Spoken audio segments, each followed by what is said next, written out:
David De Angelis presents Metaphysics, New Dimensions of the Mind by Anthony Norval. Digitally narrated using the voice of Edward Herman. 26 Reasons Why This Book Can Change Your Entire Life. For the first time in my 25 years of lecturing and teaching at world-famous Carnegie Hall in New York City, I am presenting the accumulation of my studies of ancient secrets from India, China, Tibet, and the philosophers of the Golden Age of Greece, in one simple, practical, and easy-to-understand book which can help you change your life for the better. How to use your metaphysical miracle power will do the following things for you. 1. You will be able to perform miracles in your own life, just as the master metaphysician Jesus, the Buddha, Confucius, and other great philosophers and teachers have in the past. There are many different forms of miracles, from healing the sick body to the healing of mental and emotional disturbances, healing of social sickness, healing of financial ailments, and the healing of unhappiness, discontent, and fear and worry. 2. You will learn how to release your mind from the limitations of matter and soar into the inspiring and lofty realm of the spiritual dimensions of life. Here it is that all the great souls of history have received their divine inspiration and intuitive guidance for achieving their high goals. 3. You will discover for the first time that there is a miracle-working power within you, which you tap for every purpose in life. This miracle worker, which guided such geniuses as Columbus, Newton, Da Vinci, Michelangelo, Lincoln, Edison, Pasteur, and Burbank, is ready to do your bidding when you once learn how to tap this astounding power. You will change the course of your own destiny, just as these geniuses changed the course of history for all mankind, when you once get on the spiritual wavelength of greatness, which this book charts. 4. You will be guided step by step to the unfoldment of your own higher spiritual and mental gifts. You will become an extraordinary person when you once learn the method for unfolding the three minds that are encompassed by your own consciousness. Most people live one-dimensional lives, and they never know the pure joy of an expanded cosmic consciousness that comes to those who discover the four dimensions of life, which this book explores. 5. You will learn how to tap the secret hidden treasure troves of the invisible universe, which can bring you illimitable wealth and success. What great metaphysical secrets did such men as Rockefeller, Morgan Baruch, Vanderbilt, and Astor possess? Why could these men accumulate hundreds of millions of dollars? This book will reveal how you may tap a power that is behind all material riches. The metaphysical Aladdin's lamp of riches will be placed in your hands. How you use this tremendous power is up to you. 6. You will be shown how the great mystics and masters of the Far East were able to literally command the secret forces of life and cause them to bend to their will. Do you want to control other people for good? Do you long to have power over the erratic forces of nature? Do you want to project a sense of mastery and magnetism over those you meet? This dynamic principle of universal command and control is given fully in this book.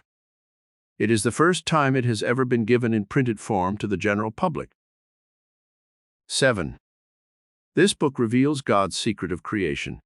It shows how you may use the same divine principle of creativity that will cause you to create in the image and likeness of that which you hold in your consciousness. You can energize the creative idea that you hold in your mind and produce its exact counterpart in the outer, objective world. 8. You will be shown the metaphysical brain projector principle, which reveals how you can project your innermost dreams and aspirations and see them become clothed in the garments of reality. You can become a creative giant through this principle alone. 9. Do you want to change your personality for the better?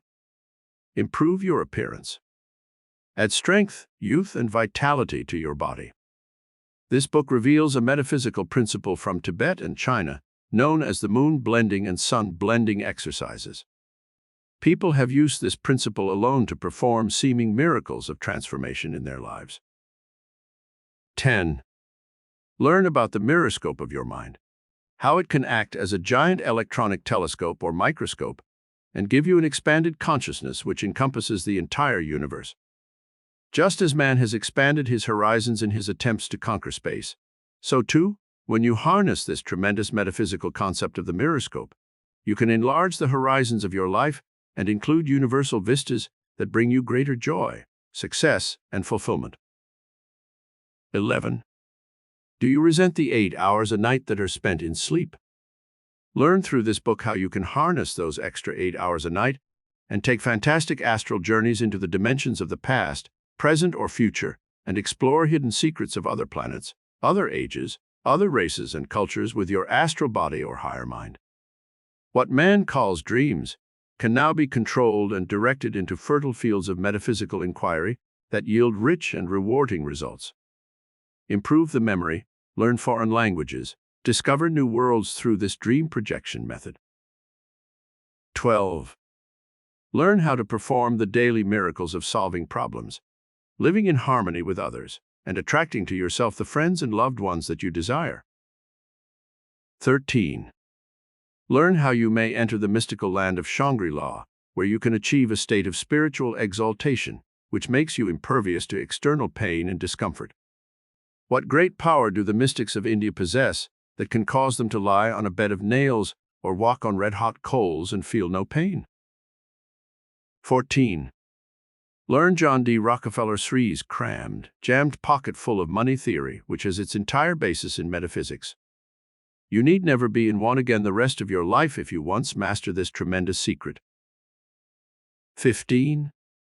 Discover the art of premonstration and demonstration, which can make you externalize conditions and things that you hold within the spiritual center of your being. Instantaneous miracles are possible for those who learn this great power. 16. Unlock your own higher psychic and prophetic gifts and learn the art of precognition or foretelling the future. How does the bee know how to build its six-sided honeycomb? What inner intelligence tells the caterpillar how to weave its cocoon and become a butterfly? This divine intuition is within your mind. Discover how to use this great power. 17. Find out how you may use the miracle healing power of divine mind through the spiritual forces of faith and prayer. The same technique that the master metaphysician Jesus used for his amazing miracles of healing is known today and may be used by those who know how to invoke the power of divine mind. 18. Learn how you may magnetize and attract to yourself money, jobs, material things, people, and conditions that you wish to have in your life. The dynamic law of mental and spiritual magnetism works miracles in the lives of those who know how to use it. 19. Learn how to plant spiritual seed money and reap a harvest of abundance and plenty. The tithing principle that is revealed by the mystics of the Far East works wonders for those who are trying to demonstrate more money and greater success in their lives. 20. Discover and utilize the 10 dynamic mental and spiritual laws that can work modern miracles for you. These dynamic laws are based on ancient knowledge that goes back to the time of the great pharaohs in Egypt. The art of transmutation, the secret power of transfiguration, the miracle of utilization. All these dynamic forces can help you perform modern miracles. 21. The illimitable realm of the cosmos is explored in this book, which shows you how you may attune your mind and soul to the greatest geniuses of the ages. You may duplicate their astounding mental and physical feats and find yourself in possession of cosmic power that will astound you. Michelangelo, Marco Polo, Columbus, Edison, Plato, Socrates, and Burbank. All the great geniuses of history had cosmic consciousness. Learn how to tune in on illimitable mental and spiritual power. 22. You will be shown how to channelize the greatest power in the universe through the 6 basic emotions that you possess. Through these emotions, you will learn how to create inspiration, dynamic energy, and creative gifts and talents that will truly delight and amaze you. The greatest things in the world were created by man through the spiritual fire released by the great emotion of love. Learn how to harness this dynamic power. 23. Study and apply the mastermind principles that were used by all the great mystics, prophets, and teachers. When these mastermind principles are fully understood, one can become a master of life and perform miracles of healing, demonstrations, and achievements that are not possible for ordinary mortals. 24. Learn and perform the 15 ways that you can use the metaphysical miracle power of your higher mind to bring you wealth and success. One decision made a million for one man. You can duplicate these principles in your life. 25.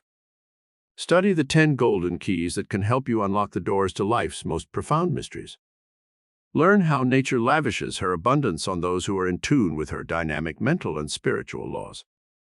There are billions of dollars of resources open to all human beings who are aware of this secret. 26. Create the miracle of vital good health and long life by tapping the dynamic solar and atomic energy of the universe. Some people in the Himalayas are said to be 200 years of age. What are the secrets of their long life and vitality? Tap the power of your higher mind, which can reveal these priceless secrets of long life, energy, and rejuvenation through dynamic, vitally breathing, right diet, and spiritual exercises.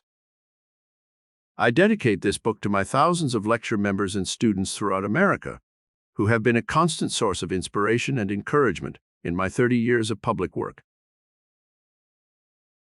Introduction.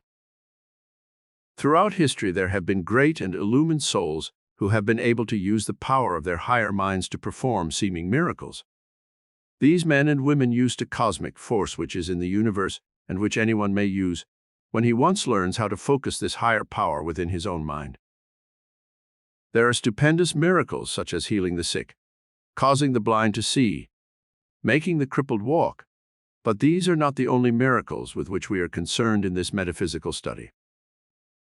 There are the little everyday miracles which you may begin to perform immediately that relate to your health, to your work, to increasing your income, to finding happiness in love and marriage, and to healing your mind of confusion, discord, and unhappiness, so that you may find inner peace and security.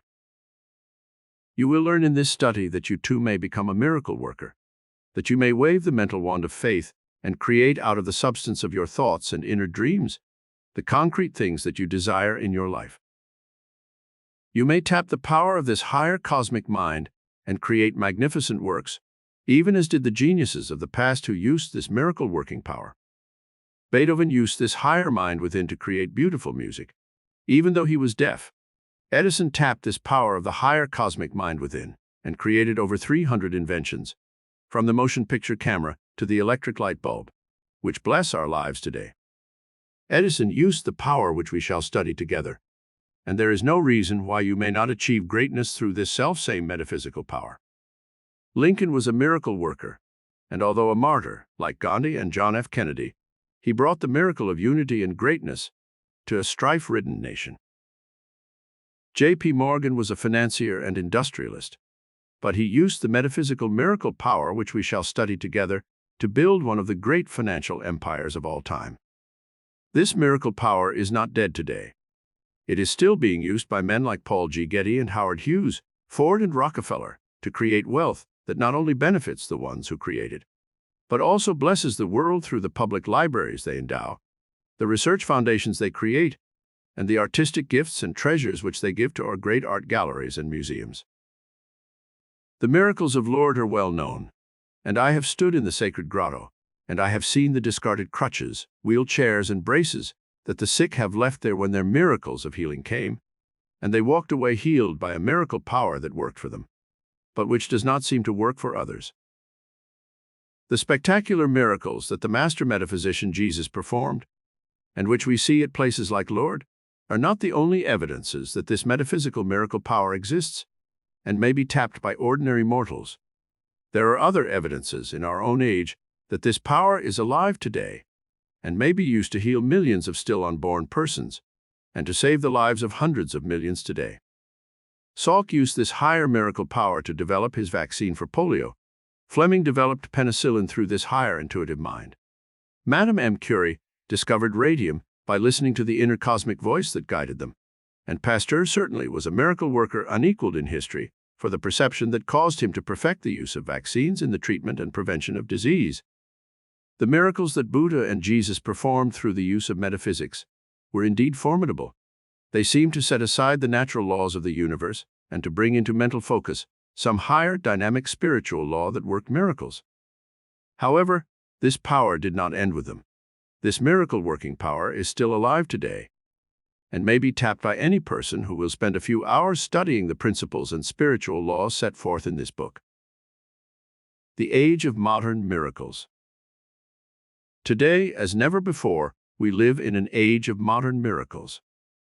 Jesus walked on the surface of the sea, but modern man not only skims over the surface of the sea, but is able to swim hundreds of feet below the water in his modern atomic submarines and sail around the world without resurfacing. Through the miracle of the ether waves, man is able to project his voice and sights and sounds thousands of miles through time and space.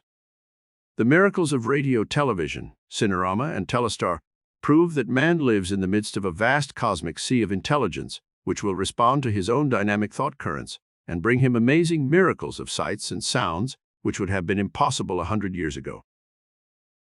The modern electronic telescope is a 20th century miracle which reveals the invisible world that exists in another dimension of time and space.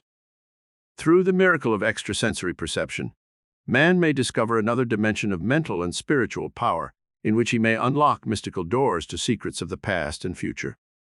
The higher cosmic mind within you is more powerful than the electronic telescope. It was that higher mind which invented this electronic marvel.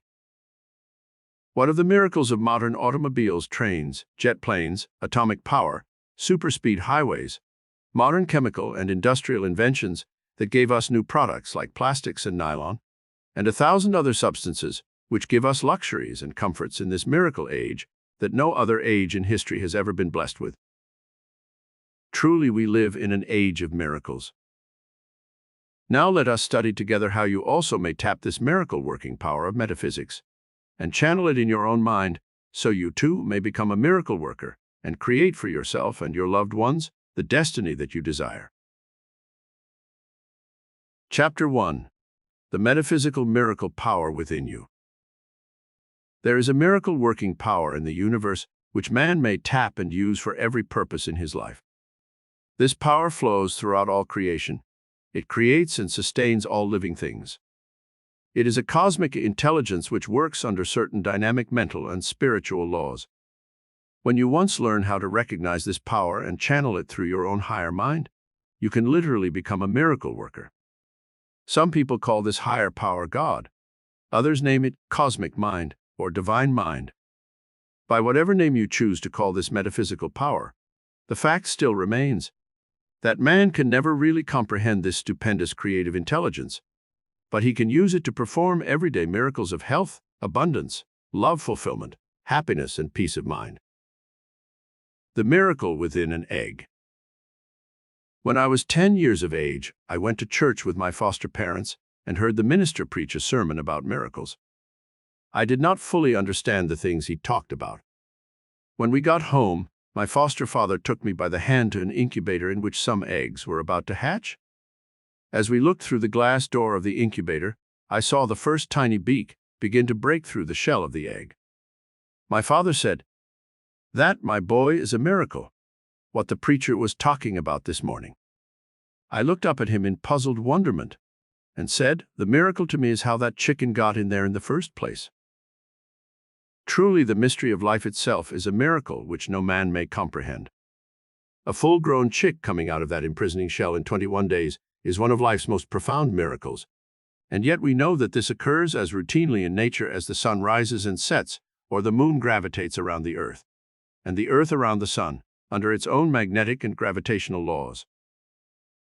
By utilizing this known law of the universe, man is able to fly his jet planes and his spaceships, and soon may be exploring the moon and other planets in outer space. Yes, we live in an age of miracles, and the greatest miracle of all is your own mysterious birth, the creation of your own perfect body in 9 short months' time. Think of the miracle of your eyes, which can relay vibrations of color and form to your brain, and correctly interpret what you see in the outer world.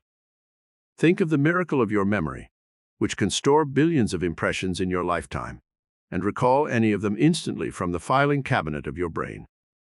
Think of the miracle of your acoustically perfect ear, which can hear the thousands and millions of notes in a symphony and accurately separate the instruments from which they issue. Think of the miracle of your heart, which pumps the blood through your body every few moments perfectly, and which continues to beat even when you are asleep. You will readily see that some higher intelligence within you automatically performs all these vital functions without even your conscious volition or concern.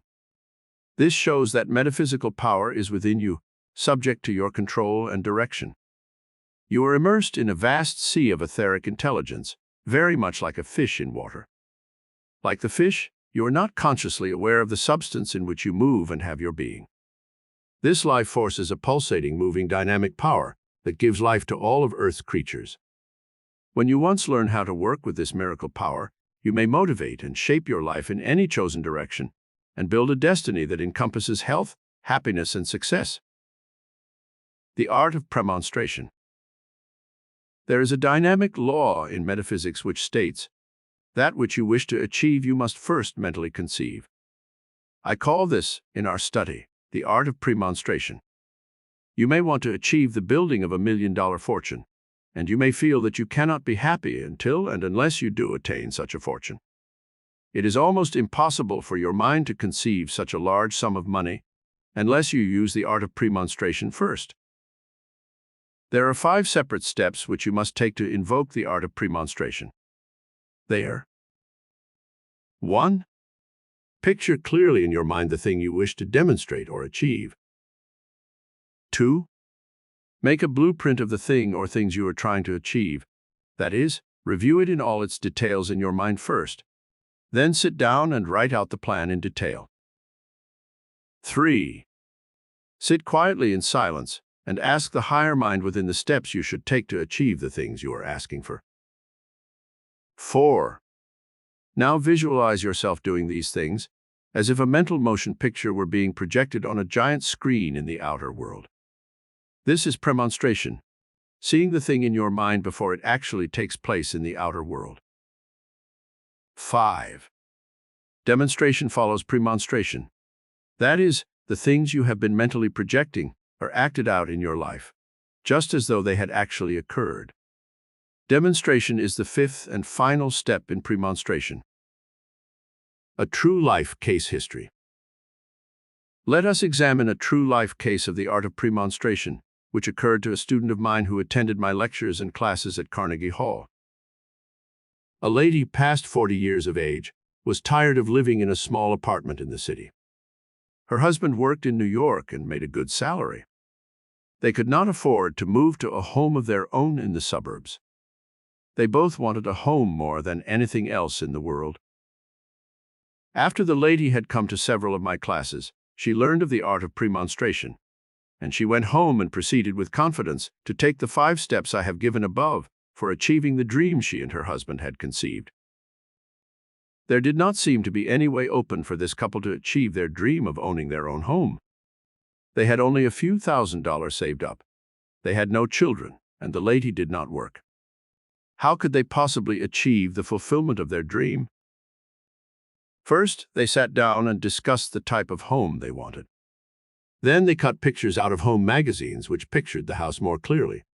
These pictures they put into a large album titled, Our Scrapbook of Destiny. Then, after they had pasted all the pictures in their scrapbook, they sat down and wrote out a full blueprint or plan of how many rooms the house would have, the type of yard, the location they would like, and they both read this description over every day and visualize the house in all its details. The next step, number 3, they both sat in the silence for half an hour each night, asking for guidance as to what they should do to demonstrate the house they desired. Step 4 was spent in discussions and daydreams, in which they visualized themselves entertaining their friends at small dinner parties in their own home, working in the garden, and involved in all the little intimate details that go into actual living in a home. The 5th step was a matter of acting out the life they planned in their own home. They began to feel that they had already found the house, that they had moved into it. They began to mentally furnish the house. They window shopped and picked little items for the various rooms, and acted as though the dream were already a reality. Then began the actual quest for the house. The higher mind within, which they asked for guidance, led them to search the real estate sections of the daily papers. They saw nothing matching their mental dream house. But one day a friend told them of a home in the country that belonged to a recent widow who wanted to sell and go to Europe to live. The couple rushed to New Jersey to see this home. It was the dream house they had pictured in every detail. But the lady wanted $25,000 cash. They had only $3,000 in the bank.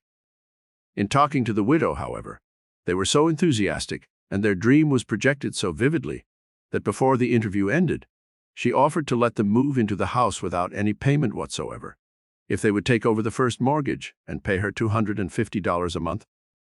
This was the exact amount they paid each month for rent, and so they accepted the deal.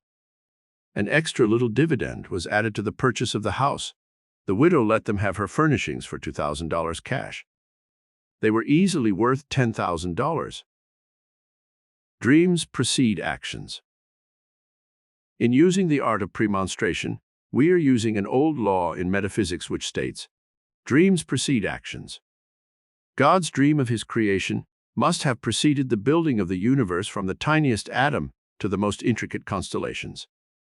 Your mental dream becomes the blueprint which assembles from the unconscious all the elements that go into the fulfillment of your dream. Reality is only an outward manifestation of the inner dream. Einstein proved in his theory of relativity that mental energy is convertible into its exact physical equivalent, and that all matter, in turn, is convertible once again into its invisible counterpart. A skyscraper or bridge that appears to be solid reality is only a mass of vibrating atoms, and they are held together by an invisible law called gravity. When these atoms disperse or disintegrate, they go back into the earth and disappear.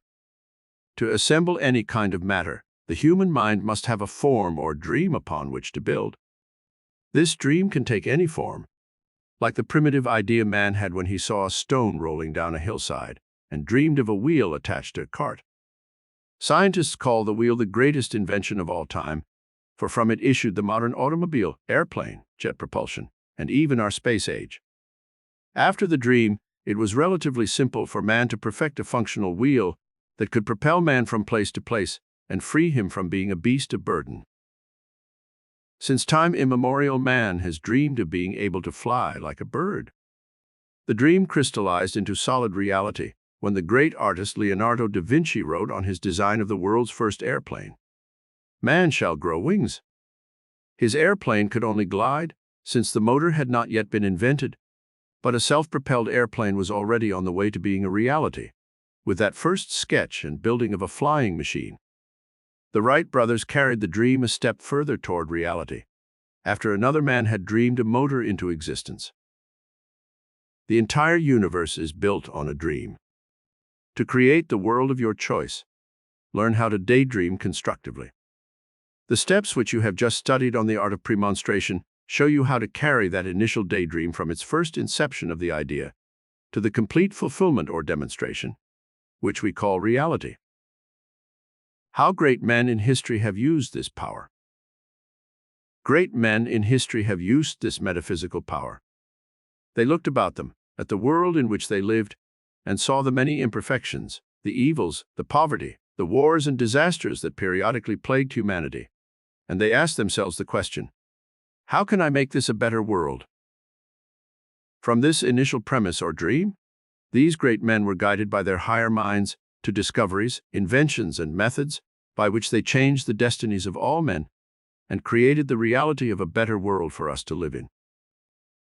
As you look about you at the world of reality, you must recognize the fact that we still have a long way to go before we come into the utopia of which man dreams.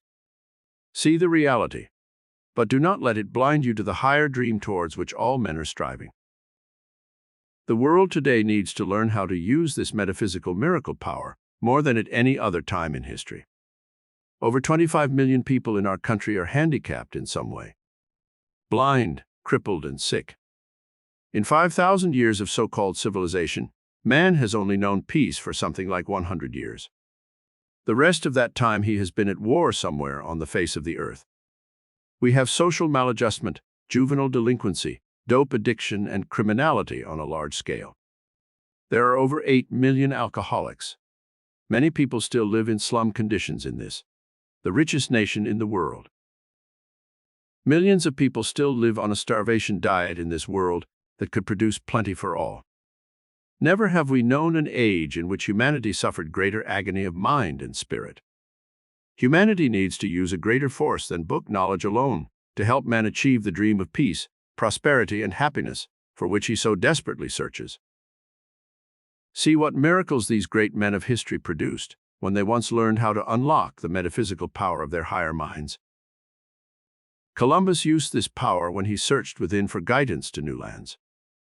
This power of the higher mind told him that the world was round, not flat, as everyone believed in that age, and his dreams of discovering a new world were fulfilled.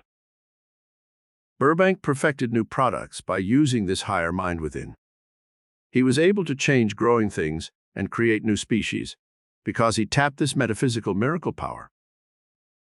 Michelangelo, the great artist and sculptor, turned to this metaphysical miracle power for gigantic new concepts in art that caused him to create the most perfect statues in marble that man has ever produced. His energy and creative power blossomed even when he was in his 70s and was called back out of retirement by the Pope to do his murals in the Sistine Chapel, which have been called some of the greatest art ever created by man. Pasteur, Edison, Franklin, Einstein, Florence Nightingale, Joan of Arc, Newton, Plato, and Marco Polo, all these great men and women of history had divine guidance in the discoveries, inventions, and creative genius they manifested. Alone, they could never have produced such greatness had they not turned to this miracle power within which we are studying together. They became geniuses and developed almost superhuman power of mind and spirit. What hast thou in thine house? Start today to work your little everyday miracles. Do not wait for a better or more auspicious time. The moment you study this method, you can begin to perform the miracles in your life that you desire and which will give you and your loved ones a better life. The Bible says, "What hast thou in thine house?" One man changed the entire destiny of the South using this metaphysical principle. I visited Tuskegee Institute in Alabama when the great scientist and educator, George Washington Carver, was its leader. He showed me through his laboratory where I saw dozens of products he had created from the lowly peanut, which revolutionized the industry of the South. There were plastics, wallboard, insulating materials, asbestos, varnishes, paints, fodder for cattle, and all kinds of other products made from the peanut. Dr. Carver looked within his own mind for the miracle-working power that could lead him to perfecting and creating all these new products. He did not go to New York City or some other center and search for wealth and power. He busied himself using the materials at hand, and the divine mind within guided him unerringly in taking the right steps for achieving a great destiny and benefiting the world. Look around you today, in whatever environment you exist, and see what you can do to improve your life or change the conditions around you. The miracle power begins to work for you the moment you realize that it is a living, dynamic intelligence which exists within your own mind. The miracle-working Father within. The great master metaphysician Jesus spoke of a Father within who doeth the work, in referring to his amazing miracles. For centuries, people have been puzzled as to his exact meaning. Now, in our scientific age, we know that every person possesses this miracle-working Father within. It is the higher mind, the spiritual intelligence that works in all of nature. It is the power that gave you life, the divine mind that causes you to breathe, that keeps your blood flowing through your veins and arteries. It is the intelligence in your cells that builds and repairs the body, which heals the sick, which creates the child in its mother's womb in 9 months' time. Like all great forces in the universe, this Father within is invisible, but it is as real and more powerful than the physical and material universe which it controls. This divine mind, which some call God, is in the fourth-dimensional world where the miracle-working power resides. You can tap this divine mind which works miracles through a simple daily regime, which we shall now study together. It can be invoked this very moment through the power of faith to do your bidding. Like the Aladdin's lamp of the fairy tale, there is also a magic genie within your consciousness, which you can summon to assist you in carrying out the daily miracles of living. Let us see below how you invoke this magic genie of your higher mind for performing daily miracles. The miracle-working regime. 1. First, believe in this miracle-working power. Have faith that this miracle power of your higher mind can do for you what it has done for the great ones of the past. Daily invoke this higher power by opening your day with a short prayer, something like this.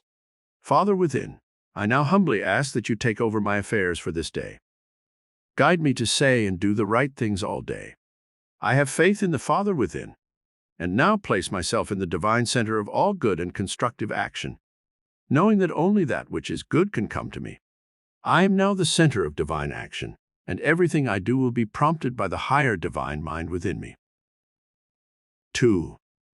Look about you each day and be aware of the miracles that this Father within has created, and which are already at work for you without any conscious effort on your part. The life force flows within you, giving you health and energy to carry out your day's activities. The miracle power in the soil has grown the food you are to eat this day. Coffee will come from Brazil. Sugar from beets or sugar cane is already in existence. Eggs are being created on some farm from chickens that already exist. Beef is being nourished somewhere for your table tonight. Rubber is being grown or manufactured artificially for the tires of your car. Steel, iron, and coal have been built into the earth for your use in machinery, radio, TV, motion pictures. All exist because this miracle power put the elements into creation long before you were born. The oil which runs your car, which gives you heat in winter and cold air in summer, was starting to be created 1 billion years ago. The wool for making your clothing exists somewhere already on a distant flock of sheep. The cotton for shirts, dresses, and other items is now growing on some far-off plantation. Be aware of this miracle-working power of divine mind that is at work in the universe and is even now working for your own good. 3. Sit down for at least half an hour daily and concentrate on the power of this higher divine mind within you. Ask this power to give you perfect health. If you are sick and wish it to heal, you have faith in this power. Know that the miracles of healing are daily taking place in millions of human bodies, and the same power can work for you. When you cut your hand, what force within your body heals it?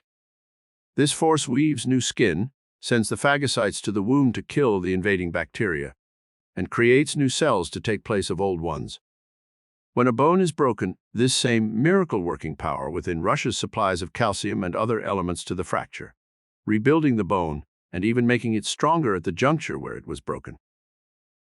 4. When you go to bed at night, the last thing you should do is spend a few moments instructing this divine mind within what miracles you wish it to perform for you during the time you are asleep, or the next day when you are awake. You may make up your own suggestions to the divine metaphysical mind, or you might use a statement for general well-being, such as this. Father within, I now go to sleep, confident that you will heal and repair my body perfectly while I sleep. I ask for divine guidance in all my activities tomorrow and in the days to come. I especially desire peace of mind and harmony in my home and work. I ask for new ideas to improve my finances and to bring me security for the future. I ask for the miracle of divine love to flower in my life and to bless all those within the center of my activities. I now go to sleep confident that I shall awaken on the morrow refreshed, healed, revitalized, and rejuvenated mentally and physically. 5. To concentrate the power of this higher divine mind within, sit down each day and make out a list of the positive and constructive things you want to happen to you. This list should include your working conditions, your home, your social life, your gifts and talents, your finances, and your state of health. Do not be afraid to ask the indwelling Father for anything you desire, for remember, He created the universe and all therein for you to use and enjoy. Your list might look like this. A. I desire a change in my work. Guide me to the finding of a new job doing. State the type of work you wish. B. I wish to make an extra $1,000 so I may buy the things I wish: a new TV set, a car, an air conditioner. Specify the things you desire and visualize them clearly. C. I wish to have romantic fulfillment and to find a mate who embodies these qualities. List the kind of mate you would like to marry, giving the traits, appearance, etc. D. I would like to travel. Guide me to the means for taking trips to. List the countries you wish to visit. One lady in our lecture group listed travel on her miracle guidance chart, and she soon found work on an ocean liner as a manicurist. She met a wealthy widower on this cruise, fell in love with him, and married him when the cruise ended. She achieved another objective which she had on her guidance chart: the finding of a suitable mate. and financial independence. You never know from what channel your good will come to you. When you once release the tremendous power of your higher divine mind, you will begin to see miracles occurring on all sides of you. Things will happen that you never consciously realized were possible before. Have faith in this power and never doubt its spiritual reality, for the very fact that you exist is living proof of a miracle-working power in the universe that is greater than any other force in existence. Chapter 2. How to work miracles through metaphysical commands. We have learned that the miracle power is within you, and that it can work for you when you use a certain regime, which we studied in Chapter 1. Now let us learn how to work miracles through creative metaphysical commands that we shall give to the indwelling Father who performs the miracles we desire. The cells of your brain and body are like tiny batteries. They possess atomic and electrical charges that are diffused throughout your entire body. Science now has discovered that when we are sick, the brain and body cells have in some way become short-circuited, and their charges of electricity, magnetism, and life force are depleted. The miracle-working power of the divine mind within is what normally keeps the brain and body healthy. It is prejudiced in favor of health, not sickness. Life, not death. Success, not poverty. Happiness, not misery. Peace, not conflict. Love, not hate. When you wish to work miracles of health or success or love happiness, you must learn to go to the very foundation of your life and work with the divine intelligence that has been implanted within your mind and body. To focus this creative miracle power, you must stir the positive, healing emotions into vibrant action with creative metaphysical commands. Let there be light. The first dynamic creative command in the Bible is, "Let there be light." Under the impetus of this forceful statement, the invisible atoms and molecules of unlimited space were set into motion, and all creation began. Light is synonymous with spirit or intelligence. Darkness represents ignorance and the forces of evil. So too, there are two opposite polarities in all of life.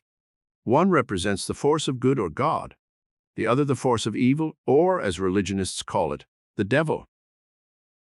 Just as God used this dynamic command, "Let there be light," to start all creation, so too, you can summon up all the creative powers of your brain and body by using a similar creative command to invoke the miracle-working power that can change your life from a negative, fear-filled, and unhappy one to one of health, happiness, and fulfillment. Just as we have light and darkness, so too we have opposing states of consciousness, which constantly struggle for supremacy. These two states of consciousness can be created through the words you think and speak.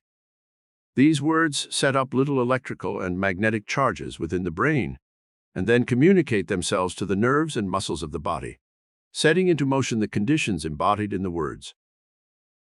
The master metaphysician Jesus said, "If ye abide in me and my words abide in you, ye shall ask what ye will, and it shall be done unto you."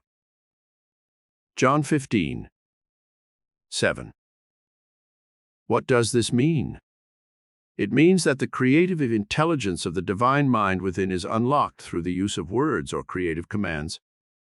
Positive words, thoughts, and emotions will release positive creative power within your body, whereas negative thoughts, words, and emotions will release destructive power within your body. Many modern doctors will not allow certain words to be used in the presence of their patients because they know that negative words can be harmful to the patient and decrease the healing power within the body. Focalize your creative miracle power. Everyone has a vague idea that he wants to be happy, that he would like a healthy body, that he would like to have a fortune, but most people occasionally release enough creative power through their positive thoughts and emotions to just barely get along in life. Some unconsciously use the right creative commands, and then they see amazing results in their lives. However, most people are so steeped in the consciousness of negative thoughts, words, and emotions that they are never able to achieve the big dramatic results that bring them complete fulfillment and happiness. To achieve the complete release of this inner miracle power, you must learn how to focalize the creative energies of your mind and your emotions. Just as the sun's rays can be focused through a magnifying glass and set fire to a piece of wood or paper, so your creative mental energies can be focalized through a process of concentration and dynamic mental action that can literally kindle the creative flame of genius within yourself. Secret of spiritual communication. Just as there is communication between fellow men through the use of words, there is a spiritual communication which can be invoked between man's conscious mind and the divine mind within. The conscious mind is the seat of reason, logic, and rationality. The soul is the seat of the higher divine mind within man, where spiritual communication takes place. When we pray, we reach out with spiritual language to this hidden, secret center within the soul and invoke God's help and guidance. The language of the soul is as real as the language which mankind uses to communicate with his fellow men. When you wish to invoke the divine mind within to carry out your wishes and aspirations, you must use this method of spiritual communication. To release the dynamic energy of this higher mind, you must see to it that the words you use in this spiritual communication are the right ones. Let us examine two states of consciousness that are represented by opposing words in the following listing. Life, death. Peace, war. Riches, poverty. Good, evil. Health, sickness. Youth, age. Joy, misery. Beauty, ugliness. Love, hate. Confidence, fear. When you wish to work miracles through creative metaphysical commands, you must be sure that you approach the divine center of your consciousness with words of spiritual communication that represent the positive, life-giving, healing qualities of divine mind. When you invoke the images of negative words given in the right-hand column, you will release mental and chemical forces that deplete your energy, lower your vitality, and create negative and destructive circumstances within your body and in the outer circumstances of your life. Science confirms miracle power. At last, in this scientific age, science confirms the miracle power that man possesses within his brain and body and soul. A series of laboratory experiments taken with school children showed that the sugar content of the blood could be raised or lowered by the experimenter at will. Two groups of children of the same age were taken from the same grade in school. These two groups were given the same problems to solve.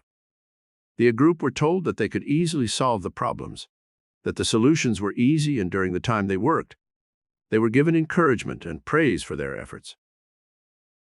The B group were told that the problems would be difficult to solve. They were told they could not easily solve them, and they were discouraged and depressed by the teacher.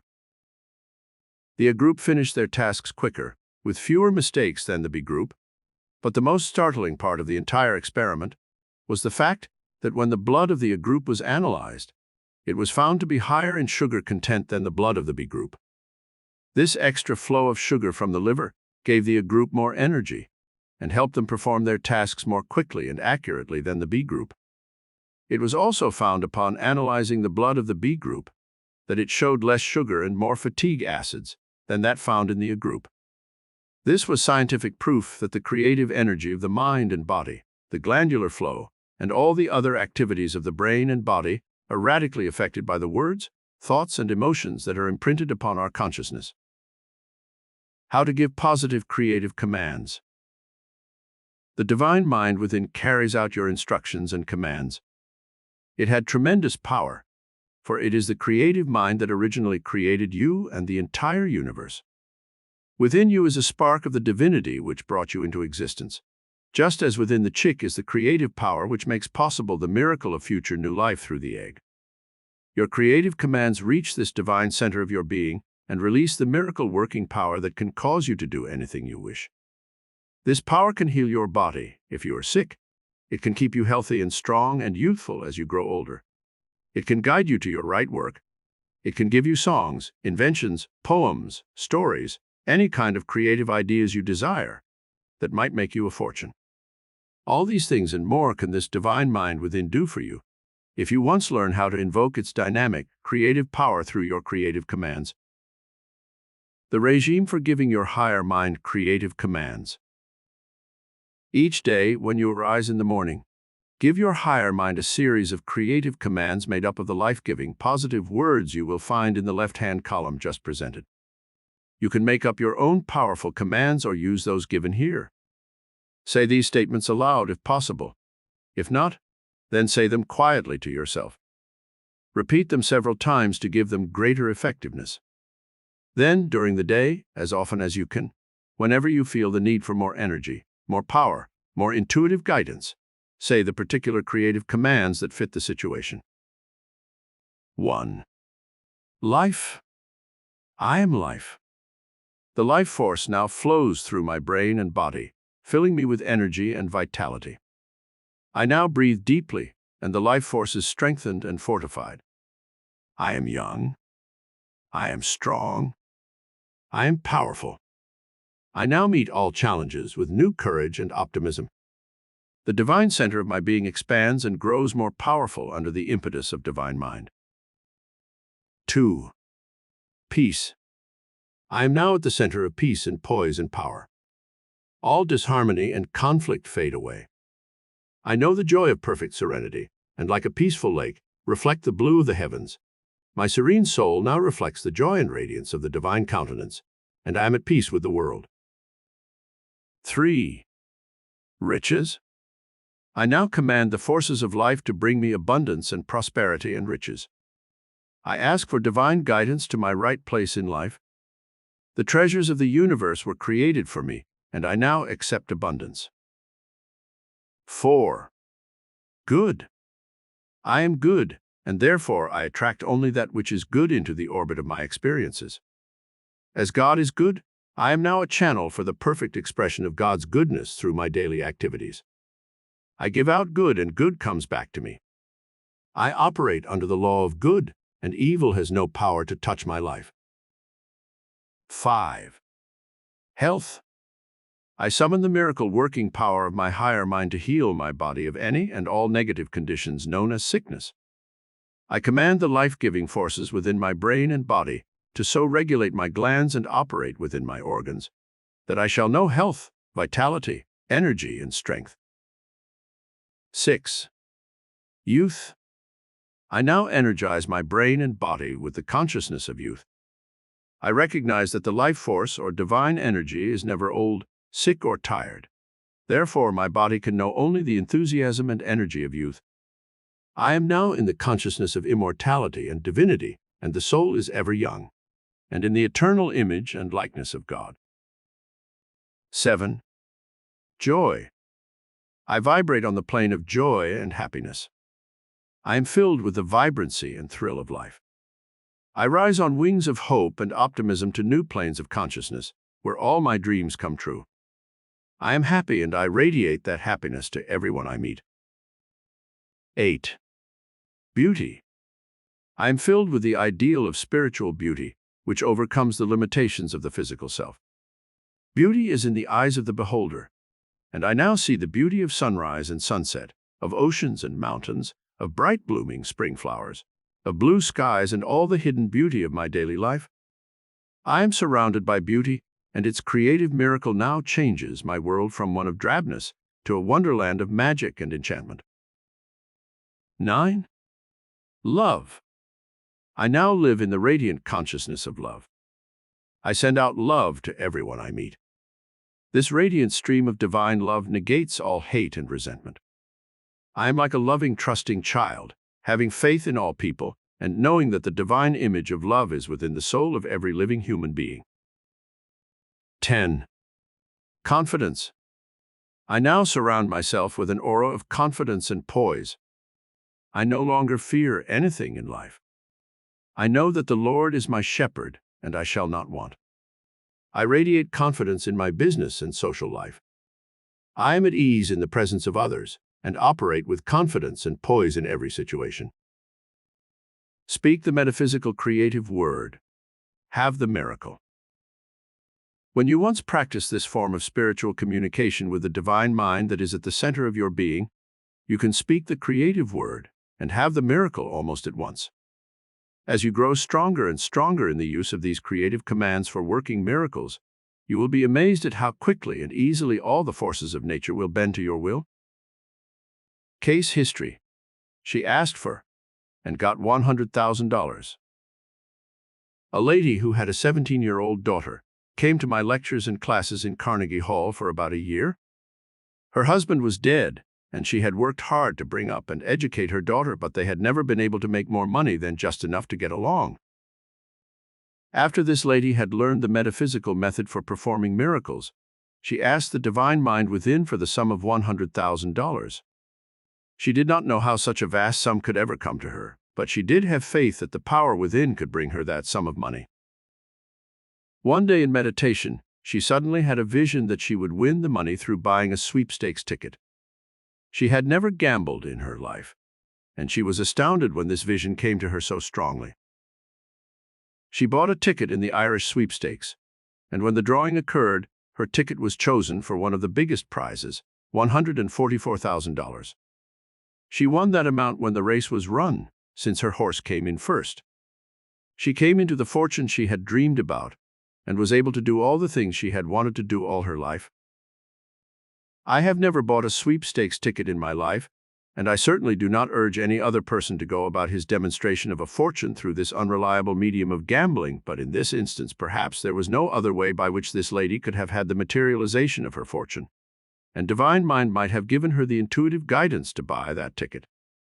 The power works in various ways for various people. It may take longer in some cases, but if one persists and has faith in this miracle power, it will ultimately bring one the things of which he dreams. The regime for releasing miracle power through creative words. 1. Concentrate your creative power of mind by organizing your thoughts into positive patterns, rather than negative ones. Remember, thoughts are things. You create the outer circumstances of your life by your inner thoughts. Each day practice thinking positive thoughts of health, happiness, peace, prosperity, and joy. 2. Make it a practice to eliminate all negative words from your vocabulary and supplant them with only positive words. When you talk to other people, use only creative commands. Learn to practice saying things that express positive convictions, such as, "I am happy. I am healthy. I can succeed. I can do that. I will be a success. I will have money. I will overcome my problems." Henry J. Kaiser, who is worth hundreds of millions, showed a friend who once visited his home in Hawaii a dictionary in which he had carefully cut out the word impossible. This was one of the secrets of his success. He refused to express any words that were negative and lived on in the positive conviction that he could accomplish anything he desired. 3. Daily, practice raising your energy levels by using energy-producing words which you repeat over and over, such words as love, success, happiness, good, achievement, God, harmony, peace, charity, brotherhood, forgiveness, faith. Great men in history have always used this theory for producing the positive chemistry of mind and body by using magnetically charged words that help them raise the creative energy levels of their consciousness. When Napoleon was preparing to become crowned as emperor, he strode back and forth before a full-length mirror, repeating over and over these words, "I am Emperor Napoleon I." It is said of Caruso, the great Italian tenor, that when he was waiting in his dressing room to go on stage, he would stand before his mirror and sing, "I am Caruso." He would sing this over and over, up and down the scales, fixing the image of his greatness indelibly upon his inner consciousness. 4. While you are working to build your higher consciousness, you must practice, very much like an actor does for a stage role. Stand in front of your mirror in the morning before going to your office and practice your dynamic word commands in a firm, confident voice. You can make up your own statements or use these. I command the forces of life to do my bidding. I demand the best that life has to offer. I expect respect from everyone I meet. I request from invisible sources my supply and abundance to meet all my needs in life. I have important work to do this day, and I shall achieve greatness. I take on qualities of superiority in my personality and conduct, and therefore I become superior. It was a wise man who said, if you wish to become like Voltaire, you must think, act, and talk like Voltaire. 5. Form the mental habit of having faith in yourself and in the power of the divine mind within you. Express this faith in daily words and actions. Take on the expressions of a successful person, if you wish to be more successful. If you wish to materialize riches and abundance, begin today to act like a person of substance. Dress like a person who is important, and if you have only one suit, be sure it is neat and clean at all times. Chapter 3. New Dimensions of Miracle Power Through Metaphysical Mental Imagery. In a study of miracles performed by the great men of history, I have discovered that most of them used new dimensions of miracle power through mental imagery. They were able to expand their states of consciousness to include new combinations, new ideas, and new concepts, which no one else had previously formed. What is the imagination? It is defined in the dictionary as the act or power of forming mental images of what is not present. The act or power of creating new ideas as by combining previous experiences. An image is a visual impression of something. In metaphysics, we employ mental imagery more than anything else to achieve fulfillment of that which we desire. The first place where the Bible speaks of mental imagery is in the story of creation in Genesis, where it says, "Let us make man in our image, after our likeness." So God created man in his own image. In the image of God created he him. Male and female created he them. The imagination is a God-given function with which man may perform the same miracles as God himself.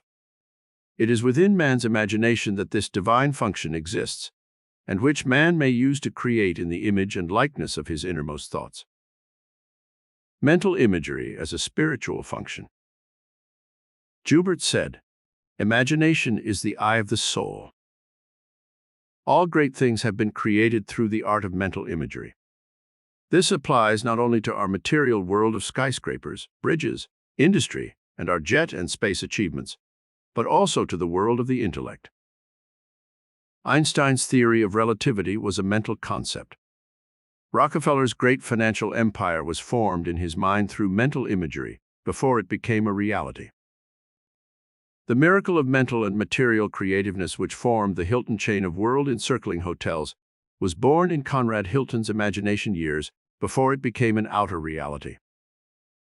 When the Master Jesus performed his miracles of healing the sick, making the blind see, and feeding the multitudes with the loaves and fishes, it was a stupendous act of mental imagery focused through the higher spiritual dimensions of mind. The building of the first car was an extension of the mental imagery that first produced a horse-drawn wagon. Henry Ford carried the mental pattern further in his imagination and visualized the assembly line method, which produced the modern miracle of cheaper transportation that put America on wheels. How to form big mental concepts. To image a thing is to form a mental concept first. Then the projection of this mental concept to the outer world is an almost automatic function, which involves the mechanism of the higher mind, the sympathetic nervous system, and the reflex actions of the muscles and nerves. You may ask what you will of life, but you will only achieve it by first forming the correct mental images of what you desire. Ask yourself, what do I want of life? Image it clearly in all its details. This should include the things you want to do, the person you want to be, the things you want to have. You possess within your mind a metaphysical brain projector, which is capable of projecting to the outer world the mental images that you have built within. Just as a motion picture projector sends out a beam of light which focuses on a screen the picture on the film, so your brain projector can only project a picture if it is clearly imprinted upon the cells of your brain. If there are no images on that film, there can be no outer projection. Let us see how this works. There can be no successful projection unless you have first fixed the mental image of success upon your consciousness. What is the picture you hold of your success? Is it mediocre or big? Is it an image of your own business or working for someone else? Do you visualize a different job from the one you are doing, which you do not like? To have a great destiny, you must have big mental concepts. Here is the regime for building these big mental concepts, which can cause your higher mind to project the creative pattern you hold to the outer world of reality. 1. Sit down for at least a half hour a day and concentrate your mind on building big concepts. If you are making $100 a week, Expand your image to 200 a week. Visualize yourself earning that money first. Do not make the mistake of raising your mental sights too rapidly, for you must really believe you can earn 200 a week before you can project that success image to the outer world.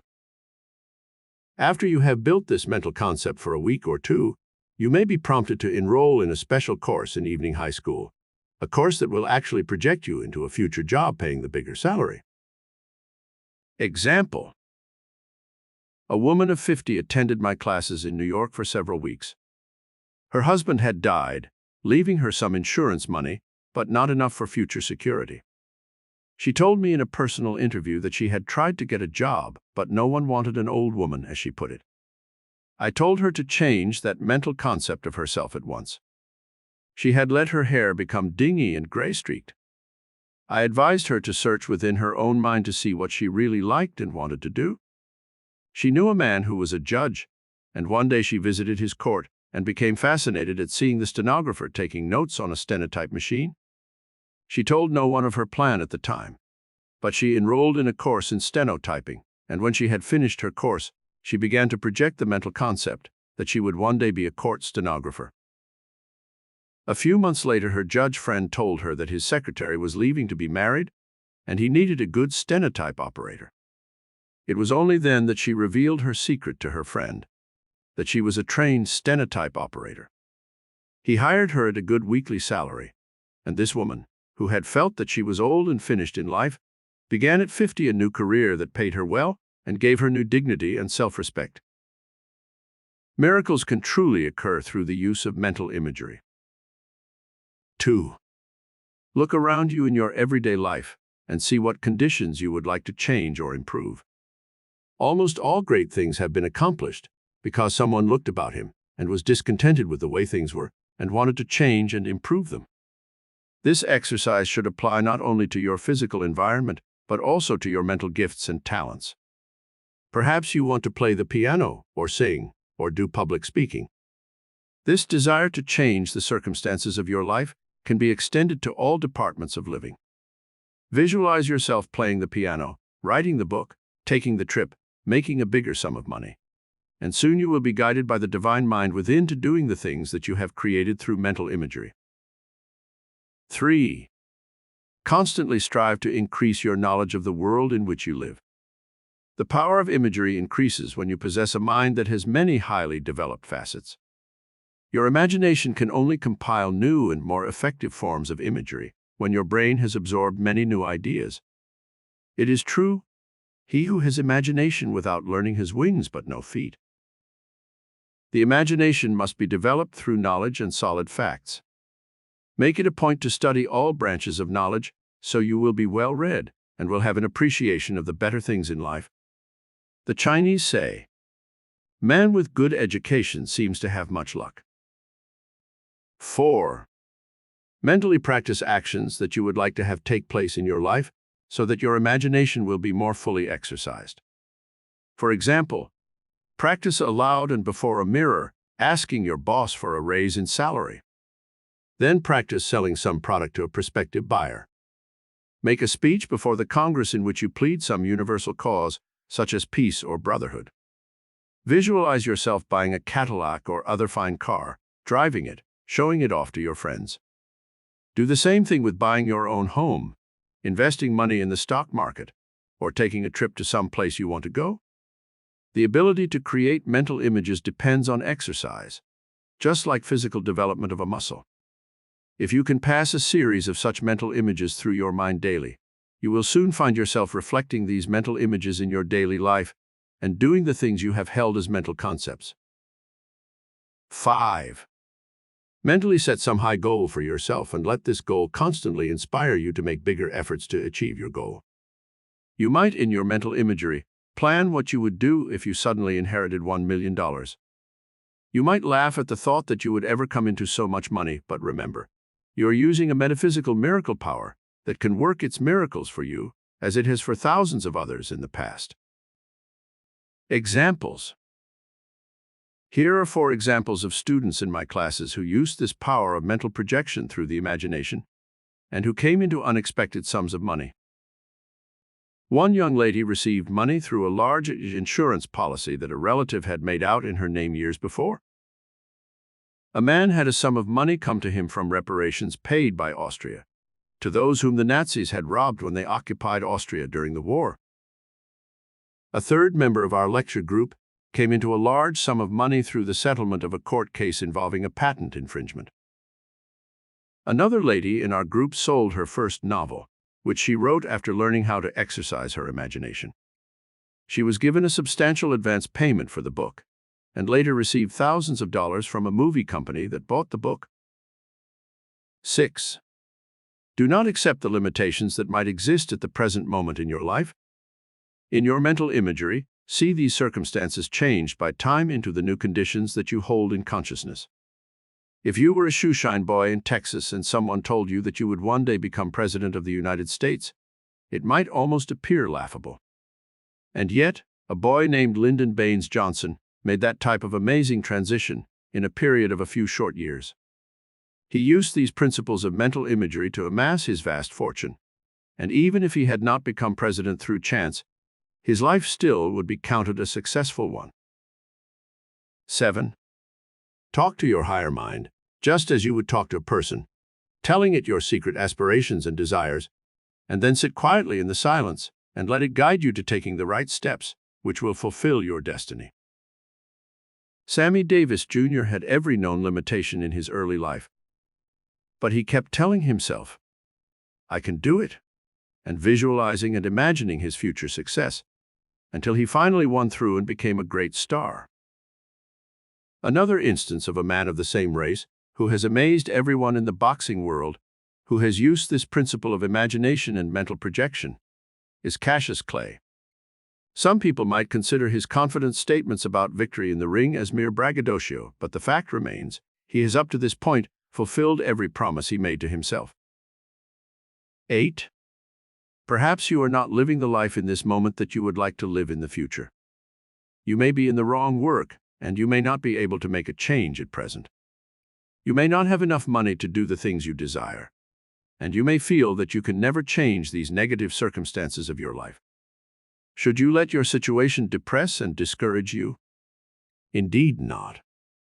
By using the metaphysical miracle power that your higher mind can release in your everyday life, you can soon alter these negative conditions and create a positive, happy, successful future for yourself. In the meantime, make it a point to see your present environment through rose-colored glasses, and in your imagination, see the perfection you dream of in your inner world. How a child saw spiritual reality. I remember I once visited a place on the Pacific called Balboa. There were charming white stucco houses on the side streets facing the ocean, with purple and red bougainvillea spilling over their trim roofs.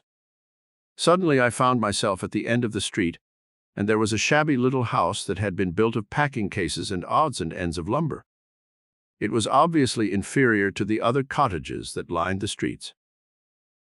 Playing in the yard of this shabby house was a little boy of 8 or 10, with blue eyes and a shock of golden hair. I pointed to the shabby shack and added, "Does anybody live in that house?" The boy looked up at me with a big smile on his bright face and said, "Yes, I live there. Ain't I lucky?" This child was seeing the true spiritual reality behind his life, not the ugly, limited shack, which had caught my attention. He had the blue Pacific at his doorstep. The golden California sun bathed his world with beauty. He had the unlimited vision, beauty and spirit of youth to buoy him up, and to him, this little shack in which he lived was a palace, and he felt himself fortunate to be living in it. This is the mental attitude that you must bring to your own life. You may not live in the most perfect home at present. Your job may not be to your liking, and you may not have all the money you would like to have, but don't let your discontent with your present situation blind you to the metaphysical miracle power within your mind, which can change these negative conditions, if you will, but hold the right mental images and concepts in your consciousness. Chapter 4. The Master Key That Opens Doors to Metaphysical Miracles. There is a master key which you may use to open miraculous doors to the secrets of the entire universe. This key is desire. In metaphysics, we call desire the divine emotion, for it is the master key which the Creator used to evolve the entire universe. When everything was created, God placed this divine emotion into all living creatures, and it serves as the motivating power that stirs all things into creative action. It is the desire to get out of that egg which causes the chick to begin to peck his way out of his prison. If this desire were not inborn, he would never know the breath of life. It is your desire for life that keeps the life force pumping through your body, propelled by your heart and glands. It is your desire for success that drives you on and gives you the motivation to seek out the means for making a fortune. It is the desire for happiness that causes people to overcome all kinds of discouraging obstacles and strive to achieve this desirable goal. This one master key alone can help you unlock doors to the mysteries of the universe. The Master Jesus knew of this master key principle. He said, "Ask and ye shall receive, seek and ye shall find, knock and it shall be opened unto you." There is a metaphysical miracle in this great spiritual formula which can help you unlock the doors to the invisible treasures of the universe. Do you recall the story of Ali Baba and the fairy tale? Before the door to the hidden treasures would open for him, he had to first learn the magic word. When he said the magic word, the door swung open, and he found unlimited wealth. The magic word, ask. Now let us analyze the metaphysical principle involved in the words ask, seek, knock. The first letters of these three words spell ask. You can only ask for something that you desire first. This is the beginning of creating any kind of a miracle. You must use the master key of desire before you can motivate the invisible forces of cosmic power, which work through your divine mind. Your mortal mind asks, and the higher divine mind within you answers. It knows all the secrets of the universe. It is the divine power which formed your body in 9 short months' time. If you are sick, isn't it natural to go to the master physician within who knows all the chemicals and elements from which your body was created? The miracle of healing through desire. If you want a miracle of healing, isn't it logical that the mastermind that rules the entire universe should know how to bring about the miracle of health? Think of the mystery of your heart alone, that little organ about as big as your fist, which pumps night and day, sending your bloodstream throughout your entire body, carrying the impurities to the kidneys, then pumping fresh, clean blood with its load of life-giving oxygen once again to your cells. Think of the miracle of your digestion. Solid food is broken up into liquids that are easily assimilated by a process known as osmosis through the walls of your intestines. The bloodstream is then able to carry necessary nourishment to all parts of your body. As if this weren't enough of a miracle, think of the even greater miracle when your body sends out a cell to the bloodstream for a particle of iron, or magnesium, or sodium, and the blood brings that element or mineral to the exact place where it is needed, be it in a brain cell or in a toenail. It is the master key of desire at work in your body and brain cells which makes possible this great miracle of life and of healing. Desire as a dominant and divine emotion. Desire is a powerful emotion within your brain. It is able to set up magnetic wavelengths, which reach out into time and space and attract the very things that are desired for fulfillment and growth. The cactus plant isolated in the desert must have moisture to live. In its desire for moisture, the plant sends its roots deep into the desert sand and causes it to attract any moisture that exists below the surface of the soil. Many a desert traveler, dying of thirst, has been saved because he knew that the cactus plant had a reservoir of life-giving moisture within its leaves, and by cutting leaves open and drinking it, he lived. Your emotions, working through the master key desire, can set up wavelengths of magnetism to attract to you all the elements you require for a healthy, happy, successful life. Let us learn more about this master key, which all the great teachers and prophets have used since time immemorial to produce their great miracles. The reason why such great teachers as Moses, Buddha, Confucius, and Christ were called masters is because they had completely mastered life by knowing of and controlling this master key emotion of desire. Ye shall ask what ye will, and it shall be done unto you. Also, what things soever ye desire when ye pray, believe that ye receive them, and ye shall have them. This is why, in my teachings of metaphysics, I have named desire the divine emotion.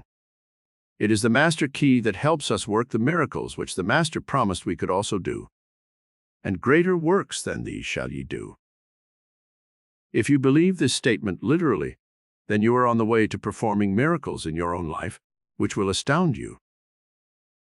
What things do you desire? Before you can ask the miracle-working power that dwells within your divine mind for some specific thing, you must be able to formulate your desires into language that is definite and clear-cut. Someone has said, metaphysics is the language of the soul. In any form of communication, there must be words that set up patterns of action and reaction. To reach the higher mind within your divine mind for some specific thing, you must be able to formulate your desires into language that is definite, and be shown how to make out a blueprint of destiny, which can help you consolidate and concentrate these desires through your emotions.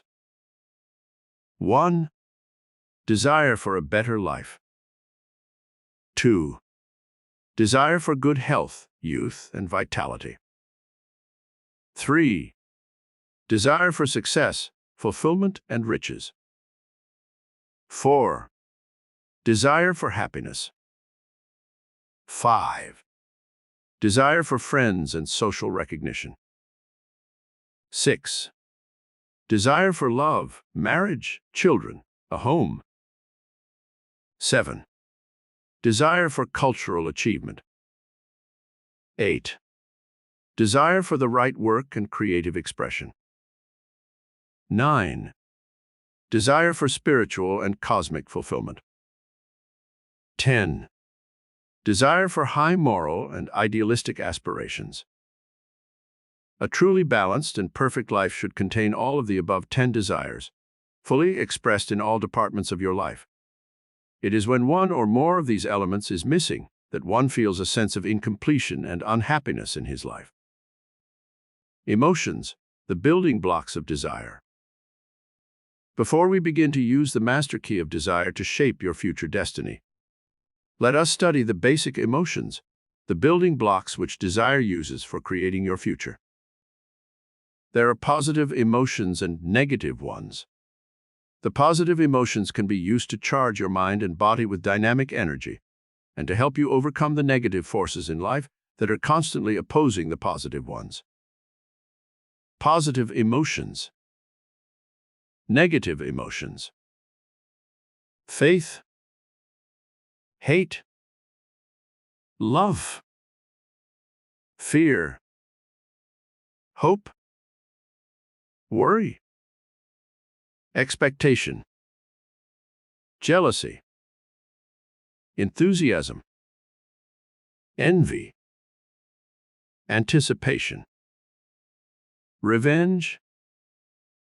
Self-confidence. Resentment. Charity. Despair. Goodness. Avariciousness. Unselfishness.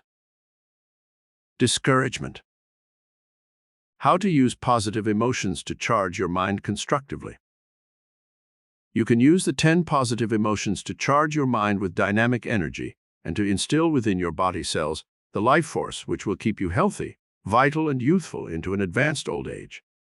In fact, through this metaphysical method of implementing the master key of desire with the positive and constructive emotions, you can learn how to live to a useful, creative, and energetic old age of 100 years or more. Some of the masters of the Himalayas who have learned this great secret have been known to live to be as much as 200 years of age. With our modern scientific study of geriatrics, which has to do with the processes of aging, it has been found that if we could entirely remove the poisons and fatigue acids caused by the negative emotions and insulate the mind and body only with positive emotions, man could live to an incredible old age. The body has the ability to repair itself perfectly, but it must use chemicals and elements which flow from the glands or which we take into the body through the foods we eat. Our thoughts and emotions help set the stage, chemically speaking, for the glands to release valuable chemicals for the body's perfect functioning. If the emotions are negative, they poison the body cells and make possible disease and the aging process. How to achieve a better life. First, let us take each of the magic keys of desire and use them to open channels for the fulfillment of that which you desire. Everyone has a right to the best that life has to offer. However, there is no guarantee that you will receive this until and unless you first will yourself to believe that a better life is possible. This will require the use of several positive emotions. Let us check our list of positive emotions now and choose those which will help stimulate the brain and body and release the energy and magnetism necessary to lead you to a better life. The better life includes security, peace of mind, and fulfillment of your innermost dreams and desires. The first emotion you should tap is that of faith, number 1 on our list of positive emotions. Faith is literally a miracle worker. The Master Jesus said, "He that believeth on me, the works that I do shall ye do also. And greater works than these shall ye do." John 14:12. This is a powerful statement of faith. If you literally believe in the miracle-working power of your higher divine mind, nothing shall be impossible for you to achieve. You might think that this is limited, but actually it is not. You might say, "But if I wanted to become President of the United States or have $10 million, it would be impossible." Actually, you do not really believe it is possible. Therefore, you do not have faith. The dynamic law of expectation. This brings us to another important emotion for achieving the better life that you desire. This is our fourth emotion on our list: expectation. Do you really expect a better life in the future? Or do you constantly spend time and energy on bewailing the past and regretting the mistakes you made in the past? One man I knew in California lost his chance to become wealthy in the early days by practically giving away his property on Wilshire Boulevard.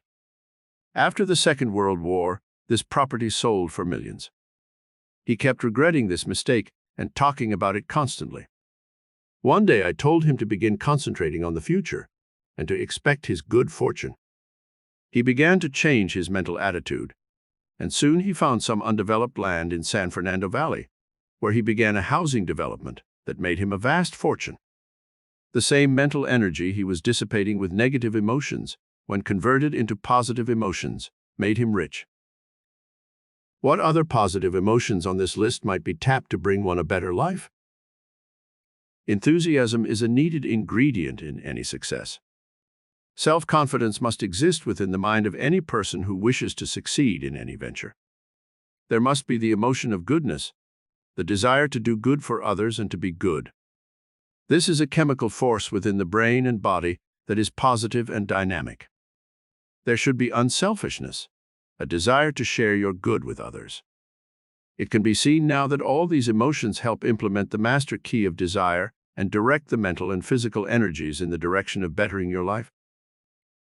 A desire for good health, youth, and vitality. There is no greater treasure in the world than good health.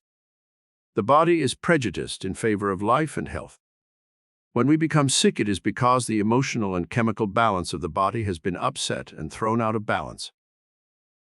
When God created the human body, He meant for it to function perfectly and to repair itself through the chemicals released by the glands or taken into the body through the diet. The glands are triggered by your emotions, and if you should become sick, you can help the divine mind within in the healing process by learning how to maintain the correct mental and emotional balance that is conducive to healing. This does not mean that you should try to heal yourself, for in our age we must realize that doctors and drugs are still playing a very important part in the healing arts. However, even doctors know that very often the right mental and emotional attitude of the patient can bring about a healing when other things fail.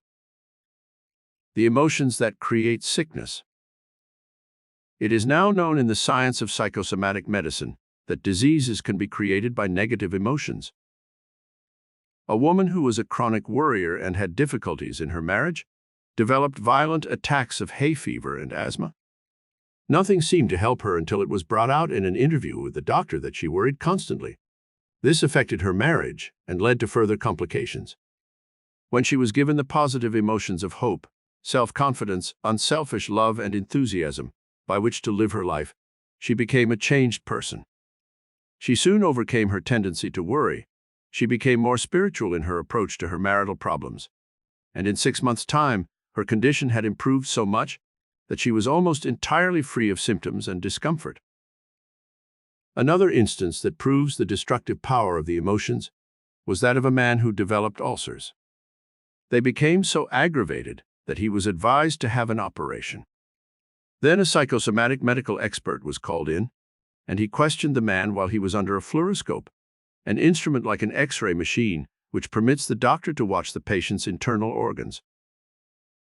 As the doctor repeated a list of words, such as house, sky, water, dog, etc., he finally came to the word mother-in-law, and the patient's stomach was observed to jump as if it had been shot.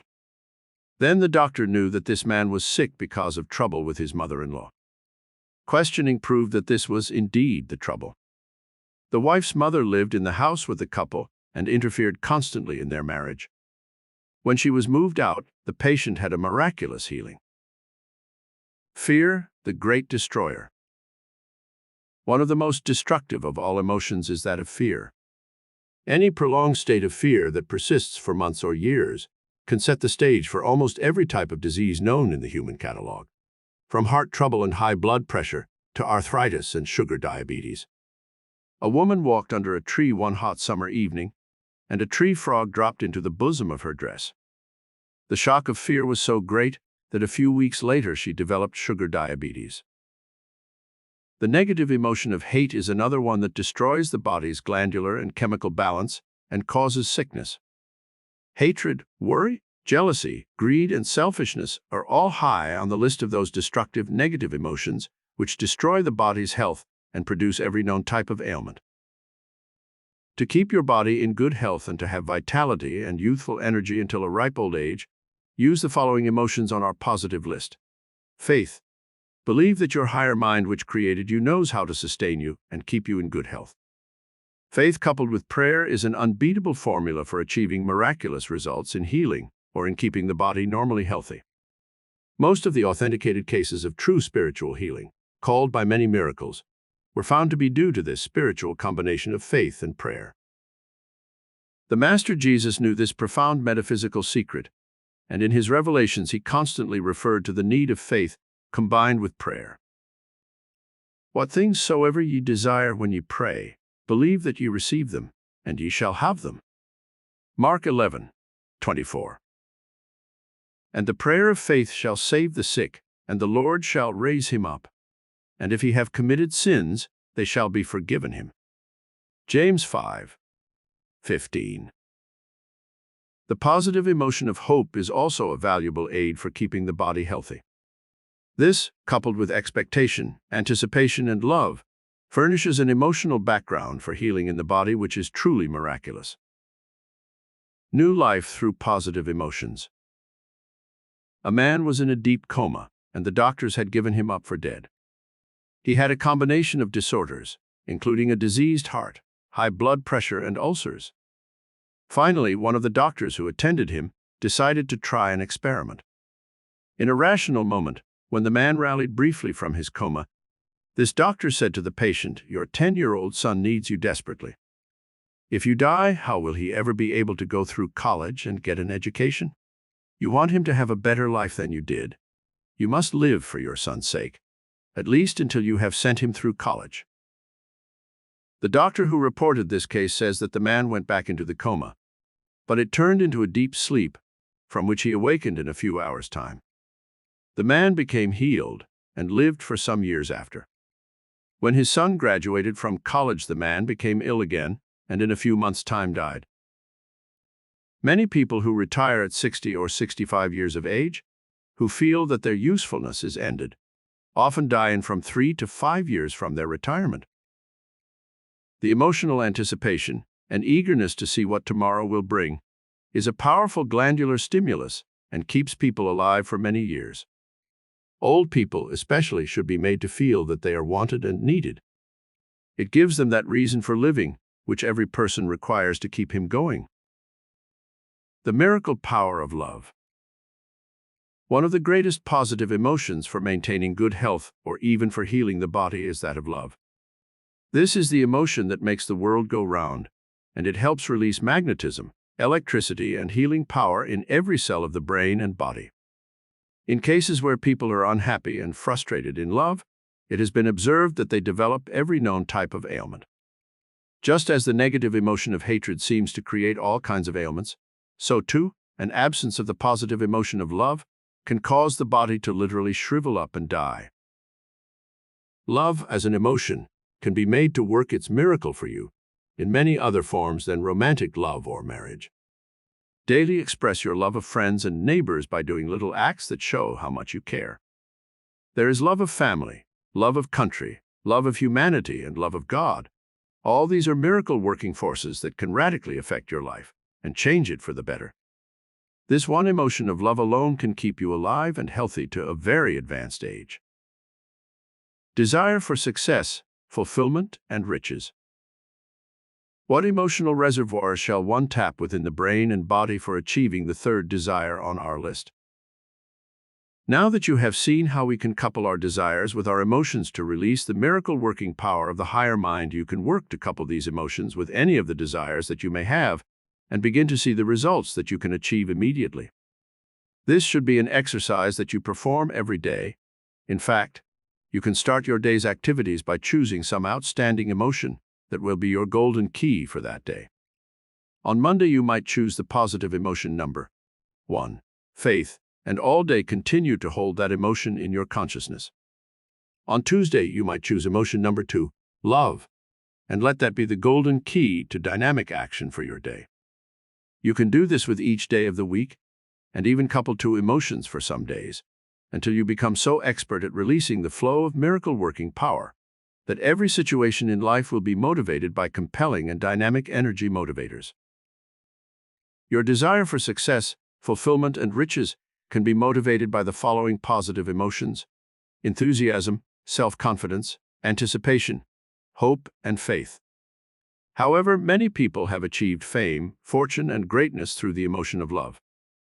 This is one of the most dynamic motivators of all, and we shall study further the miracle-working power of this divine emotion in other sections of our study. Desire for happiness. Happiness is a state of mind more than anything else. It depends to a great extent on the emotions that are indulged habitually. Some people are happy in almost any environment or under very trying circumstances, whereas others may have a fortune, beauty, popularity, and everything to live for, and still be miserable. One remembers such movie stars as Marilyn Monroe and Carol Landis, and several millionaires who committed suicide in the past. Their problems were based on personal failures, not on lack of money, popularity, or success. In a study of the emotions which charge the mind with complete happiness, we find that all 10 given on our list of positive emotions are important. If you will study these carefully, you will see that each emotion tends to give something of its quality to the mind which harbors it, and soon, when you have practiced these positive emotions, your mental attitude will be colored by them, just as if you wore a pair of mental rose-colored glasses. Desire for friends and social recognition. No person can live his life isolated from other people. You must be able to indulge the social reciprocity that brings other people into your life, and this can be done by bringing into play the following emotions: love, enthusiasm, anticipation, charity, good, and unselfishness. We shall have much more to learn about this desire for friends in another section of our study, but you can begin immediately in this important department of your life to do something about ending loneliness and personal unhappiness, and building the magnetic aura in your personality that will attract friends into your orbit of activities and give you the feeling that you are loved and desired by others. Desire for love, marriage, children, a home. This basic desire for love, marriage, and children is one of nature's most compelling emotions.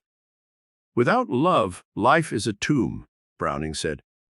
And this is a great truth. It was the magical healing power of love that awakened in Elizabeth Barrett Browning, which made her fall in love with the great poet and marry him, when she had been ill and bedridden for many years. Through love, she suddenly became healed and bore him a child in her early 40s. The emotions which engender love, and which you should indulge if you are searching for fulfillment in this department of your life, are faith, hope, enthusiasm, anticipation, charity, goodness, and a great deal of unselfishness. True love is one of the most unselfish of all emotions and will not thrive in an atmosphere of selfishness. Desire for cultural achievement. Man shall not live by bread alone, we are told in the Bible. You will need balance in your life to counteract work and the pursuit of fame or fortune.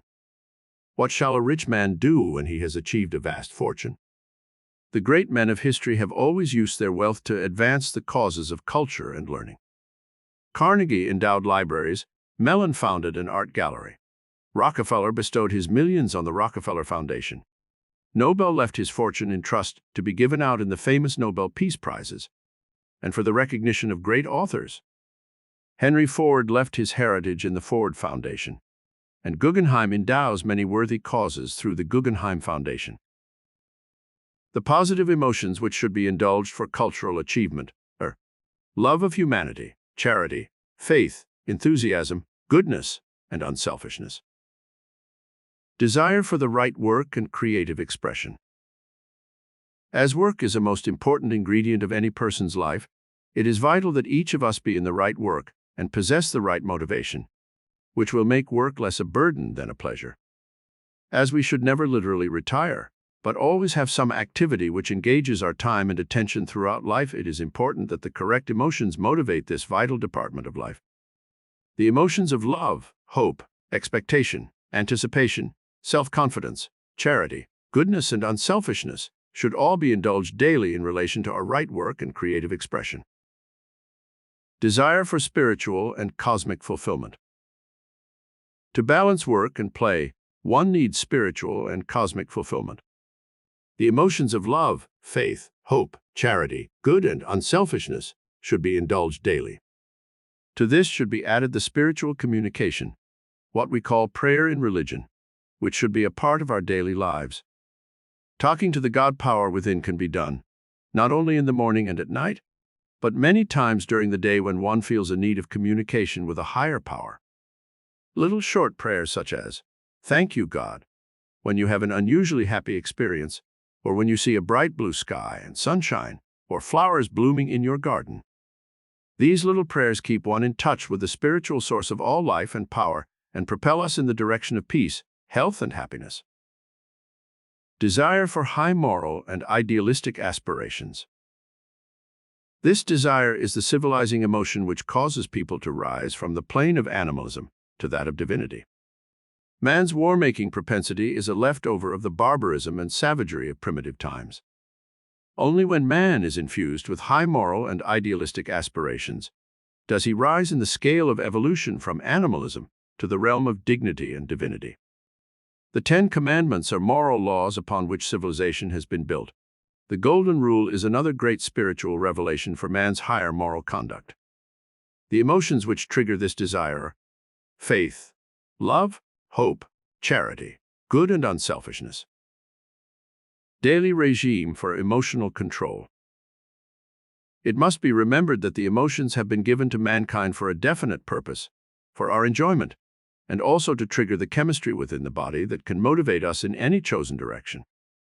The negative emotions should be avoided as much as possible, and the positive emotions should be implemented and exercised every day.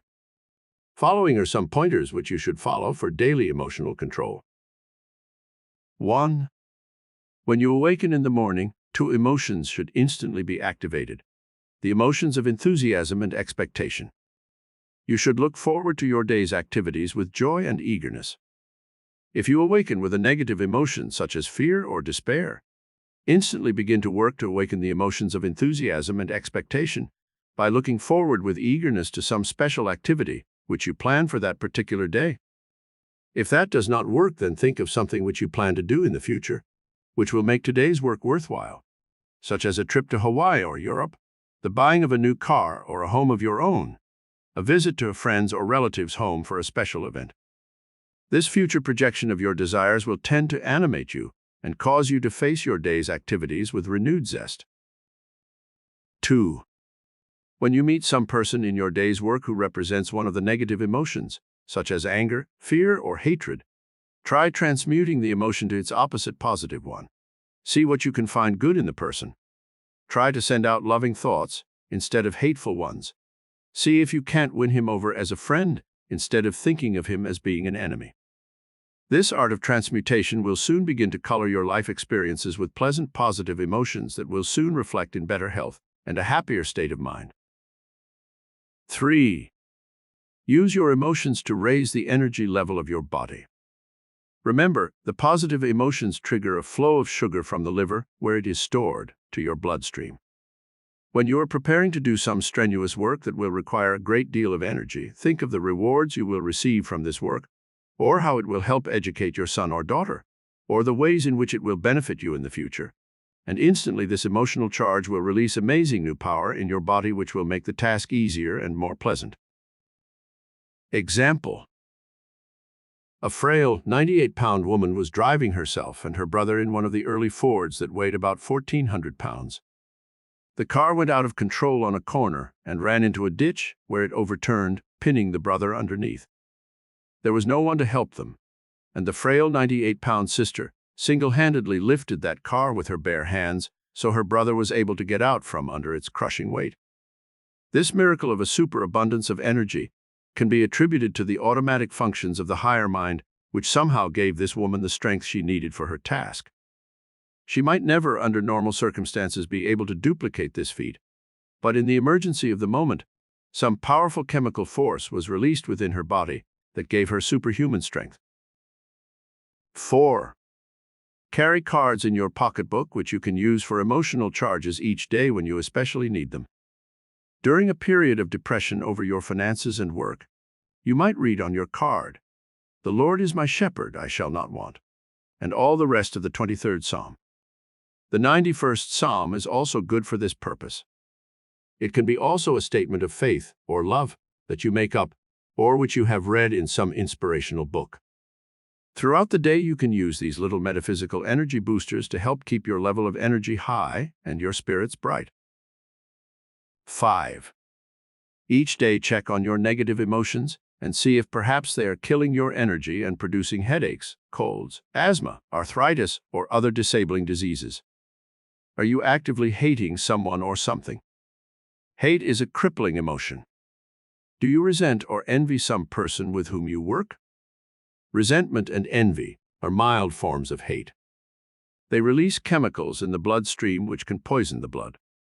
Science now knows these chemical reactions to emotion can produce all kinds of ailments. Do you indulge fear and worry all day long? This is another emotional state that releases excess adrenaline and causes the heart and brain to become overstimulated, producing many ailments. 6. The body lives on food, air, and chemicals. You can change the body's chemistry by changing your thoughts from negative to positive. You can learn how to eat the right foods which will give you good chemical balance. There are many wonderful books written by experts in this field. But what about your breathing? The breath helps purify your bloodstream and remove the toxins and wastes that accumulate all day long. With the positive emotions that you indulge, be sure that you stop several times a day. Go to an open window and take deep, long breaths of fresh air. The lungs of most people are only partially developed because they are shallow breathers. Later in our study, we shall talk more about this important subject. God has placed in the air about you the most necessary ingredients for maintaining health and vitality. Chapter 5. How to get miracle power through dynamic concentration. The life force which motivates the entire universe is a concentrated dynamic force, which you may tap and use as a miracle working power in your own life. This life force is in every atom and molecule of the created universe, from the microcosm, man, to the macrocosm, the universe. When this atomic power is concentrated into a little 2-inch cube, it can set into motion a chain reaction in the atmosphere, which can level an entire city.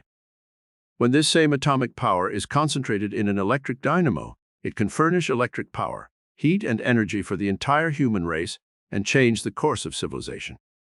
Concentrated atomic power is the secret force that all the great mystics and masters throughout the ages have taught for working miracles of every kind.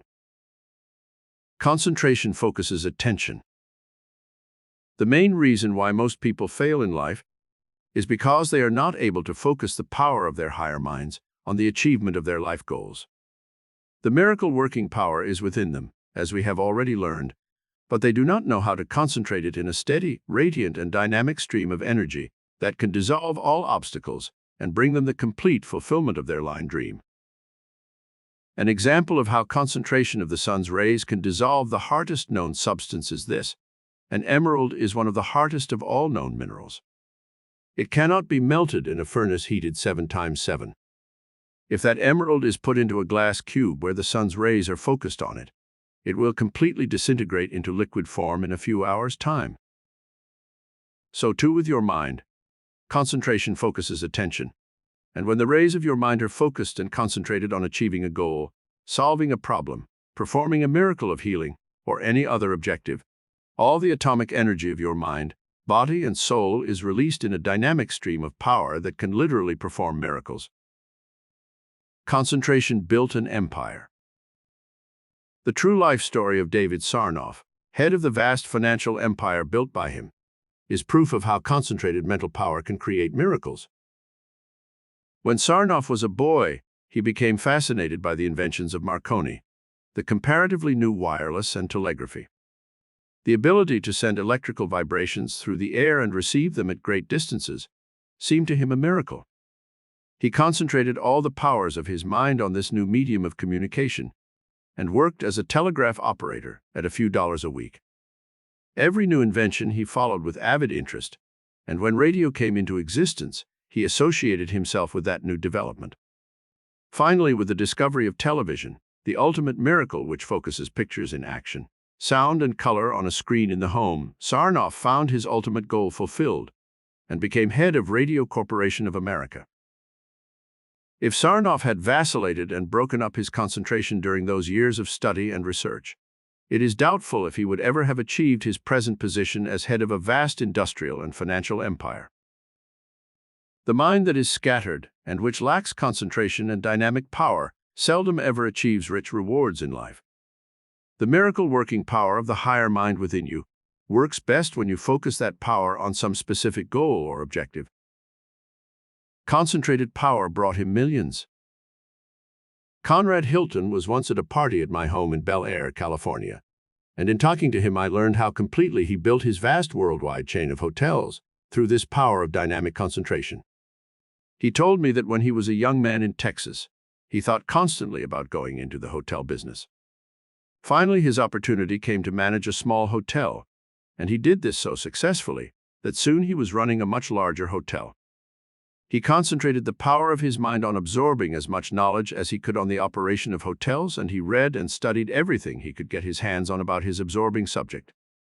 He was 40 years of age before he had his first opportunity to operate a big hotel, the Waldorf Astoria in New York. His enthusiasm and his great ability attracted financial backers, and he was on his way to becoming one of the world's greatest hotel operators. Even now, in his 70s, Hilton has the vibrant energy and youthful enthusiasm of a man of 30. Concentrated mind power has not only kept his mind alert and young, but the vibrations have extended to his body cells and given him the energy of a young man. No one can dance better or longer at a party than Conrad Hilton. Let us define what concentration is, so we will better understand why the higher mind can release miracle power through dynamic concentration. Concentration is the ability to focus the attention on some specific object, or on some state of mind, or an emotion at will. Most of us are able at times to so focus the power of the mind, and we occasionally feel a spurt of energy and power, but we lack the ability to focus this power through concentration at will. This is the difference between those who perform seeming miracles and those who live in a world of failure, frustration, and fear. Everyone has this power to focalize the higher mind on the achieving of a great goal in life, but most people lack the ability to do so at will. Atomic power within your mind. The atomic energy which is dispersed throughout the universe is also within your own human brain. When you think, you use atomic power. When you send your thoughts out into the universe in a radiant stream of concentrated energy, you can stir the atoms and molecules of space and in the minds and bodies of other people, and actually motivate them into action. Sometime try the simple experiment of looking at another person whose back is turned to you with the concentrated thought that in a few moments he will turn and look at you.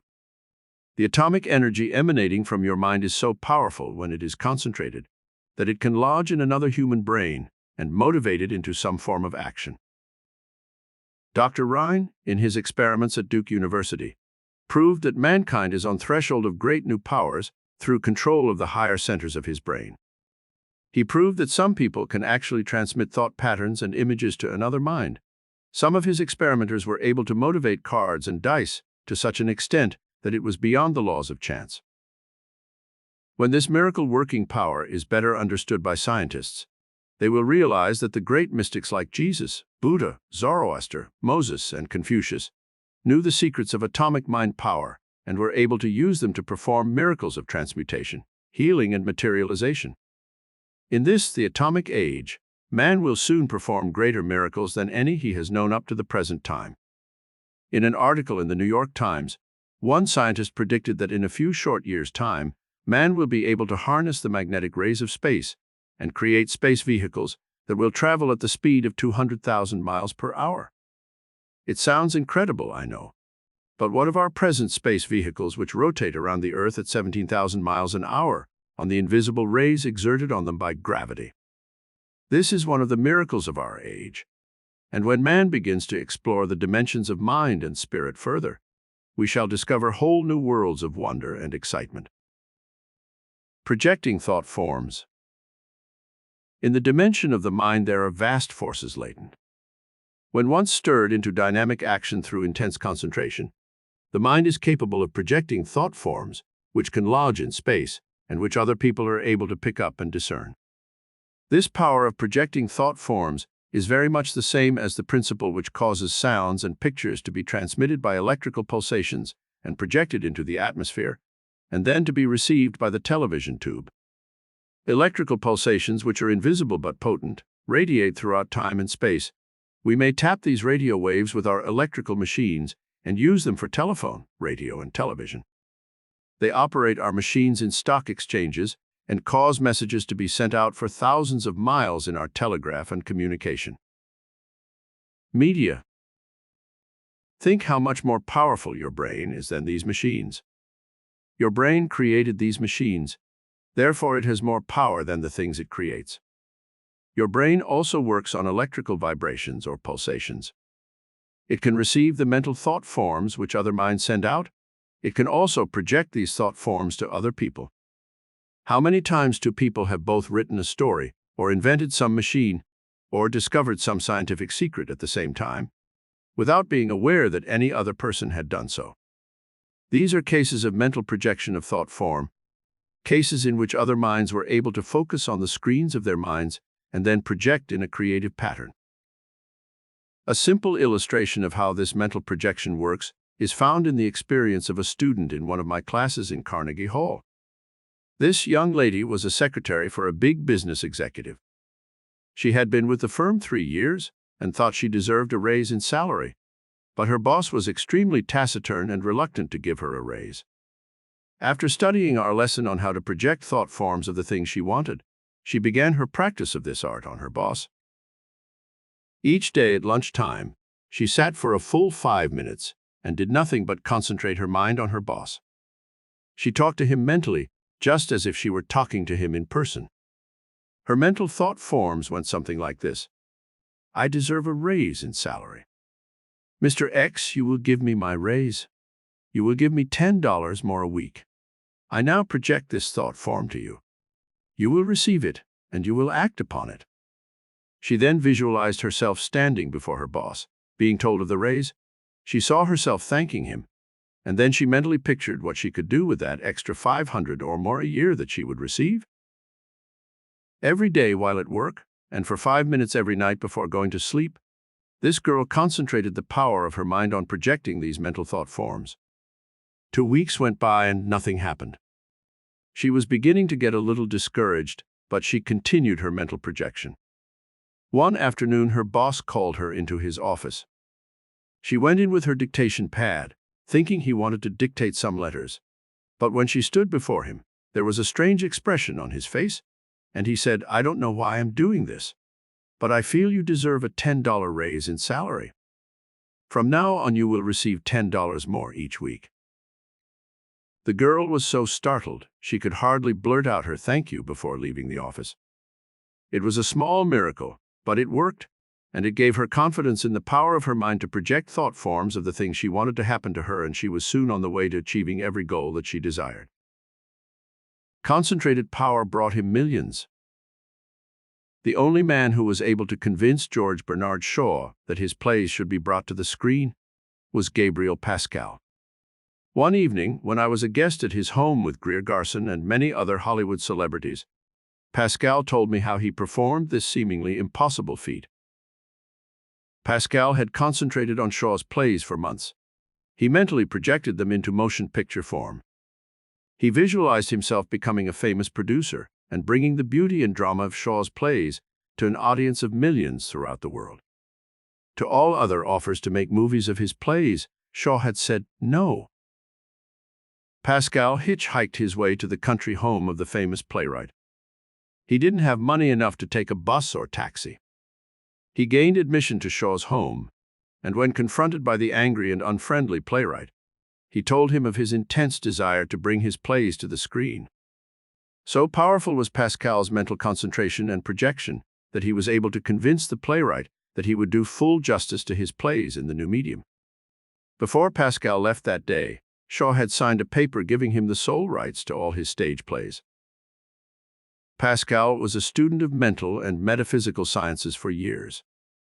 He knew how to project his mental powers and convince Shaw that he should trust all his great works to the care of this man of vision. It turned out that Pascal was able to make millions of dollars for himself through this act, and also to further enrich and beautify the world with Shaw's great art. Regime for concentrating mental power. The late Thomas Watson Sr., who headed one of the world's biggest organizations, the International Business Machines, known as IBM, had one motto, which was printed on a large card that all his employees could see every day. That word was think. The concentrated power of many minds, infused with this idea, built a great organization. The miracle power PF, your higher mind begins to be released to their outer world when you begin to think. But how shall you think? There are many different ways, but the great men of history all used the same mental principle and technique. They concentrated all the power of the mind on one single thought or objective at a time. This ability to concentrate your mental power in a dynamic pattern of thought can be deliberately cultivated. Most people think in a vague and confused pattern of thought. This scatters the mental and physical energies of the mind and body and achieves nothing except restless action. Columbus would never have discovered the New World if he had not concentrated all the powers of his mind on selling this new idea to Queen Isabella. He never gave up this one obsessing thought, no matter how discouraged he was. Even when his men rebelled and mutinied, he continued holding the mental image in mind that there were new worlds beyond the known horizons of his time. Joan of Arc was a peasant girl, with no previous military experience, but her visions of conquest and her intense concentration on achieving victory for the armies of France won for her the opportunity to prove the truth of her visions. Marie Curie and her husband concentrated for 20 years on discovering radium, and they never faltered once in their search for the precious element which they finally discovered. Marian Anderson, the great singer, once told me after a concert in Carnegie Hall that when she sings, she concentrates her voice in a great golden magic circle of love, which she projects to her audience. In the vibrancy and beauty of that voice, there is love for the entire human race. This is what has made her one of the great singers of our time. Jascha Heifetz, the violinist, whom I once visited backstage at that same Carnegie Hall, told me he had concentrated for 20 years for 8 hours to 10 hours a day on creating beautiful music with his violin before he gave his first big concert. You can easily see that these great men and women have used the miracle power of their higher minds to perform the miracles they have achieved in their life work. You have the same power, the same ability, if you will use the higher divine mind within your mind and concentrate all its dynamic force upon the objectives you are trying to attain. These 10 concentrated steps can make you a genius. 1. Sit down for half an hour each day and be conscious of your mind. Ask yourself questions such as, who am I? What is my purpose in life? What is the goal I am trying to achieve? What steps should I take to achieve that goal? Are my thoughts concentrated, or are they vacillating and diffused? 2. Sit down at least once a week and write down your life goal or goals. You can have more than one, but you should take each goal up in turn and concentrate on it exclusively for several moments in your periods of concentration. Don't just write down, I would like $1 million. If you use the power of your higher mind, you will undoubtedly attract all the money you will need for everything you wish to do in life. The written desires might be something like this. A. I desire a better job where I can make more money. B. I desire a higher education and would like to be able to finish college. C. I desire a romance with someone I can love and marry. D. I want a home of my own and enough money to live comfortably in security and peace. E. I would like to own a car. F. I would like to travel to foreign countries. G. I desire friends and an interesting social life. H. I want greater wisdom and knowledge. I desire gifts and talents. I want to play the piano or guitar or violin, etc. I would like to sing, or act or paint pictures or write stories. The above is a sample only of the type of concentrated desires many people have. You can make up your own list. When you once write it down, look at it every morning when you arise, and every night just before you go to bed, and read it carefully. You will carry these thought forms with you while you sleep, and your higher mind will project them to the outer world, where they will begin to take on a life of their own and clothe themselves in the form of reality. 3. Practice for 15 minutes before your mirror with this exercise in concentration. Visualize yourself before the Congress in Washington, D.C. making a speech on some special subject. You can choose any subject and you can say anything you wish, for no one will have the power to stop you from talking. You can talk out loud or talk to yourself, whichever you wish. Or you can go into the office of the President of the United States and talk to him on some subject you wish him to act upon. The purpose of this exercise in concentration is to give you greater power in thinking new and original thoughts, so you can project thought forms that are vivid, dynamic, and interesting. Later, when you wish to use this same concentrated power to project your thought images for some specific thing, you will be able to do so with greater ease. 4. On another day, concentrate for 15 or 20 minutes on memory recall. Go back to the earliest days you can remember as a child and recall the sights, sounds, and impressions you received. Try to remember conversations, the faces of those you knew, your childhood playmates, teachers, relatives, and friends. Recall the Christmas or birthday parties you had, the places you lived, the books you read, the movies you saw. This exercise can be indulged at night just before going to sleep. It will cause you to drift off into sleep easily and will help you develop your memory for future benefits. 5. Listen to a musical selection on radio or Victoria and concentrate on the various instruments to see how many you can identify. 6. Look out of your window and see how many separate things you can see. Then close your eyes and reproduce them. 7. Concentrate your mind on one word such as home, and then see how many different words will come into your mind in association with that word. You will find this exercise helpful in building your power to use words in writing or in speech. Then take words from a dictionary and concentrate on using them in sentences. This exercise can be done in writing or in speech, or you can merely think the words and their associations. 8. Fix your eyes on one subject in your room and concentrate on it as long as possible without blinking. When you feel discomfort, close your eyes a moment. Soon you will have the power to use the magnetic eye, which can hold and control other people. Then practice looking at a flower and close your eyes and try to see it in color and form. 9. Sit for a half hour or more and concentrate the power of your mind on some person or persons you wish to influence for some good purpose.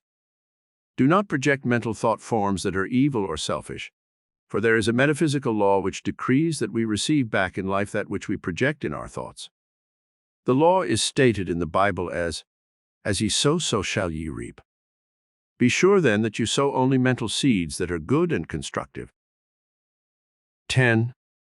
Read a page from a book and then close the book and concentrate on the meaning of the words you have read. Do not try to reproduce the words exactly as written, but try to find the hidden meaning of the words. This exercise in concentration will help create originality of thinking within your mind. Einstein, one of the most brilliant men of our age, once said that the greatest genius who ever lived used only 1/10 of the potential power of his mind. Just think what a genius you can become if you use even half of the power of your brain potential. There is nothing you cannot achieve if you will only concentrate the miracle power of your higher mind through your conscious volitional mind. Control your thoughts. Think at will what you wish to think, and you will literally become a genius. It is said of Napoleon that he had tremendous powers of concentration. He arranged matters in his mind as if the facts were in drawers. When he wanted some special fact or information, he merely opened a mental drawer and took it out. All thoughts are filed in the brain in sequence and order. One fact will draw out others related to it. This is what makes some men such great thinkers and leaders. They are able to draw on these stored sense and memory impressions through the power of concentration, and when they need them, they merely turn to this mental cabinet where they are stored and draw them out. Chapter 6. The Metaphysical Fourth-Dimensional Power Source. In metaphysics, we learn that there is a fourth-dimensional power plane that can give one supernormal powers of the mind and body. It is in this fourth dimension of mind and spirit that man is able to perform astounding miracles. All the great mystics and teachers of the past have known of this fourth dimension, and by tapping the vast storehouse of power that resides therein, they have been able to rise above the limitations of time and space and matter and achieve miraculous results. The term metaphysics was coined by Andronicus of Rhodes, who edited Aristotle's philosophical works. That section of philosophy that dealt with matters above and beyond the physical and material planes of existence he called metaphysics, from two Greek words, meta and physica, which means literally that which is above and beyond the realm of the physical. Miracle response centers of the brain. Within your human brain, there are miracle response centers which operate on a higher frequency or wavelength than the ordinary. Everyday centers, which regulate your body's functions, such as digestion, breathing, circulation of the blood, repairing of the body, and the other automatic functions. The all-knowing intelligence, which man calls God, has put into his universe everything that man needs for his existence. Let us see how this power works in nature. A beaver knows instinctively how to cut down trees, chop them into small sections, and then build a dam across a stream. This knowledge is inborn in the beaver. Scientists took two beavers into their home for observation. They left them alone while they went out for the evening. When the scientists returned, the beavers had carefully cut the legs off the tables and chairs, and dragged the pieces of wood to a corner where they constructed a dam for an imaginary stream. A beaver knows no other way of life than to build dams, and he will construct them wherever he is. A spider will spin a geometric web that is perfect in design, and he knows how to sit in the center of that web and wait for his victim to fall into its tenuous strands. A hummingbird constructs an involved, elongated form of nest that hangs suspended from a tree branch, where its young will be safe from predatory creatures. The bee knows how to take an essence from a flower and turn it into easily digestible honey for its young. And while it is busy taking essences from flower to flower, nature has made it earn its living by pollinating fruits and flowers for mankind's benefit. Truly a miracle of creative productivity. The maple seed is a two-winged pod which this intelligence of the cosmic mind has created for a specific purpose. If the seed were to drop in the shade of the mother tree, it would never germinate and grow. This higher mind in nature has given the maple seed wings so that a vagrant breeze can carry it aloft and away from the tree to some fertile patch of soil where it can reproduce its own kind. The three planes of consciousness. There are three planes of consciousness which we shall now study. To fully develop your metaphysical power potentials, you must know how to reach the miracle response centers which you possess within your own consciousness. All the great men and women of history who achieved great things had this ability to release the power of the higher mind in creative activity. This is what distinguished them from ordinary mortals. There are three types of mind which are explained below. 1. The conscious mind. 2. The subconscious mind. 3. The cosmic mind. The conscious mind is the storehouse of human memory. The subconscious mind is the storehouse of preconscious memory. The cosmic mind, which William James named the superconscious mind, is the storehouse of cosmic memory. Most people operate entirely on one plane of consciousness, the conscious mind. They read something and do not retain it in their memory. They see physical and material objects, but they do not fully comprehend what they see. They live a one-dimensional life that is purely physical and material. They lack sensitivity to the higher pulsations of the universe, and their lives are marked by poverty, unhappiness, and limitation. Such people settle for a job and a small income for the rest of their lives. They seldom broaden the horizons of consciousness by exploring the wonders of the universe. They complain about the lack of opportunities in the world. They grumble because their lives are drab and lack excitement and fulfillment. They do not realize that they create their own prisons, in which they are confined for a lifetime. A prison or a palace. The story is told of a man who was sentenced to prison, and when he was put into his cell, he found another man sitting there writing by the light of a candle. The newcomer looked about him at the incredible squalor and misery of the rat-infested cell, and cried, "What a miserable place! Surely I will die here." The man who was sitting at a low table writing stopped and looked up. He asked, "How long is your sentence?" The other prisoner replied, 6 months. "Surely I cannot survive in this wretched cell." The other man smiled gently and said, "I have been here 12 years. He returned to his writing of Pilgrim's Progress. The man was Bunyan, and he was busy creating his immortal book, which has given inspiration and courage to millions. One man, the new prisoner, was living in the consciousness of limitation and saw only the wretched prison cell where he was to remain for 6 months. Bunyan was living on the fourth-dimensional plane of the higher cosmic mind, where he created his own world and rose above the limitations of his environment. You can create a prison or a palace in the unlimited dimension of your higher consciousness. When you once discover this secret for rising above the limitations of time and space, which all the great ones of history have known, you will be able to perform seeming miracles and transcend your environment and rise above your limitations. Helen Keller is a perfect example of someone who has been able to rise above the limitations of the third-dimensional world and soar into the illimitable, lofty realms of the cosmic plane of consciousness. Deaf, dumb, and blind, this great woman has been able to achieve immortality and to benefit millions of handicapped persons with her example of courage, faith, hope, and vision. Poverty, a state of consciousness. Most people do not realize that they literally imprison themselves because they live in a consciousness of limitation and barrenness. When they once learn how to release the power of the cosmic mind with its unlimited power, they can change their environment, become successful, and fulfill their every dream and desire. When the kulaks or peasants of Russia were freed in the revolution, they inhabited the palaces of the czars and former rulers. They fed their horses in the rosewood pianos, chopped up the priceless antique furniture, and built fires on the white marble floors, and tore down the valuable hand-woven tapestries from the walls and used them for blankets for their horses. They now had the same environment that royalty had created and used, but their limited consciousness caused them to make hovels of the magnificent palaces. Perhaps you have been limiting yourself in life by accepting the seeming limitations of material and physical conditions in which you exist. It is true that there are obstacles, problems, interferences in all human destiny. If life did not have these obstructions, man would not grow strong and learn how to rise above the limitations of life. Sometimes through misfortune or handicaps, we are literally pushed into the mainstream of life's turbulence, and we must either sink or swim.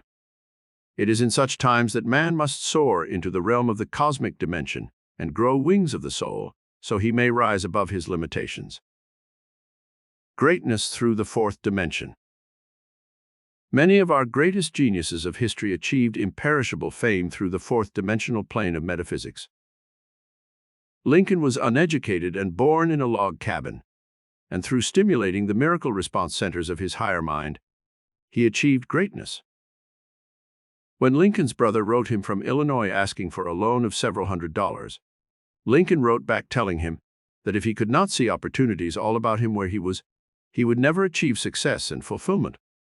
The state of Illinois became one of the richest in our Union, proving what Lincoln told his brother, that opportunities were all about him, if he could but have the vision to see them. President Franklin D. Roosevelt rose to greatness, despite a crippling attack of polio, which kept him in a wheelchair for many years. Lord Byron, the great English poet, was born with a club foot, and yet, through his cosmic illumination, he achieved immortality. He was able to go to Greece when that country struggled desperately for its freedom from Turkish rule, and he gave his life in battle with the Greeks. Today, throughout Greece, Byron is honored with statues and memorials to his unconquerable spirit. Florence Nightingale ignored the limitations of her time, which decreed that women should remain in the kitchen, and went out into the battlefields to nurse the wounded and dying. Through this sacrifice, she freed women for all time and raised the profession of nursing to new and greater dignity. George Washington Carver was born to slave parents, and yet rose above the limitations of race and color to found Tuskegee Institute in Alabama. He once showed me little packets of flower seed that he put into every letter he wrote, and which went all over the world to people who wrote him. He said, "I send these seeds out with thoughts of love. Whoever sees them bloom must reflect the love and beauty of the flowers. One cannot hate his fellow men when he loves nature." Edison and Beethoven both became deaf, and yet they were able to rise above this limitation and achieve greatness in their fields. Milton was blind, but his Paradise Lost and Regained have won for him a high place with the immortals of all time. The unlimited fourth dimension of spirit. The list is endless of those great men and women who rose on wings of the soul, through cosmic consciousness, to achieve immortality.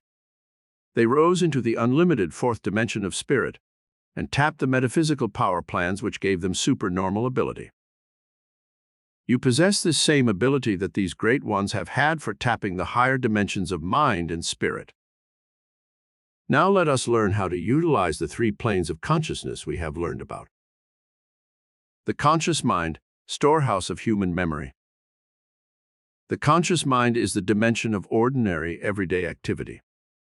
It is here that all awareness begins.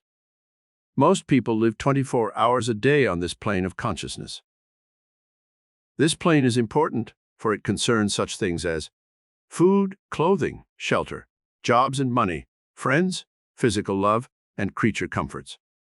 There is nothing wrong with living on this plane of consciousness, for without it, there could be no physical or material existence.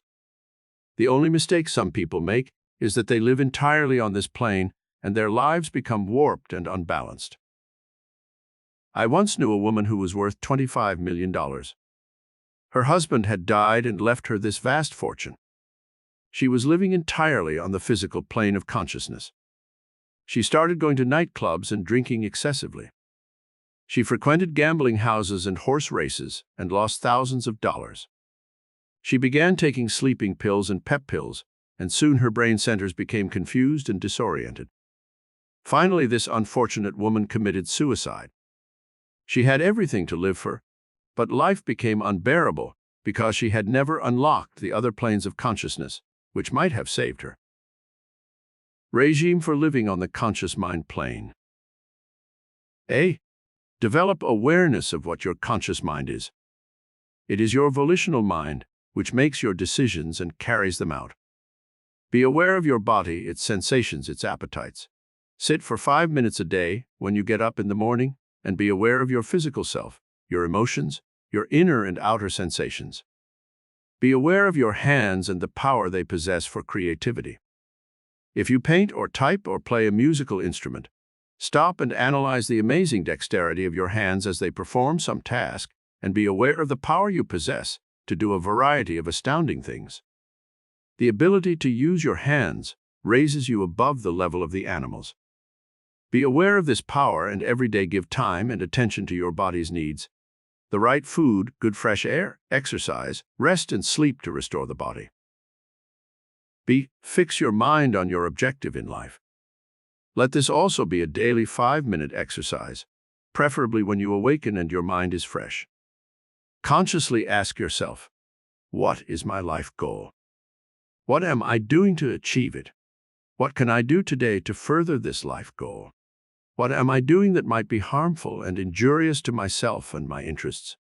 You can also do this exercise at odd moments, while waiting for a bus, or when you are having your lunch at work. This keeps the conscious mind constantly focused on your true life goal and keeps you from getting confused as to your life objective. C. Cultivate affirmative power consciously. The conscious mind and its memory patterns are motivated by conscious volition. You can color the fiber of your mind with either negative or positive suggestions. People constantly tear down the positive habit patterns of their brains with such negative statements as, I can't. I'm afraid I'll fail. I know I won't be able to do it. I'm unlucky. I was born to lose. I once met a man who had tattooed on his right arm the words, born to lose. He began to tell me a story of defeats, disappointments, failures, and frustrations that was truly awesome. Early in life, his father had deserted the family, and he had never known security as a child. His mother took to drink. He ran away from home at an early age, and soon he was also drinking excessively. He went from job to job, and finally, as a seaman, when he was drunk one night, he had the words, born to lose, tattooed on his arm. From that time on, his bad luck increased, and he wound up by telling me that he was doomed by fate from the moment he was born to an existence of misery and poverty. Unfortunately, my acquaintanceship with him did not extend beyond the moment, so I could not show him that his own conscious volitional mind was the cause of all his misery and bad luck. Affirmative power is cultivated by giving yourself conscious suggestions, which lodge in the miracle response centers of your mind and produce the equivalence of that which you affirm. Change your statements of I can't to I can. Change I won't to I will. Begin to think affirmatively. I can be healthy, strong, youthful, and radiant. I will succeed in my work. I shall attract money enough to meet all my needs. People will like me and be friendly with me. I attract only that which is good.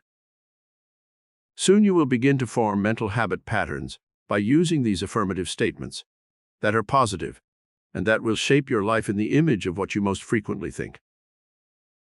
D. Develop conscious control of your brain centers.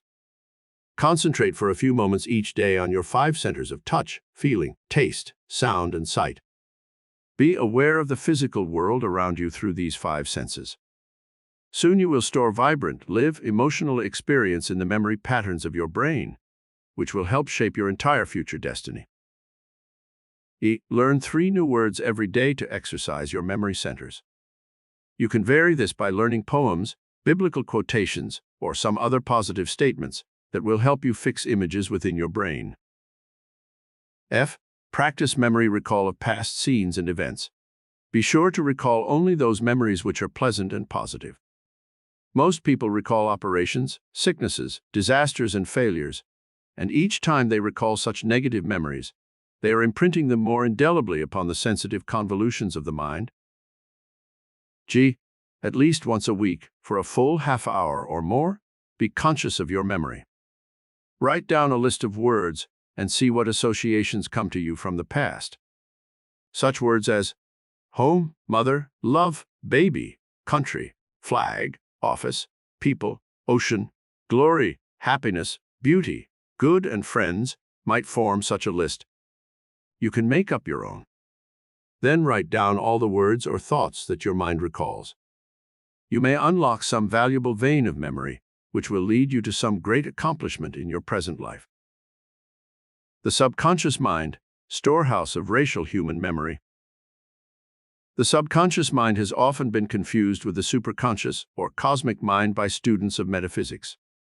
It is true that tremendous power resides within your subconscious mind, and that you can use it to great advantage by knowing how to release its stored-up power. The subconscious is where all the racial memories are stored. When nature wants to create another human being, she releases the pattern which is held in the racial memory of all human beings. This is stored in the subconscious mind. The subconscious knows how to form that child in the mother's womb perfectly in 9 short months' time. The chemical formula is within the mother's genes and cells of her brain and body. The cosmic mind, which we shall study shortly, holds the secret pattern for all creation. But it is the subconscious mind which is the tool within man that nature uses for evolving that pattern. The subconscious might be called the second dimension of life experience. It is the automatic mind which motivates all living creatures, causing them to perform their life functions through instinct.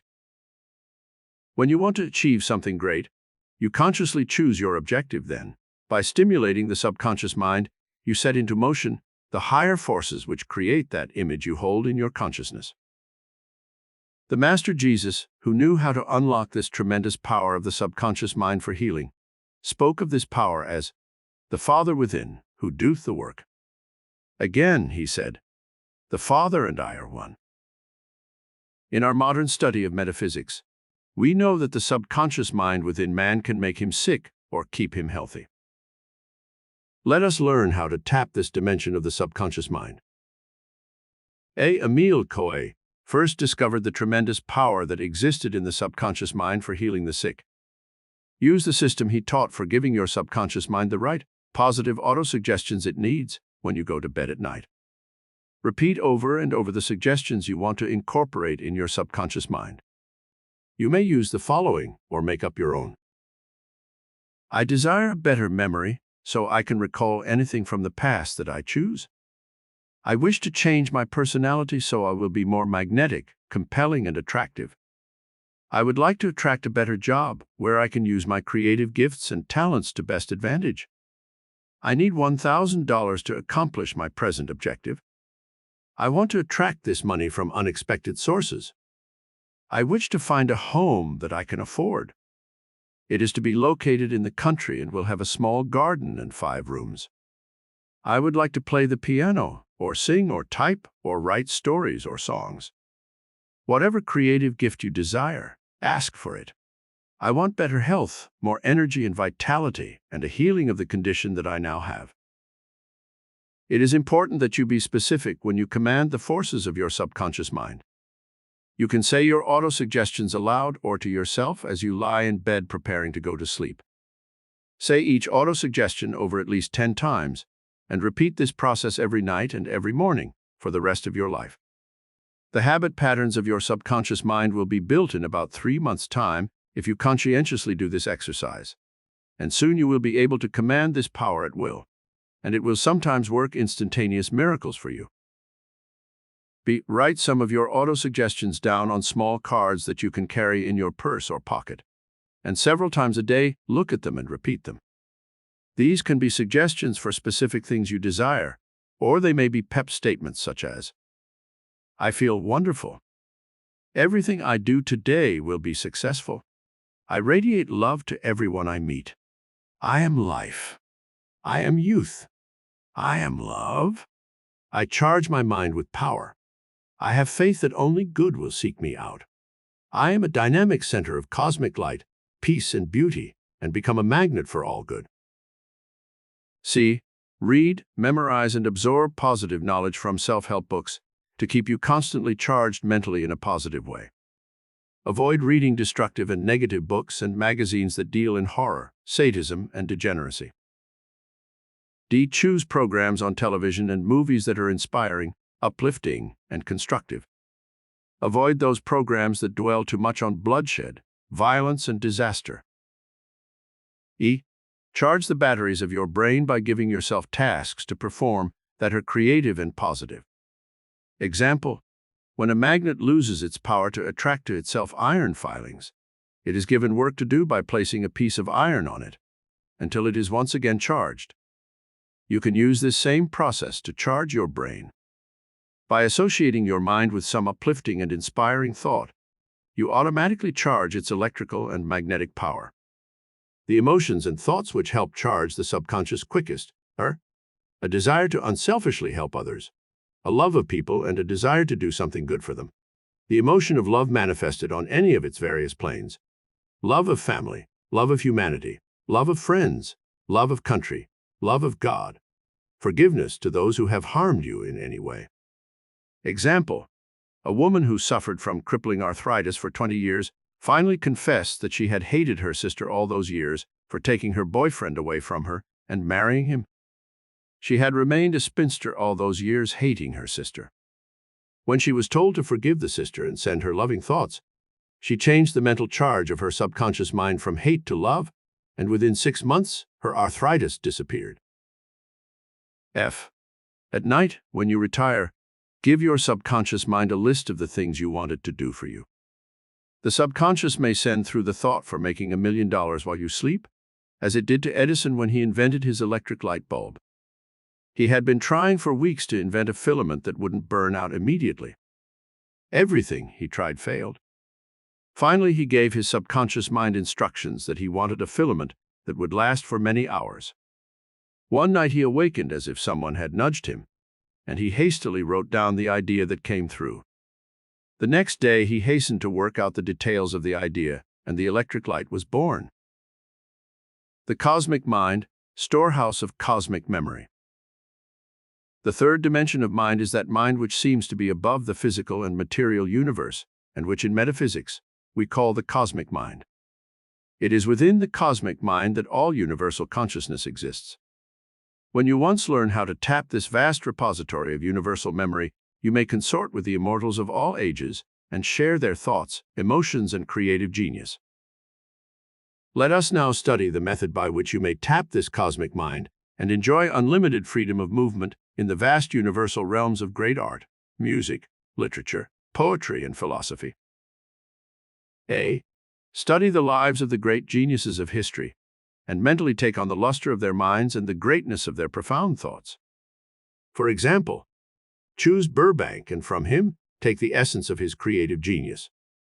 This was made up of curiosity about the workings of nature, patience in his many experiments with growing plants, faith in the inherent miracle of all life that infuses all living things, vision, the ability to see new forms and create them through imagination, courage, to be able to continue in the face of numerous failures and obstructions. You can see how you can borrow cosmic greatness from a genius like Burbank by knowing his life and his work, and then emulating the pattern of greatness as established by him.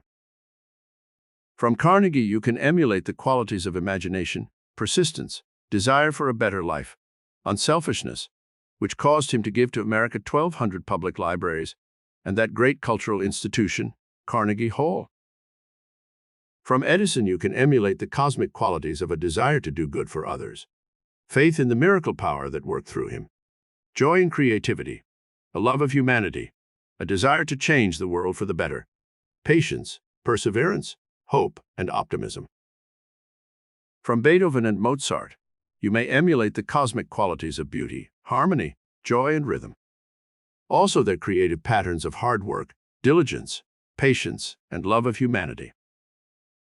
This process of studying the lives of the great can be extended to every realm of human endeavor, from philosophy and science to art, music, literature, and invention. B. Mentally hold a conference with great men whose thoughts and works have enriched the world. Example: you might have a business problem which you do not know how to work out. Call upon the cosmic knowledge used by Vanderbilt, Morgan, Carnegie, Schwab, and other business geniuses. The same thoughts which motivated them when they lived are still in existence today on the cosmic plane of consciousness, and you may tap this plane as easily and readily as these men did. You may wish the inspiration of great music. Turn to the recordings of such geniuses as Beethoven, Mozart, Handel, Bach, and Strauss, and when listening to their living music, you can recreate the inspiration and emotional beauty that caused them to create their vibrant masterpieces. You may require the transcendental wisdom and beauty of words, which were created by such great men as Shelley, Keats, Milton, Dante, Shakespeare, and Hugo. Turn to the works of these or other great authors and rekindle once again the cosmic flame which burned brightly for them, and which through them inspired the entire human race. You may require the cosmic knowledge of a man of science for some specific task in your life. Turn to the lives and works of such men as Newton, Galileo, Leonardo da Vinci, Pasteur, Einstein, Salk, and Fleming. The same cosmic inspiration that motivated them can, through their works, enkindle your brain and imagination with the same creative fire they used, and cause you to create works of greatness. See, have a high and noble purpose for living, and you will reach out to the cosmic mind and draw inspiration and help for every action in your life.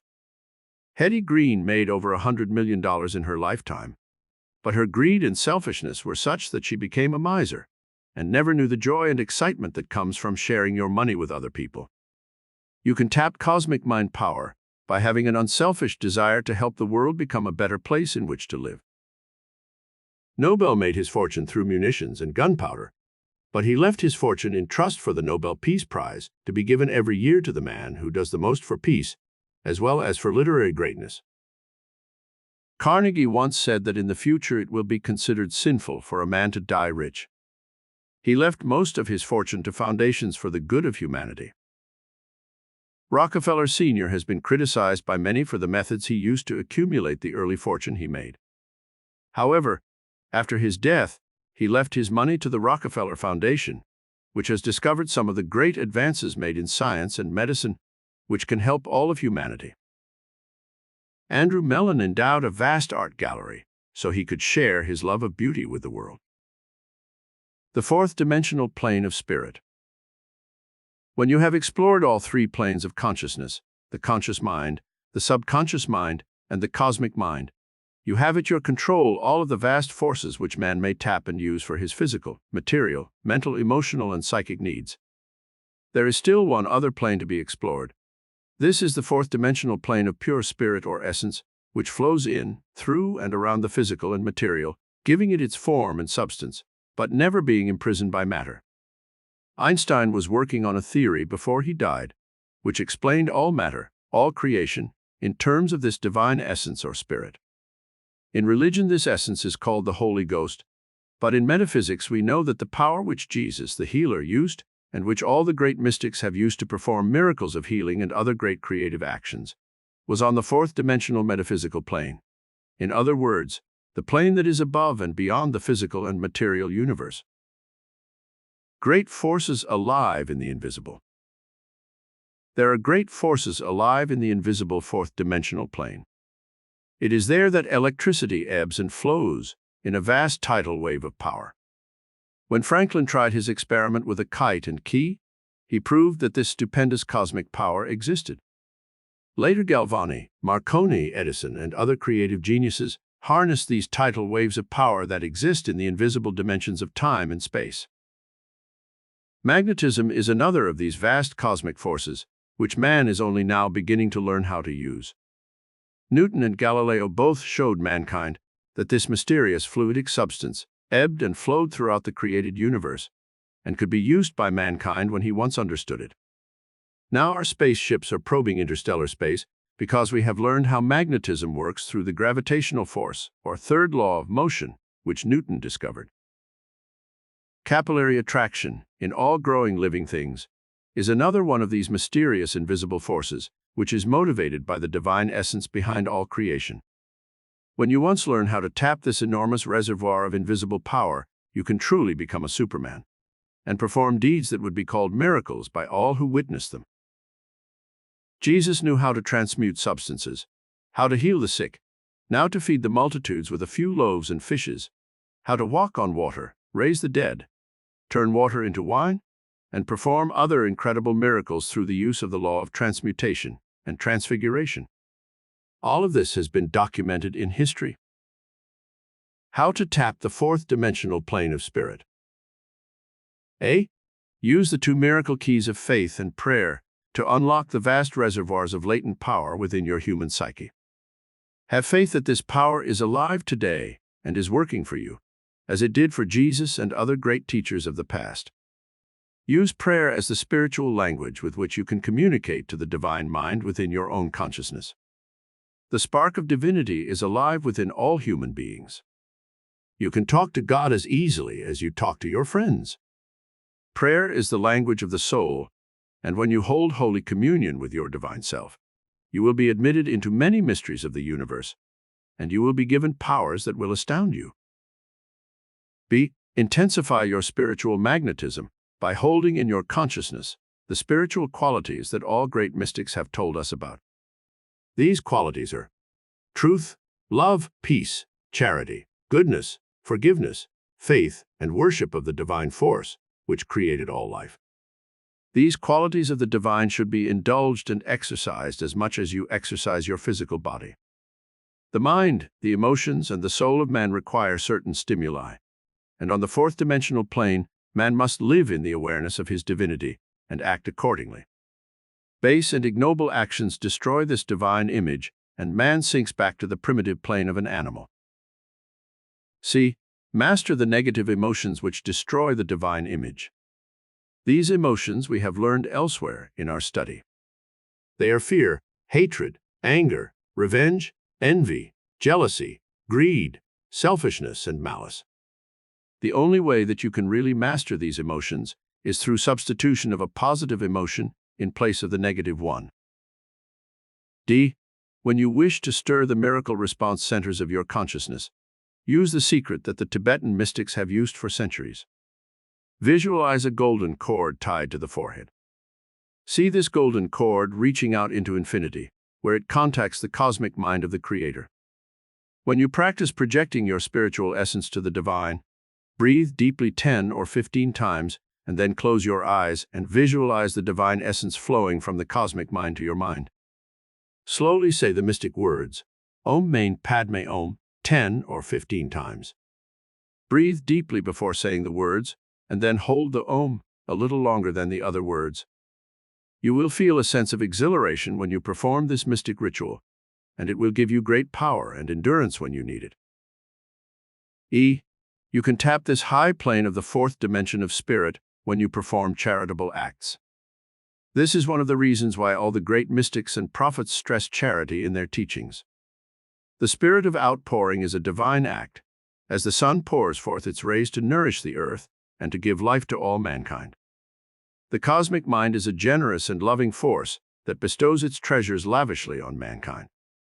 Duplicate this generosity of the divine mind in your own life, and you will see immediate changes in your own life affairs. Being charitable does not mean that you must give money to others. Giving takes many different forms. You can give kindness, love, beauty. You can share your life experiences with those less fortunate. You can give smiles and kind words to those with whom you work. The spirit of kindness and generosity can become a mental habit which infuses your entire personality. It will win friends for you and cause you to be loved by everyone you meet. Chapter 7. All riches possible using miracle power consciousness of metaphysics. You can use the miracle power consciousness for many different purposes in life. You may want to become an outstanding success in the business or professional world and build a vast fortune. You can use this power for this purpose. There is nothing wrong with utilizing the riches that are in the universe. They were given to man by the Creator and should be used intelligently. The Bible speaks of the love of money being the root of all evil. It does not say money itself is evil. It is the greedy, selfish person who accumulates a fortune for his own self-aggrandizement who is sinful.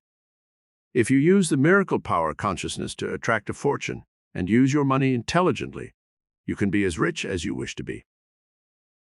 How to build the rich consciousness. There is a law in metaphysics which is called the law of cause and effect. It is also referred to as action and reaction. There can be no effect without a predisposing cause. If you want to become rich and successful, you must set the causes into motion, which will lead to the effect of producing riches. This is a law in everything in the mental and physical worlds. What is consciousness? It is the state of being conscious, of having awareness. It is the totality of one's thoughts, feelings, and experiences. A rich consciousness must first be created before you can truly enjoy the blessings of life. This consciousness can be built even if you are poor and do not have any material resources. Example: a man who has never been exposed to any artistic or cultural experience might go to the Metropolitan Museum in New York City, where there are magnificent art treasures from all over the world. He might enjoy the experience a great deal, but it is unlikely that he will really understand what he sees or fully appreciate the works of art. Why? Because his consciousness has never been fully developed in relation to art. A person who has studied art, who has read books on the lives of the artists, and who knows something about symmetry, composition, form, and color, will appreciate the beautiful paintings more than one unversed in this knowledge of great art. The rich consciousness must first be built before you can truly enjoy the free riches of life, or attract the material abundance which riches represent. If you were rich, what would you do? Let us ask a hypothetical question. If you were really rich, what are some of the things that you would do? You would buy magnificent paintings for your home. You would probably have expensive, leather-bound volumes for your library. You would own a luxurious car with a chauffeur to drive you anywhere you wanted to go. You would travel to foreign places and seek out the pleasures and amusements of nightclubs, horse racing, and yachting. You would frequent the best hotels, eat the finest food, and go to the opera and theater to see fine shows. You can actually live the rich life and enjoy the same things that millionaires enjoy, without being rich. When you once build the rich consciousness, you will enrich your life. And then, if you want a fortune, the miracle power within you can show you how to attain it. Here is how the rich consciousness is built. 1. Be aware of the priceless treasures of life that are all about you and which you can enjoy with very little money. For instance, you cannot own a Rembrandt painting, which would be worth $1 million or more, and which few millionaires can afford to own, but you can buy magnificent reproductions of the greatest art treasures in the world, such as the Mona Lisa, the Blue Boy, the Last Supper, and other great paintings, which can adorn the walls of your home. If you are not near a great art gallery, like the Metropolitan in New York, you can purchase books which reproduce the world's great art treasures and enrich your consciousness by studying the lives and the works of the great artists of the past. 2. You may not have a fine library of leather-bound first editions in your home, but you have access to a public library, which is a repository for the world's greatest literature. Here you may borrow books which you can read and fill your consciousness with the noblest thoughts and inspirations of the greatest literary geniuses of the past and present. Also, most of the finest books are now being reproduced in paper-bound volumes, which almost anyone can afford. 3. Study the lives on great and successful men of history through reading biographies and autobiographies. Then emulate their lives and thoughts. Learn from the mistakes of these men and try to enrich your consciousness by absorbing as much knowledge as you can from their examples and life works. 4. You may not have your own limousine and chauffeur, but what about your local forms of transportation? You can have, for a small sum, a vast streetcar or subway or bus with a liveried chauffeur who does the driving for you. Isn't this as much yours as if you owned it? Then, too, think of how little bother it is. You need not take care of it or put gas in it or worry about repairs. It is all done for you by a vast network of employees that you need never contact. Instead of lamenting the fact you do not have a car, build first the consciousness of riches, which can eventually lead you to owning your own car. 5. You may long for a mansion and landscaped gardens, but did you ever stop to think that you already possess illimitable riches in public parks, zoos, botanical gardens, that no millionaire could ever afford to keep up? I remember in my walks about Bel Air, where I had a home in California for many years, I came to a vast 10-acre estate with a huge wire fence around it, and the words, "Electric Gate, Keep Out," on the front. In the center of this estate was a huge mausoleum of a house. I never saw any people on its rolling lawns. No one was ever out in the yard enjoying the flowers and imported expensive trees and shrubs. It was a lonely and deserted wilderness, and the multimillionaire who lived there was never at home to enjoy his mansion. Surely you can find more happiness in your own comfortable small apartment or home than is represented by this outlay of wealth. You can build a rich consciousness and enjoy the public parks and the beauty of gardens all around you, without ever having to worry about watering the plants or paying the gardeners to keep them up. 6. You may complain that you cannot afford to go to the theater and opera or concerts. Your hometown may not have these special entertainments which only the rich can afford. You need not be rich to have entertainment fit for a king. You have radio and television, which can bring into your home in one evening alone entertainment worth many millions of dollars. With the flip of a dial, you can be personally entertained by such great stars as Jack Benny, Milton Berle, Lucille Ball, Jackie Gleason, Bob Hope, Red Skelton, and Danny Thomas. You can turn to the telephone hour for culture and fine music. You can even have Johnny Carson, Ed Sullivan, and occasionally the Beatles and Elvis Presley, if you want modern entertainment and vaudeville. Then think of the multi-million-dollar movies that you can tune into of an evening. You can be entertained by not only our present stars, but by a youthful John Barrymore, Errol Flynn, Clark Gable, Gary Cooper, and Tyrone Power, who have long since departed this earth. Garbo, Dietrich, Rita Hayworth, Lana Turner come to you in the magic of eternal youth and beauty on your home TV, and it costs you only the initial price of your set. A potentate of the Far East, with all his millions, could never afford the wonder and luxury of a radio or television set. You are already as rich as Midas, but you may not have the consciousness of the abundance you truly possess. The rich universe in which you live. To help you build the miracle power consciousness that can bring you illimitable riches, let us examine the rich universe in which you live. Most people remain in poor circumstances in life because they are not aware of the riches that God has placed here for us to enjoy. Ponder on the following facts the next time you begin to bemoan the fact: there are not enough riches for all people. In Russia, there is a forest 3,000 miles square. In that one forest alone, there is enough lumber and building material to build a mansion the size and beauty of the White House in Washington, D.C. for every family in the world. In Brazil, there is a vast area of untapped treasures, where there is more than enough wealth to furnish the world with gold, diamonds, silver, iron, coal, zinc, tin, copper and mahogany, rubber and fruits, to supply the entire world for generations to come. Poverty is in the mind of man, not in God's universe. Then, add to this the wealth that exists in the sea. Now they are finding diamonds, gold, and oil in the seas of the world that promise to furnish mankind with an abundance of treasures for generations to come. Remind yourself constantly that you live in a rich universe, and that everything God created was for you and your loved ones. There is no poverty in nature. Poverty is man-made. The cost of the ships that were sunk at Pearl Harbor alone would have furnished water to nourish the entire desert wastes of the West. Enough produce could have been furnished there alone to feed the starving millions of Asia. $4 billion, the cost of creating one single atom bomb, could have wiped out poverty in America and fed the rest of the world for years.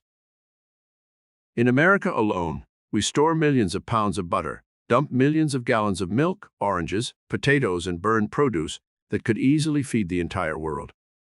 The next time you hear someone speak of the lack and limitation that is in the world, remind them of these facts.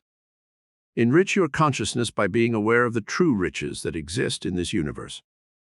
Soon you will be able to attract all the money you need to furnish you with every luxury and comfort you desire. Do these things to release the miracle power for building a fortune. 1. Absorb as much knowledge as you can about the world in which you live.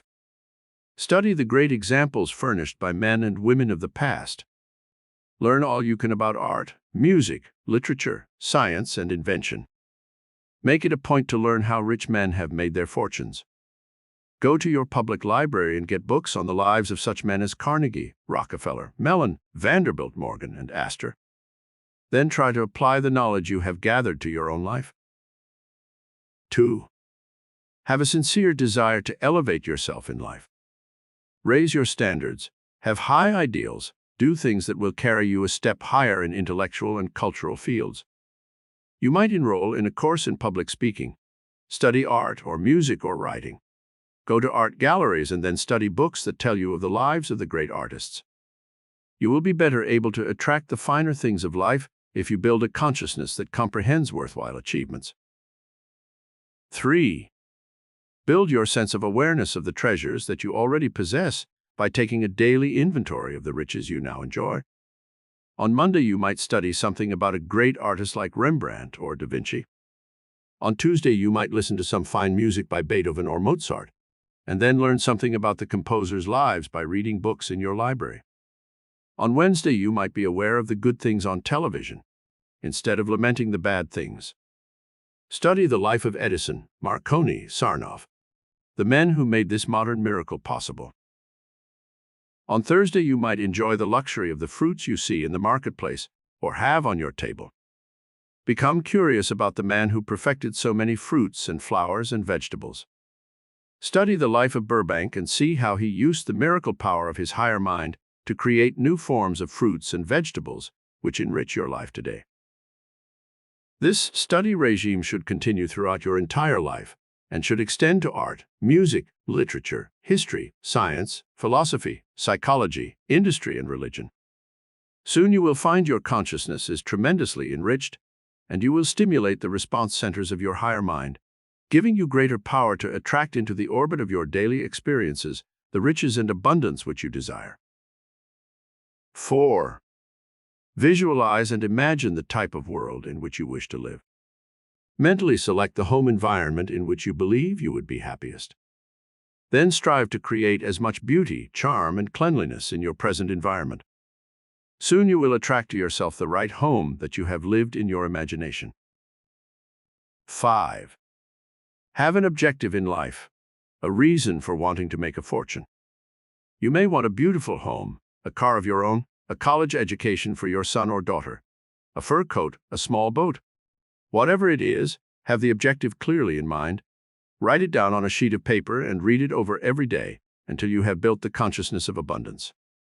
Then have the patience to wait for fulfillment of your dream. 6. Clear your mind each night when you retire of all negative thoughts that you have accumulated during the day. Your consciousness is built by an accumulation of ideas and thoughts. If you think you can succeed and attract riches, you will have a better chance than if you tell yourself 100 times a day that you will fail, that there aren't enough riches to go around, or other negative thoughts. 7. Strive to be worthy of the best that life has to offer. Build your consciousness of quality and riches by wearing the best clothes you can afford. Eat in the restaurants that represent quality. Choose your entertainment on television or movies with the intention of improving the quality of your mind. Read good books. Be conversant with the classics of the past in art, music, and literature, as well as the modern trends in these fields. 8. Use the riches you now possess and appreciate and enjoy the free gifts of life. Sunshine, fresh air, beautiful flowers, smiling faces of children, music, good food, friends, and loved ones. These emotional values are also riches of the spirit, and they should not be neglected while you search for material treasures and possessions. A test to determine your state of consciousness. Your answers to the following questions will determine to what degree you have achieved the enrichment of your consciousness. If your scoring is low at present, do not be discouraged, but strive to achieve a higher rating through re-studying this chapter. To determine your grade, give yourself credit for 10 points on each question that you answer yes. If your score is 90%, it is excellent. 80% to 90% is very good. 70% to 80% is fair. 1. Do you spend at least 1 hour a day in improving your mind by studying things that pertain to your personality? This includes your voice, your manners, and the social graces. 2. Do you appreciate and enjoy good music? 3.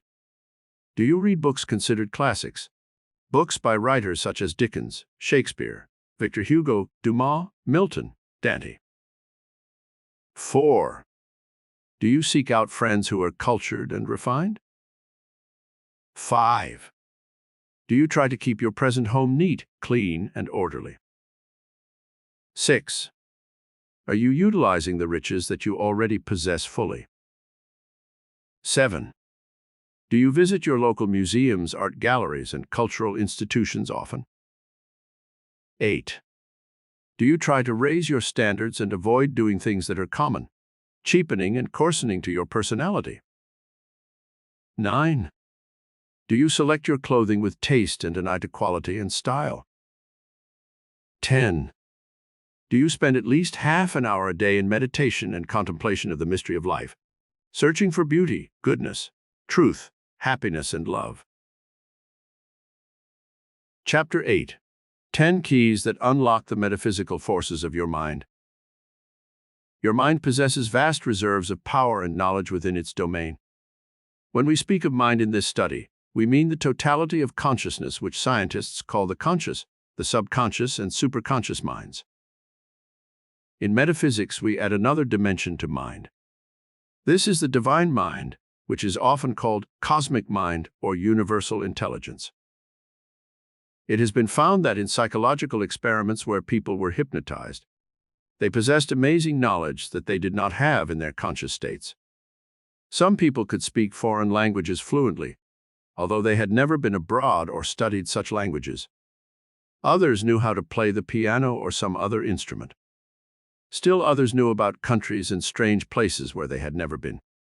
Where were these reserves of knowledge stored? If they were not in the conscious mind, then they must have resided in some other part of consciousness, where the person was not even aware of them. One man who had a very poor mind for mathematics could add, subtract, and multiply long lists of figures while in a state of hypnosis. Miracle superforces of geniuses. Certain men and women throughout history have known how to release these miracle superforces of the divine mind and perform feats that astounded people. Joan of Arc was such an example. She was a poor peasant maid who had never been away from her village. When she began to hear voices and have visions, people thought she was obsessed with evil spirits. She saw in her visions that she would ride at the head of France's victorious armies, and the voices told her she would one day save France. When she finally convinced the French generals of the veracity of her visions, they put her at the head of their soldiers, and she led them to victory after victory. Were her visions delusions? Or rather, were they induced by some superforce within her consciousness that knew of her divine destiny? We are inclined to believe the latter, for too many times in history men and women have had this kind of divine vision and have achieved miracles that were impossible for ordinary men and women to perform. In his Experiments in Extrasensory Perception, a noted authority tells of an instance where a young woman's father died, leaving her impoverished. After the funeral expenses were paid, there was no money left for food in the house. One night this woman had a realistic dream in which her father came to her as she had known him in life and told her of a secret compartment in an antique piece of furniture in the living room where she would find a large sum of money hidden in big bills. Upon awakening, the woman could still hear the sound of her father's voice in her ears. She arose and went to the antique dresser her father had told her about. She reached into a recessed area behind one of the drawers, and there found the money in the secret compartment she had been told about. How Napoleon unlocked this superforce. Napoleon called upon the miracle superforce of his higher mind, and won for himself a position as Emperor of France, and nearly conquered the entire continent in his 20-year rule. He believed in astrology, and was told early in his life that he was destined to become a king. He believed that he was destined to liberate the people of France from tyranny and poverty, and to unite all of Europe in a great confederacy over which he would rule as emperor. When he consulted mystics and seers, they confirmed his own inner conviction that he was born to rule. This idea became an overpowering, magnificent obsession in Napoleon's mind. He began to study the art of warfare, of political and diplomatic strategy, and finally, when he felt the stars were auspicious, he set out on his rendezvous with destiny. There is no doubt that Napoleon tapped some higher power, another dimension of mind than his own conscious mind, to rise to the heights he ultimately attained. What were the miracle keys that he used to unlock the superforce of his mind? The 10 miracle keys to all greatness. In a study of metaphysics, we find that there are 10 keys that unlock the miracle superforce of the mind. We shall study each of these keys in turn and see how to apply them to your own life. With these keys, you can unlock doors of consciousness where the miracle superforce resides. The key of imagination. Your destiny is forged in the workshop of your imagination. It is in his imagination that man can truly grow wings of the soul and soar above the limitations of mortal mind and become godlike in his dreams and aspirations. That which you can conceive, you can achieve. The very act of picturing a condition you desire sets into motion certain superforces within your higher mind that begin to create the conditions imaged. Einstein gave the world a mathematical formula which perfectly states the metaphysical law for using creative imagination to materialize the destiny we desire. Einstein's formula is expressed mathematically as E equals mc2. What this formula says is that energy and matter are convertible. Mental energy possesses its equivalent in matter and is as real as so-called material energy. All physical and material things are actually manifestations of energy. The energy in a thought produces its own materialization. An idea is as real and solid as a bridge or a skyscraper. The concept of love is as real and permanent as the sun or the earth. The fact that mental energy cannot be seen or felt does not argue that it has no existence. Let us examine this metaphysical concept further below. I have reduced it to a practical formula which utilizes the imagination as the energy-producing miracle force. It is dream, dare, and do. What is your big dream in life? It is through your imagination that you must picture what I call your big dream of life. There can be no actual achievement of your dream, the daring and the doing of our metaphysical formula, until you first have the picture in your imagination of the things you want to attract in life. The dream stirs into action the miracle superforces of your higher mind, and the mental and spiritual energy that it sets into motion externalizes in creative patterns. Do you dream of achieving some high goal in life? If you do, it must be specific and clear-cut. Otherwise, the superforces of your higher mind are not activated sufficiently to bring it into being. I remember in my first year in high school in biology class when we were studying the sprouting of plants, we were given home study work where we were told to plant bin seed and then watch them mature. I was so anxious to see the miracle of growth and evolvement that I kept digging up the poor bin seed until it gave up in discouragement and died. The picture of the mature bin, the sprouts, the roots, the final edible vegetable inherent in the seed, were all there in the invisible dimensions of time and space, waiting for the final creative pulsation in the soil. But the law of growth could never work when it was constantly disturbed. This same law applies to your life. In your imagination, you plant the seed of the crop you wish to reap. The superforces of your higher mind are ready and waiting to mature the destiny you want. But you must hold the picture firmly in mind. Then let the higher power mature your dream and externalize it into its physical and material equivalent. One man's imagination changed the world. One of the most imaginative men in history was Jules Verne, who lived between 1828 and 1905. He wrote more than 100 books, and in his imagination created the first submarine, helicopter, radio, television, and dirigible. Simon Lake invented his submarine from inspiration he received when he read Verne's story 20,000 Leagues Under the Sea. Verne's imaginative pictures were fanciful, but they were converted into rational and productive products by men who read his literary works and were, in turn, inspired by them. Eli Whitney invented the cotton gin when he saw his pet cat trying to reach through the bars of a cage to get at his canary. In his imagination, Whitney visualized steel bars holding back the cotton seed, while iron claws drew out the fluffy white cotton between the bars. This one invention revolutionized the industry of the South. The miracle superforces of man's higher mind were stimulated by the power of the imagination to produce such modern great things as the printing press, wireless, radio, television, automobile, typewriter, harnessing of electricity, the splitting of the atom, and the creation of such miracles as the electronic microscope, the 200-inch telescope at Palomar, and now, man's ultimate triumph of mind over matter, the creation of spaceships that are on their way to the moon and distant stars. How to stimulate your imagination. 1. Read a scene in a book or magazine, and then in your imagination try to project that scene in all its details. Add to it what you wish and make the scene come to life vividly, trying to see the characters, the environment, the action, and any other details that are described in the story. 2. Think back to your childhood and recall some scene that you enjoyed, such as a Christmas, Thanksgiving, or birthday. In your mind's eye, try to recall the people who were there, the things they said and did, the food you ate, and any other details that you can remember. 3. Picture your perfect dream home.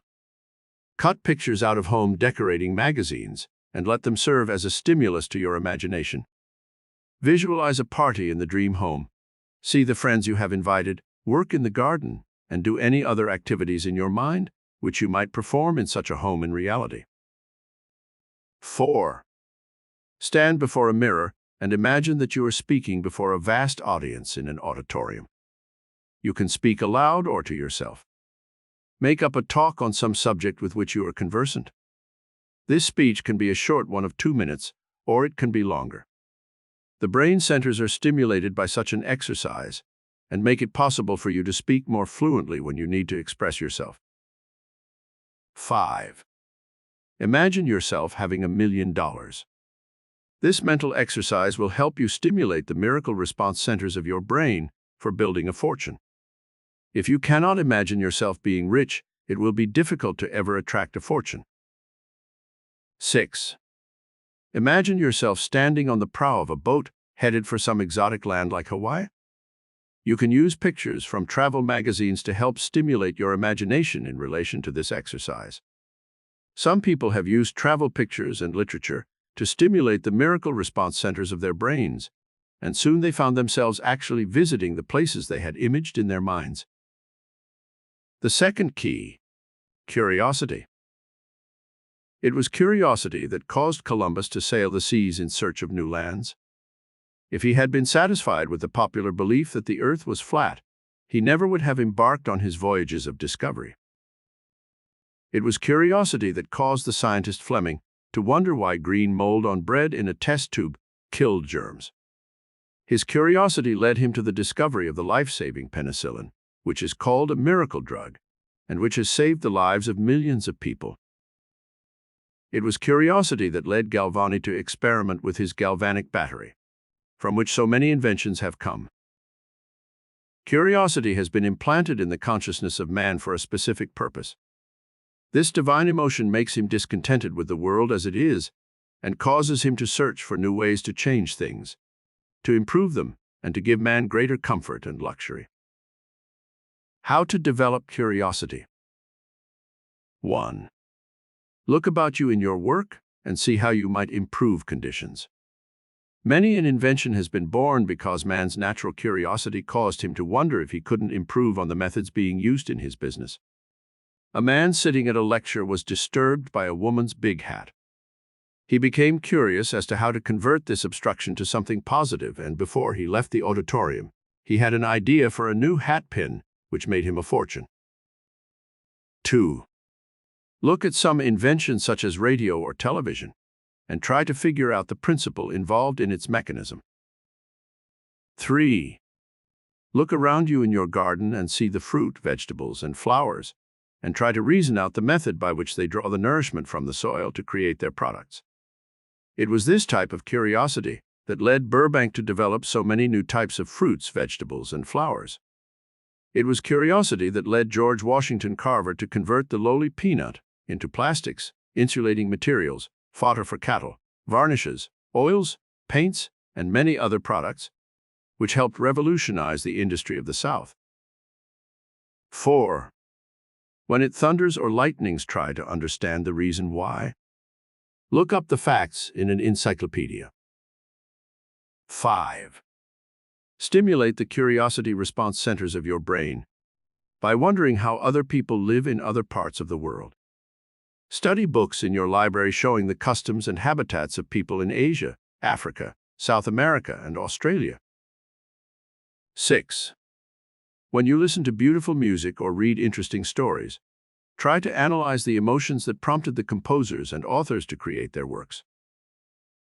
The third key: knowledge. It is through the intellect that man rules the universe. The pen is mightier than the sword. Your miracle super forces of the mind are more easily motivated and released when you fortify yourself with knowledge. This does not mean that you must be a college graduate to succeed in life. Many great men have risen to high positions who did not have a formal education. Wisdom is very often an innate trait, and some of the great philosophers like Socrates and Plato founded their own schools.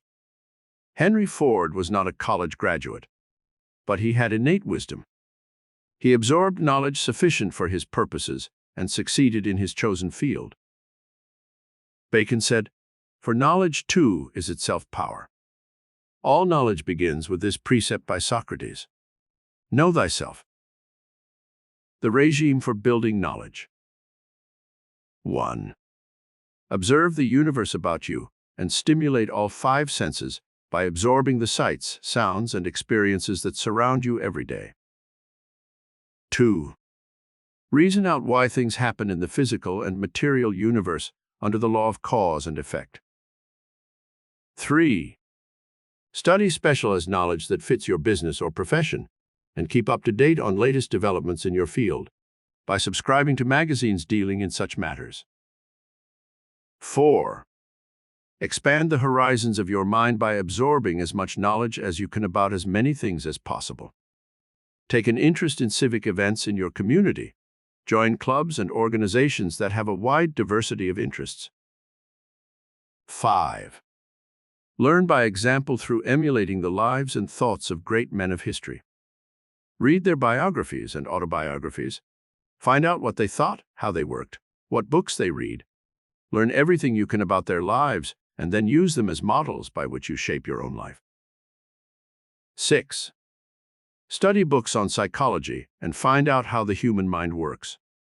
You will not only be better able to cope with your own life problems by knowing psychology, but such a study will help you understand other people better and improve your relationship with them in your social life and business world. 7. Every day learn some new word or fact that will add to the sum total of your knowledge as you grow older. Most people make the mistake of closing their minds to new ideas when they close their high school or college books. The human brain is illimitable in its ability to absorb more and more knowledge as we grow older. Scientists now find that an older person who has kept his brain agile and active can learn and retain new facts as readily as a young person. 8. Keep your brain agile and exercised by studying a foreign language course, or working out mathematical problems, or studying public speaking, singing, dancing, music, writing. Any activity that is new to you and which will keep your brain and body cells active and youthful will not only add to your sum total of knowledge, but will actually give you better health and more vitality. Scientists now find that the brain centers are tied in some mysterious fashion to various organs and centers of the body. When any of these brain centers are left undeveloped, they atrophy, and the parts of the body which are tied in with these brain centers begin to deteriorate and weaken. This is why scientists now urge old people to take an active interest in all kinds of hobbies and avocations when they retire. A man once asked J.P. Morgan why he didn't retire. He said to the great financier, "You're worth over $100 million. You surely don't need more money. Why don't you retire?" Morgan asked the man, "When did your father retire?" The man answered, "In 1908. "Why?" "When did your father die?" Morgan asked. "In 1911, the man answered. "That's the reason I don't retire," Morgan replied. 9. Have a planned reading regime for your future. Try to read a book a week, not just fiction, but books that will help you improve your mind and add to the sum total of your knowledge. It is good to vary the subject matter of these books so that you expand your horizons of thinking to encompass many fields. You might get a simple book on astronomy and discover the fascinating cosmic world of outer space. You might study a book on science and invention to learn of the miracles being produced by men's minds in our atomic age. Biology is another fascinating subject which will teach you secrets about the vibrant and expanding world in which you live. You might also study the various philosophies of the ages beginning with the Greek philosophers and then going into the teachings of the Far East and the comparative religions of the world. History is another all-engrossing subject for you to study, for through learning about the past, you can know what mistakes to avoid in the future. The fourth key, affirmative will. The miracle superforces of your mind are unlocked by this fourth key, affirmative will. Most people are buffeted by the forces of life. They vacillate back and forth between two possible courses of action, not knowing which to do until it is too late. They are very much like the mule which hesitated between two piles of hay, not knowing which to go to, and starved as a consequence of his vacillation. Affirmative will summons all the super forces of your conscious and subconscious minds into a positive, dynamic focal point which drives you towards your objective without hesitation or hindrance. There are two opposing forces in life, and man is constantly forced to make a choice between these two. There is the will to succeed and the will to fail. The will to be healthy and the will to be sick. The will to live and the will to die. The will to be rich and the will to remain poor. The will to happiness and the will to misery. The will to love and the will to hate. The will to good and the will to evil. The will to peace and the will to war. Man must choose his destiny. Man can choose his destiny. He is different from all other living creatures in that he has this power of choice. By exercising your affirmative will, you can select the events that make up your destiny, just as the artist chooses the scenes he will paint and the colors with which to paint those scenes. If he does not like what he painted, he cannot blame it on the scene he is copying, but on himself for his own inability to accurately reproduce the scene from nature. There are two types of will in life also. They are 1. Passive will. 2. Affirmative will. The passive will can create mental images of success and riches, but lacks the capacity to execute these images into reality. Many would-be millionaires daydream about having $1 million, but they lack the affirmative will to put their daydreams into motion. How to use affirmative will. 1. The will is fashioned from the mental habit patterns that you build. From the time you were born, you began to build habit patterns for almost every act of your life. You rise in the morning and bathe, brush your teeth, shave or make up, put on your clothes, lace your shoes, and prepare to go to your day's work. You do not give much conscious attention to these daily actions, for you have built habit patterns that take care of most of them. If your daily habit patterns have been negative ones, and your mind is filled with thoughts of fear, failure, and disaster, then your auto-conditioning will all be in favor of these negative emotions, and your actions will be correspondingly negative. Change the habit patterns of your mind from negative ones to positive ones. This is easier said than done, but it can be accomplished if you use the power of your affirmative will. Smokers who wish to stop know how difficult it is to change their habit patterns. They must make a superhuman effort to give up the habit of smoking. How do you change your habit patterns? In the same way they're created. By performing the mental or physical act over and over again, until it is so deeply ingrained in your consciousness that it becomes automatic. Then we call the action a habit. 2. Use creative commands to your higher consciousness, which we studied in Chapter 2. The higher centers of your brain are stirred into action by creative commands. Let these be given each morning as you start your day's activity. Then all during the day use little energy boosters to keep your spirits high and your energies at their maximum peak. You can say 12 times a day, I feel wonderful. I am able to overcome this problem. I am now dissolving these obstacles through the power of my will. I like people and they like me. 3. Try not to let negative experiences in life prove too discouraging. Everyone has these negative conditions to cope with. Even the millionaire has his problems. When some condition arises that tends to get you down, say to yourself, this too shall pass away. Another good statement to dissolve these unwanted negative experiences is this: the solution to the problem is already on the way. 4. The affirmative will must be exercised every day of your life. Otherwise, you are apt to slip into negative and passive habit patterns that affect your entire future destiny. Every day, exercise the will to live. How? Have an intense desire to live for some specific cause or person. You may want to educate your children. You may want to own your home. You may desire a fortune to help other people. The more altruistic and unselfish your purpose for living, the greater will be the life energy that flows from your higher mind. Many people who have lost the will to live die early in life because they have no one to live for and nothing they want to accomplish. When people are motivated by a desire to live for some purpose, they often have a release of the life force that keeps them going until they're 100 or more. Grandma Moses was an example of how this super force of the mind can enormously extend the normal lifespan and give one many years of creative, useful activity. At 76 years of age, she began to paint, and soon was selling her paintings at enormous sums. She lived to be over 100, and there is no doubt that her renewed interest in creating helped stimulate the miracle super forces of her brain, infusing her body cells with life-giving energy and purposefulness. 5. Every day exercise the affirmative will to succeed.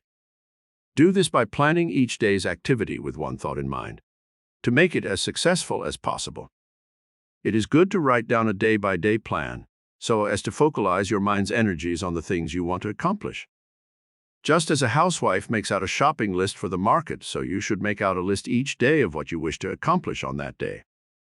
List your appointments, your day's work, the sales you wish to make, the money you are going to spend, the purchases you plan, the social engagements you will have. A neat and orderly mind ensures a neat and orderly life and destiny. 6. Exercise daily the affirmative will to attract more money. Money is an idea more than it is an actual material thing. In ancient times, such strange things as tea, fur, stones, pieces of iron, tobacco, and other objects served as money. You can only attract more money when it becomes a habit pattern in your thinking every day. The reason 60% of all college graduates achieve their goal in life is because they were trained in college to think in terms of being successful in their chosen professions. They formed the mental habit patterns of success. Every time you spend $1, think of its value. It is said that John D. Rockefeller Sr. never tipped more than a dime. One day someone asked him why a man as rich as he was didn't tip more. Rockefeller replied, "Why, a dime is 10% interest on $1 for a full year." Money works under the law of the harvest. When you plant a seed in the ground, it usually produces 10 to 20 times the yield of the original seed. When you give money out, make it a point to bless it and know that it will yield you abundance. The 5th key: divine ego. Most people who fail in life do so because they are using the wrong type of ego power.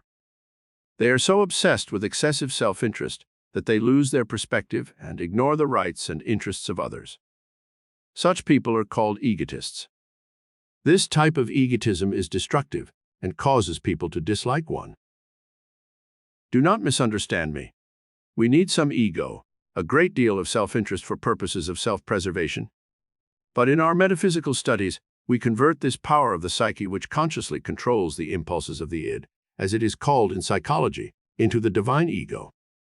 The changes in your personality and ego drive will be miraculous when you once institute this method of unlocking the miracle super forces of your mind.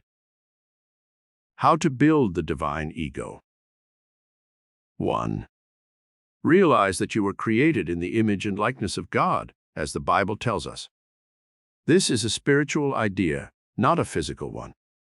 When you once accept the premise that you are divine and immortal, then you will begin to be godlike in your thoughts and actions. Voltaire said, "To be a hero, think heroic thoughts." To be divine, you should pattern your thoughts and actions after the divine image. What are the godlike thoughts and actions which you should emulate? God is described in the Bible in two ways. God is good and God is love. If you pattern your thinking after goodness and love, with all their ramifications, you cannot help but reflect goodness and love in all your relationships with others. 2. Cultivate the habit of unselfish actions in relation to others. Share your good with other people. Share your happiness. Instead of talking about yourself and your problems when you meet other people, make it a point to show interest in them and their activities. 3. Work in community projects such as the Boy Scouts or Girl Scouts. Enter into charity drives for such worthwhile organizations as the Heart Fund, the Polio Fund, the Lighthouse for the Blind, American Legion, and veteran organizations. Volunteer to work a few hours a week in foundling homes for orphans, in veteran hospitals for soldiers, in prisons and other public welfare groups. Such expanded interests do more than merely help the unfortunate. They help you in building the divine ego, which can enrich your life and give you blessings of health, happiness, and prosperity by releasing the miracle super forces of your higher mind. 4. Have a high master motive in life. Desire success and money not only for yourself and your family, but also so you can help better the world through your creative efforts. There are many master motives which propel man towards his destiny. Desire for power, desire for money, fame, glory, a desire for wisdom, a desire for material things, a desire to bring peace to the world, to work for brotherhood and tolerance, a desire to spiritualize your mind and find new dimensions of the soul. The higher your master motive, the greater the drive for success and fulfillment. 5. Overcome the animalistic emotions of greed, hatred, selfishness, and envy. The divine image within your consciousness cannot flourish in such an atmosphere of negativity. 6. Implant in your consciousness the positive forces of charity, beauty, truth, justice, faith, and love. And soon you will see the divine inspiration that flows through your consciousness from the divine mind within you. 7. Spend a few moments each day in spiritual contemplation and meditation. In such mystical periods, search within for life's true meaning. Try to find the divine prototype within your own immortal soul.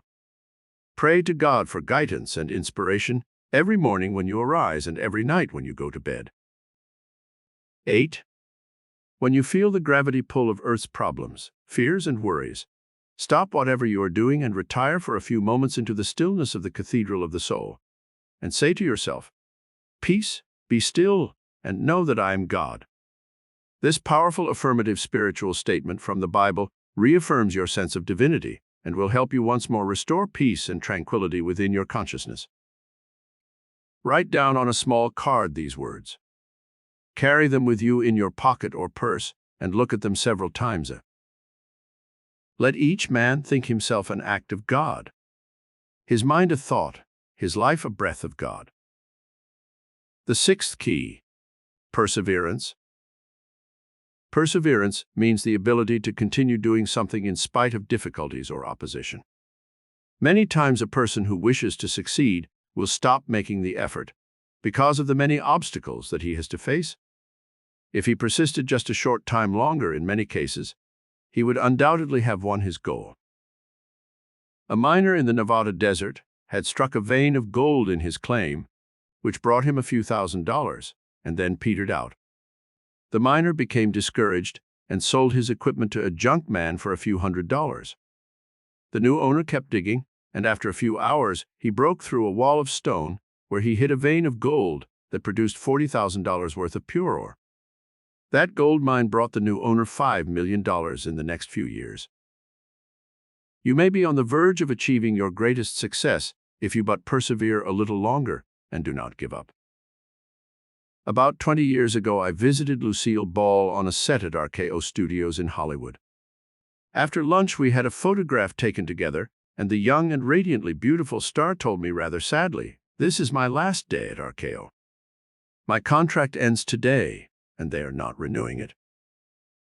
I expressed my surprise and regrets, but the irrepressible Lucille said, "Oh, don't worry about me.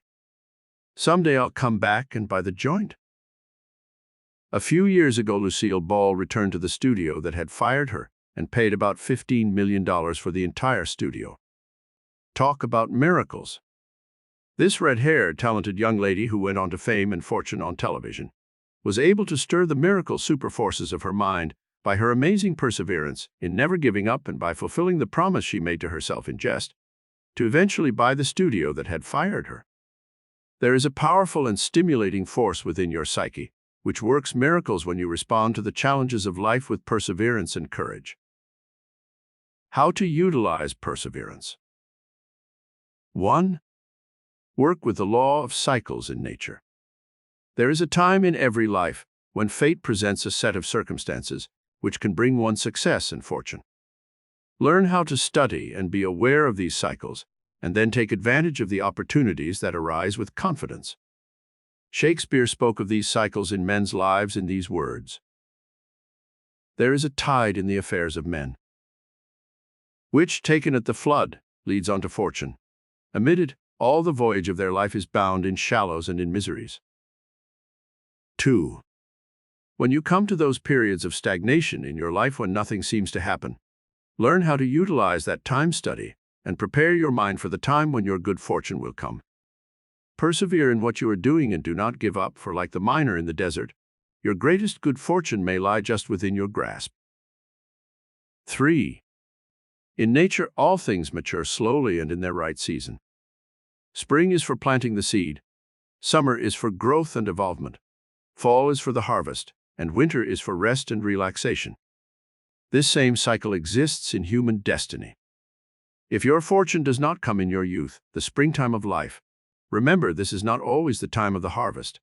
It is the time of planting. Evolve, develop your mind, prepare for the future when you are young, but do not always expect the fortune of which you dream, for it must also follow this law of nature. If you are in the summertime of your life, that is, your mature years, and you still have not achieved your success, then you must re-examine your life and see what you have done that is wrong, and after correcting your mistakes, persevere and wait for your success. 4. No matter how discouraged you may become, try not to give up. Remember that throughout history, most great men and women who ever achieved anything worthwhile were told by others that they would fail. The mob consciousness is always one of discouragement, defeat, and disaster. When Fulton invented his steamboat, thousands of people gathered along the Hudson to watch its attempt to go upstream against the current. As the steam began to rise from its funnel, the mob shouted, as with one voice, "It won't start! It won't start!" Then, as the boat began to move against the current, the mob continued their chanting. Only this time they changed it to, "It won't stop!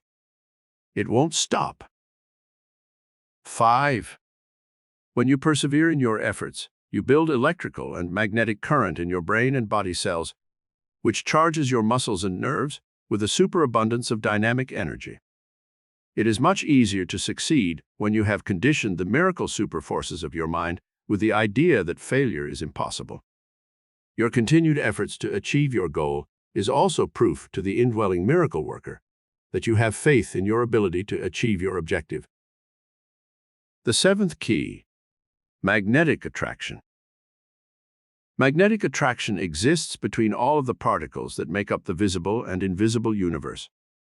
It is this etheric flow of invisible substance which keeps our planets rotating in their orbits, the Earth and Moon around the Sun, and all the billions of other planets in outer space rotating around each other, without ever colliding or deviating from their orbital paths. In fact, this law of magnetic attraction, which Newton named gravity, is so accurate in its workings that we set our Earth clocks by the stars. We can predict to the minute where any given star in our solar system will be even 10 centuries from now.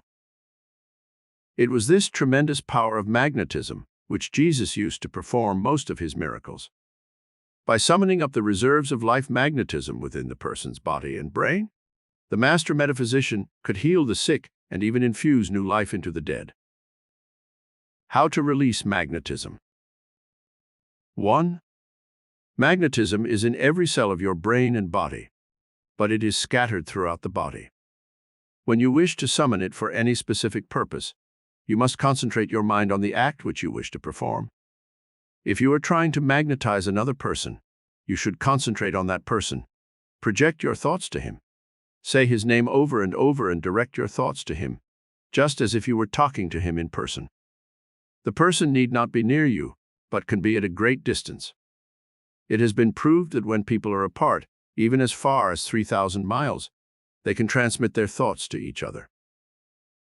An instance of how the ether waves act as magnetic currents, which the human brain may tap, is that of a young lady who went to visit relatives in San Francisco in the days before planes were making the transcontinental trip. While she was on the lengthy train trip, her father had been taken seriously ill and was near death. The girl's mother frantically concentrated her thoughts on her daughter, sending her this message: "When you get off the train, call home. It is urgent." As the train approached San Francisco, the girl became more and more restless, with a vague sense of unrest and worry. As soon as she got off the train, she telephoned her home and learned of her father's serious illness. She boarded the next train for home. 2. You can use magnetism for many different purposes. To magnetize others, as we have learned above. To attract people to yourself that you like, or to attract money and material things. To show how this magnetic attraction works in one's life, let me tell you of an instance where magnetism attracted a famous movie star to me when I was an unknown, struggling for recognition in Hollywood. It was the year of the Great Depression, and I had gone to Hollywood, but could not find work. Finally, I took a job in a photographic studio with Edwin Bauer-Hesser, a famous photographer of movie stars. I had concentrated my mind on meeting Mary Pickford for at least a year before going to Hollywood. At that time, Miss Pickford was known as America's sweetheart, and every boy and man in the country considered her the ideal woman. Before going to Hollywood, I had studied palmistry, astrology, and other mystical arts to better understand myself and other people. One day, Miss Pickford came into the studio to have some photos taken to publicize her new picture, Coquette, which she was making with Buddy Rogers.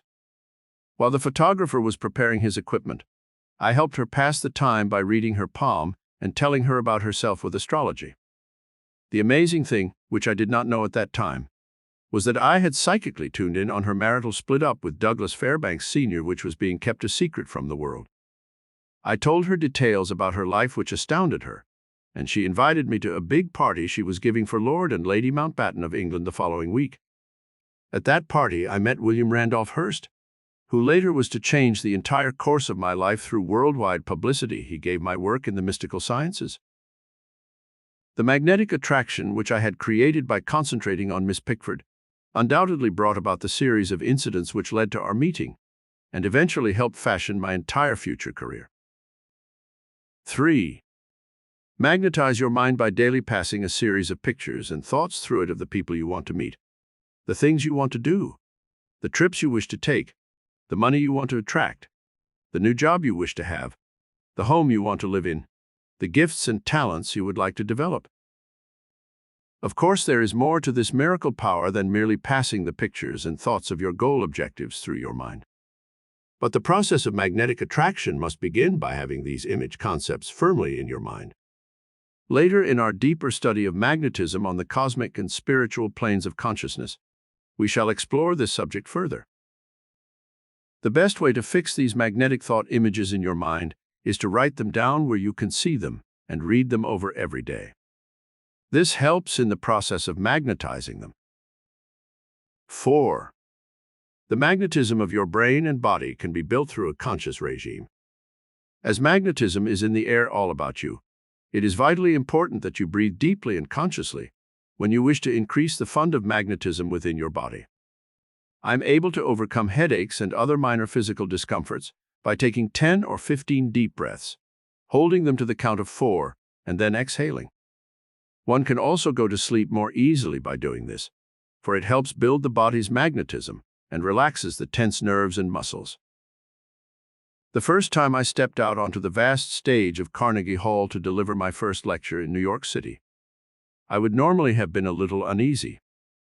However, having studied yoga breathing and occult sciences for some years, I quickly inhaled 10 or 15 times, charging my brain and body with vast funds of magnetism, and I stepped out onto that stage with a feeling of calmness and tranquility. Always before a lecture, I use this method for quickly recharging the batteries of my brain and body with new electrical and magnetic power. The miracle superforces of your brain are stirred into magnetic action by deep breathing, so do not neglect this vital function. Most people only breathe with the upper parts of their lungs, and the lower parts atrophy from disuse. Breathe deeply and hold the breath for 4 or 5 counts, then exhale. Do this at least 4 or 5 times a day. When you are fatigued from your work, instead of taking another cigarette or a glass of alcoholic stimulant, try the magnetic act of deep breathing. It will give you instant energy and lengthen your life by many years. The 8th key, divine inspiration. Someone has said, inspiration helps man grow wings of the soul and rise above Earth's prison house. Divine inspiration raises man even higher into the realms of transcendental peace, beauty, and joy. Anything that stimulates your mind emotionally to creative thoughts and actions can be said to be inspiring. Divine inspiration releases the miracle superforces of your higher mind to such an extent that you are given supernormal powers and energies that are unknown to the average person. All geniuses had this ability of charging their higher minds with divine inspiration and releasing a veritable flood of creative and inspiring ideas. In music, these great composers had this divine inspiration: Beethoven, Mozart, Handel, and Bach. In art, divine inspiration motivated such geniuses as Michelangelo, Leonardo da Vinci, Rembrandt, and Raphael. In literature and poetry, divine inspiration was shown by Shakespeare, Dante, Milton, Homer, Byron, Keats, Wordsworth. In exploration and discovery, men like Marco Polo, Columbus, De Soto, and Ponce de Leon undoubtedly had divine inspiration. In science, Newton, Pasteur, Galileo, Edison, Einstein, Fleming, and Salk had divine inspiration. This is only a small list of the great ones of history who were motivated by divine inspiration. In every field of human endeavor, there have been literally thousands of men and women who possess this form of inspiration in their creative works. The regime for releasing divine inspiration. 1. When you want to stimulate the miracle response centers of your higher mind, use the transcendental power of beautiful and inspiring music to aid you. This means classical and semi-classical music, not the discordant forms of new and modern jazz, which tend to overexcite the brain centers. Waltzes, Hawaiian music, and even modern ballads may be used to relax the mind and body. But for high inspiration, it has been found that the great, enduring classical compositions are best for inducing the highest forms of inspiration. It has been found that in industry, when people work with music playing in the background, their output increases, their energy level is higher, and there is a decrease in fatigue and in accidents. This proves the efficacy of music as an inspirational force to stimulate the higher response centers of the human psyche. 2. When you wish divine inspiration, align yourself with the natural grandeur and beauty of the universe. Stand at the ocean's edge and observe a sunrise or sunset. Look up at the lofty mountaintops and visualize the peace and serenity to be found there. Observe the sun, the moon, and stars, and project your mind to lofty pinnacles of achievement, using these natural wonders as ideals and inspiration. Be aware of spring with its rich verdure and multicolored blooms. See the power and majesty of flowing rivers and placid lakes, reflecting the blue of the heavens and fluffy white clouds. Stop your work occasionally and walk in a park if you live in the city. Go to a botanical garden, a zoo, or some nearby field, and let your mind be inspired by the richness and variety to be found in nature. This will help recharge your mind and body with energy and bring you a sense of serenity and peace. 3. Divine inspiration can be released within your mind by a study of the great religious books of the world. You should make it a point to learn what all the great teachers and prophets have taught. Study the Christian Bible, the Talmud, the Quran, the Buddhist Bible, and any other spiritual revelations that interest you. 4. Memorize quotations from the Bible, which you can repeat daily when you feel the need of divine inspiration. I have found the 23rd Psalm and the 91st Psalm helpful. You may also use the Lord's Prayer as given in the Bible. 5. Study the transcendental philosophies of some of our great minds. The golden age of Greece was shaped by such men as Socrates, Plato, and Aristotle. Let their inspired thinking help elevate your consciousness to new and lofty pinnacles of nobility and grandeur. Our own American philosophers, Emerson and Thoreau, are also worthy of study and emulation. 6. You can receive divine inspiration through doing charitable acts for others. Helping to inspire those who are less fortunate than yourself is a wonderful way to recharge your brain and body with new inspiration. You can also help inspire others with your smiles, words of encouragement, and kindness. 7. Prayer lifts man's soul into lofty dimensions of spirit that transcend Earth's gravity pull. Pray often during the day. Little short prayers help inspire you and energize your mind and body. 100 times a day I say little prayers like this. Thank you, God, for this beautiful day. I am grateful to you, God, for sending me such good friends. Thank you, God, for this lovely sunshine. Help me, God, to overcome this problem. God, give me guidance and inspiration to carry out this task. These are little soul boosters which keep one in constant attunement with the divine source of all life and all good.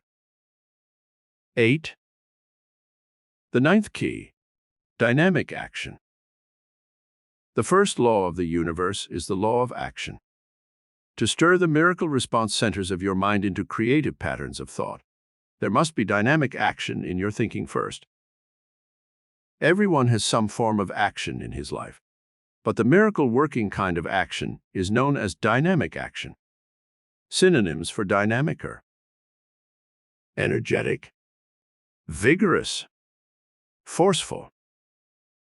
The type of thought that reaches out into time and space and stirs creative forces into motion is dynamic thought.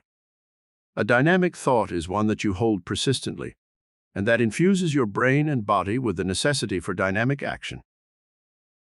When Edison tried 10,000 times to find a substance for his electric light filament, an assistant said, "It's no use, Mr. Edison.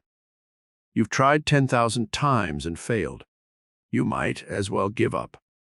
The great inventor, driven by some inner compulsion into a vortex of dynamic mental and physical action, replied, "Give up. Never. Now we know 10,000 things that won't work." His next experiment the following day proved successful. Regime for releasing dynamic action. 1. Emotionalize your thoughts for greater dynamic action. The nerves and muscles of your body respond to emotions that are fervent and dynamic. The lukewarm mind, that is without enthusiasm or emotion, seldom has the drive to get things done. Toynbee, the noted historian, says that the Southern peoples, who lived in an atmosphere of indolence and inactivity, where the weather was extremely hot and the people became lazy, have always been conquered by the Northern races, who lived in a stimulating climate that engendered dynamic action. No matter where you live, north or south, you can achieve more dynamic action by emotionalizing your thoughts. When you want something, want it urgently. When you love someone, do so with emotion. When you face a new job, show enthusiasm and happiness. When you want more money for some specific thing, flood your mind with thoughts of the things you will buy and how much you will enjoy them. In this way, you will stir your brain and body into dynamic action patterns with your emotions and make it much easier for you to achieve the things you desire. 2. Overcome the tendency to procrastinate and put things off until tomorrow. This tendency kills dynamic action, and many wonderful ideas you have will never be carried out into forms of creative action. Adopt a "do it now" and even put a sign over your desk or work table with the words "do it now" written on it. I did this for years until I acquired the habit of doing things that I wanted to put off. One of the most important letters I ever wrote, which brought me good business results, came as a result of this habit to do it now. If I had waited a week longer, it would have been too late. 3. Work with the laws of nature, not against them. You cannot burn the candle at both ends and have light very long. If you dissipate your energies, stay up late at night, gamble, drink excessively or smoke too much, or overwork or overplay, You are upsetting the law of balance in nature, and you cannot have dynamic action. Your mind and body must be kept at a peak of perfection and high energy at all times. Otherwise, you will become inefficient and ineffective in everything you do. The law of balance in nature decrees that there must be balance in everything we do mentally or physically. Balance your work by having some fun and relaxing as often as possible. Balance physical love with the spiritual needs of man's soul, the need to worship and the love of God. This cross of balance will tend to give you more dynamic action in everything you do. 4. Use the law of adaptation in your life so that you are not constantly bucking the tide. Some people spend all their time and energy opposing other people. They carry a chip on their shoulders and make enemies instead of friends. Others fight the elements, or society's taboos and restrictions. These are the rugged individualists who want unlicensed freedom to act in any way they wish in a society that is rigidly regulated by codes of morals and behavior. This includes the beatnik generation who wish to wear long hair and beards and appear in public in dirty and shabby clothing. There is nothing wrong with this conduct if it does not infringe on the rights of others, but the individual who casts off all restraints and does exactly as he wishes must pay the price in being ostracized by society and losing many opportunities for improving his lot in life. Dynamic action does not mean throwing off all restraints, but adapting to the mores of society and adjusting to the existing situation as gracefully as possible. 5. Dynamic action, mentally and physically, can be implemented by applying the law of evolution to your life. You must continue to evolve, and when you stop evolving and growing, you begin to stagnate. Nature has this law in action throughout all creation. When something ceases to be useful, it is destroyed. Make it a point to keep evolving your mind and body, to maintain them in useful forms of action as long as there is life within you. Have some mental exercise each day. Also have some form of physical exercise, which will help maintain you in a dynamic and useful condition until advanced old age. 6. Love of humanity has been one of the great master motives which has stirred countless thousands of men and women into many forms of dynamic and successful action. Father Damien worked with the lepers of Molokai for years, bringing new methods of treatment to that dread disease, and finally gave his life in that work. He was stirred to such dynamic action by his love of humanity.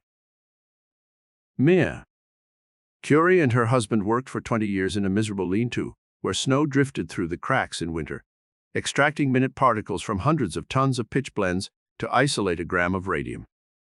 Their work was for the good of humanity, and now many people's lives are saved because of their loving sacrifice.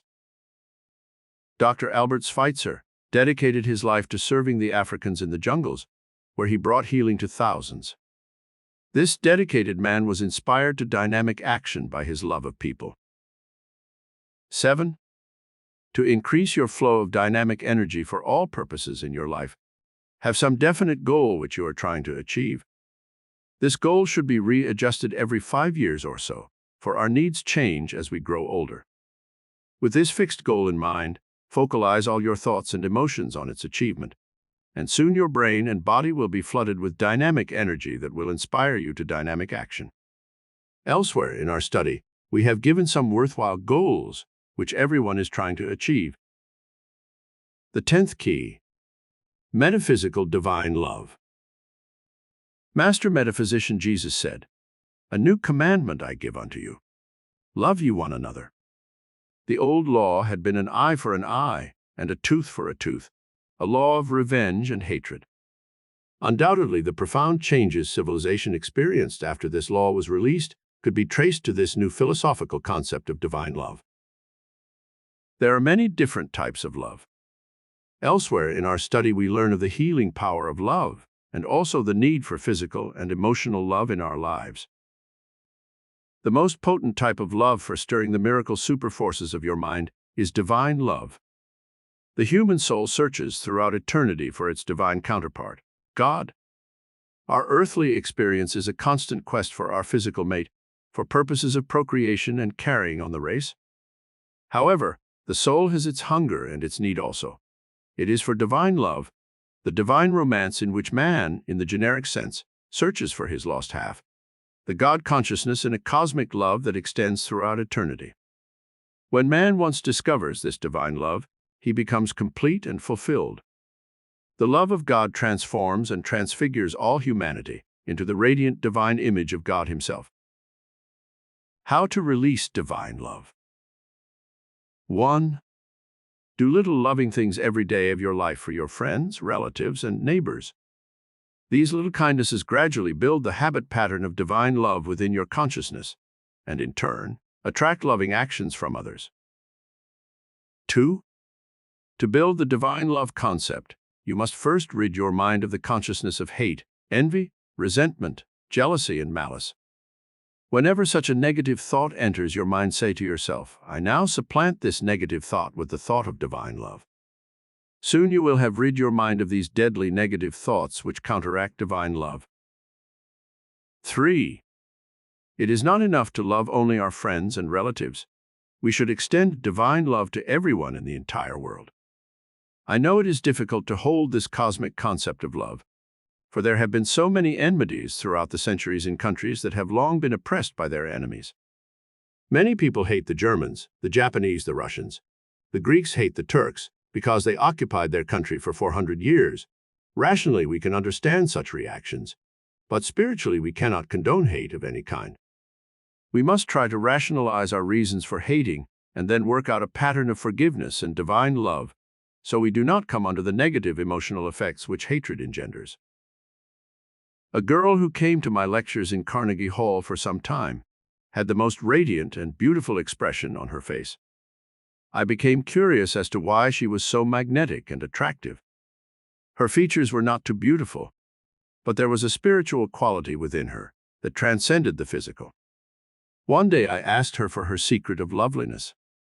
She smiled brightly, opened a gold locket hanging on a chain about her neck, and showed me the inscription inside.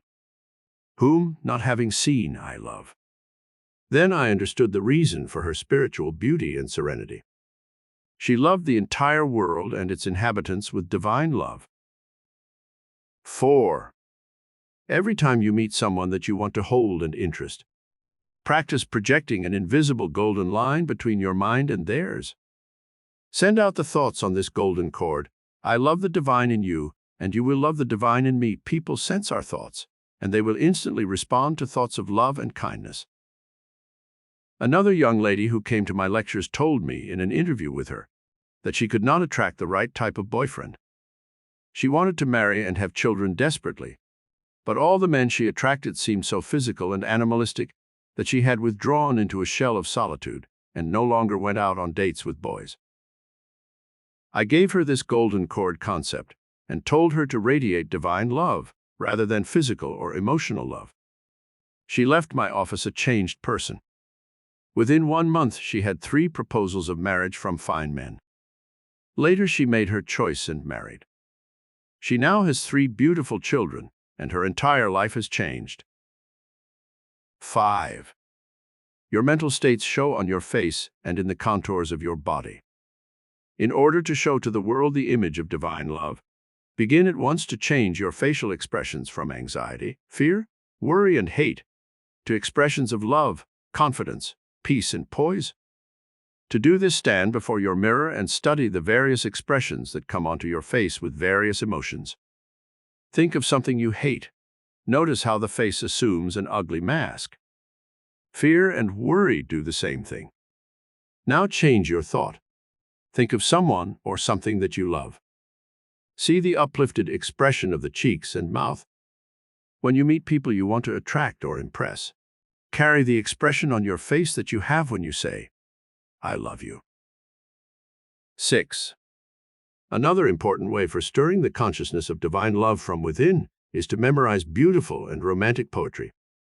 The electrical pulsations from your mind to your face tend to set the mold of your expression in the form of the thoughts you habitually think. Emerson said, "What you speak so loudly that I cannot hear what you say." To shape the inner consciousness so its radiations are romantic and beautiful in your face and form, absorb the beauty and meaning of romantic poetry. Learn Elizabeth Barrett Browning's beautiful poem, How Do I Love Thee, in its entirety. and say it often when you wish to become inspired with divine love. Study the poems of Keats, Shelley, and Byron, also the love sonnets of Shakespeare. 7. Learn to be a lover of beauty in life, and soon you will reflect beauty in your soul. This soul beauty transcends physical beauty and will make you radiant and beautiful. Chapter 9. The metaphysical miracle power used by the world's richest men. What miracle power is used by men and women who accumulate a fortune? Do they possess some special secret miracle power which makes them different from others? Have they learned how to tap a hidden vein of gold, a vast reservoir of mental and spiritual power with which they can convert their ideas into a radiant golden stream of riches? In our study of this miracle power for building a fortune, we shall explore the ancient secret of the alchemists who tried to convert base metals into gold. They failed, but the principle of transmutation they used is a solid one, and this law of transmutation is behind all great riches. This secret power of transmutation is in all of nature, and we see it at work in the soil. When we put a seed of wheat or corn into the ground, nature transmutes it into a pint of grain. Plant a pint and nature gives you back a bushel. The law of the harvest is to reap more than you sow. Nature knows the alchemist's secret of transmutation well. She takes black soil and fashions golden apricots and pink watermelon. From green grass, the alchemist of nature produces white milk and yellow butter. From the same patch of soil, this miracle force in nature will yield corn, apples, wheat, potatoes, and cotton. What strange secret power is in the soil that can give such a diversity of riches from the same elements? Metaphysical alchemy. Secret of the ages. Throughout the ages, there have been men and women who knew how to use metaphysical alchemy to achieve miraculous results. With this superpower of divine mind, they were able to wrest a fortune from nature. They were able to convert their ideas into material substance. They knew how to use the hidden forces of nature to create new substances like nylon and plastics. They discovered the hidden reservoirs of wealth and brought forth oil, coal, steel, and gold from the hidden places of earth.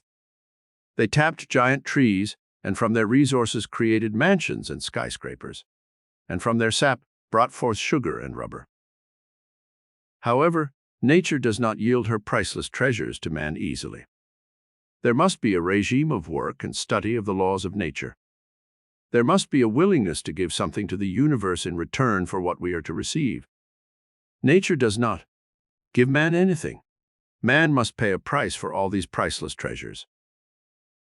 Metaphysical alchemy, the secret power of the ages, may be used in your own life to convert your ideas into golden treasures, if you wish to become rich. Or you may use this secret miracle power, as so many geniuses of history have, to achieve some worthwhile goal through releasing your creative talents in other ways. Everyone does not want to become a millionaire. Many people are satisfied to have a comfortable income and security for old age. Such people may still benefit from a study of this metaphysical alchemy, for with this power of transmutation, they may convert their time, thoughts, energies, and efforts into substantial rewards that will sustain them comfortably throughout life. 16 Gold Keys to Metaphysical Alchemy. We shall study the lives of some of the world's richest men, past and present, and see how they have used our 16 gold keys to metaphysical alchemy. In each instance you will discover, these successful men have used one or more of these gold keys to unlock the secret doors to the treasures of the universe. Vision, courage, organizational ability, willingness to take chances, an expansive mind, enthusiasm, sharing their wealth, thrift, integrity, loyalty, intensity of desire, good judgment, ability to make right decisions, determination, patience, persistence. Everyone has had an idea at some time in his life, which, if followed through, might have produced a fortune. The only difference between the richest men in the world and ordinary people is that these men followed through with their creative ideas and used one or all of the above 16 golden keys to riches. Let us study some of these successful men's lives and see how they applied the principle of metaphysical alchemy to their ideas and lives. The key to the Rockefeller fortune. Perhaps one of the most outstanding fortunes in the entire world is that of the Rockefeller oil empire. The late John D. Rockefeller Sr. transmuted his ideas into a vast worldwide financial empire that is still blessing millions with its productivity and products. What keys did Rockefeller use to transmute the products of Earth into billions of dollars? Vision was the first golden key that Rockefeller used in this process of transmutation. Back in the early days when the automobile was still in its infancy, he had the metaphysical vision to realize that one day the wheels of industry would turn with oil. He obtained oil leases on land that was useless on the surface and harnessed the natural resources of the earth by drilling oil wells. Anyone else who had vision could have done the same thing. Vision was the key to the Rockefeller fortune. However, Rockefeller used other keys that are given in our list. He had great organizational ability and formed a company which he headed. He also showed a willingness to take chances, number 4 on our list, and risked his capital, which he had to first borrow on this extremely hazardous undertaking. He showed enthusiasm, an expansive mind, numbers 5 and 6 on our list. He had thrift and integrity. He also exhibited good judgment and the ability to make the right decisions. He shared his wealth. Millions of people have been helped by the scientific and medical discoveries of that altruistic organization, the Rockefeller Foundation. He also used the last 3 keys on our list: determination, patience, and persistence. Rockefeller loved his work. He was at his desk early and remained until late at night, personally taking care of the thousands of details that came up daily. He continued this habit of work until he was in his 90s. His enthusiasm gave him amazing glandular stimulus that carried him successfully through periods of illness, worries, and problems that might have floored a weaker-willed person. Andrew Carnegie and his golden touch. It is said of Andrew Carnegie that he possessed the golden touch. Everything he undertook turned out successfully. This was no accident. It was the result of painstaking care and effort, coupled with an intuitive sense that was almost psychic. In his youth in Scotland, Carnegie was extremely poor. He had one great determination early in his life. It was to be a great success and make a vast fortune, so he could help the world in some way. His desire to become rich was not motivated by greed and selfishness. He had a great desire to give his poor family the comforts of life, as well as to share his wealth with the world. Carnegie exhibited vision as an early trait. When he came to America, he saw the great possibilities of an expanding economy in a new country, where the industrial and motor age were booming. Carnegie fastened his mind on steel as the foundation of his future fortune. He used golden key number 5, an expansive mind, and first accumulated all the knowledge he could regarding the production and refinement of steel products. He worked hard and observed everything carefully. He worked in a steel mill where he got first-hand experience, and gradually worked his way to the top of his own company. He showed qualities of organizational ability and good judgment in hiring good men to head his organization. He founded his own steel company and obtained financial backing from banks because of his integrity and ability. Gave away hundreds of millions. After building his vast fortune, Carnegie gave away hundreds of millions of dollars. One of his greatest gifts was 1,200 public libraries throughout America. This golden key number 7, a desire to share his wealth, was the key to Carnegie's character and one of the reasons why he succeeded. He also founded Carnegie Hall, a cultural institution that has brought priceless treasures to New York City for many years. He had numerous other philanthropies and charities which he supported. He believed that wealth should be distributed for the good of all mankind, and that it should be used to help humanity. His own life was a living example of this creed of generosity. Andrew Carnegie used every one of our 16 golden keys to perform the metaphysical miracle of building a vast fortune. The Hearst Publishing Empire. The great publishing empire that was built by William Randolph Hearst was based on the 16 golden keys we are studying. Hearst was left a considerable fortune by his father. He took this money and bought up newspapers and magazines until he had established himself as the most powerful publisher in the world.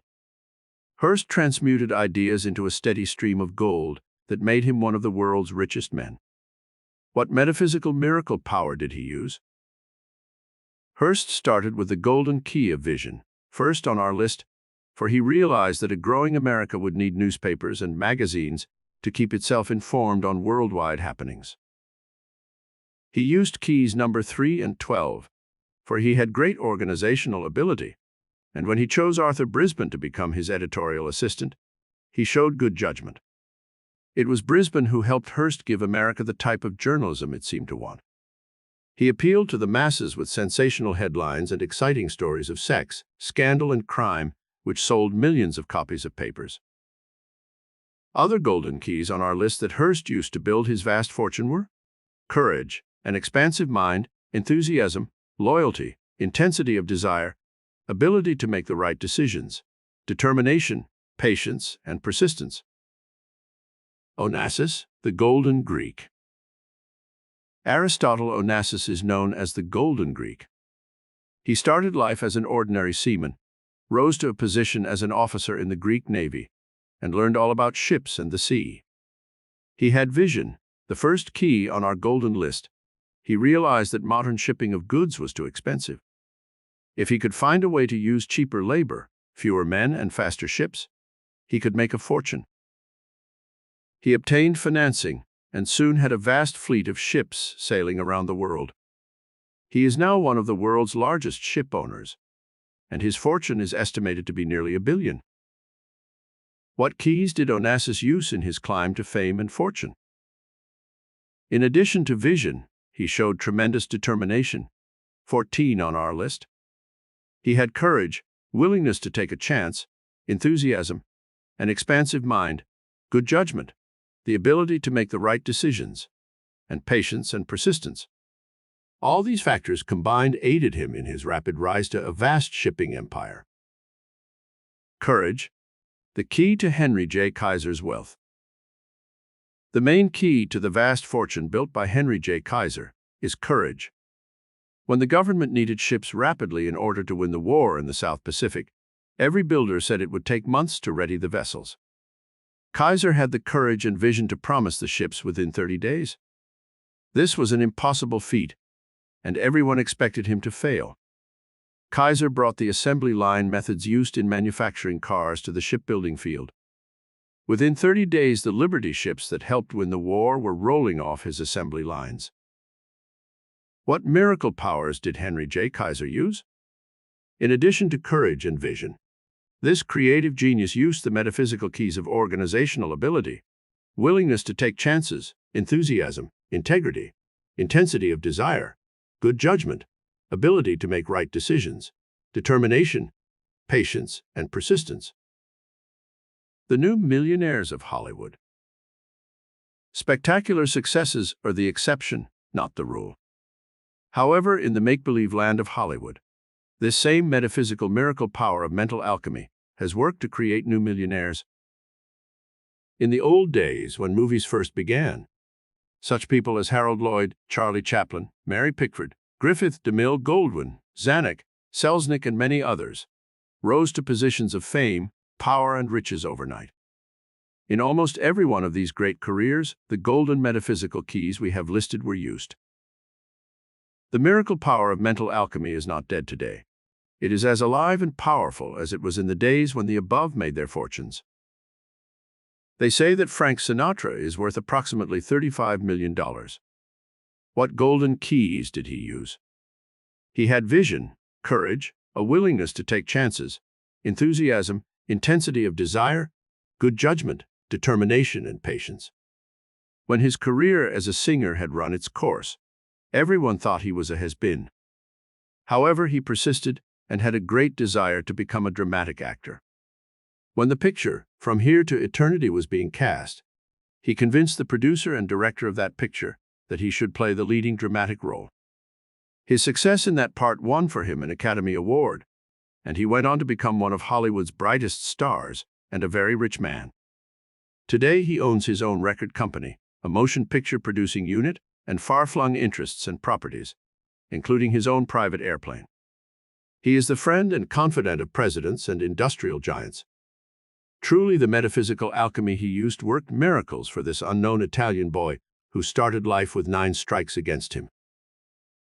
Bing Crosby's story is somewhat similar. The famous singer used most of the 16 metaphysical miracle keys we have listed, especially vision, courage, and persistence, to achieve a permanent spot in Hollywood's bright firmament of stars. Walt Disney's $1 Million Consciousness. One of Hollywood's most outstanding examples of how to build a $1 million consciousness through the principles of mental and metaphysical alchemy, which we are studying, was Walt Disney. Through the chemistry of his mind, he wove the warp and woof of a tapestry of dreams which poured a steady golden stream into his coffers. The metaphysical mixture he used was one of vision, courage, organizational ability, enthusiasm, an expansive mind, loyalty, intensity of desire, good judgment, ability to make the right decisions, determination, patience, and persistence. Not only did Walt Disney grow rich and famous, but he enriched the world with the magic he discovered, a magic which he infused in all his productions.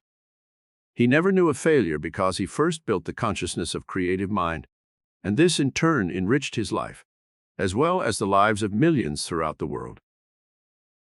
The magic of a creative idea. Mental alchemy begins in the magic of a creative idea. When we say the name Sears Roebuck, we envision a multi-million-dollar organization, begun with the idea that was new in mail-order merchandising in the minds of 2 men, Sears and Roebuck. They used all of the 16 golden keys given in our study to build a most successful merchandising empire. When you think of rubber, you think of Goodrich or Firestone. When you think of drugs, you automatically think of Liggett. Revlon calls to mind Charles Revlon. Chrysler Corporation brings to mind the creative genius of Walter Chrysler. Lipton brings to mind tea, Ford automobiles, Hilton hotels, Wrigley chewing gum, Helena Rubinstein cosmetics, Arbuckle coffee. Always the vision of some man or woman has been responsible for a new product, or new methods of merchandising an old product.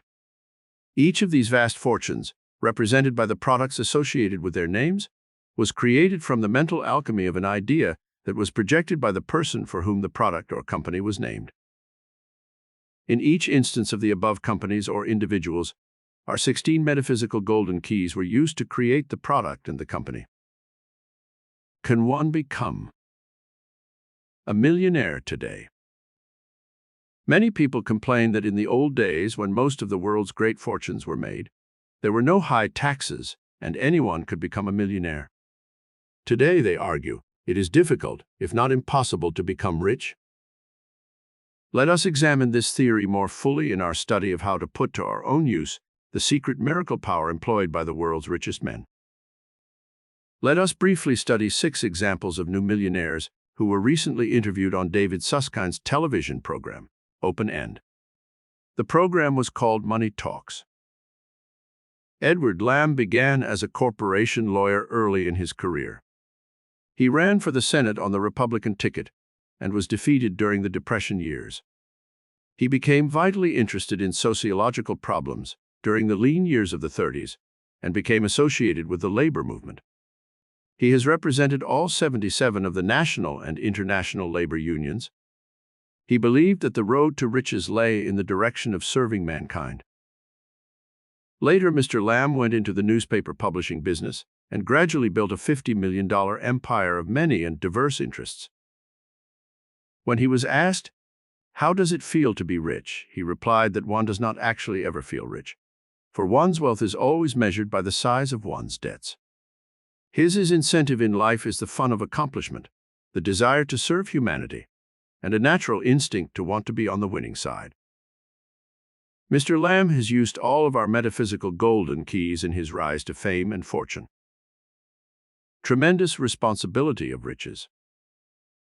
Mr. Marvin Crater is president and chairman of an enormous brewery. He recently bought Ebbets Field and built the new Rupert's Brewery on the valuable property. Mr. Crater stated, 1, that wealth was a tremendous responsibility to the person who had it. What was Mr. Crater's incentive to wealth?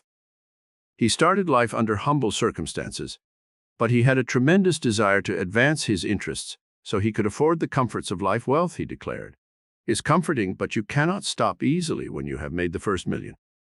Something in the human spirit, a desire for more power or an involvement in the destinies of others, continually impels one forward, no matter how many millions he has. Mr. Crater stated that a person who has made a fortune has a moral responsibility to his employees, his stockholders, and those who share in his products and profits. This responsibility extends to the public, the source of all wealth ultimately. Wealth, he believes, imposes restrictions and obligations which cannot be taken lightly. $60 million in assets. Louis Lesser is another new millionaire. He has control of assets which total $60 million. He rose from a door-to-door salesman of magazines to become the owner of numerous oil wells and chairman of the board of Lesser Corporation. His incentive to wealth came when he was a young man. He wanted to make $1 million so that he could quit and travel around the world and enjoy life. He explained that when he'd reached that goal and had made his first million, he became involved in so many ventures that he could not stop. He warns against greed as a motivating force to fortune, stating that this negative emotion often destroys those who exercise it. After he'd made his vast fortune, Mr. Lesser began to give his money to many charitable organizations, including the City of Hope and other groups. Mr. Lesser certainly used most of the golden metaphysical keys given on our list, especially those of vision, courage, determination, sharing his wealth, and persistence. From $250 to millions. Mr. Wallace Johnson, who runs 50 corporations, including the fabulous Holiday Inns, borrowed $250 when he was a young man. With this money, he went into his first business venture. Through hard work, shrewd investments, and knowing what the public wants, Mr. Johnson snowballed that original small capital into a multi-million-dollar fortune and businesses that span 50 different corporations. His secret of wealth: give the public value for their money. Be aware of the public's needs, and then fill those needs with products that are as good as you can possibly produce. He said, "Success? I am still looking for it and working very hard." Perhaps in those words is the true incentive which has made Mr. Johnson a multi-millionaire. He drifted into a fortune of $120 million. Perhaps the most startling success story of all these 6 new millionaires is that of David Murdoch. When he was a very young man, he drifted from job to job, not sure of where he was going. One desire he did have, however: to become rich. In 1946, something impelled him to go to Phoenix, Arizona, and there he laid the foundation of his future fortune.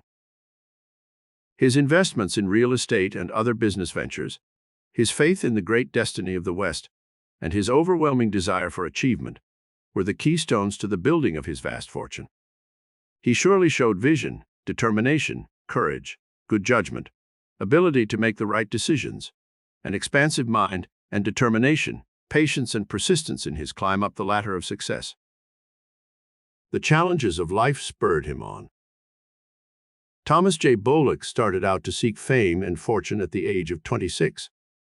Something told him that his destiny would be fulfilled in New Mexico. The country teemed with hidden possibilities, which could make one rich if one had the vision and foresight to see it. In the barren desert land of that arid state, Mr. Bullock discovered oil, and he was on his way to achieving his boyhood dream of success. Mr. Bullock wanted to serve the people of the state that had made him rich. He successfully ran for governor and added new laurels to his crown of success. All life is a challenge, Mr. Bullock believes, and one must be prepared to meet that challenge by facing life's obstacles and overcoming them. He also believes that one must utilize all one's gifts and skills in converting nature's free resources into usable products that will enrich and benefit humanity. He thinks of himself as only a trustee for wealth, and that he must use money to do as much good as possible for the people he serves. Only then, he said, is one worthy of such a high and sacred trust. How to motivate the miracle power to acquire riches. 1. First, unlimited your consciousness by having vision. Know that it is possible for you to become as wealthy as you wish to be. There is no limit except that you place on yourself. The Bible says, "Without vision the people perish." Have the vision to see yourself successful and rich. If you do not want $1 million or more, then ask the divine mind within for security for yourself and your family. 2. Go to your public library and obtain books dealing with the lives of such rich men as Morgan, Vanderbilt, Astor, Baruch, Ford, Carnegie, Hearst, Chrysler, Getty, and any other men who have built vast fortunes. Study their lives carefully, take copious notes, find out what mistakes they made, so you can avoid the same mistakes. Emulate their patterns of thinking and action. Become conversant with their methods and then try to apply them to your own life. 3. Turn your thoughts inward and ask the divine mind within you for ideas, formulas, inventions, stories, creative thoughts that you can use to become rich. One idea can bring millions. The law of transmutation can work for you to turn your thoughts into gold. Build your faith in your own powers of creative mind and search within until you find the key that will help you unlock doors to the treasures of the universe. 4. Sit for 15 minutes every day for 1 month and concentrate your thoughts on nothing but money. Mentally visualize yourself receiving a large sum of money. See yourself banking it or spending it for something you want. Go through the pleasurable emotion that such good news would bring you. Plan on all the things you would do with money if you had it. Walk on the streets and look in store windows and mentally put your mark on the things you will buy with your fortune when your dream ship comes in. 5. Use the money and the possessions you now have wisely and take good care of them.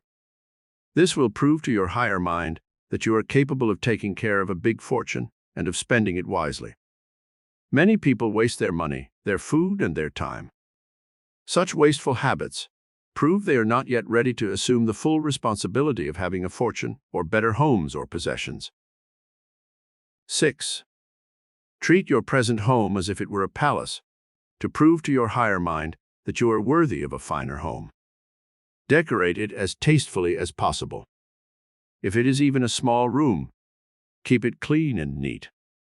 Enjoy its comfort and be grateful for it until you are able to build your consciousness and can move into a new apartment or house that will fit your expanded consciousness. 7. Every time you spend $1 or some bigger bill, write in the white margin these words: "I bless this." Under the law of the harvest, realize that every dollar you give out will return to you tenfold and enrich you. This is especially true of money spent to help others. The tithing principle used in church is an excellent one to bless your money and to multiply it. This spiritual principle can help you enrich your mind and your pocketbook. 8. Build your consciousness of wealth. Read the stock market news every night and learn the figures and facts about some of the biggest stocks in the big corporations. Do not hate Wall Street and rich people, for this will raise a mental barrier and keep you from ever getting rich. We cannot attract that which we despise, so turn your mind to trying to understand higher finance and the way the market works. The capitalistic system has made America one of the richest and most respected nations in the world.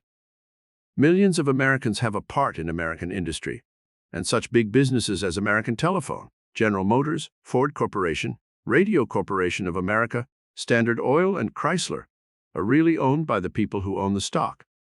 Have a desire to become a part of this vast network of creative thought and learn all you can about industry and financing. Soon you will find the means to make investments that will pay you rich dividends in the future. 9. Sit down every night for the next week and ask Divine Mind to give you 3 ideas for improving your position in the world. Have a piece of paper and pencil with you in these periods of meditation, and give yourself at least a half-hour session each time. Write down on the paper ways in which I can improve my life. Then, after asking Divine Mind for guidance, Sit still and wait for the inner prompting which will come. Write down your thoughts and read them over the next day. Keep this up for a week and see what results you obtain. 10. Visit your local public park and sit on a bench or walk about and survey it. Mentally tell yourself that you own this valuable piece of property.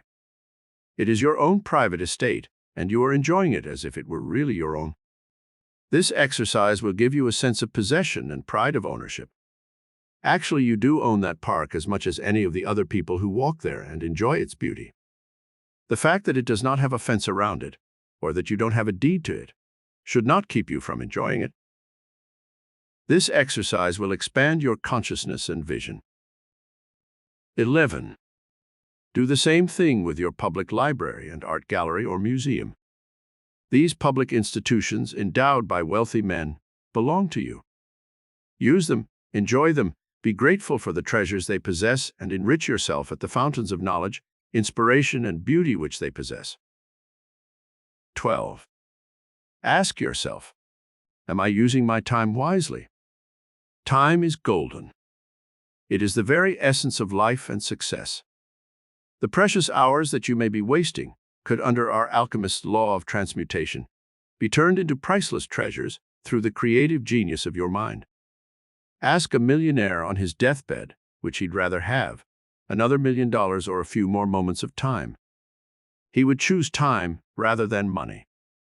With your spare time, go to evening school, study books, or take a home correspondence course in some subject, which can pay you rich dividends in the future. 13. By using this metaphysical formula for achieving riches, you will undoubtedly attain financial security in your future life. If you do not attract millions, do not feel you have failed in life. Count your blessings. If you have your eyesight and hearing, you already have $1 million in value. If you are happy in love and have a beautiful family, you know true riches. If you have peace of mind and contentment, you are probably better off than most millionaires. If you are in work you enjoy and have a bright dream for the future, you are already rich in the things that count in life. If you have your health and enjoy life, you would not trade places with a millionaire who is sick. If you are aware of the beauty of a sunset, of the ocean's dim horizons that beckon with hidden adventure, if you thrill to the song of a meadowlark, or laugh with the cadence of a flowing brook as it wends its way to the sea, you are in tune with cosmic beauty, and your soul knows true contentment and peace. If you love God and humanity, you already possess infinite treasures. Count your blessings and have faith that you can attract to yourself everything you will ever need to bring you peace, contentment, and fulfillment of your destiny. Summary. 1. The miracle power used by the richest men in the world and the ancient secret of the alchemists. 2. Metaphysical alchemy, secret of the ages. The superpower of the divine or cosmic mind in man. 3. The 16 golden keys to metaphysical alchemy set out in detail. 4. The magic of creative ideas and how one can become a millionaire today. 5. 6 new millionaires and how they used these secrets. 6. How one man drifted into a $120 million fortune. 7. How you can motivate your metaphysical miracle power to acquire riches. Chapter 10. Mastery of life achieved through metaphysical power. The illumined souls of the past who have conquered the forces of life are called masters. Such inspired teachers as Moses, Abraham, Christ, Buddha, Confucius, and Zoroaster were called masters because they had acquired complete control of the invisible forces of life and had learned how to direct them into creative channels. These great teachers could use the invisible metaphysical power they tapped to perform miracles of healing or to supply the needs of life. They not only controlled themselves, but they also controlled the forces of life as well as the people around them. You can become a master metaphysician by using the same higher creative faculties of mind and soul that these masters used to produce their miracles. Step by step you can rise in power consciousness until you have achieved complete mastery of life through this metaphysical power we shall now study together. The mystical life forces that surge within your mind, body, and soul are the same as those which motivated the great teachers of ancient times. This metaphysical power is as alive and as compelling today as it was centuries ago.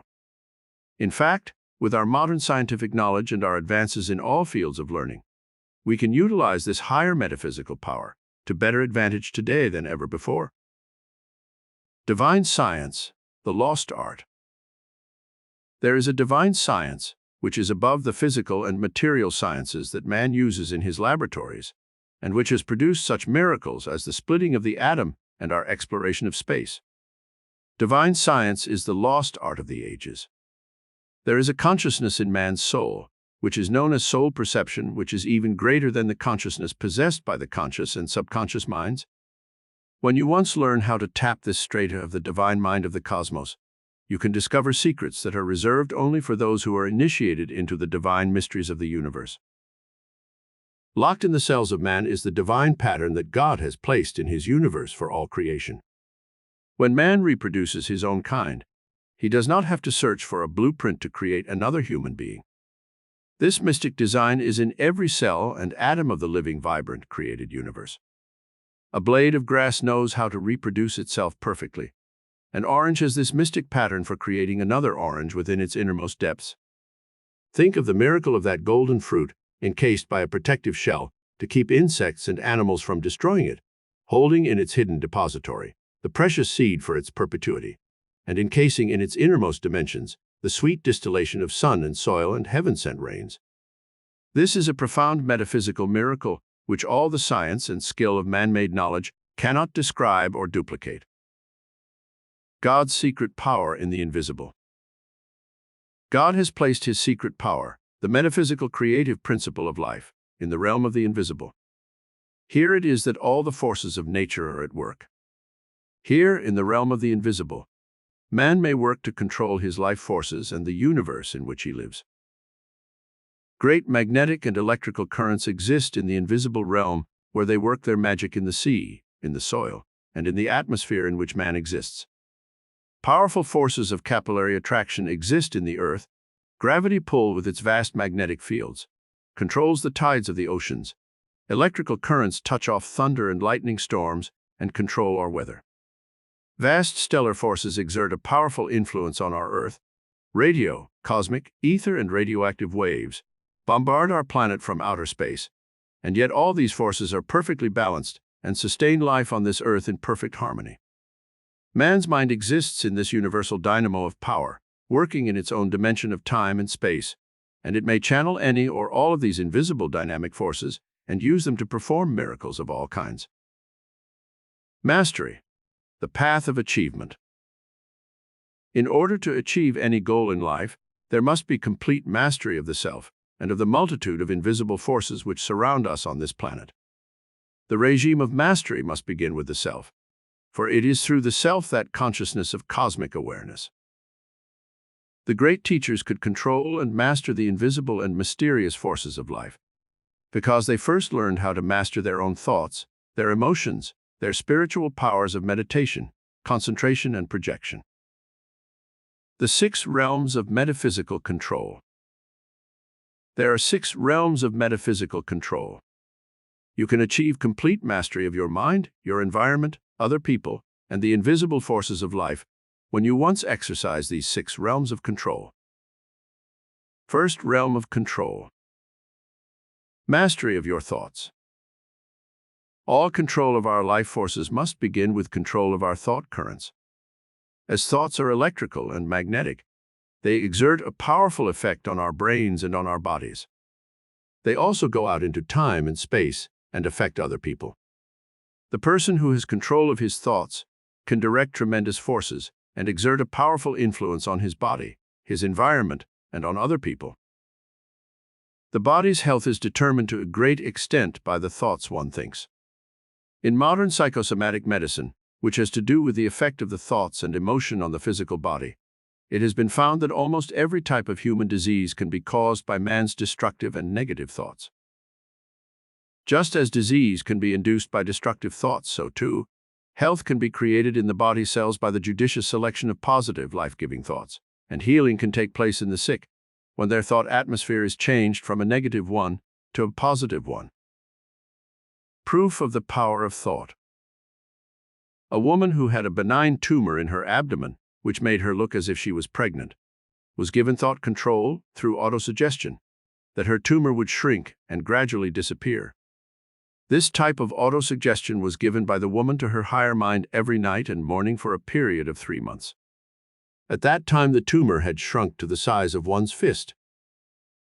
A man who had sugar diabetes and had to take daily shots of insulin to keep his blood sugar reduced was given autosuggestions telling his higher mind that his body would begin to secrete insulin.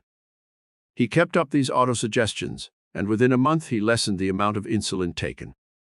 Within 3 months, his body was secreting enough insulin so that he could discontinue the injections of insulin entirely.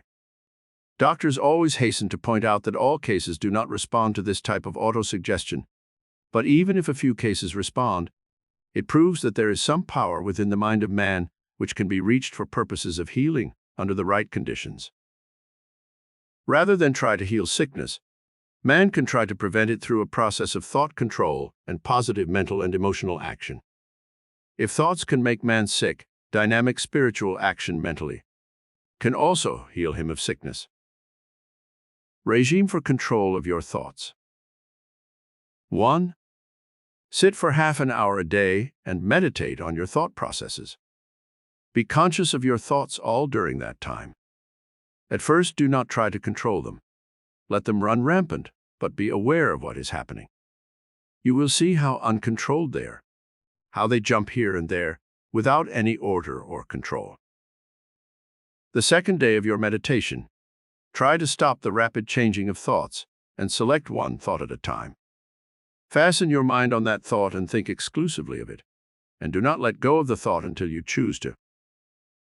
From an Indian guru or teacher, I learned the secret method some Indians use to achieve mastery of their thoughts. He told me to mentally visualize my brain as a tree, and my vacillating thoughts as little monkeys jumping from branch to branch in that tree. Then, he urged me to mentally pick up each monkey and put him into a mental bag. He would kick and scream and fight, but one must forcibly eject him from his perch in the tree. This process is to continue until all the monkeys are safely in the bag and the tree is free of their screaming, jumping, and chattering confusion. This is a good method to use to clear your mind of unwanted, confusing, disoriented, and negative thoughts. You must force the issue at first and eradicate all unwanted thoughts. Gradually, you will choose only those positive, beautiful, and inspiring thoughts that you wish to dwell in your mind. You will find the release of tremendous power when you have once achieved mastery of your thoughts. You will not waste all your electrical and magnetic energy on useless thoughts. You will be able to overcome worry and fear and other negative emotions that erode your mind and decrease your physical vitality and energy. 2.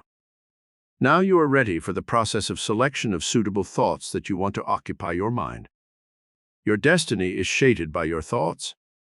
Choose every day what thoughts you want to accompany you in your business life, your social and personal life.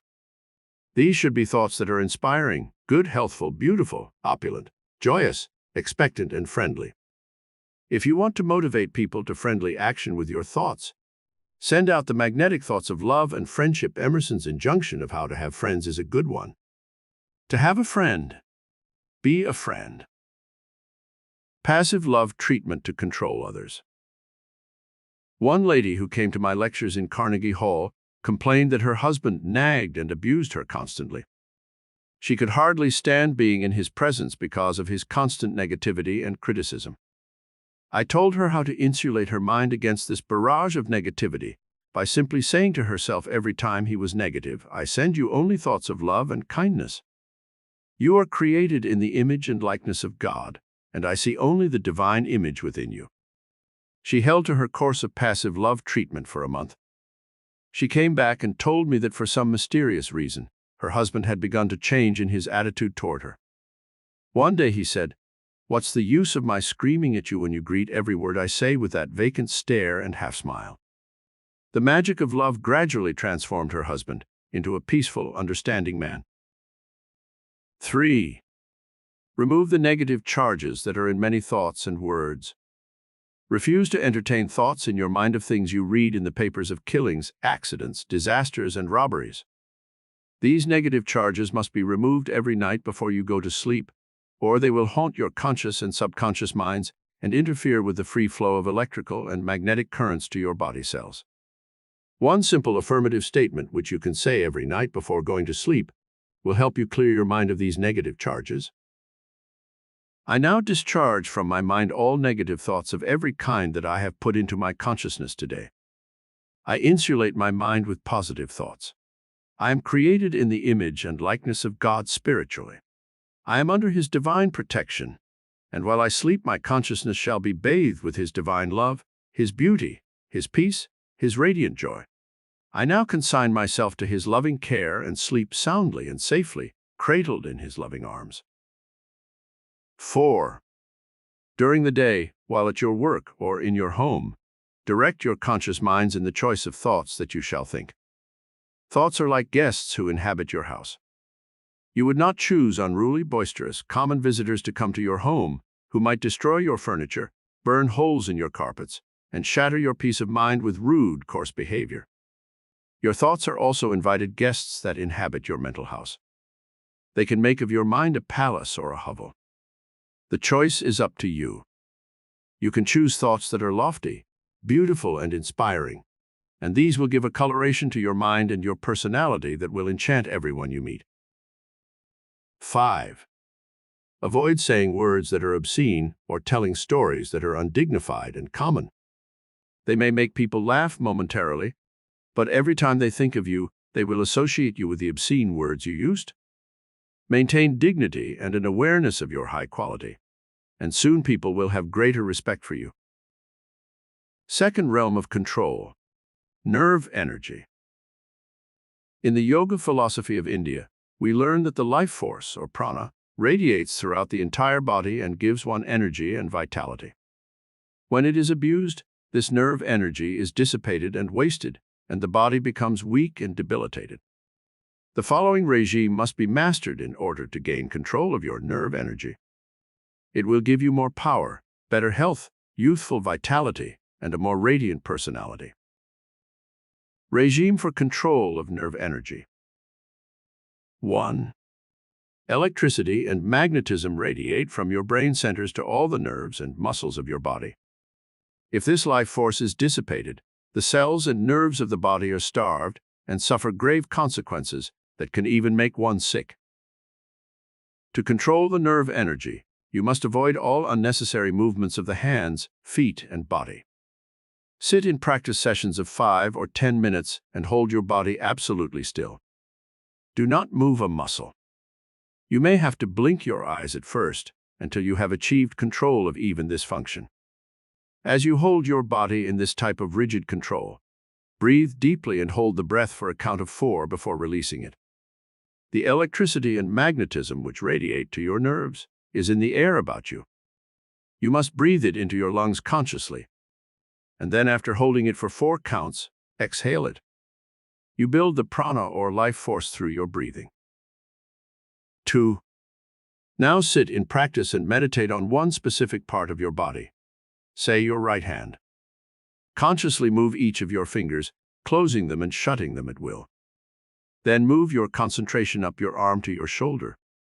Raise the arm and hold it in rigid position above your head for a few moments only. Concentrate all your nerve energy in that hand and arm. You will feel warm currents flowing throughout your arm in a few movements of the hands, feet, and body.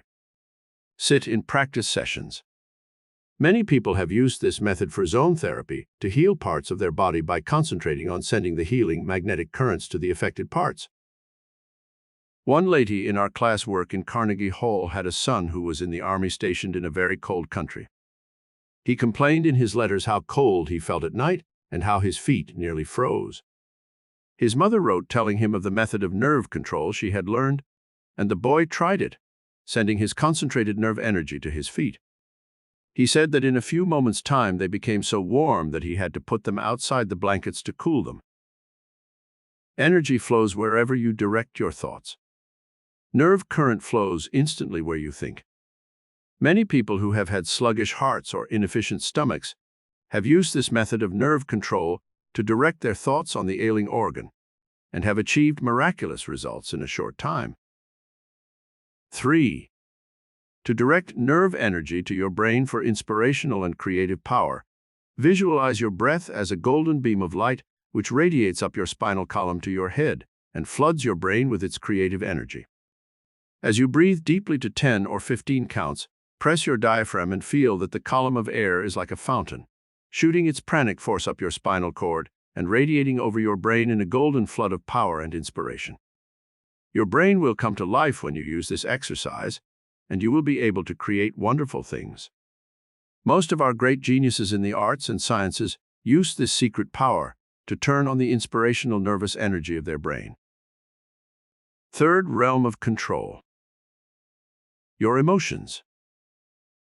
We have studied elsewhere in this book about the value of the emotions and how to avoid negative, destructive emotions.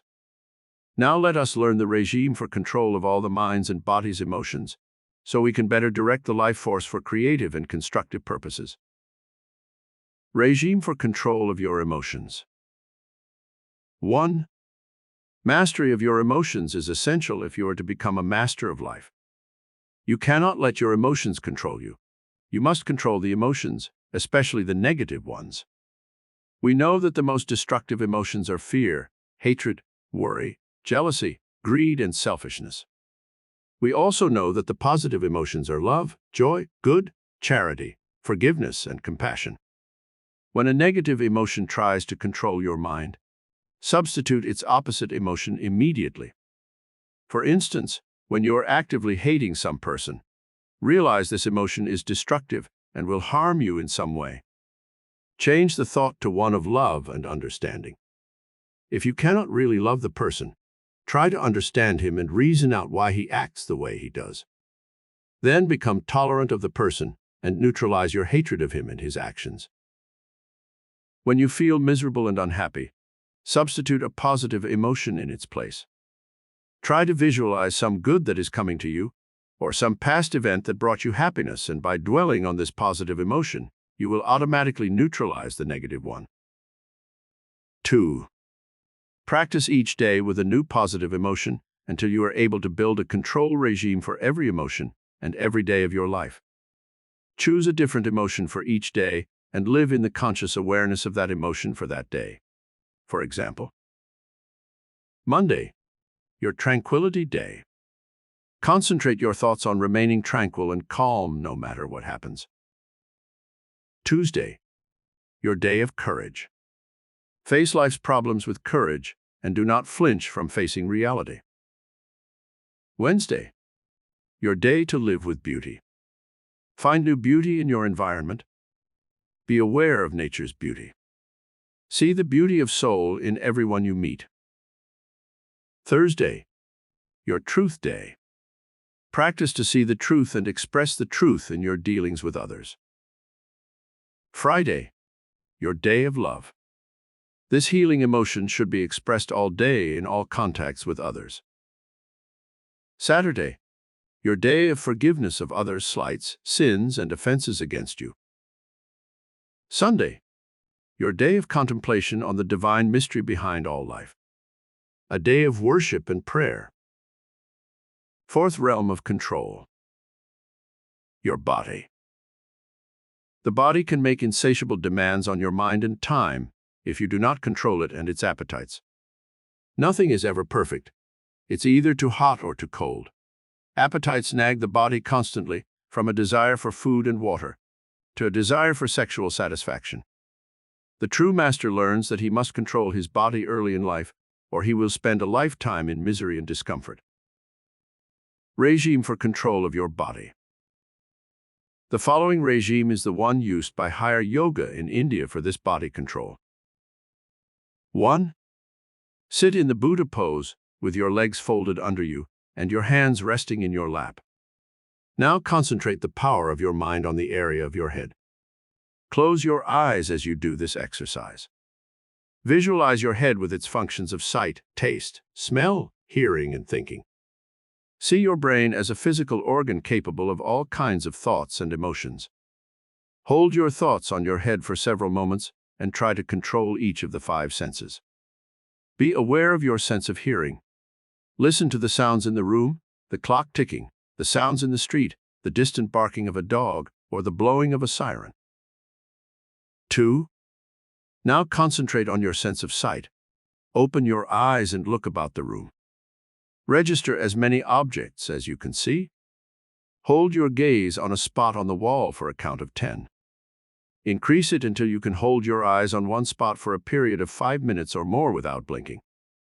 This may take you several days or even weeks to accomplish. Do not rush it. Take your time and achieve control of this faculty of sight gradually. Then expand your vision to inner sight.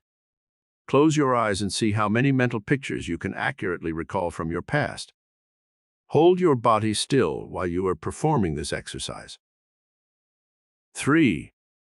Now concentrate your faculties on the sense of taste. Take something sweet on your tongue and concentrate on its sweetness. Do the same with salt or something bitter.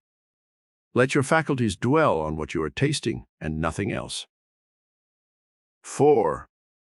Now develop the faculty of smell. Have incense burning in your meditation period, and as this aroma floods your being, be aware of the sense of smell. Another time you may take the bloom of a flower or a drop of perfume, which you concentrate on, letting your sense impressions be concentrated on the odor you wish to examine. 5. The sense of touch should next be developed. Hold a piece of wood in your hands, close your eyes and feel its rough texture. Change it to the petals of a rose, feel the velvety softness and be aware of the difference. Change the objects you concentrate on until you are able with your eyes closed to tell the difference between things you hold in your hands. 6. Now concentrate on your heart and its rhythmic beating. Do not try to control it. Just be aware of it in an impersonal way. Later, when you have gained control of your bodily functions, you can slow down the rhythm of your heart or accelerate it. You can do this with your blood pressure and other bodily functions at will. But for the present, just be satisfied to listen to your heartbeat and be aware of the life rhythm within you. 7. Do the same type of concentration on your stomach and its functioning. Be aware of the stomach. Visualize its workings. See the process of osmosis within that organ, which permits the fluids to pass through the walls of the intestines into the bloodstream. Be aware of your digestion for 10 or 15 minutes. Some people have been able to control their stomachs with amazing power and regulate the flow of hydrochloric acid and aid in the process of digestion consciously and at will. 5th realm of control. Other people. It is easy to follow all of the above 4 realms of control relating to the self. It is a matter of discipline and habit to gain control of your thoughts, your emotions, your nerve energy, and your bodily functions. Our 5th realm of control is a little more difficult, for it has to do with the actions of others. You cannot always control the actions of others, but you can control their effect on you and your destiny. With your mind power, you can, to a great extent, determine the people you will attract into your orbit of activity. The quality of the persons you attract as friends will, to a great extent, determine their influence on your future destiny. Choose your friends well, and when you have made your choice, use the following regime of control to make certain that your friends and acquaintances do not infringe on your privacy and affect your decisions and actions. Regime for control of other people. 1. To control other people, you must first win their respect and admiration. People will be friendly to you if you first show friendliness towards them. In social groups, where you do not know many people and you wish to enlarge your sphere of friends, make yourself known to others. Be friendly and take the initiative in breaking the social ice. They are as anxious to be friends as you are, but many times people are hampered by conventions and modesty, and will not take the first step to be friends. An example of this in my own life is an instance where I went to a big Hollywood party and saw a lonely-looking, unattractive man sitting in a corner by himself. No one paid any attention to him. They were all courting the famous stars, directors, and producers who were there. I sought out the lonely-looking man and introduced myself, not knowing his identity, and chatted with him for fully an hour. I found him amusing, well-read, and charming. When he got up to leave, he said, "I am very much impressed by you, young man, and I'd like to have lunch with you one day so we can talk some more." He handed me his card and made a luncheon date for the following week. I glanced at the card and saw that it was Irvin Cobb, the famous humorist and novelist. His taciturn appearance often kept people from making friends with him. But he had a heart of gold, a wonderful sense of humor, and turned out to be one of my best friends. Through his contacts, I was able to further my early career tremendously. 2. When you meet a person for the first time, try to fix his name in your mind for future reference. Also make it a point to talk about things that interest him. In this way, you can direct his interest and attention to those subjects that he is conversant with. His wife, his children, his work, his home, his car. These are all things that give him a sense of familiarity with you and make him like you without being conscious of the reasons why. 3. If you really want to win control of other people, try to avoid what I call rough corners in the conversation. Avoid discussing differing viewpoints in religion, politics, and other controversial subjects. When you know a person better, you can risk offending him by giving your opposing viewpoints. Get the other person to drift along with you on the conversational stream, and you'll find that it is easier to get control of his mind than if you oppose him and make him dislike you at once. 4. When you meet new friends, make it a point to try and praise something in their personality, their clothes, their voices, or something they have accomplished, which merits praise. People like flattery, and you can gain control of friends through subtle praise and flattery. One man I know who is a real estate broker has mastered this principle of control of others to a fine point. He told me his secret one day. "I make every man feel like a prince and every woman like a queen," he said. "I try to find out something about the person's work, and then I praise his ability and his accomplishments. It works like magic. Of course," he hastened to add, "I am sincere in my praise. I really choose something that I admire about the person or his work. Otherwise, I would not sound convincing and sincere." This man has made millions of dollars in business through this simple formula to control other people. 5. When you first meet a person, get on a personal and emotional level with him as soon as possible. Remember the 4 things that mean most to everyone emotionally. A. Self-preservation. Things pertaining to food, nourishment, and general health. This is always a safe topic of conversation and interests everyone. B. Money and financial security. People all like to discuss business, the stock market, the business they are in, and other things pertaining to money. C. Love and sex. This is always a good topic of conversation if kept on a dignified, intelligent basis. D. Ego recognition or social acceptance. When you give a person your attention and praise, you are automatically elevating his ego, and this cannot help but win his admiration of you. 6. When you are trying to win control of others, use the word "you" in your conversation as much as possible. Get the person to agree with you, and soon you will control the direction of his thoughts. People are conditioned to self-interest. This is not selfishness. It is a matter of early training and mental conditioning. The word "you" is more appealing to others than the word "I." Remember this when you first meet people, and you will soon win their attention and be able to control them. 7. Encourage and inspire a person if you are trying to win his friendship and control of his mind. Too often people discourage others, and this dampens their enthusiasm and makes them withdraw into a shell. If you give encouragement and inspiration to a person, he will remember you affectionately, because this is an unusual trait.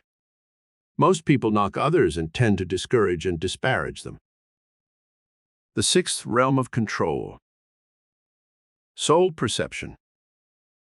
There is a 4th dimensional realm which is above the physical and material, as we have learned elsewhere in our study. This is the realm of the soul. Here it is that man may have divine perception if he once learns how to ascend to this lofty realm of perception and know the past, present, and future. Mystics are able to achieve miracles when they once learn how to control this vital function of the human psyche. Regime for attaining soul perception. 1. Sit in meditation for at least half an hour a day and enter the inner sanctuary of the soul by withdrawing your mind from outer material and physical things. Contemplate during that time on the divine mystery, the nature of God, the mystery of life, your spiritual identity. Let your mind be inspired by candlelight, incense, and soft music. Forget the cares and burdens of the day. Withdraw your mind from problems and worries. Hold your mind on the sacred image of the Godhead that is implanted within your own immortal soul. 2. Concentrate your thoughts on the divine mind within your consciousness. In meditation, ask this higher power for guidance in your life. Bring specific things to the attention of the Father within. This session should take about 15 minutes a day and is different from the above type of meditation, where you think only of the divine mystery. In this session, you can bring to the divine mind specific questions you want answered, problems you want solved. Ask this higher mind, just as you would a friend, what should I do? How will I solve this problem? Where can I get the money for my needs? How can I find another job? Should I marry this person? Should I move to California? Then, sit in the silence and wait for the inner self to answer. Sometimes the soul perception does not occur immediately. Do not get discouraged.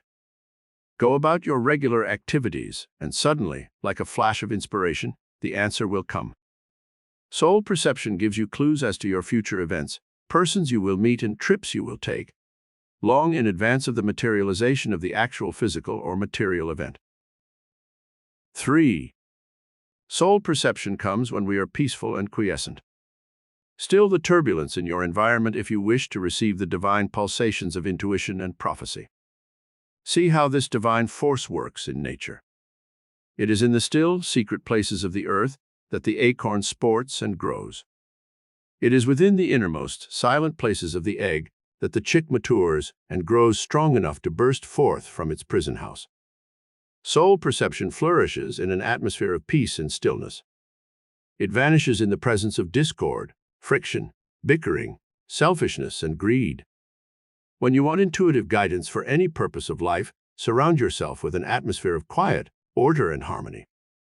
Then petition the divine mind within for miracle of creativity which you desire. 4. To encourage the divine presence within the sanctuary of your soul, live in the atmosphere of divine love every day of your life. As God is love, a loving heart and soul will most certainly encourage the divine visitant that dwells in the serene and loving souls of those who are attuned to godliness. Chapter 11. How to tap the divine mind power currents of the cosmos.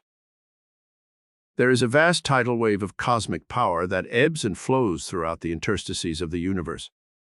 It is this creative intelligence of the cosmic mind that created all things and which sustains the universe.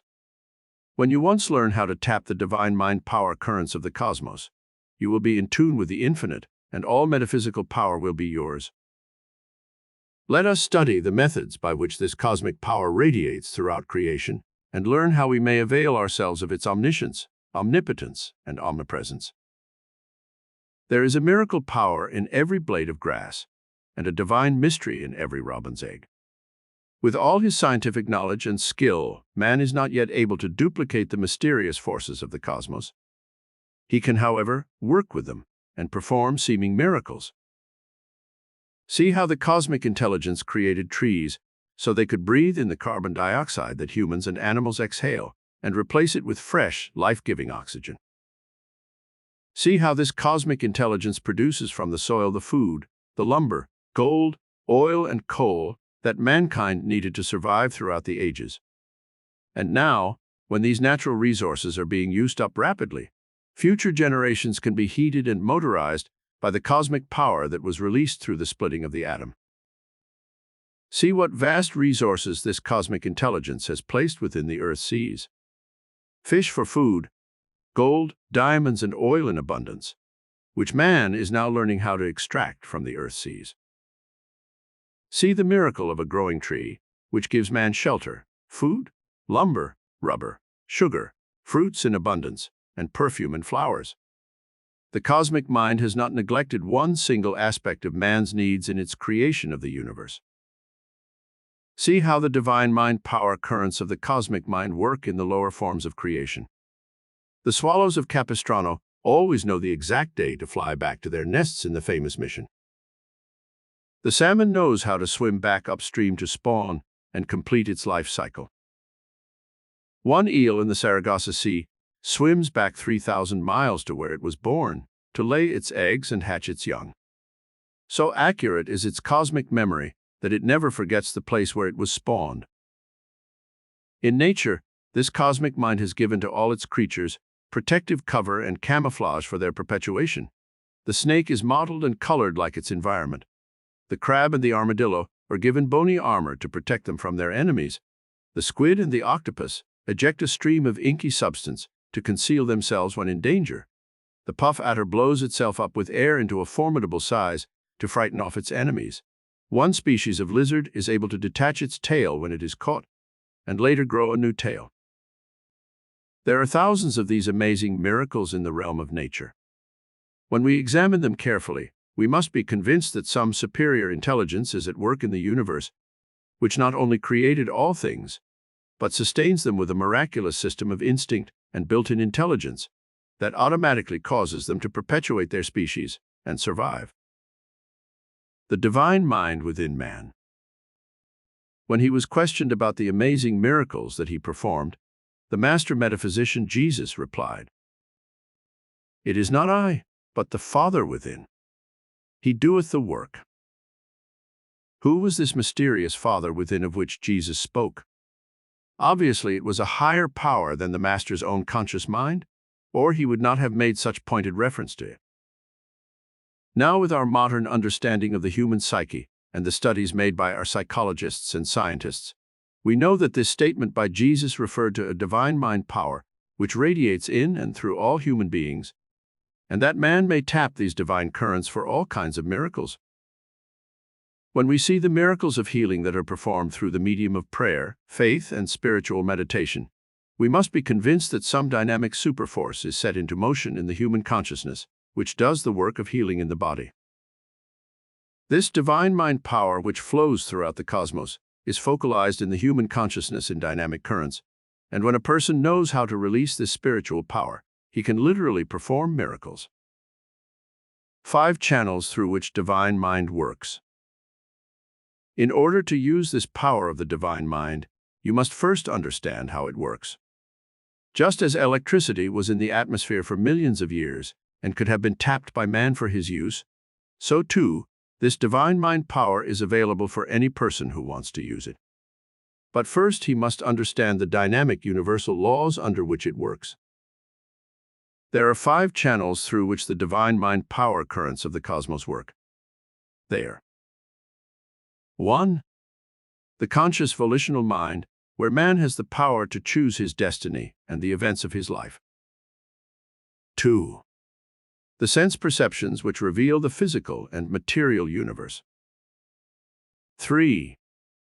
The intuitive faculties which set the divine mind into action, psyches and extrasensory perception. 4.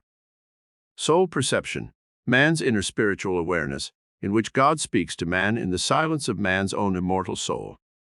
Man's awareness of his immortality and divinity. 5.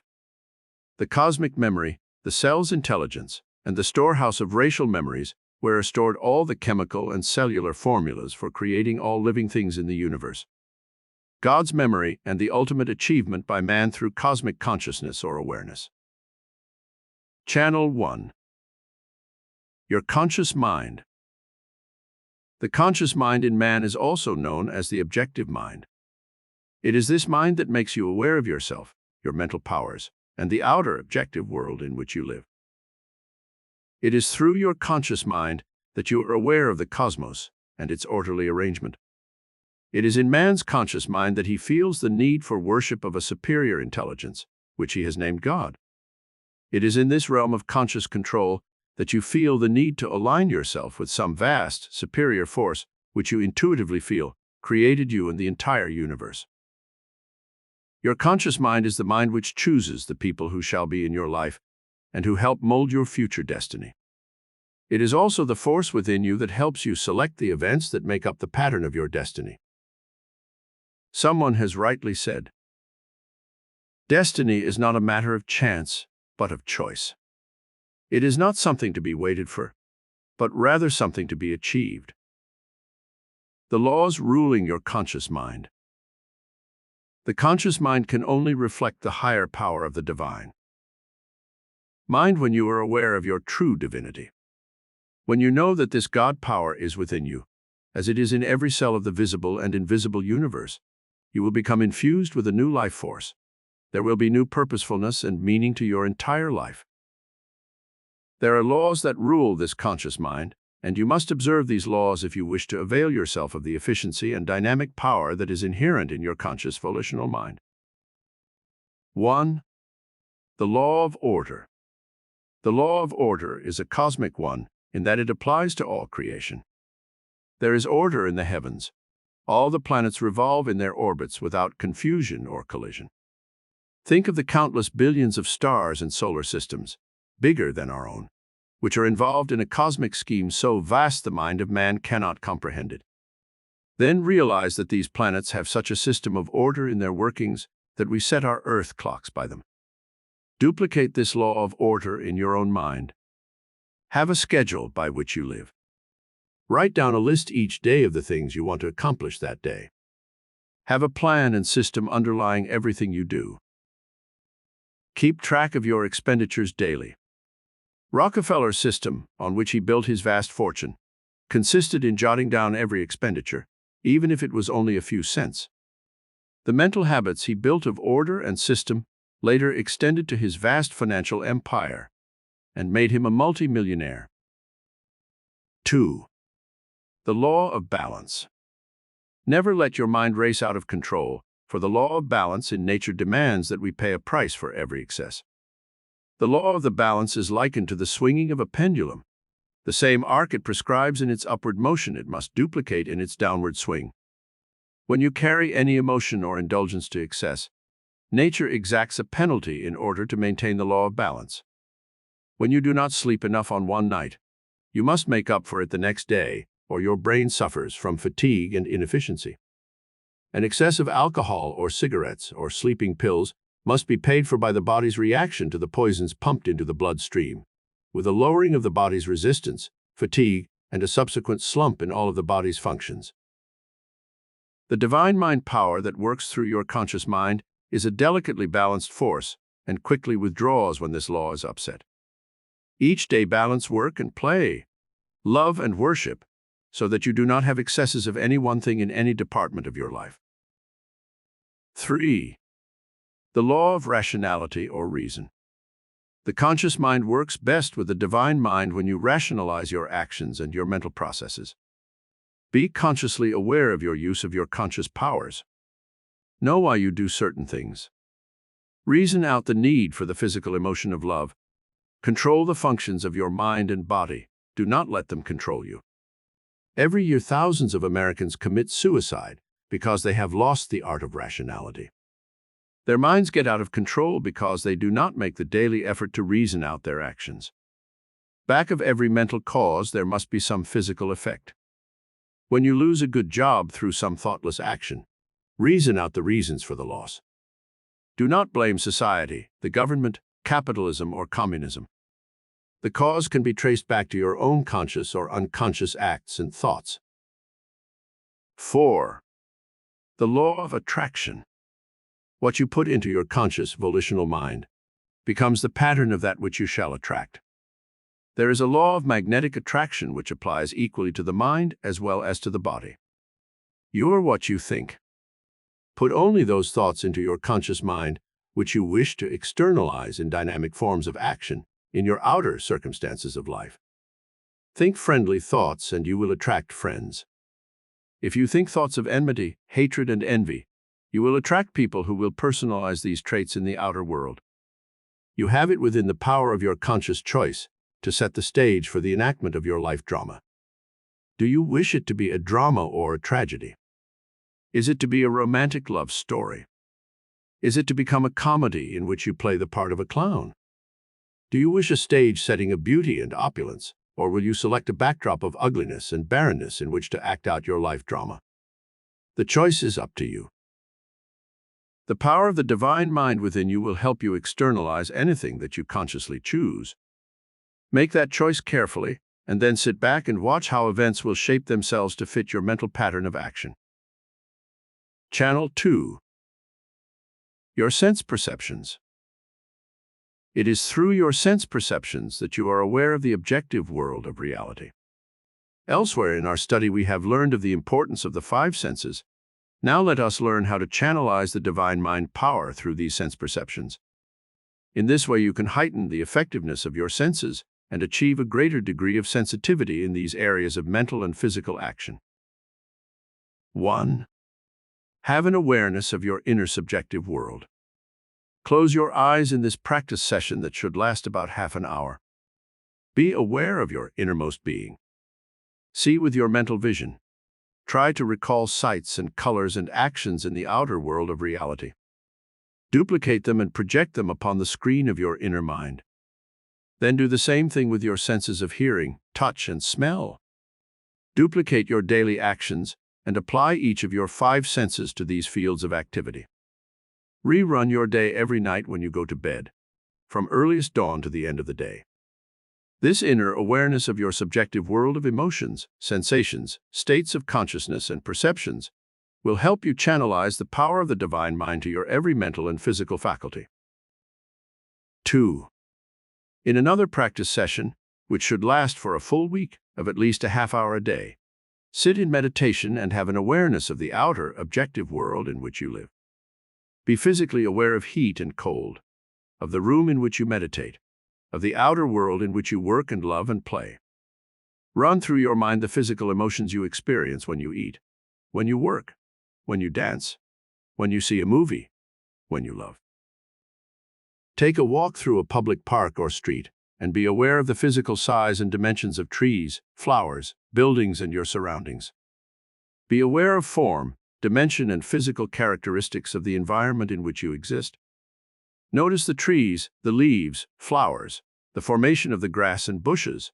If you walk on the beach, notice the sky, the distant horizon, the mountains, the blue skies, the golden sunshine. In other words, make it a point to become physically aware of the entire objective world about you, just as if you were an artist trying to reproduce everything on a canvas, or an author trying to describe everything in a novel. This exercise will tend to channelize the divine mind currents to your conscious mind and increase your sense perceptions enormously. 3. Extend this awareness of your sense perceptions to your body and its needs. Consciously be aware of the form and dimensions of your physical body. Look in the mirror at yourself and study your face carefully. See what mental impressions you create in the minds of others with your facial expressions. Put onto your face the mental masks of greed, hate, jealousy, fear, and worry. See how the facial muscles respond to these negative emotions. Now change the mental mask and put on the expressions of charity, love, trust, and confidence. And see how the facial muscles pull upwards gently, giving your face a totally different expression. Channel 3. The intuitive faculties. The power of the divine mind within you is activated by your intuitive faculties. Everyone has some psychic and intuitive ability. It can be developed so that you can receive divine guidance on every move you make in life.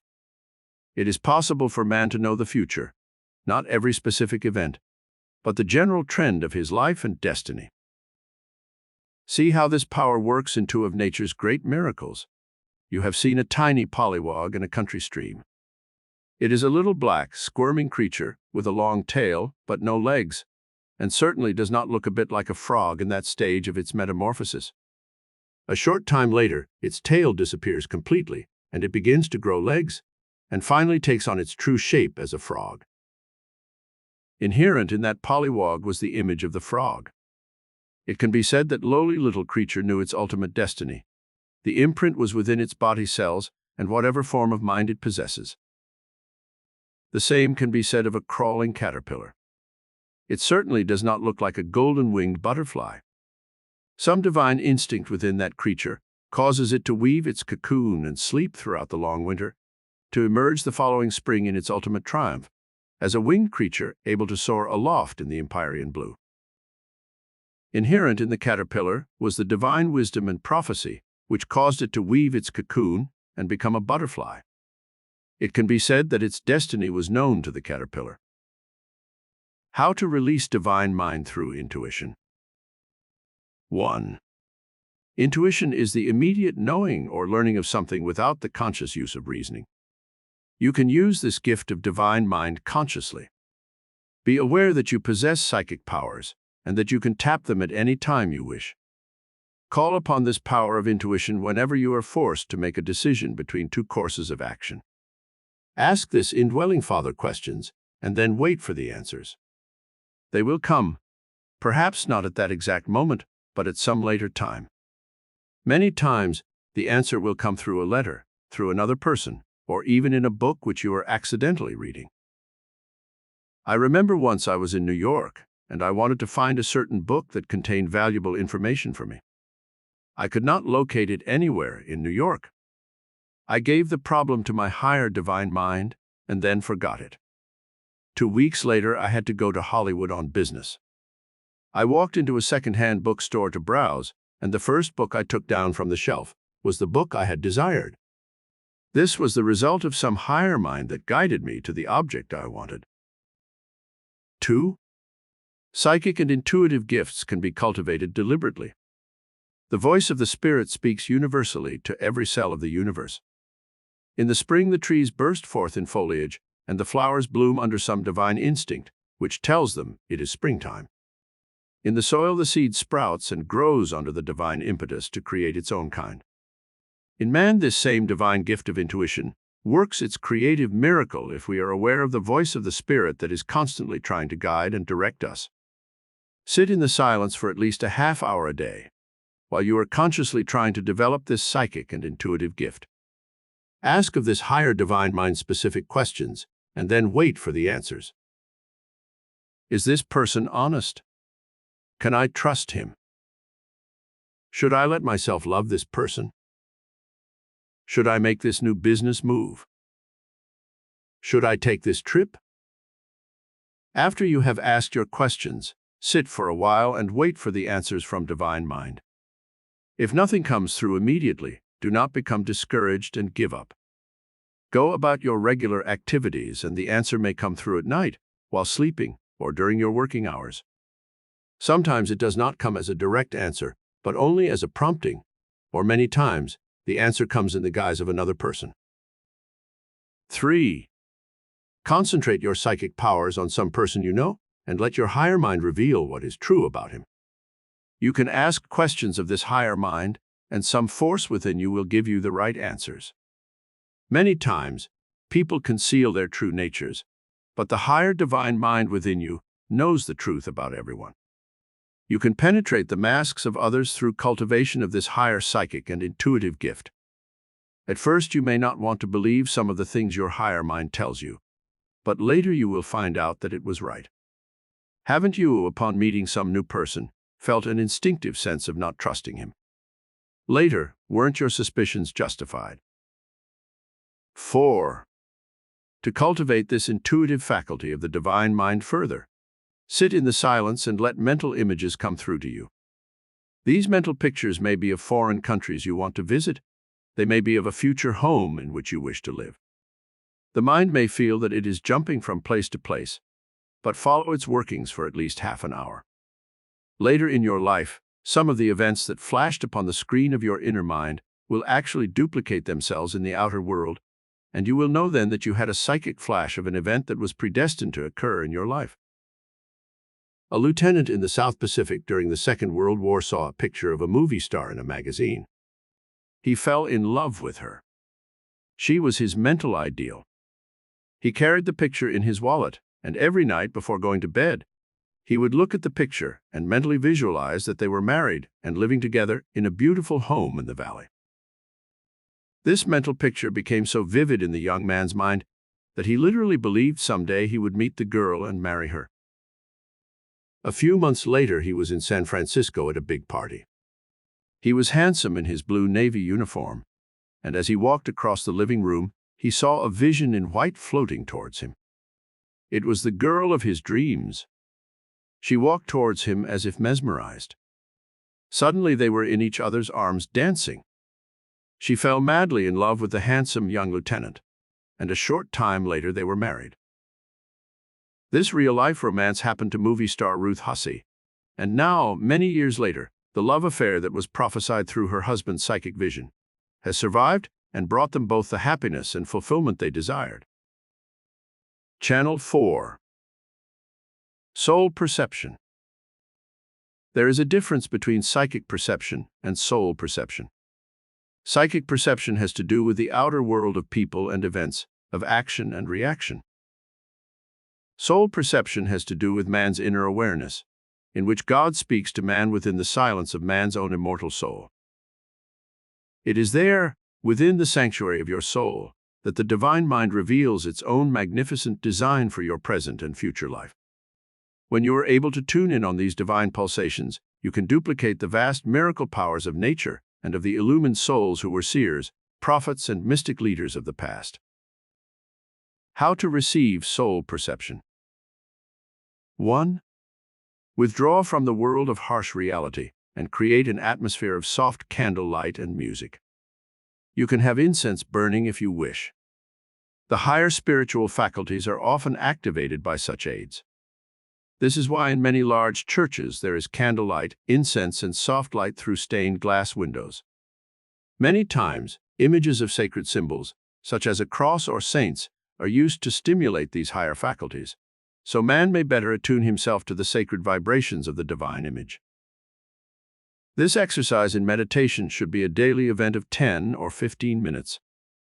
During such times, lock out all thoughts of problems and worries, and talk to God in the silence of your own soul. 2. Soul perception can often come to you in the midst of your everyday activities. Sometimes a great flood of inspiration will follow when you have done some good or charitable deed for another person. Often, when you view a magnificent sunrise or sunset, or some scene of grandeur in nature, like the Grand Canyon, you will feel welling up within you a deep, spiritual emotion that overpowers your senses and is so penetrating that you feel close to tears. Very often music will have this same effect when it is transcendently beautiful. I recall the first time I saw the magnificent Parthenon on the Acropolis in Athens, Greece, in the full noon. As I stood before that ancient temple to the goddess Athena and viewed the Aegean Sea shimmering in the distance, and saw the vast, ancient, and modern city of Athens, sprawling as far as the eye could see, I felt a sudden sense of soul perception that made me aware of the march of history through that historic land where democracy was born. A feeling of cosmic awareness swept over me that made me one with all the multitude of great souls who had viewed this most inspiring monument to man's divinity. 3. Soul perception comes to you when you have a deep faith in God and His illimitable powers. You can walk with God daily, and His ever-abiding presence will guide you unerringly through soul perception. 4. When you align yourself with the spiritual qualities of the divine mind, you will also implement your powers of soul perception. These divine qualities are love, goodness, truth, beauty, forgiveness, and charity. 5. Faith and prayer put you in tune with the divine mind power that reflects throughout the universe. Man's consciousness is like the earth. It flourishes and flowers only when the sun shines upon its surface, giving it life and motion. When man is out of the consciousness of the divine cosmic mind, he blocks out the sun of spirit, and his life is barren and futile. When he basks in the golden light of the spiritual sun, he flourishes and grows wise, and his gifts and talents flower, and he blesses the earth with his creative mind. Prayer releases a golden stream of spiritual light, life, and intelligence. Dr. Alexis Carrel said of prayer that it is a force as real as terrestrial gravity. In experiments conducted by scientists and ministers, it was found that when prayer was said over wheat and corn that was planted, it yielded 2 to 3 times as much as seed that was not prayed over.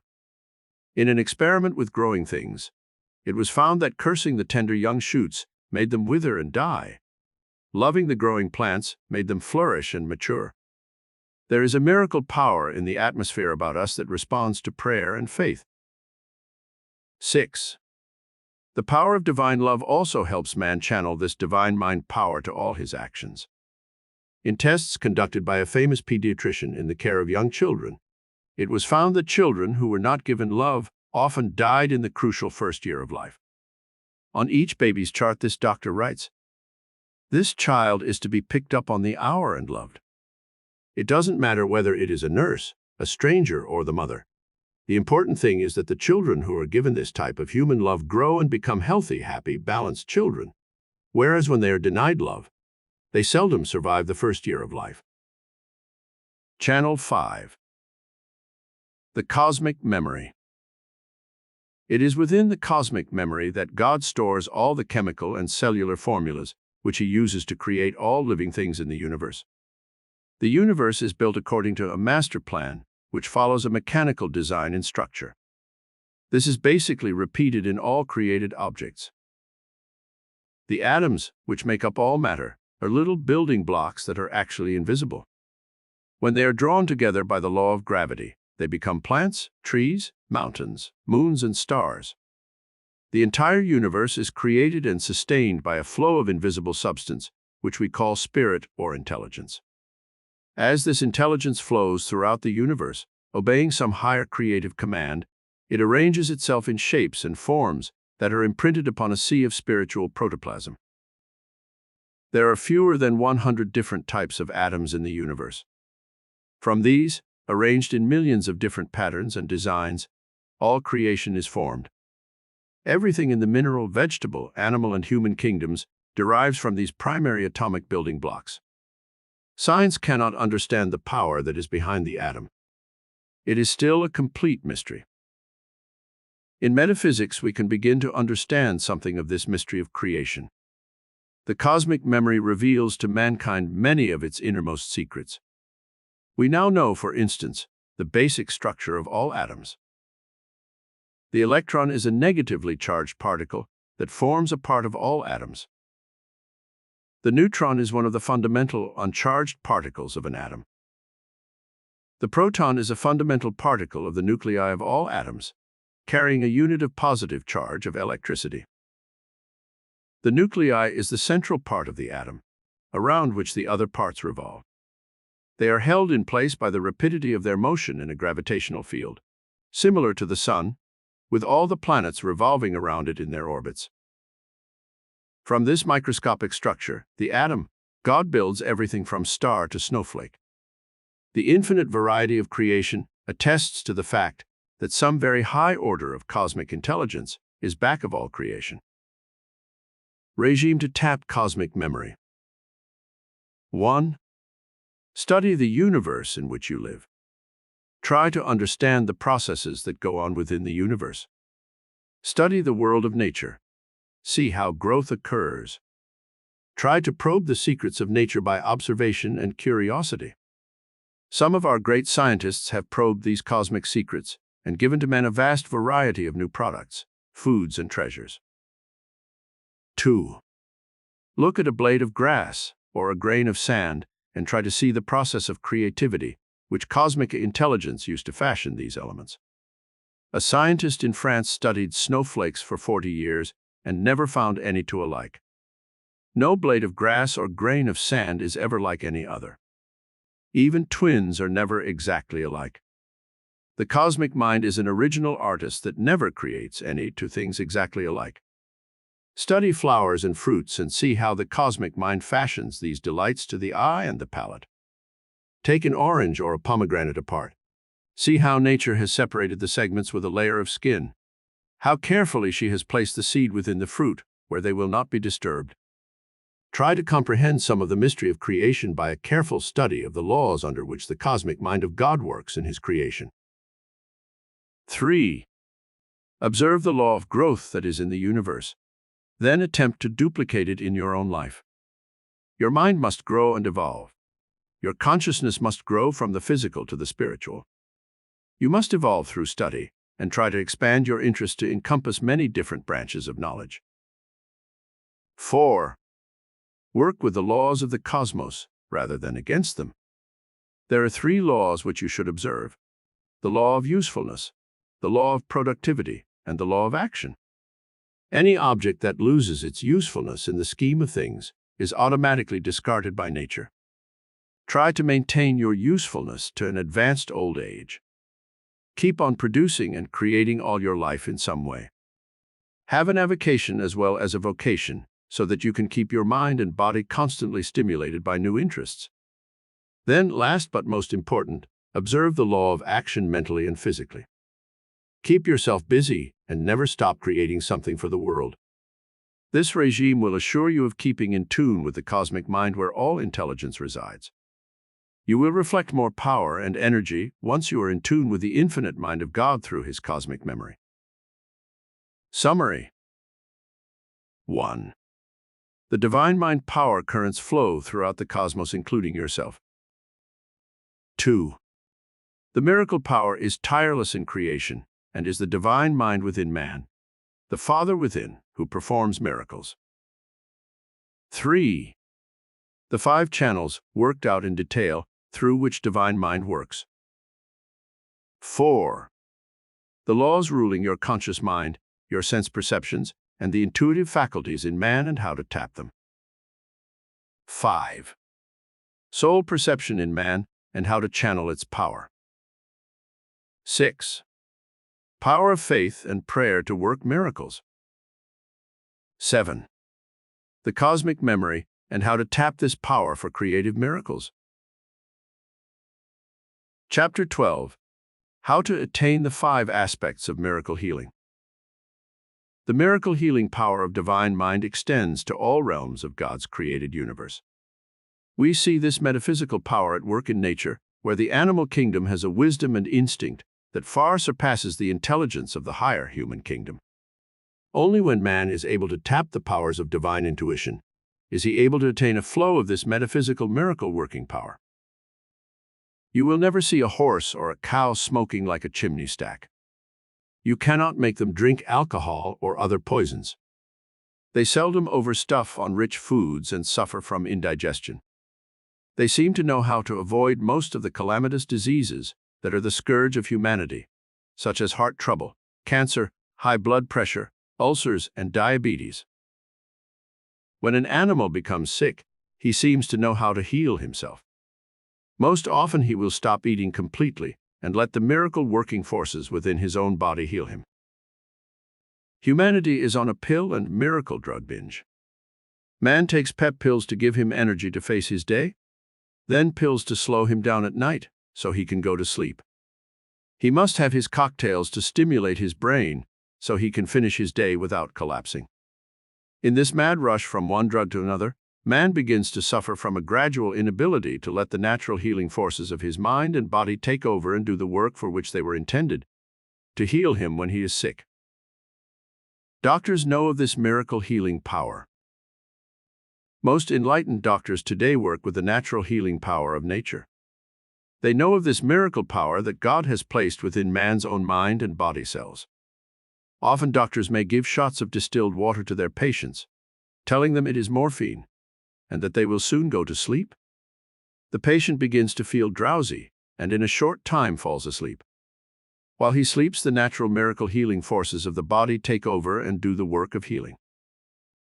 It is true that scientists and drugs have done a wonderful work in this age to help in the healing forces of the body, when the patient is too sick to help himself. We have not evolved far enough as yet to dispense with doctors and drugs. In the future, however, doctors will become more valuable to society in the preventive arts. To prevent sickness is more important than to heal it. It is also important to remember that in cases of accident, such as a broken leg or arm, there must be skillful handling of the injury if nature is to perform its healing perfectly. Doctors can assist this miracle power within the human mind and body. And in the new branch of psychosomatic medicine which has arisen in the past 25 years, it is widely recognized that the human mind can make man sick in many cases, and that it can also serve as the agency for healing of many conditions. The 5 aspects of miracle healing. Let us now examine the 5 aspects of miracle healing that you may utilize in your own life. You must first realize that healing does not apply only to a sick body. It also applies to other departments of your life. We shall study the 5 most important areas of human experience and learn how to release the miracle healing power of divine mind to these various departments of your life.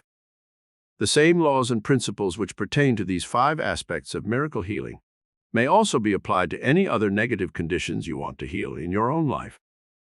These aspects are as follows. 1. Healing of the physical body. 2. Healing of personality disorders. 3. Healing of the environment. 4. Healing of romantic and marital problems. 5. Healing of economic and financial conditions. When we realize that there are more than 25 million people in the United States who are sick, crippled, blind, or otherwise handicapped, we must realize that we are truly a sick nation. Also consider the fact that only 1 young man out of 5 is considered fit to be taken into Army service through selective service. Then consider the millions who suffer from minor forms of incapacity, impaired vision, poor hearing, and handicaps produced by arthritis, rheumatism, and kindred ailments. Asthma, allergies, sinus conditions, these afflict millions more. America truly needs a renaissance of the miracle-working power used by the Master Jesus, who was able to perform his miracles of healing because he understood this tremendous spiritual power that God has placed within man's consciousness. Following is your unfailing guide for programs of healing in all 5 aspects. 1. Healing of the physical body.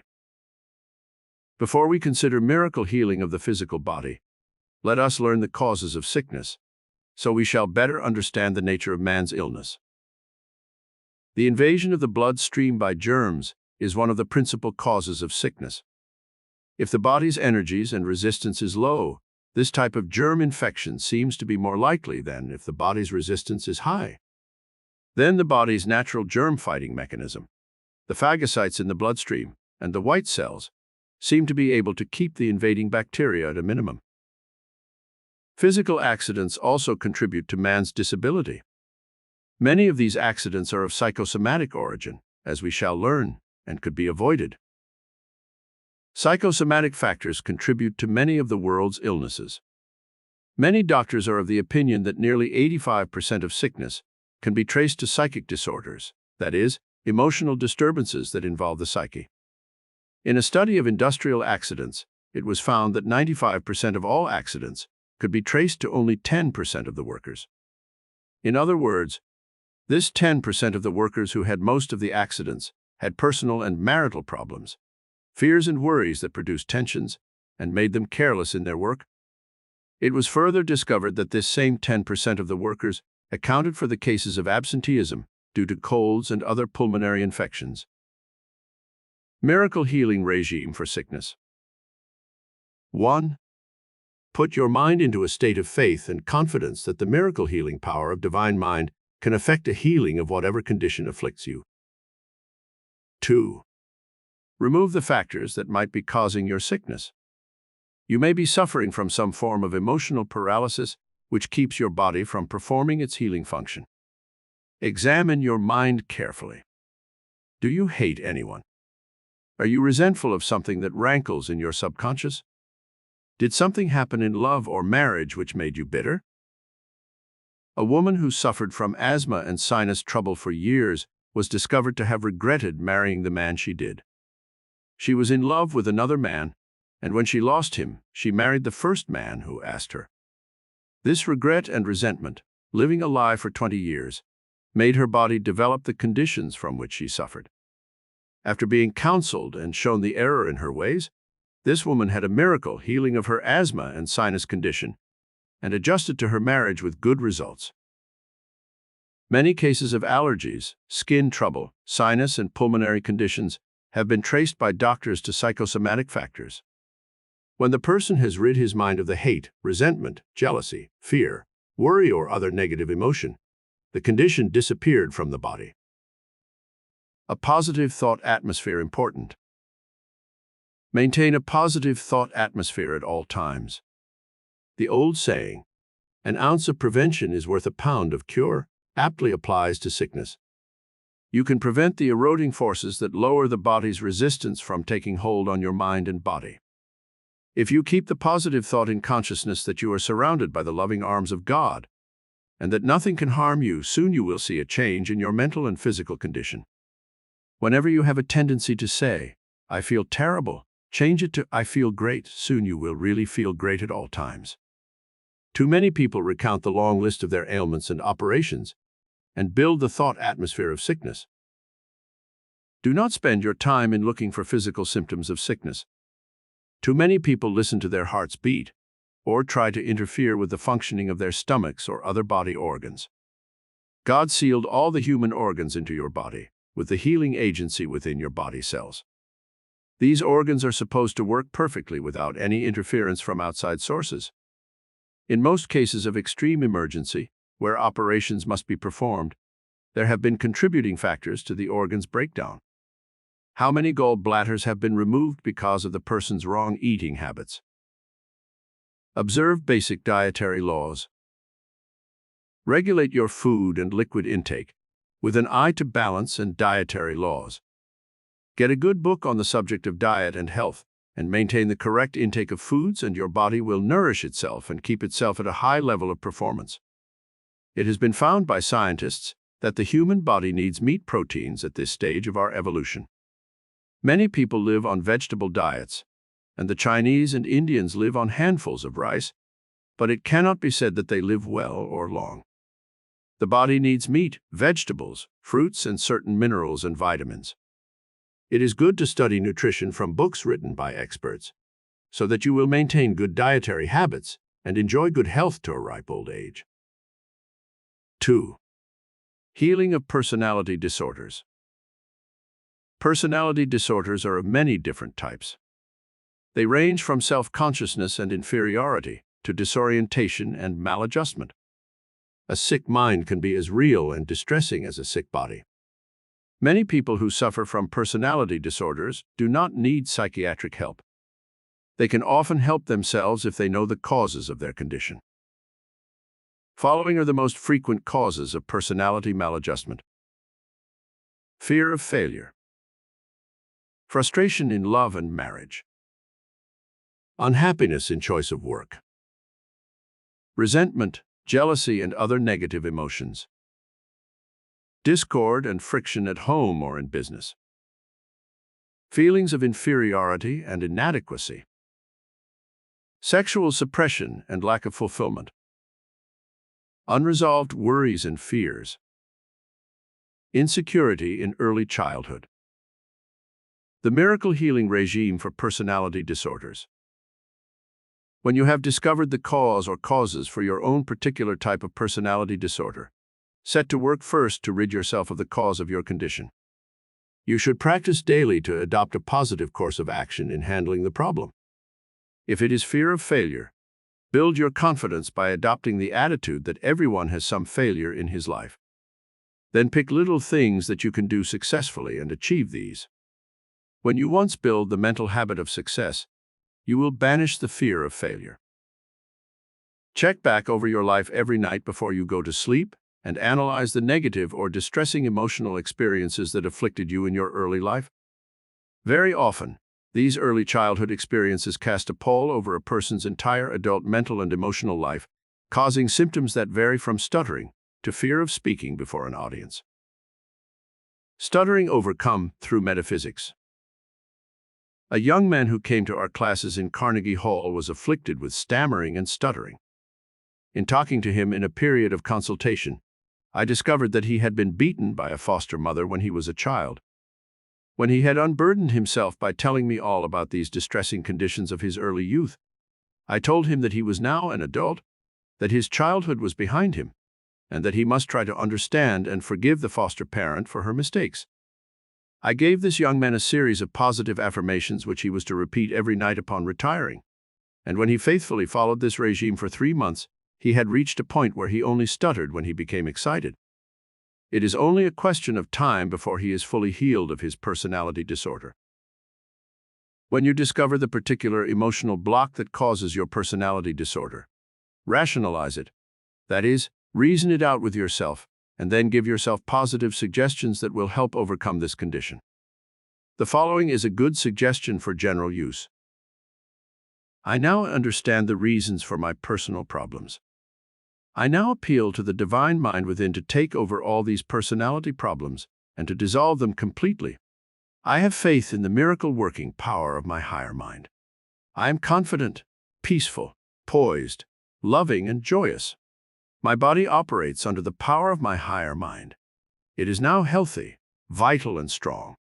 I rest in the loving arms of God, secure and serene, and sleep peacefully, knowing I am being refreshed, restored, reinvigorated, and rejuvenated while I sleep. How hatred and resentment cause sickness. If you have any hatred or resentment within your mind for any person or any condition, try to change it to love and forgiveness and understanding. Most negative emotions create sickness. The personality can become warped through greed, selfishness, worry, fear, or hatred. Many times these negative emotions will give one symptoms of high blood pressure, heart disease, ulcers, and other physical ailments. A man who hated his business partner developed a very bad case of ulcers. He was advised to have an operation, but he was afraid, so he went to a psychosomatic doctor. When the doctor discovered he hated his business partner, he told the patient to get out of the business as quickly as possible. The man followed his advice, and within 3 months' time, he was completely healed of all traces of his ulcers. Change the emotion of hate to love whenever you have any mental or physical symptoms that cause distress. Love is a healing emotion. 3. Healing of the environment. What are the principal causes of environmental discord? Friction and disharmony often create misunderstandings. We do not like certain things people do, or they become antagonistic to us for any one of a dozen reasons. We may work in an office where there is jealousy, resentment, and envy. Or it may be that the work one does is not to his liking and he resents it. Again, a person may feel he is inadequately paid, and this causes him to chafe against his employer and his working environment. Whatever the causes of your environmental discontent, there is a regime which can bring about a miraculous healing of the negative conditions. The miracle healing regime for wrong environment. 1. Imprint upon your consciousness the positive thought that you will rise above any and all negative conditions which exist in your present environment. If you cannot change your work or the location of your home, try treating the negative conditions metaphysically. See the people you are forced to work with or live with as being created in the image and likeness of God spiritually. Try to send out loving thoughts to them. 2. Negatively adapt to any condition you cannot overcome. For instance, you may have to stay in your present place of employment because you have put in too many years to make a change now, or you may be in line for a promotion or pension. Negative adaptation means simply that you will live with the condition until such time as you can more easily change it. How one girl found romantic happiness. A girl who came to my lectures told me she disliked her office job. The other girls seemed to be malicious and gossiped about her constantly. She had a bad breaking out on her face that further added to her embarrassment and feelings of inadequacy. Boys didn't ask her out on dates, and she was already 24 and was afraid she would become an old maid. What should she do? She couldn't quit her job because her widowed mother and small brother depended on her income. I told her that most of the trouble was within her own consciousness. I urged her to negatively adapt to the situation for a while, until she could take positive steps to change the conditions which caused her such distress. Her approach to life was all wrong. She began using the metaphysical principle of love and understanding. She developed a sense of humor, and when the girls made cutting remarks, she learned to turn them into a joke. Soon the other girls were laughing with her, not at her. She was less aloof in her attitude towards her working companions. After 3 weeks of this metaphysical treatment, a man she had long admired in another department of the firm asked her for a date.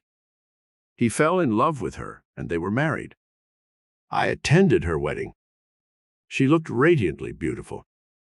Her skin had cleared up, and she was poised and well-adjusted. She is now the mother of 2 children and has found the happiness she always desired. 4. Healing of romantic and marital problems. One of the most common areas of difficulties that affects human relationships is that dealing with romance and marriage. At some time or other, every person has some such problem which disturbs his tranquility and happiness. Metaphysical miracle power can be released to heal such problems. First, let us examine these problems in the light of reason and find out the causes of most romantic and marital problems. Mismating often brings 2 people together who have no reason for marrying. What should they do in such a situation? Divorce or live together with friction, misunderstanding, and the subsequent chaos it produces for their children. Then there is the problem of philandering, indulged in by one or both of the marriage partners. This leads to jealousy, accusations, and sometimes violence. Often 2 people will suffer from sexual maladjustment, frigidity on the part of the wife, or impotence on the part of the husband. Such a problem can make a marriage miserable and must be handled delicately if the marriage is to survive. Then there is the problem of quarreling, nagging, friction, and general bad temper. This type of negative atmosphere can destroy a marriage and cause the parties concerned to suffer from feelings of guilt and misery. The miracle healing regime for romantic problems. 1. Realize that no marriage is perfect. Each person must bring to the union vast patience, love, and understanding. When problems of any kind arise, both parties should sit down and frankly discuss them, and try to think out a solution that is equitable and just. Try to rise above the petty level of human thinking into the realm of divine love, where each sees the other as encompassing the spiritual qualities of the soul that can make a marriage a blessing instead of a curse. 2. If 2 people have married who have little in common other than a physical attraction, they can still make the marriage a success. Unity can come in such a union by building interests in common. The parties concerned should make an effort to cultivate the same friends, the same interests, read the same books, see movies and other entertainment together, thus giving them a frame of reference for the future, which encompasses similar experiences. 3. The problem of philandering often arises after 4 or 5 years of marriage. One of the marriage partners may grow tired of the other. When these extramarital relations come to the attention of the other marriage partner, it often leads to bitter recriminations and, finally, divorce. How can such a breach be healed in metaphysics? Let each partner in the marriage realize that to err is human, to forgive divine. Try to be understanding of the other's weakness. Then try to work out a basis for future understanding and harmony in love and sexual relations that give satisfaction to both parties. Infidelity led to this woman's crippling. An instance where infidelity led to a crippling condition of the wife came to my attention some time ago. The wife found out her husband had been going around with another woman, his secretary. She developed paralysis of her limbs and became a chronic invalid. Of course, the affliction was a psychosomatic one in which the woman's subconscious mind wanted to be crippled so she could punish her husband by making him wait on her. It immobilized her so she could no longer give him the comforts in the home he had grown so accustomed to. Upon examination by many doctors, it was found there was nothing physically wrong with this woman. One doctor who had studied psychosomatic medicine finally arrived at a solution. He told the husband to leave the wife in an upstairs bedroom. He advised him to have parties 2 or 3 times a week down in the living room and not to have the wife down. After the first big party, the wife could no longer stand the agony of knowing everyone downstairs was having such a good time without her. On the night of the second party, the husband heard a shuffling sound from the upstairs bedroom. Soon he saw his wife's head protruding between the banisters of the stairs, trying to see who his guests were. Within a few weeks' time, this woman had a complete healing. The higher centers of her mind, galvanized by curiosity and a desire to participate in the merrymaking, had effected a cure where doctors had failed. If sexual maladjustment should arise, owing to any one of a dozen different reasons, the metaphysical approach to the problem should be as follows. First, try to discover what the trouble is, how it had its inception, and if necessary, probe back to the early childhood of the mate to see if conditioning occurred in childhood that might have caused the difficulty. The mate should show more tenderness and solicitude in lovemaking, for very often a woman who becomes frigid in the love act has been shocked in some way or repelled by some early experience that actually makes her hate and fear the sexual act. In such instances, the husband should show consideration and understanding and try to adjust his needs to the wife's existing limitations. Sexual frigidity overcome through metaphysics. A woman came to me for consultation once who had this problem of sexual frigidity. In the interview, she told me frankly that she had been molested when she was 10 years of age by an uncle, and the sexual act had revolted her ever since that time. She had thought marriage would change the situation, and that her love for her husband would help her overcome it. I gave this woman a constructive analysis of her entire problem, and explained that her higher mind would be able to rationalize this problem and help her overcome it. Now that she knew the reason for her frigidity, her subconscious mind would begin to release her from the torture she had endured. In a few weeks' time, she reported to me that with her new understanding of her problem, she was beginning to enjoy the sexual act for the first time since she married. 5. Healing of economic and financial conditions. Elsewhere in our study, we have given metaphysical laws for demonstrating money, jobs, and anything else that one desires. If these sections of our study are thoroughly absorbed, there should be no future economic and financial problems. However, if such problems should continue to exist, there is a regime for helping heal the sick economy. Regime for healing economic and financial conditions. 1. Try to find the cause of your financial problems. There are several. Causes to financial limitation. There. A. Lack of preparation for suitable work. B. Lack of a goal towards which to work. C. The wrong master motive for achievement. D. Waste, extravagance, or laziness. If the cause of your financial limitations happens to be, then prepare your mind for future work by taking a course in evening high school or in a trade school to help prepare you for another vocation. If B is the cause of your financial problems, try to have a definite goal towards which you are striving, to own your own home, to educate your children, to travel, etc. If C is the cause of your economic limitations, try to have a high master motive to spur you on. Some good master motives are a desire to help your family, a desire to give something to the world to make it a better place in which to live, a desire to improve your intellect and acquire greater knowledge, a love of humanity, and a love of God. If you suffer from cause D and are wasteful of money or time, you must begin at once to change the habit patterns of your daily life through the regime given elsewhere in our study. If you are suffering from mental and physical inertia, known as laziness, you must make a supreme effort to shake yourself out of your lethargy by visualizing the rewards and achievements possible for you in the future. 2.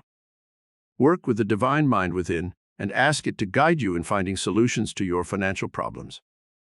In meditation, ask specific questions. How can I make more money?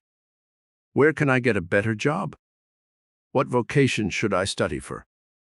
Then wait for the answer to come to you from your higher mind. 3. Look about you in your own environment and see how you could improve some product or evolve a new method for doing your work. Examine the possibilities for going into business for yourself, since you can seldom make a fortune working for someone else. 4. Write letters to important people who might be able to help you better your position. Many times, if you write to some wealthy person who has a business and show you have originality and a creative mind, you will be given an interview for future employment. Chapter 13. The little everyday miracles that can enrich your life. In our search for life's great experiences, we are apt to overlook the little everyday miracles, which can tremendously enrich the lives of those who are aware of them. The generous outpouring of divine blessings showers upon mankind all kinds of bounties and treasures in the physical and material universe, which we accept as a matter of course. We are the divine recipients of these bounties of nature, the season's outpourings of abundance, the beauty of spring, the miracle of summer's growth, the bountiful harvest, and the winter's serenity and peace, in which the earth pauses a moment in its creative outpouring, to rest and prepare for a new cycle of planting, growth, and harvest. These blessings we take for granted and scarcely pause to give thanks for the rich metaphysical bounties of the universe.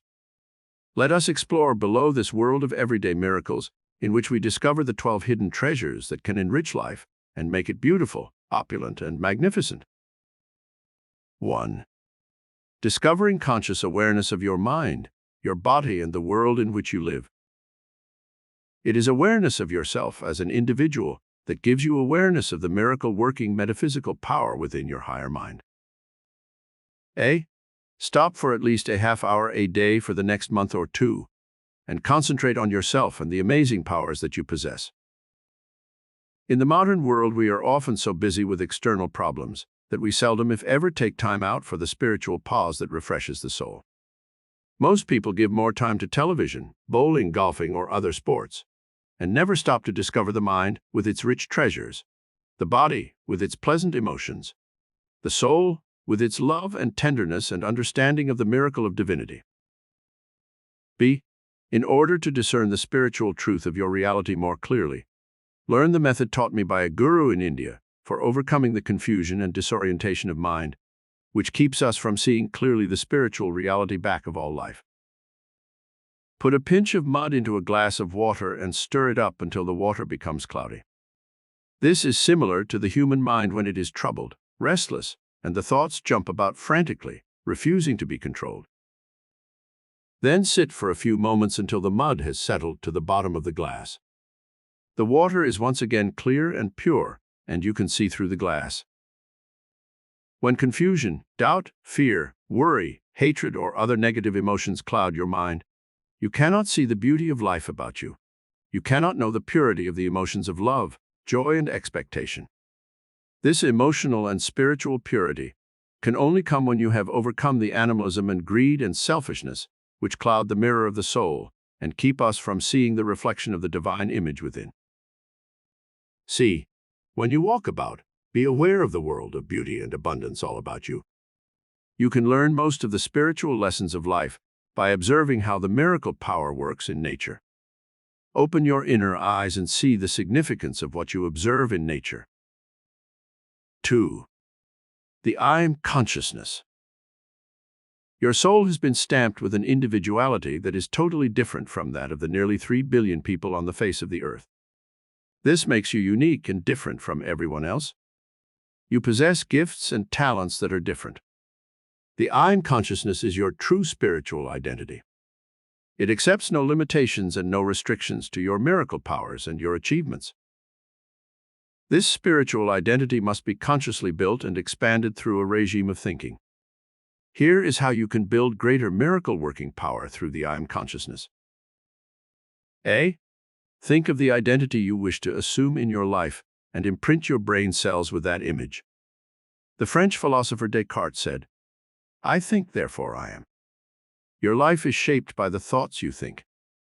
Let the I Am consciousness be built of thoughts that are dignified, noble, expansive, generous, kind, loving, and beautiful. Practice this regime of I Am thinking every day of your life. B. Express your divinity in words that have the creative life spark.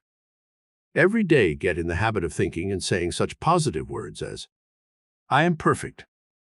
I am healthy. I am rich. You may not actually be rich in money, but you are expressing the spiritual state of being, in which you are rich with the blessings and hidden treasures which we are studying. I am joyous. I am created in the image and likeness of God. I am peaceful. I am loving. These I Am statements will make you that which you have created in the I Am consciousness of your higher mind. C. The I Am consciousness represents the Spirit of God within your immortal soul. Accept this mantle of your divinity, and you will set into motion the miracle-working powers within your higher mind. You will never again feel inferior, inadequate, or self-conscious. You will be fortified by a new sense of dignity, majesty, and might. The authority for this I Am consciousness comes to us from the Bible. When Moses went up into the mountain to speak to the Lord, he heard a voice from a flaming bush. This is symbolical of the ascension of man's mind into the higher consciousness of the God mind within. And Moses said unto God, Behold, when I come unto the children of Israel, and shall say unto them, The God of your fathers hath sent me unto you. And they shall say to me, What is his name? What shall I say unto them? And God said unto Moses, I am that I am. And he said, Thus shalt thou say unto the children of Israel, I am hath sent me unto you. Exodus 3:13-14. D. Every morning when you arise, give your higher mind the spiritual laws which shall prevail in your thinking and in your actions for that day. Here are some that I have given to my students in Carnegie Hall with wonderful results. I am created in the image and likeness of God. I am therefore perfect, even as God is perfect. I am a channel for the working of infinite intelligence. I now partake of the all-knowing, all-seeing, all-wise, and all-powerful infinite Spirit of God. I am abundantly blessed by the ever-present mercy of God who created all things for my good. I am peaceful and serene as I now ascend the spiritual mountaintop of my higher consciousness. All peace, all joy, and all power are now mine. 3. The creative imagination. The creative imagination is one of the everyday miracles which can enrich your life tremendously. Elsewhere in our study we have shown how the imagination can be used, but now let us see how it can set into motion inner forces that enrich your consciousness and radiate into your external world. Imagination is man's most precious mental gift. With it, man has been able to create incredible beauty in the world of nature. Here is how you may use this gift of creative imagination to stir your higher mind into dynamic action. Review some of man's greatest achievements in the realm of your imagination and visualize how these great things were accomplished through man's creative imagination. The pyramids of Egypt were built nearly 5,000 years ago as a memorial to ancient Egyptian kings. Without machinery and with only slave labor, these huge stones were cut and hauled incredible distances, and then elevated to the lofty heights of the pyramids. Let your imagination ponder this feat and play with the creative principle involved. The Parthenon of Greece, built 2,500 years ago, is one of the world's most beautiful and perfect architectural triumphs. Built of solid marble, it stands upon a 500-foot elevation, overlooking the entire city of Athens and the Aegean Sea. Look up the history of this amazing triumph of man's mind over matter, and learn all you can about it. It will inspire you and stimulate your imagination to do great deeds. The Great Wall of China is 1,600 miles long, about the distance from New York City to Kansas City. It is built of solid stone, is 20 feet high, 6 feet thick, and proved to be a costly folly. But the imaginative concept of it is stupendous, and you can learn from the mistakes that the Chinese rulers made in imagining that this wall would keep the Mongolian hordes that threatened China from invading her territory. The armies merely went around both ends of the wall. Another great man-made wonder is the Panama Canal. Look up facts about this enormous feat that saves ships weeks of sailing time in going from the east to the west coasts. The man who conceived this project had a great imagination. You can stimulate your own imagination by learning all you can about this miraculous project. 4. The beauty and greatness of nature. Be aware of God's creative miracle power in the realm of nature. A. Stop at least once a day and see the beauty of nature, the trees, the flowers, the sun and moon and stars. Be aware of them as creative expressions of the cosmic mind of God, who created them for your enjoyment and benefit.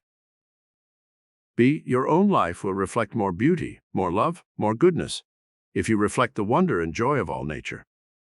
Be aware in your everyday life of the miracle of bird song, of trees waving in the breeze, of sunrise and sunset, of the majestic oceans stretching to the horizons. See the star-lit wonder of the heavens at night, and the majestic, full moon etching nature's landscape with delicate silver. Be conscious of the mountains, streams, and flower-strewn valleys that come to life every spring with the miracle of multicolored blooms.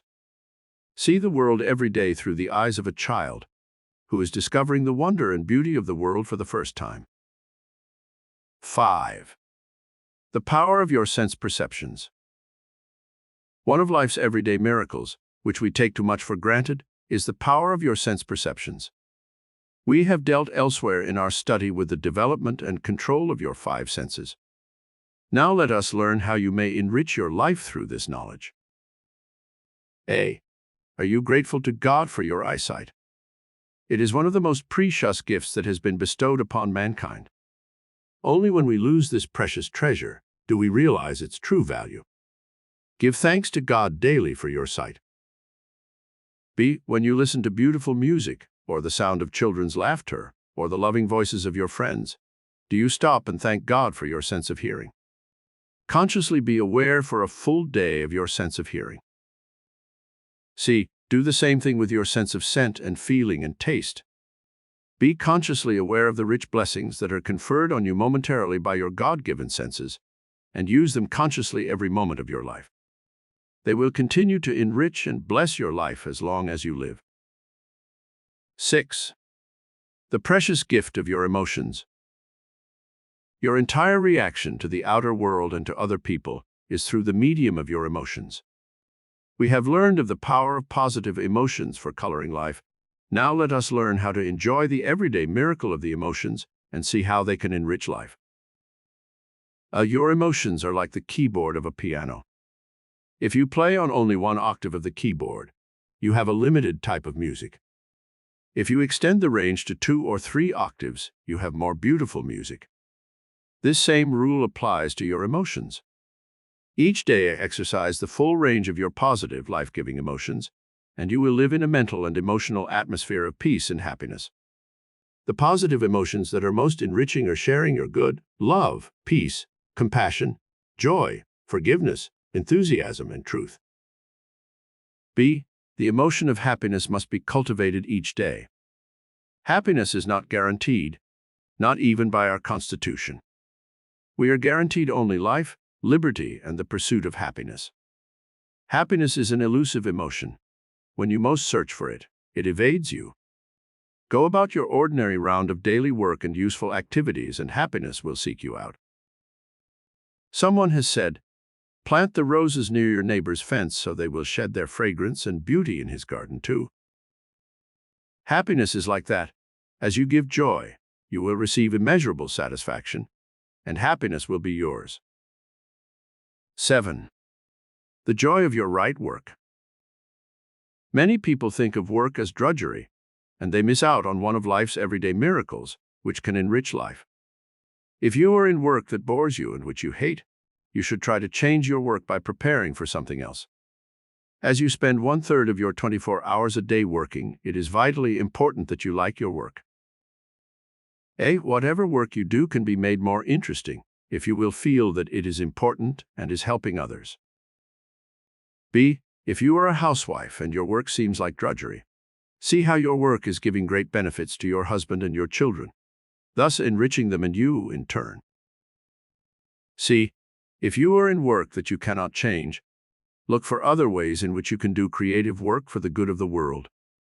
A woman who was an Indian princess became Gandhi's secretary when he lived. She believed in his great work, and for 15 years she served his cause faithfully. She became one of the most influential women in India and obtained a sense of satisfaction from her unselfish service that she had never been able to receive from her wealth and power as a princess. 8. Parenthood, one of life's great treasures. One of the greatest gifts God has given to man is that of parenthood. Do you stop and thank God every day of your life for the blessings bestowed upon you through your children?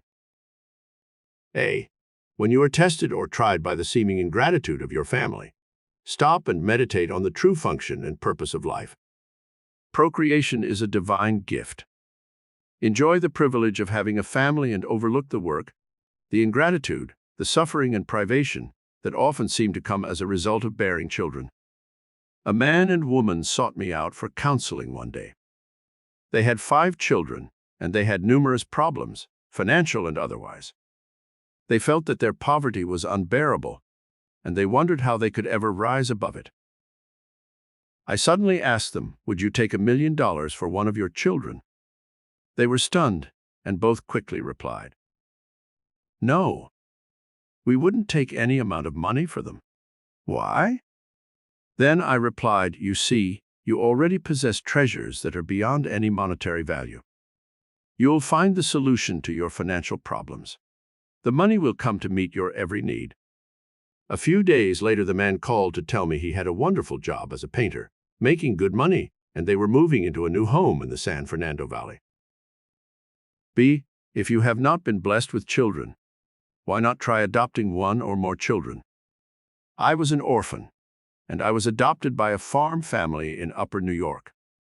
I don't think I could have loved my own parents more than I loved my foster parents, and they returned that love most devoutly. 9. The treasure of love in your life.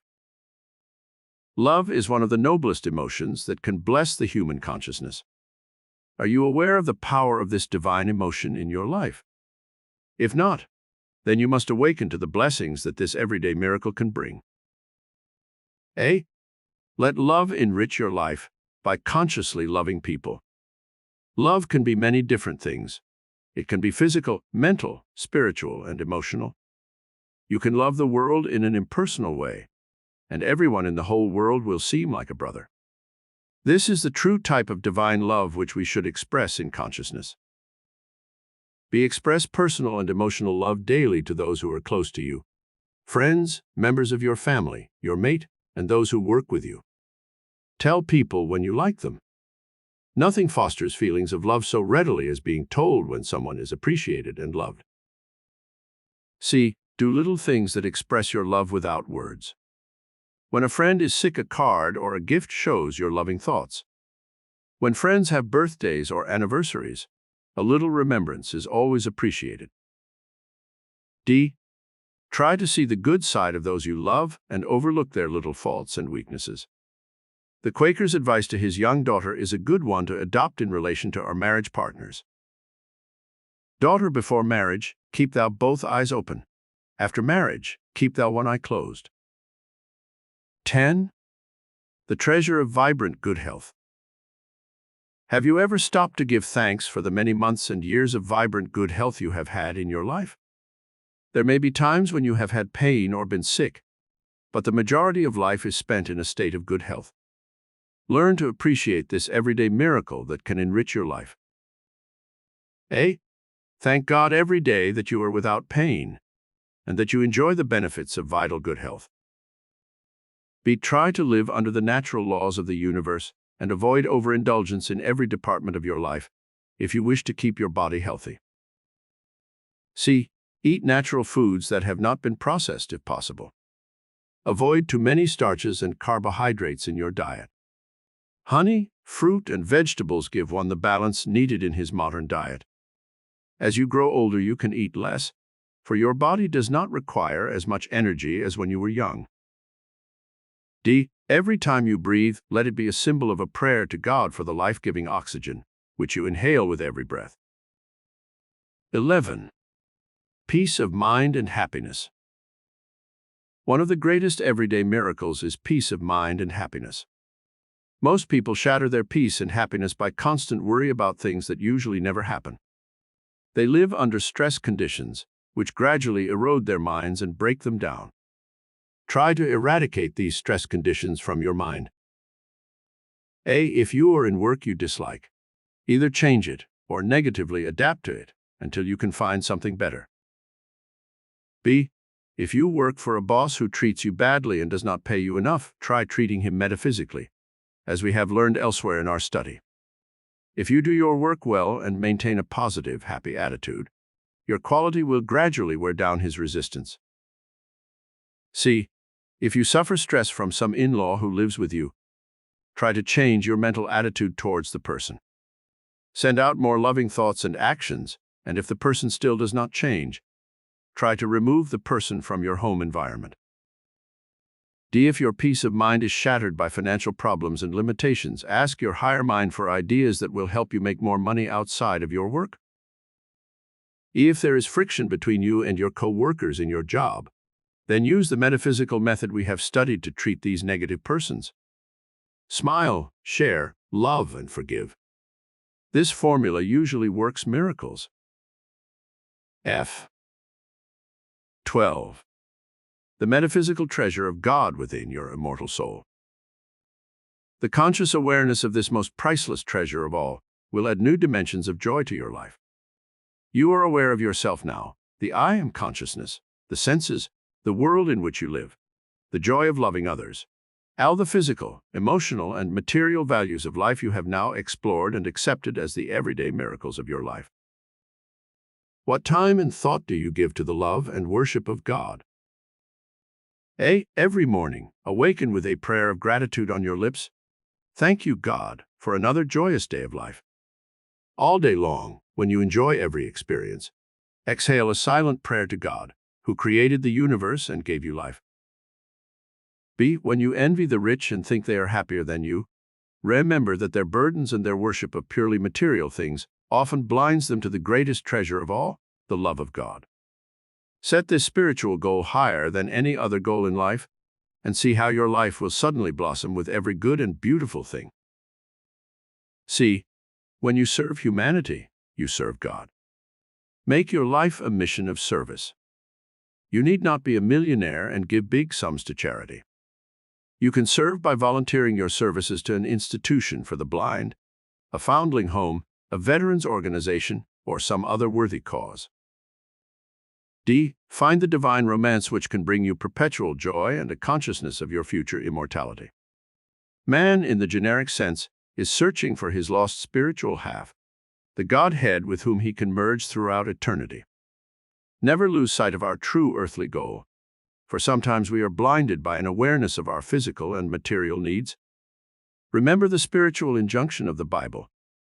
Man shall not live by bread alone, but by every word that proceedeth out of the mouth of God.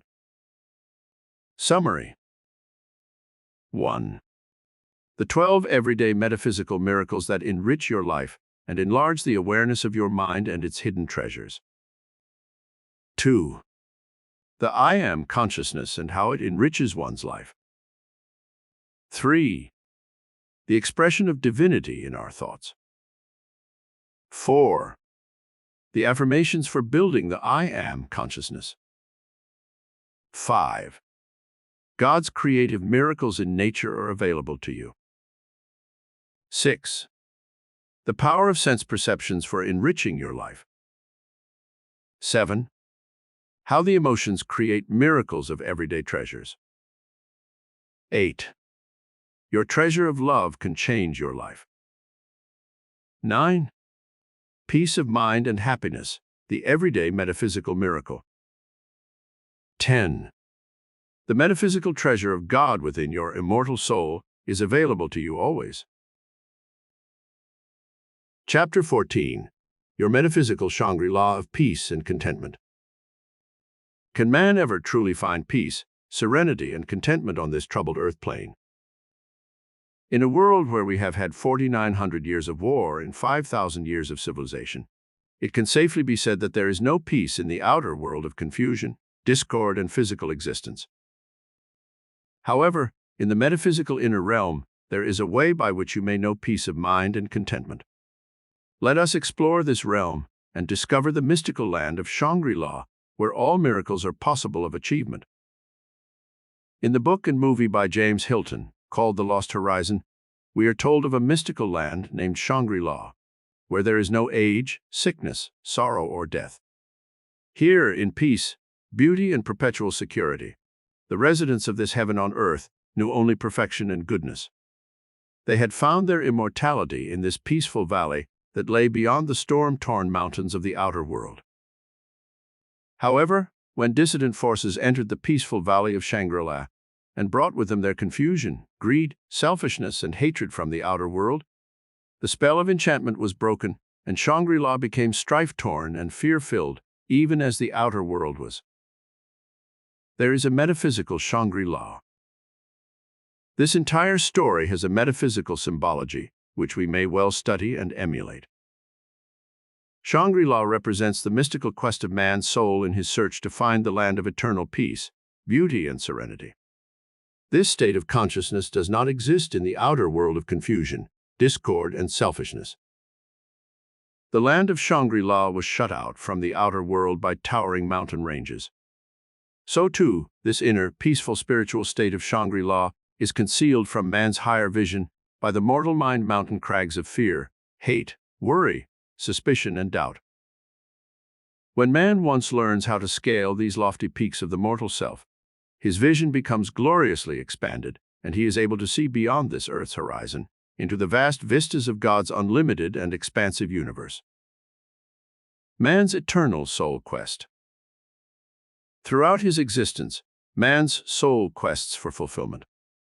He finds love, marries, rears a family, and knows a sense of contentment and accomplishment. But is it complete fulfillment? No, for his soul has a vague sense of unrest, and he longs for spiritual completion, cosmic fulfillment. He searches in the outer world of reality for fame and fortune, youth and beauty, money and jobs, social life and friends. These are all evanescent and subject to the law of change. The president pays dearly for his moment of glory in the White House. When President Coolidge left the White House, he said it had cost him the life of his young son.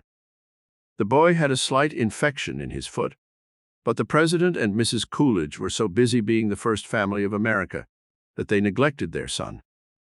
A few days later, the boy was dead. Ask Jacqueline Kennedy which she'd rather have, her loving husband and father of her children alive and with her, or the empty glory of a glittering mansion. There is no question as to which she'd choose. The Buddha's last words to his disciples as he lay dying were, "Remember, transience is in the nature of all things. Strive diligently for emancipation therefrom." How to find your Shangri-La. 1. Be aware that your greatest joys and satisfactions do not always lie in the outer world with its physical and material objects, sensations, and desires. The true, permanent values of life reside within your own mind and soul. The memory of an event is more permanent than the event itself. You are no longer a child, but you can recall the memories of your childhood at will, and live once again in that dimension through your memory. So it is with your future. You can build a vast repository of happy events within your inner consciousness, and you can relive these at will. Build mental habits of joy, peace, love, happiness, and beauty, and try to minimize the unhappy, disastrous, and fearful experiences that are a part of every life. 2. To find your Shangri-La of happiness within, try to remember that there are 4 octaves on the keyboard of life. You can only have sweet music when you play on all of these octaves. The first octave consists of the physical and material experiences of the outer world. Your work, making money, and your business accomplishments. Your play and relaxation. These are all very important and should not be neglected, but they are not all of life. There is still another octave to be explored. The second octave consists in mental and intellectual enjoyments. Art, music, literary treasures, the beauty in nature. All these things should be in your life, for they bring much pleasure and enjoyment. The third octave consists of emotional enjoyment. Friends, loved ones, the sharing of beautiful and exciting experiences with your mate and your children. The emotional octave on the keyboard of life adds riches of mind, body, and spirit to every life. The fourth octave is that of the love of God and of humanity, of worship and prayer to the divinity. This final octave on the keyboard of life is where man knows some of his noblest and grandest experiences. The principles of truth, honesty, goodness, charity, forgiveness, love of humanity, and love of God. These are all experiences that vibrate to the higher spiritual octave of the cosmic consciousness of God Himself. To find your inner Shangri-La, you must live in this awareness of the spiritual values that make up so much of the hidden mystery of man's life. 3. Do not try to find your private land of Shangri-La by escaping from life and its problems and seeking out the mountaintop of some hidden island in the Pacific. You still must live with yourself even there. You may shut out people, but you cannot shut out your own appetites, desires, fears, and perplexities. You must build your mystical land of Shangri-La wherever you are by retiring into the inner sanctuary of your own soul. And there, through meditation and mystic contemplation, you may explore the mysteries of life and find the true meaning that is hidden behind the physical and material facade of life. 4. Discover your Shangri-La within the minds and hearts and souls of other people. When you once learn to share your life experiences with others, you will find that you will be more in tune with life, and you will never again be lonely or friendless. Learn to love people, to be tolerant of their weaknesses, and to forgive them for their errors. Suddenly, the true beauty and purpose of life will dawn for you, as you share your hopes and dreams with others. Now is the perfect time to live. Do not wait for the perfect time to be happy and to begin to live. There is no such thing as the perfect time in this outer world of changing reality. Some people tell themselves, "I'll wait until the children are grown, and then I'll begin to do things." Others say, "I'll wait to marry until the war is ended and we have peace." Such people would never have married for 50 centuries. For most of that time, we have had a state of war somewhere in the world. Others say, "I'll wait until I have a big fortune and then really start to live." Most of these people who put off living until some better time never get around to it and they die, never having fulfilled themselves. Now is the perfect time to live. Take the tools and materials you have this moment, and with the inspiration of beauty in your mind and soul, shape of the malleable clay of life a magnificent destiny. An artist had a dream one night in which a mystical voice told him to carve a beautiful Madonna. He searched far and wide for the perfect piece of wood to make his masterpiece, but he could not find it. One day he came across an old twisted piece of driftwood, and the voice within him said, "That is the wood for your Madonna." The artist took the driftwood home and began to carve his Madonna. From his mental concept there emerged a beautiful and graceful figure that somehow fitted itself to the curves and outlines of the driftwood perfectly. So too you must carve from the substance of your life a beautiful and lasting memorial to your life. The materials may not be to your liking, but you can utilize your life experiences to the best of your ability and fashion a destiny that will be noble, worthwhile, and magnificent. Shangri-La is a state of consciousness. From the word Shangri-La, I have formed an anagram, showing the negative of the state of consciousness which keeps man from achieving his perfect Shangri-La, and the positive state of consciousness which admits him to this mystical realm of peace, beauty, and fulfillment. The negative forces that, the positive forces that. Shut you out of Shangri-La, admit you to Shangri-La. S. Selfishness, selflessness. H. Hatred, hope. A. Anger, aspiration. N. Negativity, nobility. G. Greed, goodness. R. Revenge, righteousness. I. Ignorance, inspiration. L. Lust, love. A. Animalism, aestheticism. Remove the negative forces from your consciousness and supplant them with the positive forces, and you will enter that mystical land of the mind and spirit, which we call our Shangri-La. When you remove the negative barriers of the mortal mind senses and rise on wings of the soul, scaling the lofty mountain peaks of Earth's barriers, you suddenly enter that peaceful, sunlit valley of the soul where joy and love reside. When you broaden your mental and spiritual horizons and have complete detachment from the bonds of materialism, you will discover this mystical land of Shangri-La within. This spiritual awakening comes only when you have learned the great principles of non-attachment and non-resistance. The effortless flow of spirit can carry you on wings of faith and hope to the celestial heights of peace and beauty. The horizons for which the soul searches throughout eternity may be found in the majesty and grandeur of nature. In the peace and solitude to be found in the midst of a great forest, the sunlight streams through the tall treetops, like light shining through the stained glass windows of a beautiful cathedral. The true wonder of life lies in the symphony of love in the human heart, when we have lowered the bars of selfishness to admit others into the paradise of our newly discovered Shangri-La. This type of love is sacrificial and anxious to give, to share, to create, and to beautify all whom it touches. The hidden valley of your soul. Shangri-La lies within the hidden valley of your own immortal soul. When you have awakened to the glorious spiritual truth that your soul is immortal and eternal.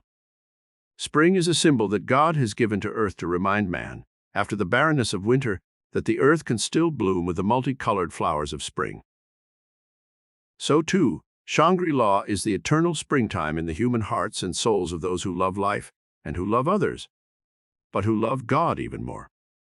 Then we enter into that divine romance which lasts, not for a lifetime, but for an eternity.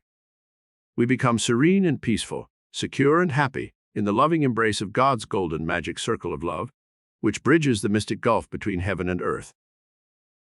Summary. 1. The mystical inner realm of peace and contentment is the metaphysical meaning of Shangri-La. 2. How hate, selfishness, and confusion destroy Shangri-La. 3. Regime for finding your mystical land of Shangri-La. 4. Shangri-La is a state of metaphysical consciousness, the negative forces that shut you out of Shangri-La, the positive forces that admit you. 5. How to broaden your mental and spiritual horizons. 6. Eternal springtime in man's heart and soul is ever available. 7. God's golden magic circle of love is metaphysics in action. Chapter 15. The metaphysical realm of infinite powers. For centuries, man has searched for proof of God's existence. Man's deep spiritual needs necessitate a belief in a higher power, with an all-pervading intelligence, which can motivate and control all life. The realm of the infinite is God's domain. Scientists who have investigated spiritual matters agree that some superior and infinite intelligence exists in the universe. For want of a better name, we call this infinite intelligence God. Voltaire said, "Even if there were no God, it would be necessary for man to invent him." We cannot conceive of a watch without a watchmaker. No canvas could exist without a painter who created it. So too, creation cannot exist without a creator. Always a cause precedes an effect. This is the law of all metaphysical creation. God is the causeless cause, the initial motivating intelligence which always was, and without which there is no creation. To explain God away is impossible, for the finite mind of man cannot conceive the infinite mind of God. Shakespeare said, "There is a divinity shapes our ends, rough hew them how we will." The secret power behind life. This divinity, the secret power behind all life, is a high order of infinite intelligence. We cannot conceive of God as a physical, corporeal being such as man, for this would be to limit him to the finite. As God is infinite, all-powerful, and all-intelligent, it is most unlikely that we can find him in nature or in man. However, being infinite spirit and infinite intelligence, God does reflect in all his creation, and man may tap this power of the infinite and perform miracles of creativity, even as God does. It is this reflection of the infinite mind of God within man's soul, which causes man to become a creative being and accomplish such magnificent works. The main proof of God lies within his own created universe. When we see how perfectly the universe operates under the impetus of God's infinite intelligence, we realize that the cosmos itself is the greatest proof of a higher intelligence which regulates all things. Our complex solar system, a metaphysical demonstration. Think of the profound intelligence that could create such an amazing thing as our complicated solar system. Out in space we see billions of stars, all rotating in their orbits without collisions or accidents. We see perfect order, harmony, and unity in the entire solar system. The Milky Way, that path in the heavens which seems completely devoid of other planets, is actually made up of billions of stars, so distant that they cannot be counted or seen by our modern electronic telescopes. These are worlds bigger than ours, complete with their own suns and moons revolving around them. Creation is infinite and extends in all directions endlessly. The creative and infinite mind of God is constantly evolving new worlds and new solar systems. Science now has proof that God's creation is constantly expanding and growing. New worlds are coming into being as old ones die out. The sun gives of its substance every day, pouring out millions of tons of energy, which sustains our Earth 93 million miles distant. And yet the sun is not dying out, as was thought some years ago. With the new 200-inch telescope at Palomar, scientists have observed that by some cosmic metaphysical miracle, the sun is constantly replenished as it gives of itself. How infinite intelligence works. To see how this infinite intelligence of God works in His universe, we have only to observe some of the cosmic phenomena which make life possible on this planet. Our Earth is just far enough away from the sun to keep life from freezing or burning out. The Earth rotates on its axis once every 24 hours, making our nights and days of the right length. The Earth rotates at a rate of 1,000 miles per hour, making our seasons the right length for sowing, growing and reaping the harvest which sustains life on Earth. If the Earth rotated on its axis at only 100 miles per hour instead of 1,000, life would be impossible on this planet. There is an amazing system of checks and balances in the universe which shows that some high order of intelligence is behind creation. For instance, if insects bred 1% faster than their death rate, man would soon be crowded off the planet. Life is possible on Earth only because a blanket of ozone in the atmosphere sifts out the dangerous ultraviolet rays which come from interstellar space. If this blanket of ozone were not there, man could not survive on this Earth. Man's creation a miracle of the infinite. This amazing infinite intelligence of God's mind even extends to man's own creation. Think of the amazing intelligence within ourselves which knows how to build and repair the human body. The miracle of a child's birth baffles the minds of scientists. Created within the mother's body, all the elements are drawn from the mother's bloodstream with which to build teeth, hair, skin, nerves, muscles, bone, and tissue. The complicated workings of a kidney, the heart, the brain are so astounding that science is only now beginning to even halfway understand the miracle of life. In 9 months' time, all these elements within the embryonic child create a miracle that baffles the most learned human being. The infinite master plan in nature. Back of the created material universe, there is an infinite master plan or blueprint, which is everywhere evident. From the vast system of planets in the heavens to the tiniest microscopic atom, this master plan may be seen constantly working under cosmic laws to evolve all creation. This infinite master plan creates according to a pattern, which is the cosmic intelligence that reflects in all nature. This master plan includes the following elements. These same elements must also be in your own master plan or blueprint of destiny, if you wish to reflect the infinite intelligence of the cosmos in your life. Order, unity, harmony, balance, intelligence, evolvement, creativity. Let us now analyze these 7 elements as follows that exist in God's master plan for His universe, and then apply them to your own blueprint of destiny for the more perfect expression of your own gifts and talents. Cosmic order. Ask yourself every day, do I have order in my life? Then carefully check your personal affairs and see if you do. Are your thoughts orderly and controlled? The regime for the control of your thoughts is given in Chapter 10. Practice this daily until you are able to direct your mind energy in any channel you choose. Do you have order in the handling of your finances? It is wise to live by a budget and to carefully check your expenses.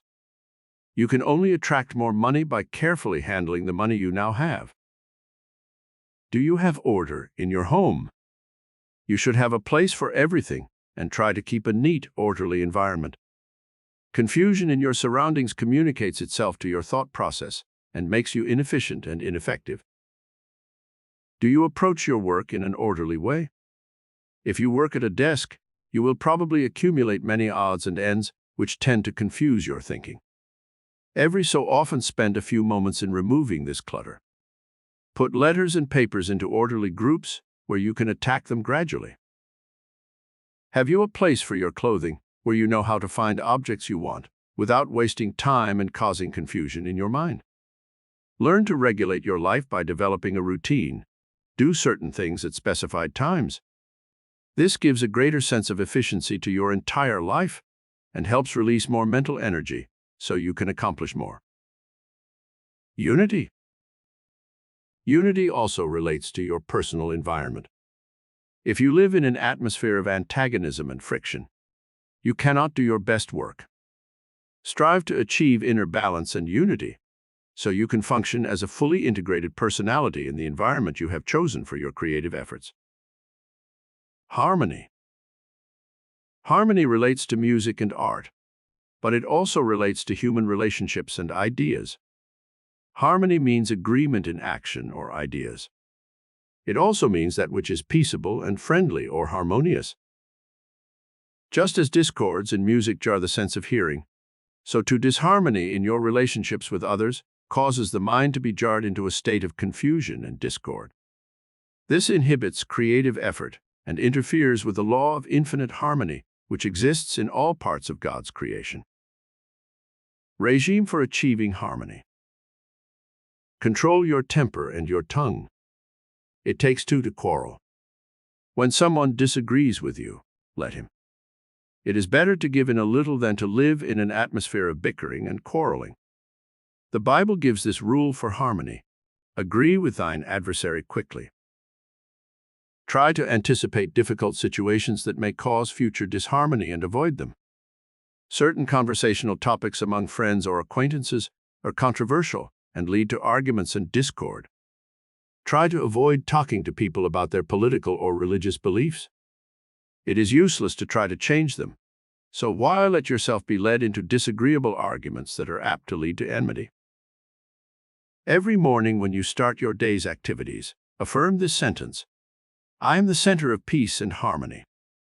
I am filled with the consciousness of love for every person I meet today.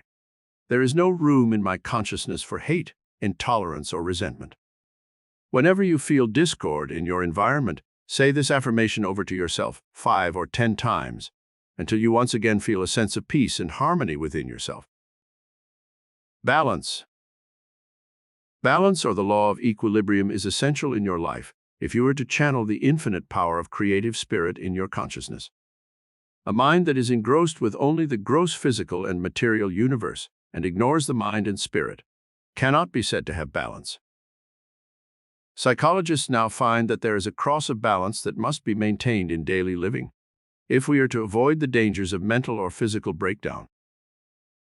This cross of balance consists of work, balanced by relaxation and play.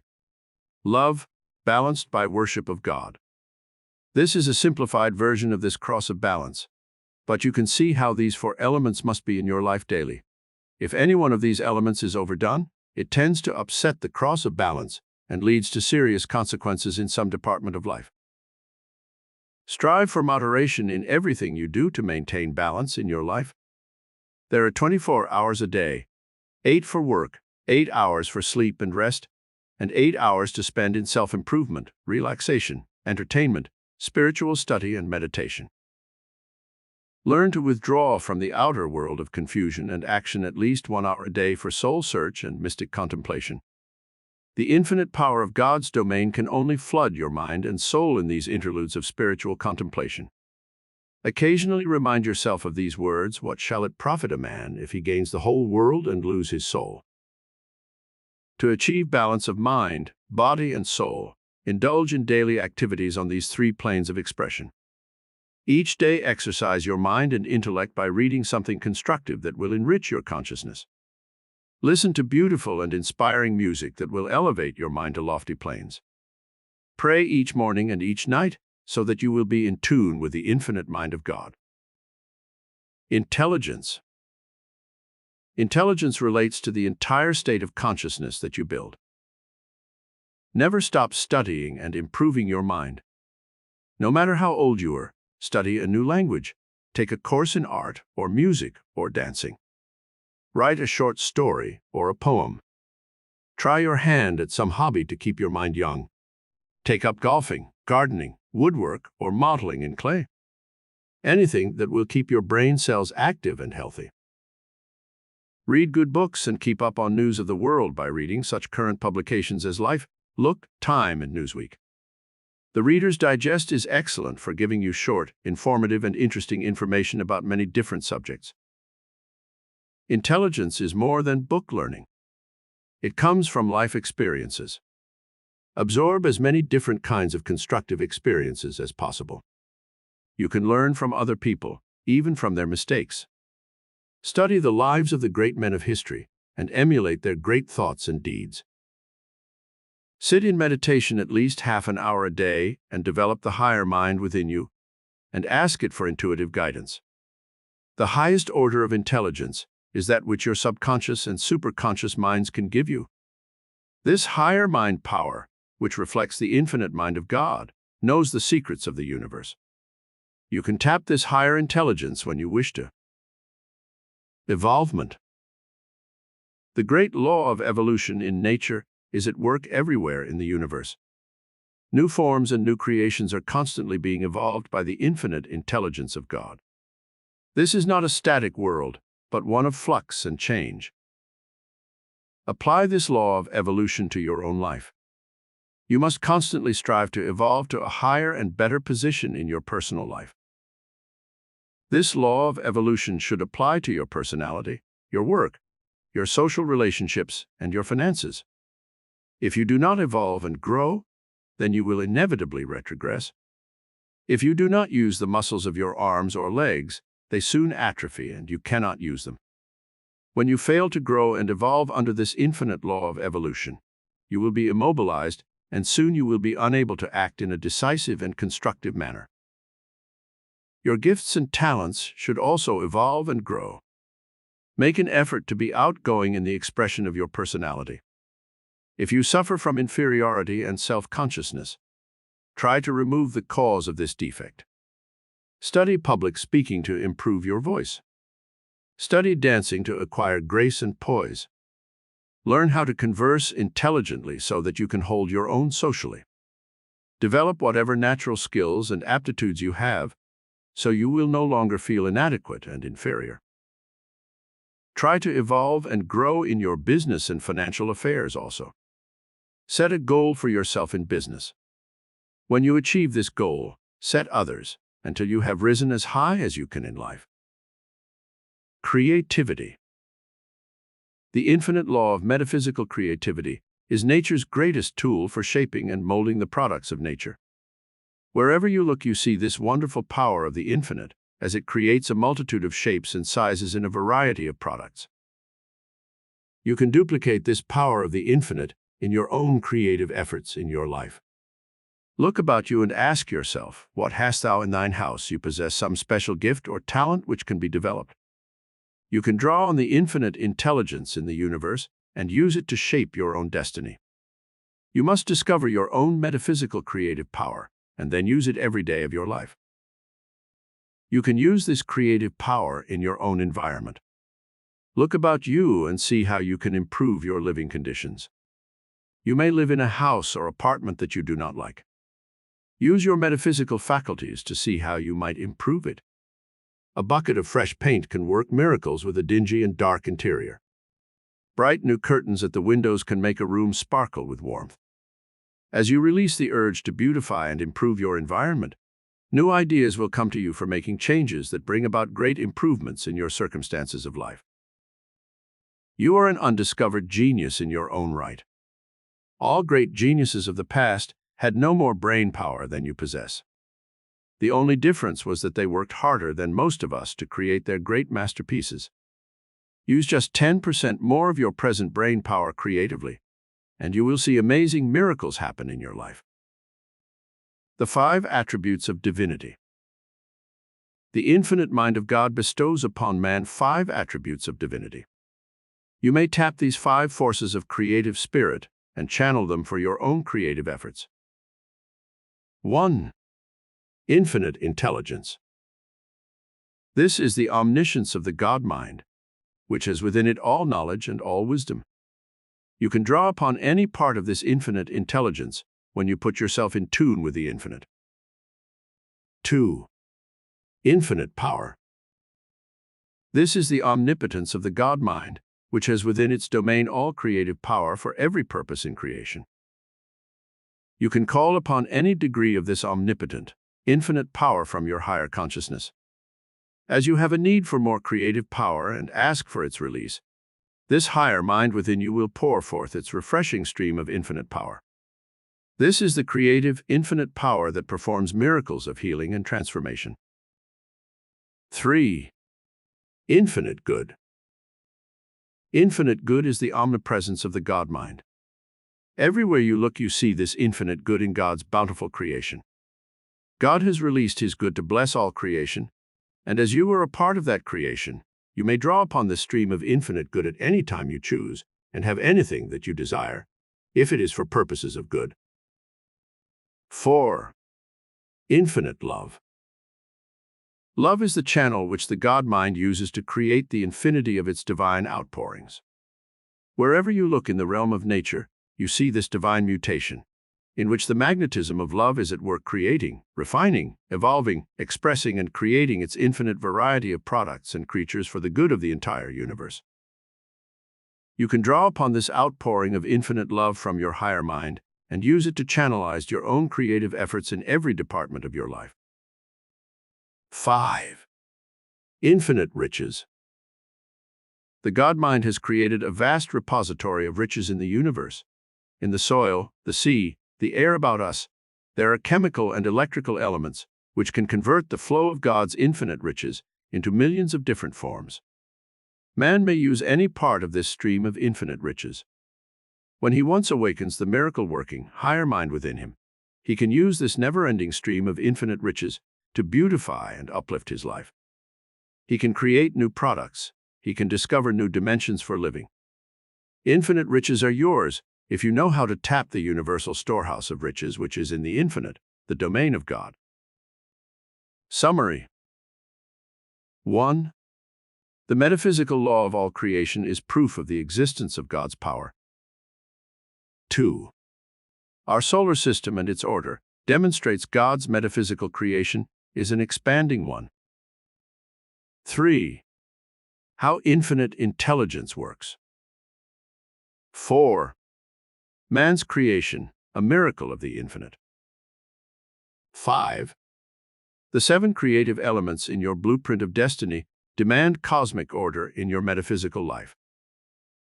6. The regime for achieving harmony in your life. 7. The law of balance and how it works. Infinite intelligence, the law of the cosmos. 8. Creativity, the channel for infinite mind in nature. 9. You are an undiscovered metaphysical genius. 10. The 5 metaphysical attributes of divinity. 11. Infinite intelligence, how to tap it. 12. Infinite metaphysical good and how to draw on it. Chapter 16. Universal metaphysical laws that work miracles. The entire universe operates under immutable laws that are invisible, yet all-powerful. Because these laws work in the invisible, we call them metaphysical laws. The law of gravity holds our planet in the heavens and keeps our oceans and earthly objects from flying off into space. The law of growth works in the soil and produces abundance for the human race. Elsewhere in this study, we have mentioned some of these metaphysical laws. Now let us study them separately in relation to the miracle-working power of the higher mind. These 6 metaphysical laws are everywhere in nature. They also operate in man's mind and body. When we know how to use them intelligently, we can unlock tremendous reserves of mental, psychic, emotional, physical, and spiritual power. Let us carefully study these metaphysical laws and see how you can harness their tremendous invisible power to work the miracles of health, wealth, peace, and contentment in your own life. The law of cause and effect. When you see an effect in the outer world of matter, you can be certain that there has been a cause set into motion somewhere in the inner world of mind. This is a metaphysical principle that works in the visible and invisible world. When you see a chicken, you are looking at an effect produced by some cause. The cause was the egg. But before that egg was laid, there had to be another cause, and it was another chicken. This chain of cause and effect continues on, and you can trace everything that happens in the universe back to some original cause.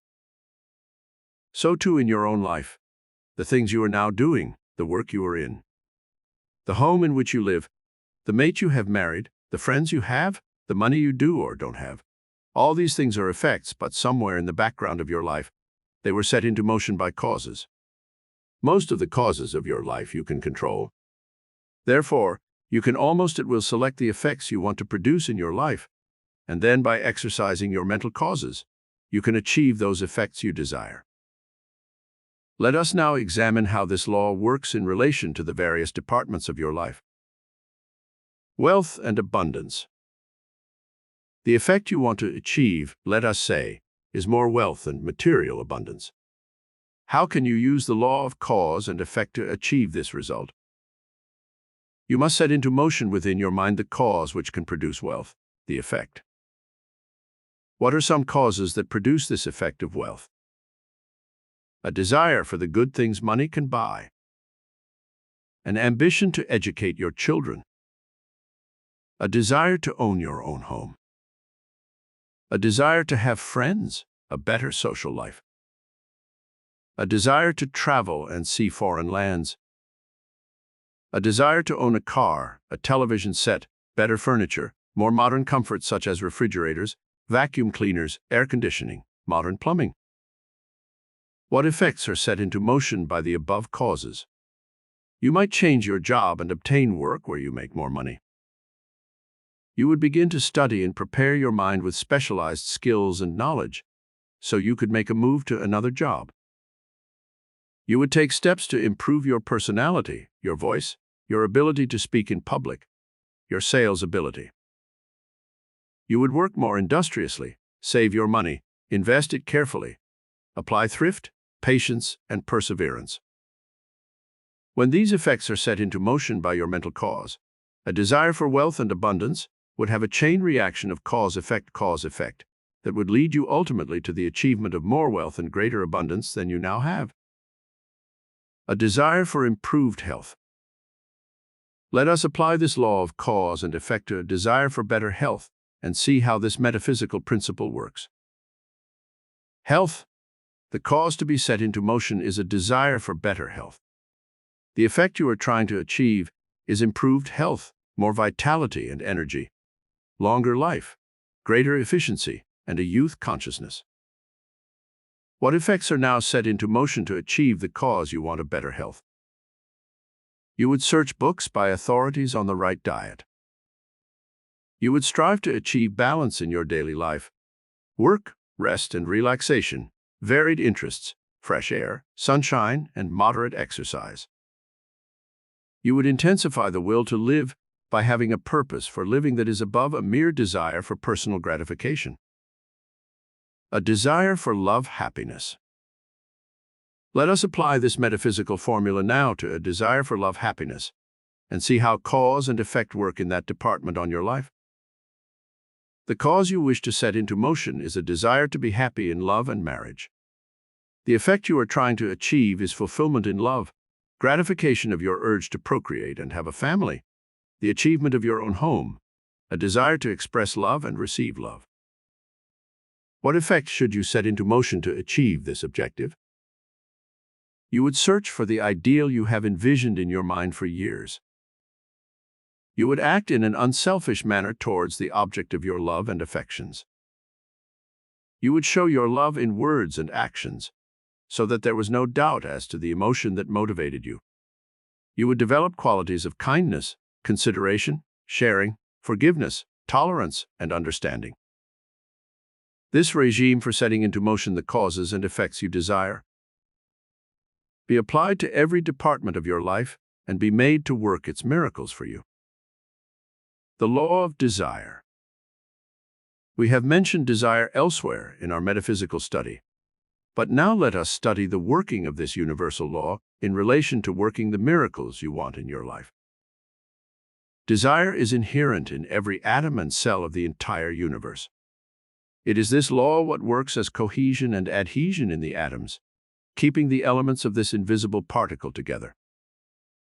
It was God's desire for creation that caused him to evolve the universe and the human race. It is man's desire for woman that attracts the sexes and brings about the miracle of procreation. It is desire to become rich that motivates those who become wealthy. We have shown above how a desire for some specific condition or thing sets into motion the dynamic law of cause and effect. Now learn how to harness the power of desire in your life and see how it produces miracles for you. Regime for harnessing desire.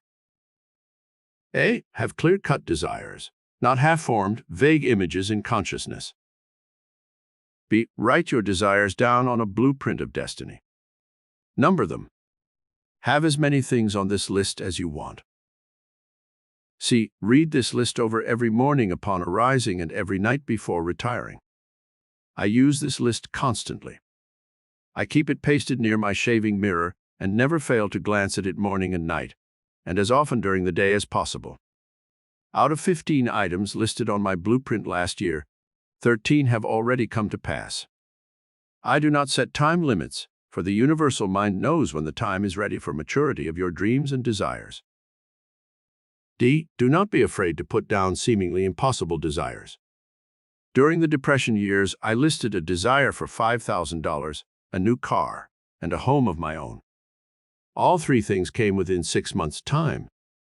It was the beginning of my awareness of the metaphysical miracle power within my higher mind. In the early 30s, asking for $5,000 was equivalent to now asking for $50,000. When you list your desires, be sure to be motivated by a sincere desire to share your good with others. F. When some of the things you put on your blueprint mature, scratch them out and write others down. The law of faith. The Master Jesus was one of the first great teachers to use and to teach this dynamic metaphysical law. When you have expressed your desires and dreams in a concrete manner through your blueprint of destiny, sit down quietly for a few moments each day and/or affirm your faith with a statement of positive affirmation. I now appeal to the indwelling Father who doeth the work. I affirm my faith in the higher mind within. I joyously await the fulfillment of my desires. I have confidence in the miracle-working power within. I am patient and await my good with joyous expectation. Regime for harnessing faith. A. When you have set your desires into motion, begin to act as if the thing were already fulfilled. B. Stop using negative words that kill your faith and inspiration, such as, I'm afraid, I don't think I can do it. I'm worried about the future. I can never succeed, or any other negative phrases which you might now be using, and which destroy the metaphysical power released by your higher mind. See, read of the miracles performed by the master metaphysician Jesus in the Bible, and study the laws he released. D. Do something each day to show your faith in the things you have asked for. E. Talk with a positive, confident tone, and express at all times the positive conviction that you will achieve the dream you hold in consciousness. F. When something that you asked for has been fulfilled, thank the indwelling Father for the miracle of fulfillment. The law of capillary attraction. We see this metaphysical law at work everywhere in the universe. Plant a seed in the soil, and it is able to attract to itself the moisture and nourishment it needs for fulfilling its pattern of destiny. This same law of capillary attraction works for you mentally. You are able to form mental concepts of things you want to materialize in your life, and through capillary attraction, you will attract the persons and conditions that you desire. A man came for consultation with me. He had 3 children and could not keep a job. He worked as a carpenter, but he wanted his own business.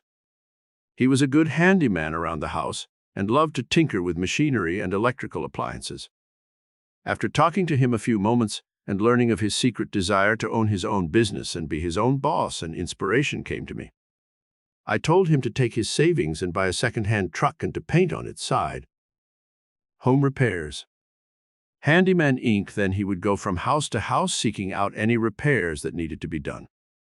Within a few weeks' time, he had all the work he could do and had to hire 2 men to help him. Soon this man had a fleet of 4 trucks working for him, and within 3 years he bought a home in San Fernando Valley with a swimming pool, and now his children are on their way to college educations.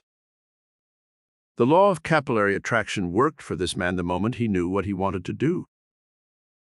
Regime for harnessing law of capillary attraction. A. Plant the seed within your own mind of the things you wish to attract.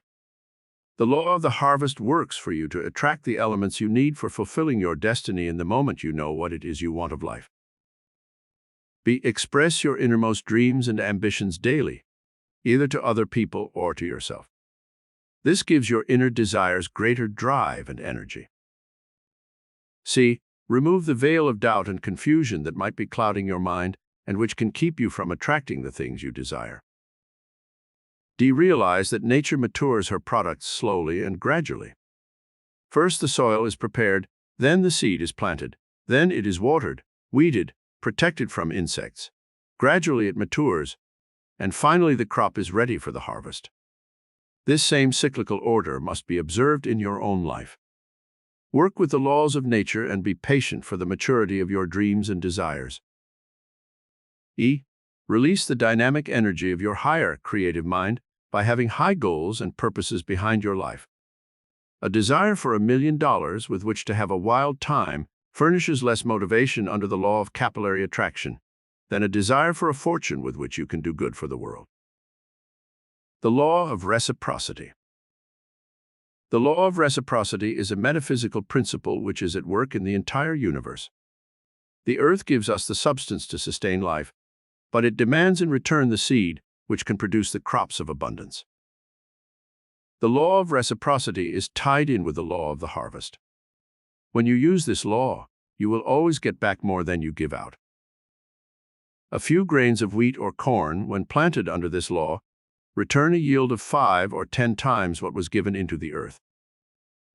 You may not see the monetary returns for the kind acts you have done to others, but the returns may have been there in the forms of satisfaction, better health, and happiness. You can always be sure that life will repay you for every kindness you do for another, and even for monetary help you give to others. Regime for using the law of reciprocity. A. When you ask something from life, be sure that you are willing to give something in return. If you want friends, you must give time, attention, love, and kindness. If you want money, you must give ideas, work, creative imagination, and effort. If you want health, you must give time and attention to diet, exercise, and suitable rest. B. Seek out friends who are on the same mental, intellectual, and social plane as yourself. The law of reciprocity demands that giving and receiving be equal. You can pour out all kinds of bounties on certain people who are either unappreciative or unlearned, and nothing will be returned by them. This is one-sided giving and does not follow the law of reciprocity. It is like planting seed in a desert place without water or nourishment. Nothing can come of such a wasteland. This was the case of a woman who had an alcoholic husband. She tried everything known by her to help her husband, but the more she did, the more he abused her, until finally she had to take her 3 children and leave her home. Of course, she might have used metaphysics to help her overcome this tragic problem, but at that time she acted in desperation, fearing for her own and her children's lives. Sometimes in life we must know when to retire from a barren situation and not continue on endangering health of life when the person is not willing to change. C. Reciprocity means a mutual exchange. You may not always get back the equivalent of what you give out, but perhaps you will receive some other return that will be mutual. D. If you do not receive back what you give out, do not let it make you bitter and cause you to stop giving to life. Remember the biblical injunction. It is more blessed to give than to receive. You will be blessed in your life in direct proportion to your desire to continue helping others and doing good for the world. The law of dynamic action. The first law of the universe is action. Everywhere in nature you see this law at work, constantly changing, refining, transmuting, and evolving all creation. Scientists now find that people who keep their brain cells busy and active throughout their lives do not grow old and do not get sick as quickly as those who fail to use their brain cells. Mental action of the various brain centers is tied in with your body organs. When all areas of the brain are active, the body's organs are activated also, and the flow of magnetism, electricity, and life current keeps the body cells young, vital, and energetic. Regime for using the law of action. A. Have a daily action regime in which you plan your day and write down what you will do. B. Have a weekly study program in which you plan your reading and studying program to keep your brain cells exercised. C. If you are finished with your education, make it a point to study something else, either through night school or through correspondence courses. D. Subscribe to a Book of the Month club and keep up on the literature of the day. It helps keep your mind youthful and up to date on current events. E. Take an active interest in some sport that will get you outdoors at least half a day a week, and which will serve to exercise our body as well as your mind. F. Join some social club or dance class as you grow older that will force you to get out at least 1 or 2 evenings a week and break the habit of television that is making many Americans old before their time. G. Enlarge your social contacts and make new friends so that you can keep active in your social life. This will tend to give your mind new impetus and a variety of stimulating activities. How to use these metaphysical laws. Jot down on a sheet of paper each of the above metaphysical laws. Use a different sheet for each law. Then study one law for a period of a week, applying its principles as given above to every day of that week. Do not go on to the next law until you have thoroughly applied and practiced the principles given in the preceding one. Example: Law 1. Cause and effect. Monday. I set into motion the law of cause and effect in my business. I started by telephoning 10 different firms, suggesting they use our services. I wrote 10 letters to heads of companies, suggesting they use our products. Tuesday. I set into motion the law of cause and effect for attracting more money to myself. I set the cause into action by beginning the study of writing to help increase my income. I obtained books on short story writing from the library. I enrolled in a course in short story writing in evening high school. I bought a book on touch typing to help me for the future. This cause can be any one of dozens of avocations to help you increase your income. Wednesday. I took the first step today to set into motion the causes which can bring me more friends and a more active social life. I joined a local club which meets every week on Wednesday. They are people of my age bracket and my social position. This process should continue throughout the entire week. A definite course of action should be plotted each day to set into motion the causes which will produce the effects you desire. The second week, use the second law of desire. The third week, the law of faith, etc.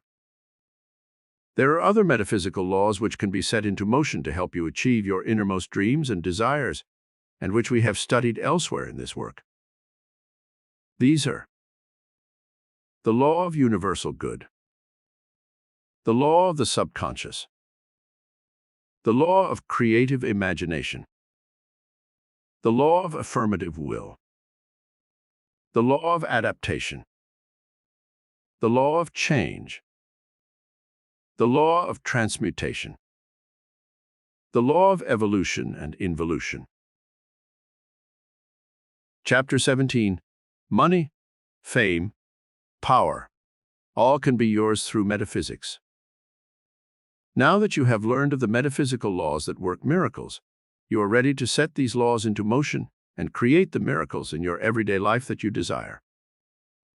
No two people ever desire exactly the same things in life. Some people have a desire for large sums of money, thinking that with money they can buy anything they want. There is nothing wrong with this desire, for money is good if it is used for good purposes. Some people desire fame. They wish to have acceptance of themselves and their creative gifts. It is all right to use this miracle power to achieve fame and recognition, if it does not blind one to the true permanent values in life. Others desire power, social power, business power, or personal power. so that they can command the respect and admiration of others. They want to become leaders of men and be recognized as being superior in social, political, or industrial circles.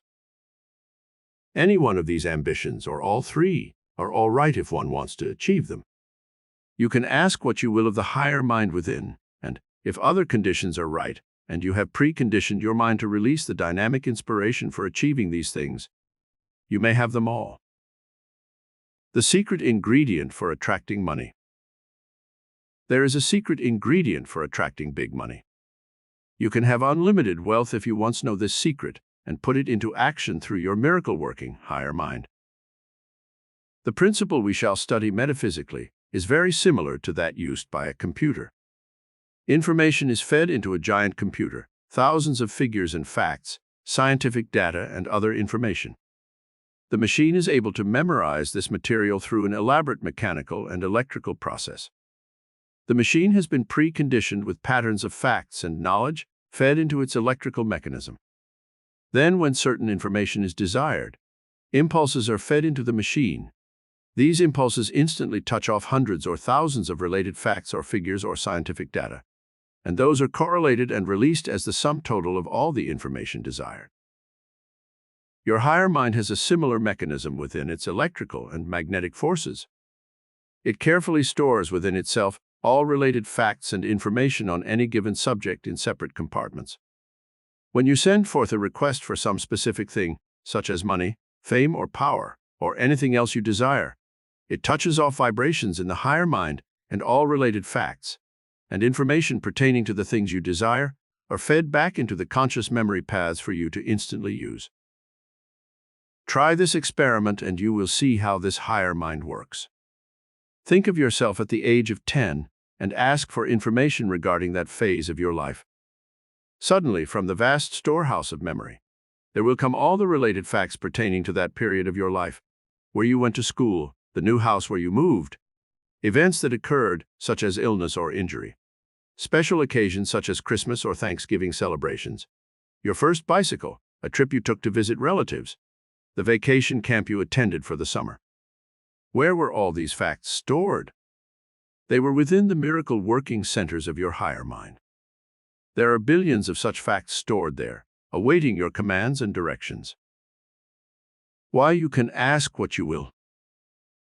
Your brain is greater than a man-made machine. It was the human mind which created the spaceship, television, radio, the electric light, and the computer. Deep within the recesses of your consciousness, and within the memory patterns of your genes, there are locked the formulae for the body's creations, its growth and healing. The knowledge is there for creating a hair follicle, or the miles of tubes which the kidneys require for perfect functioning. The miracle of how a human eye is able to transmit light waves to the brain and interpret them is too baffling for any human mind to comprehend. And yet, this miracle-working power of your higher mind has this secret locked in its vault of memory. This secret creative power was given to man by his Creator, and the mind never forgets this priceless cosmic knowledge through metaphysical application. You can tap this miraculous power of your higher mind and ask what you will of it. Within your mind is the secret for bringing you money, fame, power, love, happiness, or any other thing that you desire. You can ask this higher mind for what you will. Money, fame, power, material possessions, a new car, a house, another job, friends, love, fulfillment, anything that you can picture and imprint upon this higher mind, and like a vast computer, the miracle-working power within you will release a stream of ideas, impressions, suggestions, formulas, songs, stories, inventions, new discoveries, a multitude of gifts and talents, and you can receive these money-making suggestions and carry them out in the visible material world. Infinite possibilities for your future. This amazing metaphysical miracle power, in infinitely many ways, can release infinite possibilities for your future. Not only is it the storehouse of memory, but it possesses cosmic knowledge which can be given to you when you call upon these higher centers. This higher mind can also take all the facts and data stored within it and rearrange them into millions of new and vital patterns which can be released to your conscious mind. In every instance where any genius of the past has created some new and great invention, or discovered some new scientific principle that has changed the course of history, it has been because of this inner metaphysical power which somebody tapped, and which was able to release new combinations of ideas that formed the basis for their inventions or discoveries. This higher mind metaphysically told Columbus that the world was round, not flat, as was then believed. It told him how to go about winning Queen Isabella's support for his daring venture. It was this same inner higher power that told Galileo of the force which Newton later called gravity, also that the Earth was not the center of our solar system, as many believed, but that the Sun was the center, and that the other planets revolved around the Sun. It was this higher mind which gave to Pasteur the amazing discovery that revealed to him that most sickness was caused by invisible germs, and then showed him how to create a vaccine to counteract many diseases. When 15 Russians were bitten by a mad wolf, this higher mind within told Pasteur to try his first human experiment with his vaccine against the deadly scourge of rabies. The Russians were brought across the vast continent to France, and Pasteur gave them the injections. Although several days had elapsed since their exposure to rabies, all but one survived, and Pasteur was proclaimed a national hero. How many millions of lives have been saved because of this great man's discoveries? Edison, Alexander Graham Bell, Marconi, Henry Ford, Whitney, Fulton, Lincoln, Fleming, and Salk. All these great geniuses drew upon this higher mind, and they asked for what they wanted and metaphysically received the answer in every instance. Ask metaphysically, and ye shall receive. The great metaphysical key that must be used to begin this flow of dynamic, miracle power is to ask. The verb ask is a form of action, mental action, that helps stir the miracle centers of your brain. Perhaps that was why the master metaphysician Jesus gave the formula for achieving miracles in the sentence, "Ask and ye shall receive." Before you can ask this higher mind for the things you desire, there should be a photographing process of your conscious mind on the objects that you desire, and this procedure must follow a definite pattern to be effective. It is not enough that you merely say, "I want a fortune. I would like to become famous. I desire personal power so I can influence others." Before you begin the process of asking, let us see what steps you must take to imprint your desires upon this higher mind. Regime for releasing the metaphysical miracle power. 1. If you are asking the higher mind within for the sum of, say, $10,000, it is important that you have some way of fixing this figure in your consciousness. You must fix the exact mental image of the amount of money you wish to demonstrate.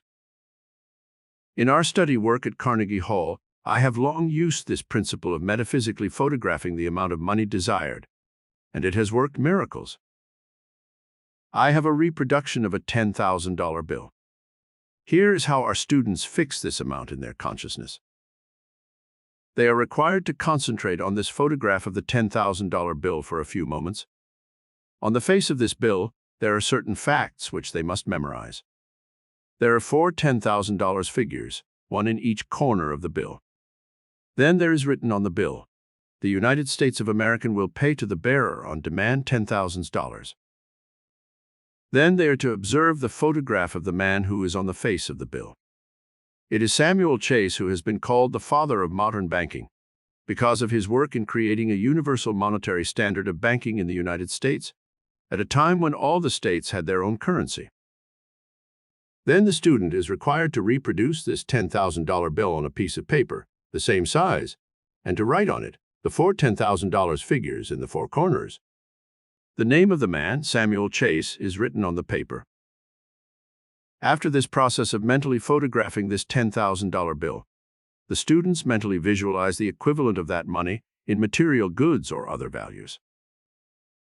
They go on a metaphysical shopping spree. They see in shops and store windows all the goods that this amount of money could buy. They mentally claim a car, a fur coat, a pearl necklace, a trip around the world, household furniture, or anything else that they desire. It does not matter if the things you claim are worth more than the $10,000.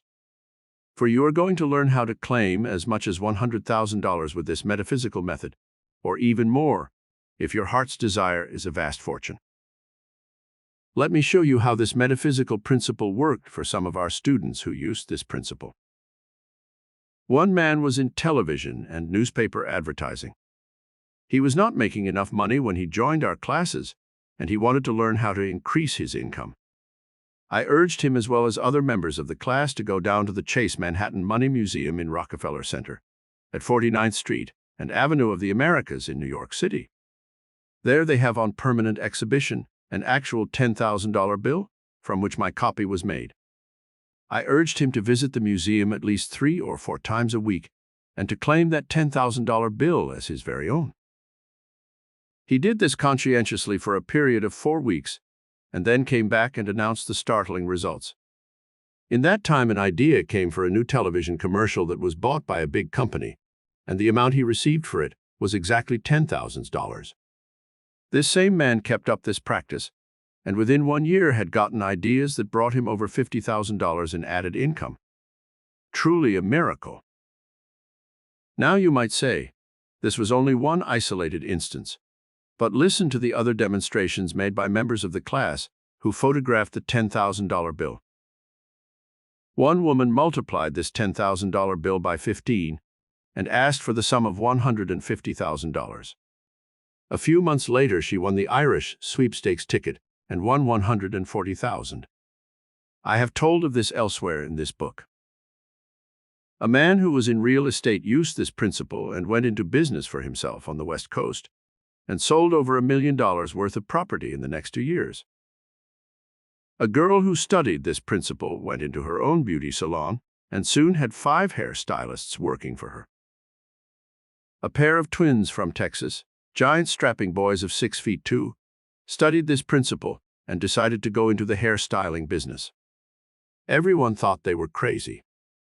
They worked on this principle for 4 years, and after finishing their schooling and working in various shops, they both obtained a position with one of the leading beauty product companies and went on the road doing exhibitions in advanced hairstyling.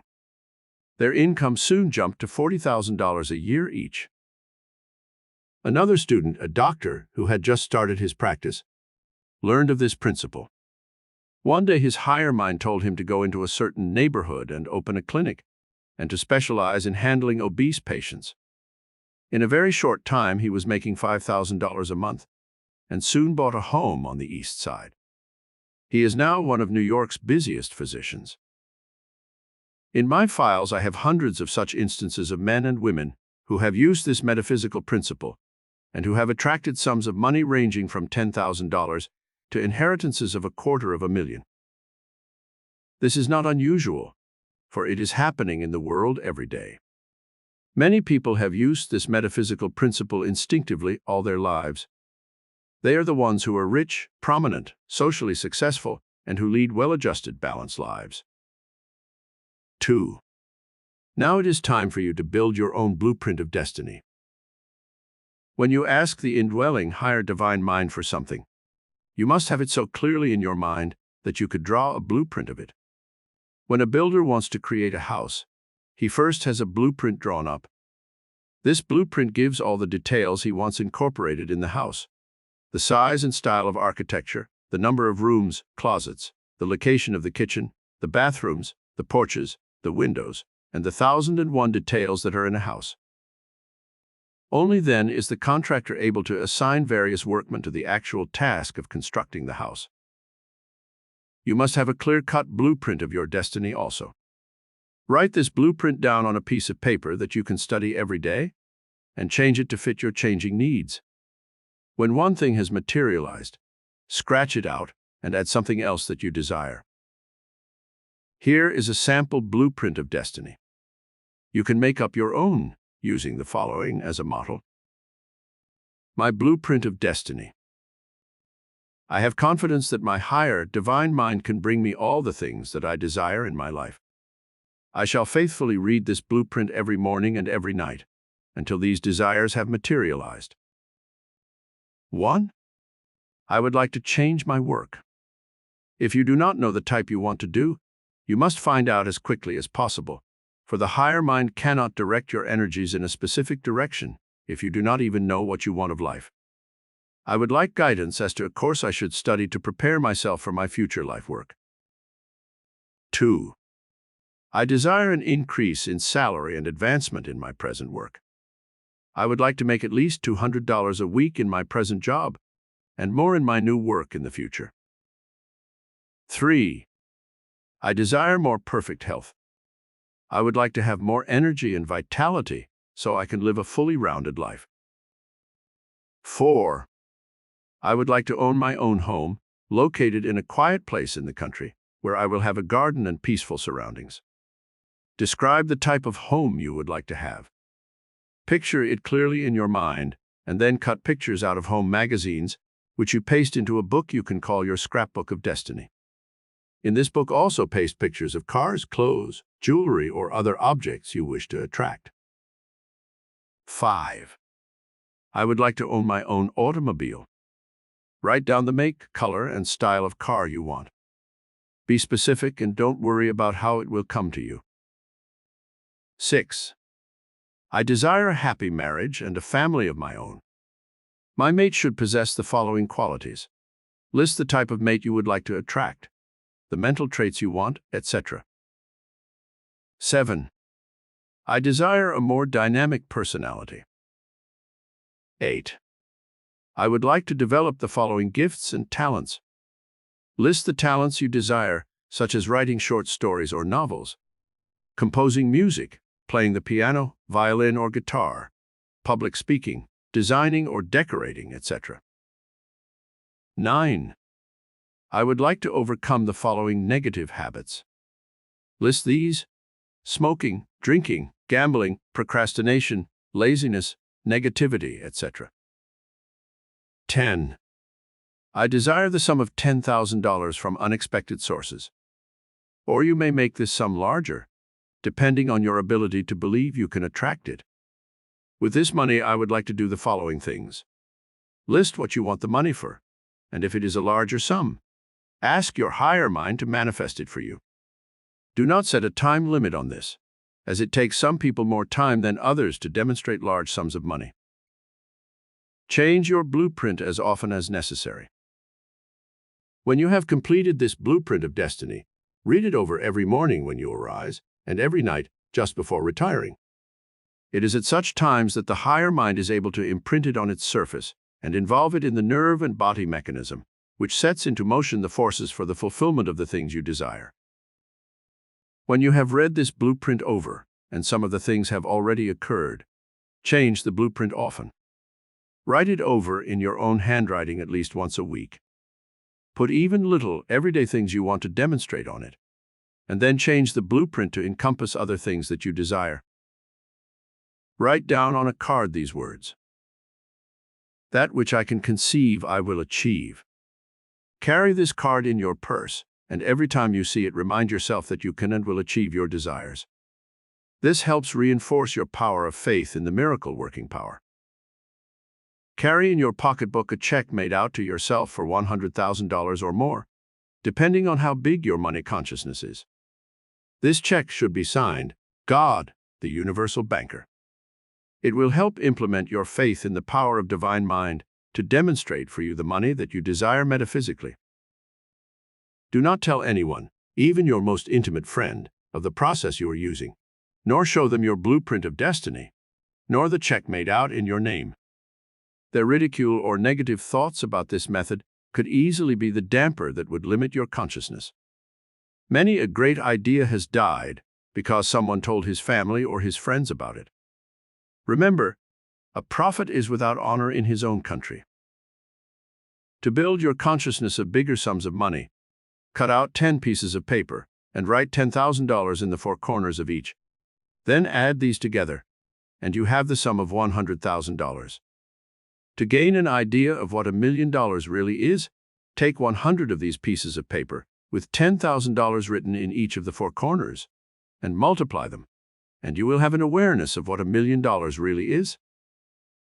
To further help build your consciousness of big money, study the financial reports of the biggest companies in the world. You can go to any investment house and they have books listing the assets, liabilities, and yearly earnings of the following companies: United States Steel, Bethlehem Steel, General Motors Corporation, American Telephone and Telegraph, International Business Machines, Standard Oil of New Jersey and California, Chrysler Corporation, Ford Motor Company. This will help give you a bigger money consciousness and possibly lead to your future investment in the stock market, where some of the world's greatest fortunes have been made. Study the lives of some of the great fortune makers of the world: Rothschild, Rockefeller, Astor, Morgan, Vanderbilt, Hearst, Getty, Carnegie, Baruch, and Morgenthau. Through this study, you will learn how great men have thought and lived, and you will even learn from their mistakes what to avoid in your own life. Live in the best environment you can afford at the present time. Dress in your best clothes when you go out. Eat in the restaurants that give you quality food. In other words, build your standards, so you will have an awareness of the position you will come into when you attract a fortune. Begin to act, think, and feel that you are already a millionaire. When you see a program on television, remember that you are viewing a production that cost hundreds of thousands. Like a potentate of the Far East, you can command the great talents of the Metropolitan Opera, Carnegie Hall, and the greatest concert halls of America to give command performances for your enjoyment. This will build your consciousness of being wealthy at present and give you greater enjoyment of the finer things of life. Chapter 18. How to achieve great daily power through metaphysical meditation. From the Orient, there have been handed down many wonderful exercises and metaphysical or mystic meditations, which we may use to elevate our consciousness to higher spiritual levels. A study of this metaphysical knowledge will enrich your soul and help you rise above the mortal mind realm of everyday problems and material and physical limitations to find greater power in every department of your life. The metaphysical teachers such as Lao Tse, Confucius, Buddha, and Zoroaster emulated the precepts found in the realm of nature. There they saw the metaphysical laws at work, and they applied these laws to their own lives and were able to perform miracles and achieve transcendental power. They taught that man is a part of God's natural realm, and that he may blend and coalesce with the forces of air, water, fire, and earth, and release powers within his consciousness that are truly miraculous. By learning how to blend with these natural elements, man achieves a sense of unity with the cosmic power known as God. To become well-versed in the art of metaphysics, a student should study these Oriental forms of mystic meditation. They will give him a greater sense of power and inner tranquility. The spiritual mountaintop for serenity. Lao Tse taught the spiritual mountaintop exercise for achieving inner tranquility and peace, or serenity. Sit alone where you will not be disturbed for at least half an hour. Sit in the Buddha pose, with your legs crossed under you and your hands on your lap. The eyes should be gently closed. The breathing should be rhythmic and slow. Now visualize a beautiful mountain peak in the distance. Perhaps you've seen pictures of Fujiyama or Mount Everest with their snow-capped grandeur. Let your mind be aware that the mountain rises from the shadow-filled valleys to its majestic position of aloofness and serenity. Now you mentally begin to climb up this distant mountain. You are climbing out of the shadow-filled valleys below, which represent mortality, sin, sickness, age, poverty, and death. As you ascend the first hillock, you will rise in spirit to the consciousness of loving service, beauty, and transcendental joy. Now you continue climbing higher up the mystic mountain until you have attained the lofty, snow-covered peaks, with crowns of clouds obscuring their sharp outlines. You become aware of the moon and the stars and the heavens above. A mystical veil of serenity and majestically dignity is now drawn over the slumbering earth. You feel a sense of deep peace and tranquility within yourself. All your problems, worries, and fears remain far below you in the shadow-filled valleys of your mortality. As you now hold your mind on the spiritual mountaintop, you will feel the sudden rush of inspiration and beauty that floods your mind and soul. Now you can encompass the entire cosmos. You achieve absolute quiet within yourself, and suddenly you have soul awareness. You listen for the music of the spheres, and you know the divine voice of intuition, which speaks to you now in the silence of your own soul. It is at this high state of mystic elevation that you can achieve cosmic consciousness. You will have a spontaneous awareness of inner knowledge. You will have high ideals, and the beauty of your soul will unfold, revealing your own inner soul beauty to the world. You can now reach out into the infinite and touch the robe of God's infinite beauty and radiance. You will become transformed by this mystical experience of rising to the spiritual mountaintop in meditation. The Lotus Blossom Exercise for Inspiration. Sit quietly in meditation, with the eyes closed and the hands relaxed in your lap. The lotus blossom is now visualized as the prototype of the human soul. In its beauty and perfection, it represents all that is pure and lovely. When you wish to attain elevated mental and inspirational powers, you visualize a delicate pastel-colored lotus of orchid or pale blue. You see the lotus now elevated to a position of about 3 feet from the earth. You are tied to this spiritual prototype, very much as a child is connected to its mother by the umbilical cord.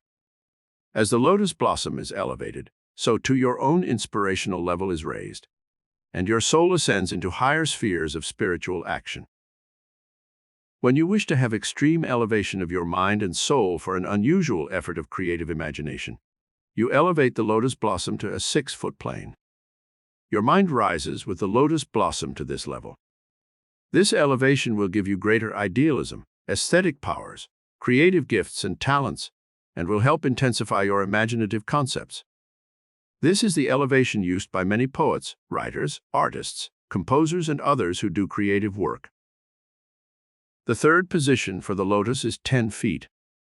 This extreme elevation is for complete release from Earth's mundane problems. It is the elevation used for spiritual contemplation of the divine mystery of life. It is also the elevation used by many mystics when they are doing healing work for those who are sick. Truly, one can become 10 feet tall. The Oriental Lake for Overcoming Problems. The mystic meditation known as the Oriental Lake is for 2 purposes: to help a person overcome his daily problems, and also to help him achieve a state of peace and inner poise. Sit in the silence and meditate on a quiet lake. See this peaceful lake extending out from your temples and including the entire world. When your thoughts are troubled and turbulent, this causes ripples to form on the surface of the lake. Now reach out mentally and push these ripples of your mind down into the body of the lake. Soon the lake will be smooth and peaceful, and your mind will be tranquil and calm. The mind's makeup is likened to water by the mystics of the Orient. Just as a storm has the power to churn up the water and create turbulent waves, so too, man's thoughts of hate, revenge, war and destruction, fear and worry, and all his negative thoughts and emotions cause the mind to become agitated, and the mortal mind waves inundate and destroy the poise, peace, and creativity of the human mind and soul. When problems threaten your peace of mind and you worry and cannot sleep, use this Oriental Lake meditation. Push each worrisome thought down into the water of the mind, and when it is safely submerged, it will be buried from sight and will leave the focus of your mind. You will then be restored to peace automatically. Attainment of inner perception. Oriental mysticism teaches that the outer world is transitory and subject to the law of change. The only real and permanent reality is the realm of the spirit or soul. By entering this hidden, mystical realm of the innermost self and attaining true perception, man can know that the so-called realities of life, matter, pain, sickness, suffering, war, poverty, age, and death are only illusions and not real, but constantly changing.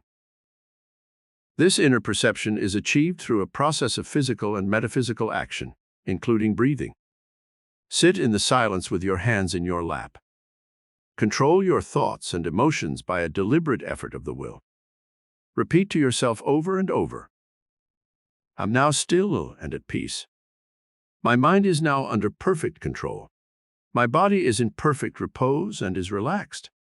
My nerves are quiet, and all the forces of my mind and body are now concentrated on achieving inner perception."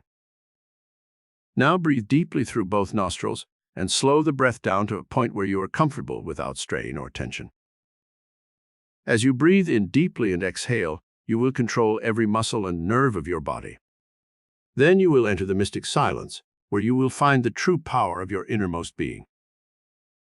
Now you are ready to go into 2 of the most mystical states of consciousness taught in the Orient: the moon and sun blending exercises, which help give you the qualities of that which you concentrate on. For instance, when you think of the sun, you think of power, heat, life, growth, and all the properties that represent expansion and movement. The sun becomes the mental and spiritual symbol of the qualities you wish to incorporate in your mind and body. The sun is said to represent the masculine virtues, that which is expanding, aggressive, and metaphysically fertile.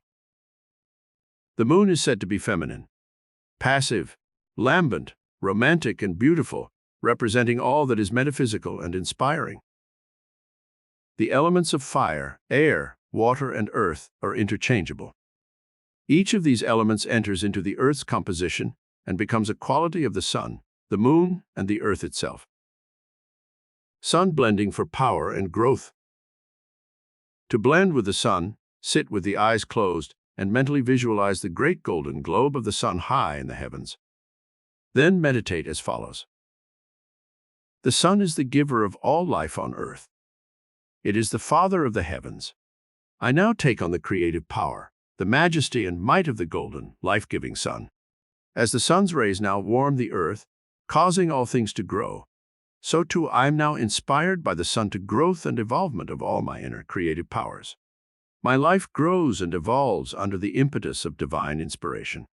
As the sun is the center of our solar system and gives life to earth, so too, God is the spiritual sun in the center of the cosmos, and his divine rays now illuminate the dark places of earth, bringing illumination, power, light, love, peace, intelligence, and beauty to all creation. As you meditate on the above thoughts and make them your mental and spiritual reality, you will feel the inspiring flow of power that will engulf your being. Then you visualize your mind as the sun, radiating its light, intelligence, and power throughout your personality. You feel the magnetism of the sun, flowing in a dynamic stream of energizing, life-giving power through your mind and body, causing you to be attractive and dynamic. You then feel the warm, healing rays of the sun, tranquilizing your nervous system and calming and soothing your mind, removing all tension and friction from within your mind and body. Moon blending for beauty and love. Now you perform the same mystic meditation with moon blending. Repeat to yourself these words and thoughts, or make up your own, to fit the qualities represented by the moon. I now blend with the full, silvery, romantic moon. I absorb the passive qualities of beauty, light, and romance that the moon represents. My mind and body reflect peace, tranquility, and joy and beauty. My heart expands and vibrates to the power of love. I am as the fertile earth, receiving the seed for the future harvest. All my affairs of life grow and prosper under the mellow light of the peaceful, fecund, and silvery moon. My ideas evolve and grow under the inspiring flow of creative power of this mystic orb. Blend with all elements of the universe. This blending may be performed with all the elements of the universe, and your mind and body take on all the qualities represented by these elements. You can blend with water and state the following.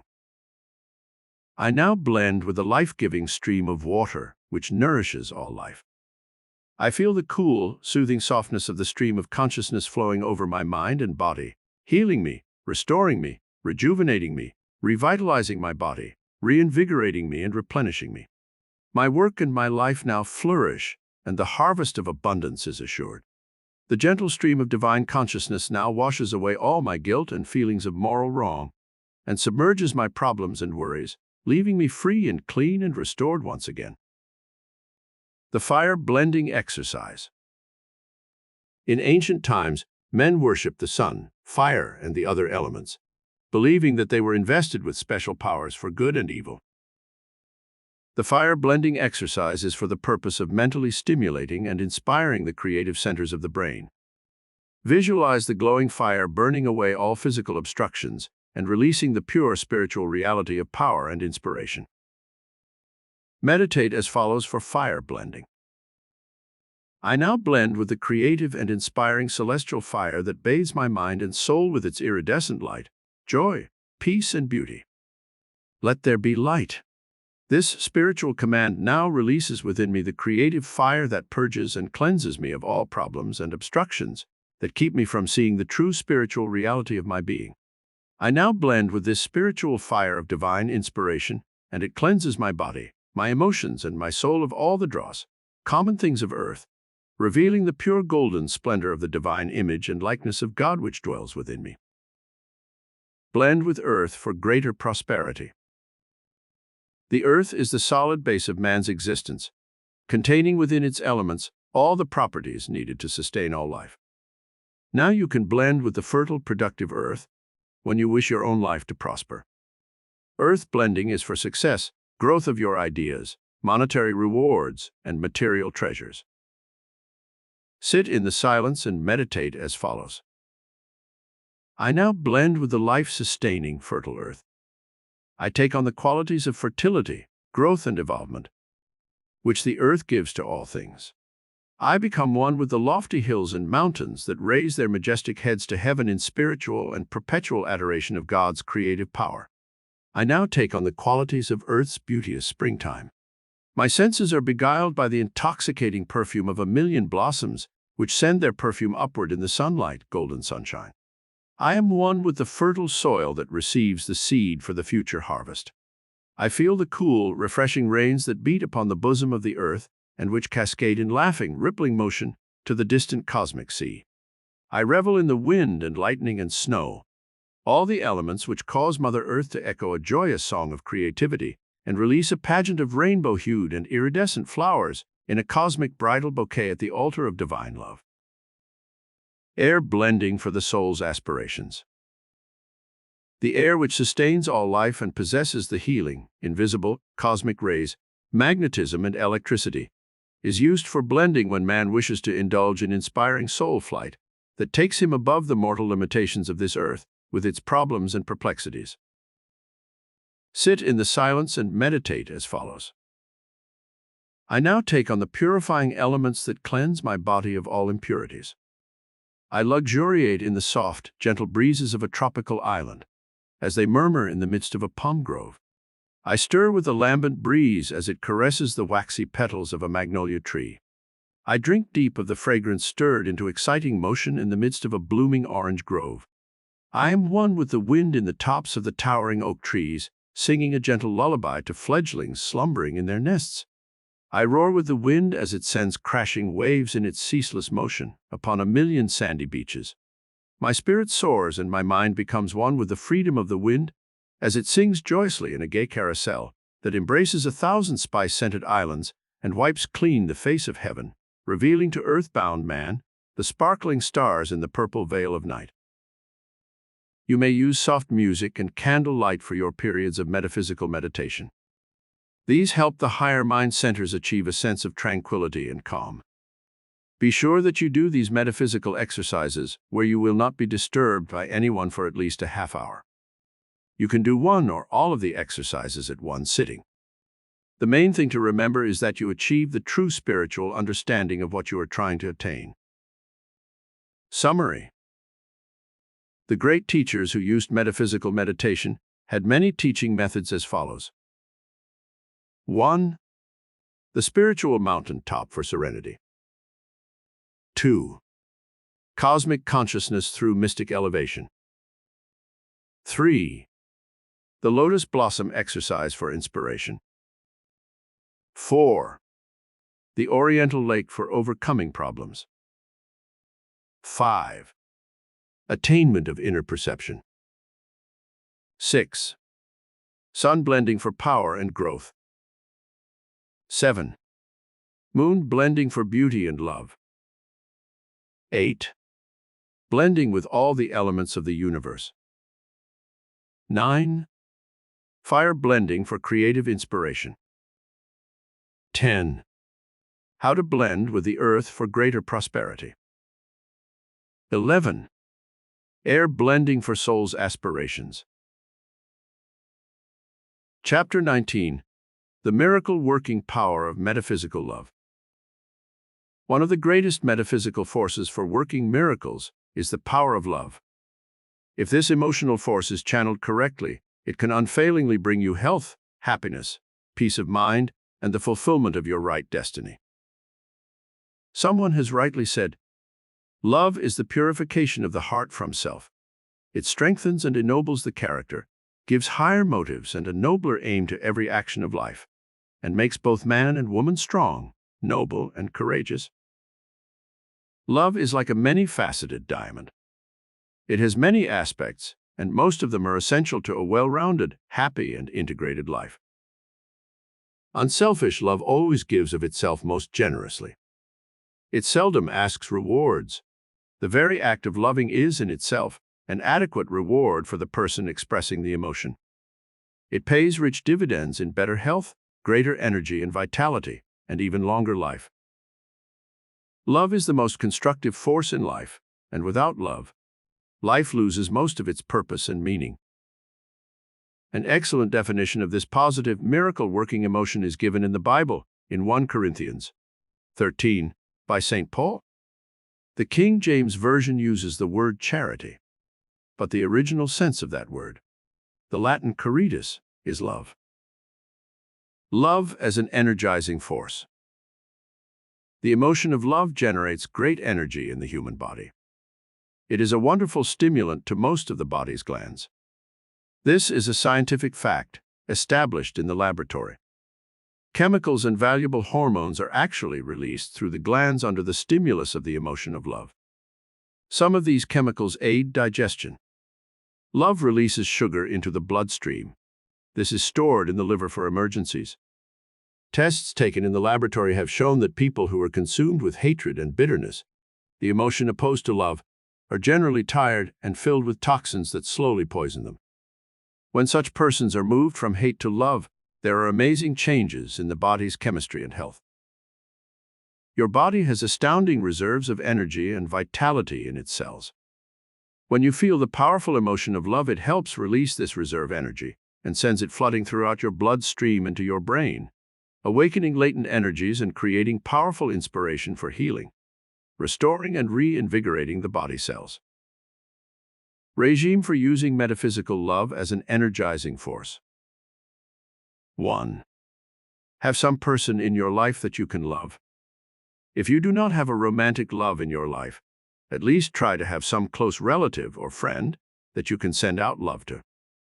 Emotional love for some person of the opposite sex is one of the greatest of all energizing forces. But as love is of many different types, it may be directed towards a cause, or some friend, or love for humanity. 2. Spend at least an hour a day being aware of this miracle-working power of love. Concentrate your loving thoughts on doing something unselfish and good for someone you love. Of course, mothers and wives do this hours upon hours each day, cooking, shopping, cleaning, caring for their children. This is using the love force constructively. But make it a point to use this power consciously at least 1 hour a day. You will see an immediate increase in your energy. 3. Before the positive force love can exist, you must banish its opposing negative force, hatred. This should be eliminated consciously. Check over in your mind and see if there is anyone you really hate or resent or are jealous of. These are all mild forms of hate. Then change that hatred into a neutral force. If you cannot love the person, at least do not hate him, for the hate only poisons you. If you can send thoughts of forgiveness to the person who might have hurt you, do so. It will help energize you. And if you are suffering from some physical ailment, it may even heal you. One lady who came to our lectures in Carnegie Hall had hated her sister for 20 years. When they were young, her boyfriend had married her sister, and the girl became a spinster, never married, and actively hated her sister all those years. This woman developed rheumatism and arthritis quite early in life, and no amount of doctoring helped her. When she was told that her hatred of her sister might be the chemical poison that was crippling her, she stopped hating the sister. She called her up, talked to her the first time in all those years, and forgave her. Within 6 months' time, this woman's crippling condition was beginning to show signs of radical change and improvement. Love as an inspirational force. The power of love as an inspirational force has long been known to create miracles in all fields of human endeavor. Thousands of artists, writers, poets, composers, scientists, inventors, and industrialists have been inspired to create something great for the world through the power of love. Chopin composed some of his most beautiful music under the inspiration of love. Florence Nightingale established nursing as a profession by virtue of her deep love for her fellow humans. The Taj Mahal, one of the world's most beautiful buildings in India, was created as a memorial to a woman's inspiring love. Regime for using metaphysical love as an inspirational force. 1. If you want to have more inspiration for some creative work, make it a point to love someone. This love can be personal, or it can be an ideal. You can direct it towards someone you know, or it can be a love of humanity, such as that which inspired me. Curie and her husband and caused Father Damien to give his life for the lepers. 2. When approaching some creative work you plan to do, sit and meditate for a few moments on the purpose of your work. Then lovingly dedicate your creative efforts to the good of humanity. Great artists and sculptors generally had such an ideal in mind when they created their masterpieces. Many times they were inspired by some specific person, who was the object of their affection at the time they created the masterpiece. Most of Michelangelo's great works in oil and in marble had back of them the inspiration of love. 3. You can tap this inspirational force of love early in your life by falling in love and marrying. It is wise to have a family as early in life as possible. The love of your family will serve to inspire you to greater effort. 4. Use some of the great love stories or poems of the past to help stimulate your mind to new, fresh creative activity. The inspiration of love need not always be your own personal love. It can be any of the great love stories of history. Metaphysical love as a rejuvenating force. There is no such thing as crippling age for those who love. The emotion of love is a rejuvenating force that puts eternal spring in the heart and soul. People who do not love others show the effects of age quicker than those who live under this stimulating emotion. The loveless become withered on the vine of life. True love is like the springtime. It causes the rejuvenating sap of life to flow more strongly. Lives that are dedicated to unselfish love never know winter's chilling blast, for they carry the blossoms of spring forever young in their hearts. Regime for using love as a rejuvenating force. 1. Lavish your outpouring of love on other people, not just your intimate family. 2. Associate yourself with young people as you grow older, serving them, loving them, and helping them find themselves. Working with a foundling home is an excellent way of doing this. I knew an elderly lady whose husband had died. She felt she no longer had anyone to love and no further reason for living. She was rapidly declining in health, and she sought me out for a consultation. I told her that she must now begin to love others, for this form of love would be a fitting memorial to her husband. I told her to enroll for volunteer work in several charitable organizations. She was finally called to a foundling home, where she devoted herself to loving the little children who had no one to love them. Soon this woman became sprightly and youthful in appearance, and she radiated a happiness that was visible to everyone who saw her. 3. Take up some active, creative work or avocation, where you can join groups who are trying to achieve the same objective. Joining a social club or a dancing class will give you an opportunity to express the emotion of love in group form. Many senior citizens who have joined such groups have reported amazing new vitality and an improvement in health and energy. Love as a healing agent. True love is a healing, potent power. Science has now proved that love metaphysically stirs the chemicals of the body in such a way that the heartbeat is quickened and the circulation of the blood is increased. In laboratory experiments, people were tested while thinking of some person they loved. Measurements were then taken of the blood pressure, pulse, and metabolic rate, and it was found that all of these were most favorably affected by thoughts of love. It is natural that love should be a healing agent. From the procreative impulse of love springs the greatest miracle, the new life. What greater proof do we need than this creative power of love? If it can create new life, it can surely conserve and intensify the life spark within the human body. You may add years to your life by loving some person for whom you wish to live. If you should be left alone, do not grieve and long for the deceased. Dedicate your life anew to love and service, and get busy either finding someone you can love or serving some great cause which can help inspire you anew. How to use love as a healing agent. 1. If you should be sick, check your subconscious mind carefully and see if perhaps it is because you are not really expressing your love daily. One lady I know had been married for 10 years, but she did not really love her husband. She wanted a divorce, but stayed married because of the 2 children born in the union. She was listless, had sinus trouble, indigestion, and low blood pressure. After spending much money on many doctors, she finally found one man who told her the cause of her illness. She was not in love with her husband, and the chemistry of her body simply could not function as it should.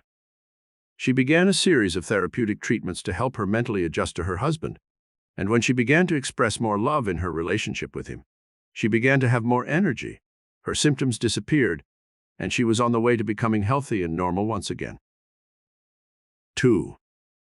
There are many modified forms of love, such as expressing kindness towards others, serving them, advising and guiding friends, working with your co-workers to provide a more cheerful and pleasant environment, remembering people's birthdays and anniversaries, giving little gifts and mementos. These are the concrete, objective ways by which we express love every day. The ingrown personality, who is selfish and who never expresses any form of love, soon becomes bitter, and his personality becomes warped and antisocial. Such a person is more apt to become sick than one who expresses his love daily. 3. The expression of spiritual love is as great a miracle healing force as that of physical and emotional love. A person who radiates spiritual love glows with a luminous quality of the soul, which creates its own special beauty. Your love should not only be personal, but it should embrace all of humanity as well. Never stop loving. Even when your children have grown up and have children of their own, you can still express the creative miracle of love. You can work for your church in some way, or join a group that is engaged in charitable work locally. In this way, you can continue using the miracle-working power of spiritual love throughout your life. 4. Love many times helps heal the physical body, but as a healing agent, it also helps heal personality maladjustment. Many people who have suffered from feelings of inferiority, self-consciousness, and inadequacy have completely overcome these defects when they fell in love with someone and had some big goal towards which to work. Jane Addams was such a weak and inadequate personality. She lived in a beautiful home in Chicago, but she was frail and sickly, and her life seemed incomplete and futile. The doctors told her she had only 6 months more to live. She was listless, had no objective in life, and the struggle seemed useless. Then Jane Addams had a sudden inspiration. Walking down the streets of Chicago one day, she saw the poor children of the tenements living in wretched squalor. She made a big decision. She would turn her own beautiful home into a haven for these derelict children. Many of their mothers had to work, and the children wandered the streets unattended and in misery. Jane Addams opened her home for these unfortunate children. She cared for them, cooked, cleaned, nursed them. Soon other women volunteered to help her.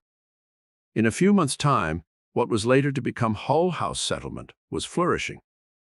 But more important still, the frail, sickly woman who was supposed to die lived on and on. She became healthier and stronger as her tasks increased, and as she tells in her autobiography, she lived to bury 4 of the doctors who had said she would die, and her life continued until the late 80s. Truly, love is a miracle-working force that releases our reserves of energy, gives us better health, and even extends our lives for many years. Chapter 20. Cosmic Fulfillment for You. The Ultimate Goal of Metaphysics.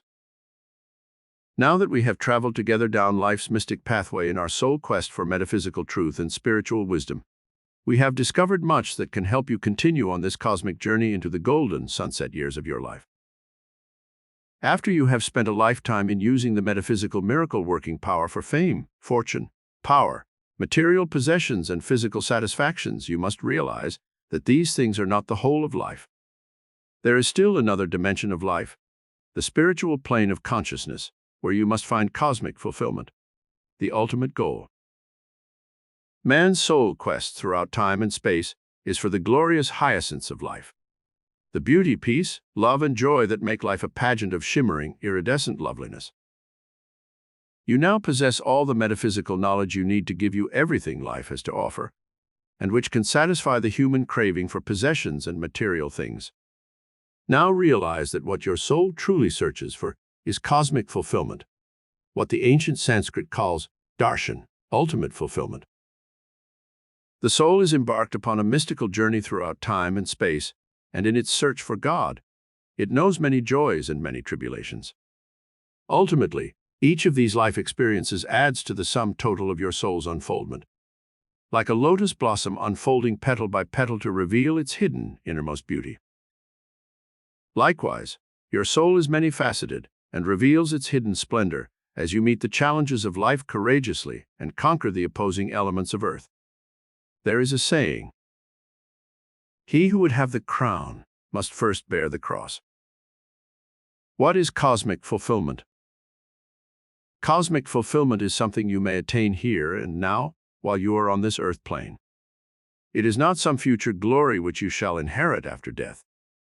If you live according to cosmic laws on earth, you can be quite certain that you will also share in any future heaven that exists after life on this earth is over. Cosmic fulfillment comes in the moment you realize that you were created for some higher purpose than merely to marry, rear a family, work, make money, and then die and leave behind you everything you have created. What is this higher purpose, the ultimate goal which man's soul strives to achieve? It is an inborn desire to create happiness and to share that happiness with everyone we meet in life. Aristotle claimed that happiness is the sum total of a person's whole existence. It is not to be thought of as a single, isolated personal experience that gives one emotional pleasure.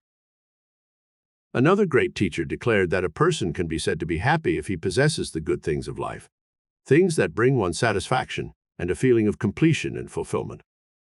He said the one sure way to tell if a man is happy is when he wants for absolutely nothing in the way of material or physical possessions. This also includes all the deep-seated urges and desires that generally obsess a person and cause him to be dissatisfied with life. This includes such things as worldly recognition, friends, love, fulfillment, and joy in his work. These desires, often unfulfilled, can cause a person restlessness and make him feel that life is not worth living. Material possessions alone do not give a person joy. Such things as money, houses, lands, cars, clothing, jewelry, and household furnishings are symbolized by modern society as status symbols and show that a man has achieved a certain social and financial position.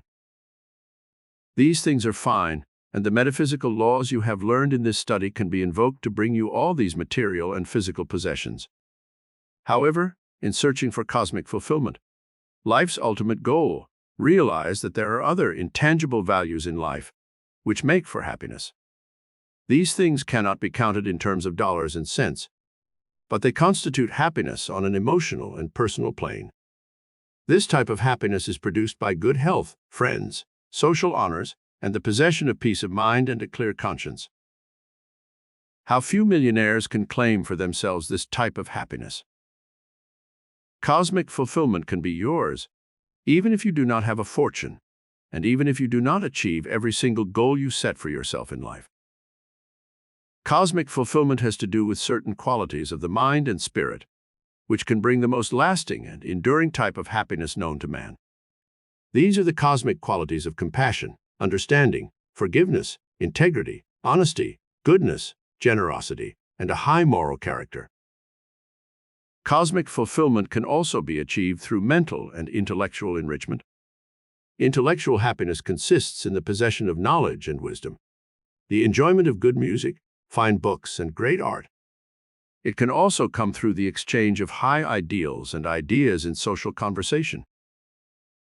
Money alone cannot buy happiness. Without cosmic fulfillment, true happiness is seldom found on this earth. Of 12 cases of sweepstakes winners that I investigated, who had won $100,000 or more, I discovered that 9 of these winners had lost their money and were made more miserable than before they won it.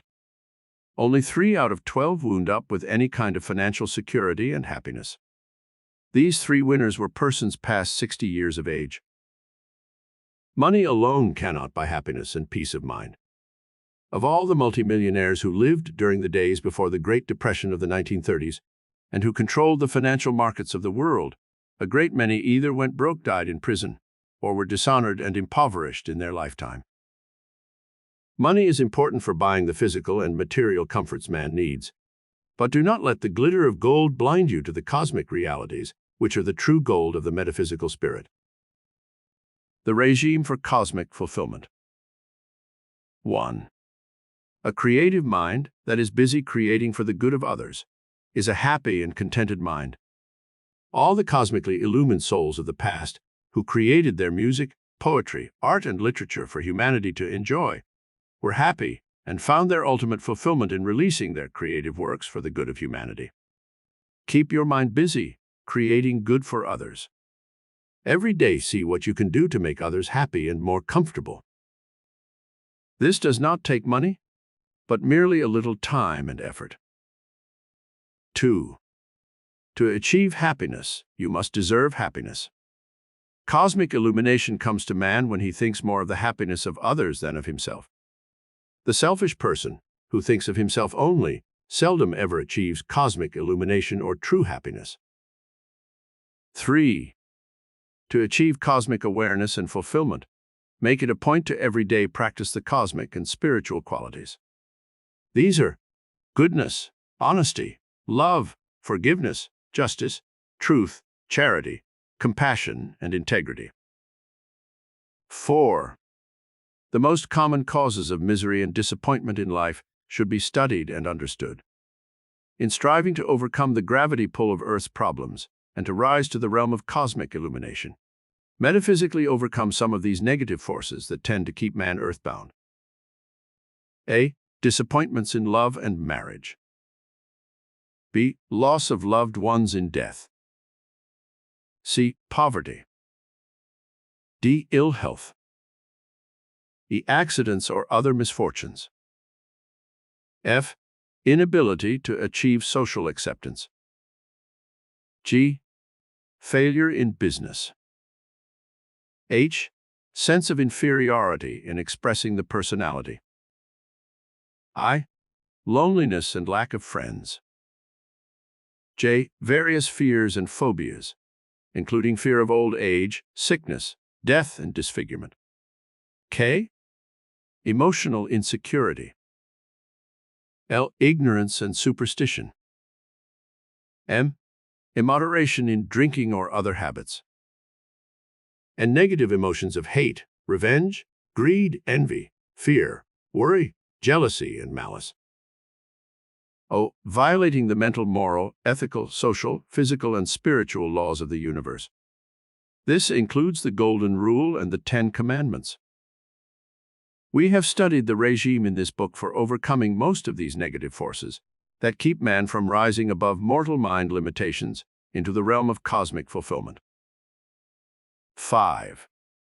Look about you in this moment and see how many things you can find in your life to be joyous about. A man complained because he had no shoes until he saw a man who had no feet. 6. Add the spiritual plus to everything you do in life. For example, your marriage partner may annoy you with nagging or some other irritating habit. Add the spiritual plus and neutralize that quality by seeing the kindness, the consideration, the good homemaker that she is.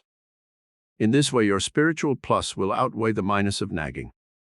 You can do this with your work, your boss, your friends. Always add the spiritual plus that erases the irritating quality. 7. Develop your mind so that you can let intelligence rule instead of emotion. Cosmic illumination comes when we have developed every facet of the human mind. Inquire into all branches of knowledge, psychology, philosophy, literature, music, art, science, social sciences, for as you develop your mind more and more, you will achieve the state known as cosmic illumination. 8. Enthrone in your consciousness some of the great spiritual precepts and principles enunciated by the great teachers of the past. From Moses we have the 10 Commandments. These are moral precepts by which society lives. Learn these and live according to them. They will help give you greater cosmic illumination. Also, the Golden Rule and the Beatitudes given by Jesus in his famous Sermon on the Mount. These should be learned in their entirety, for they state cosmic principles that will illumine your mind and give you cosmic illumination. To achieve the same type of cosmic illumination as some of our great geniuses of history, go to your library and study their lives and works.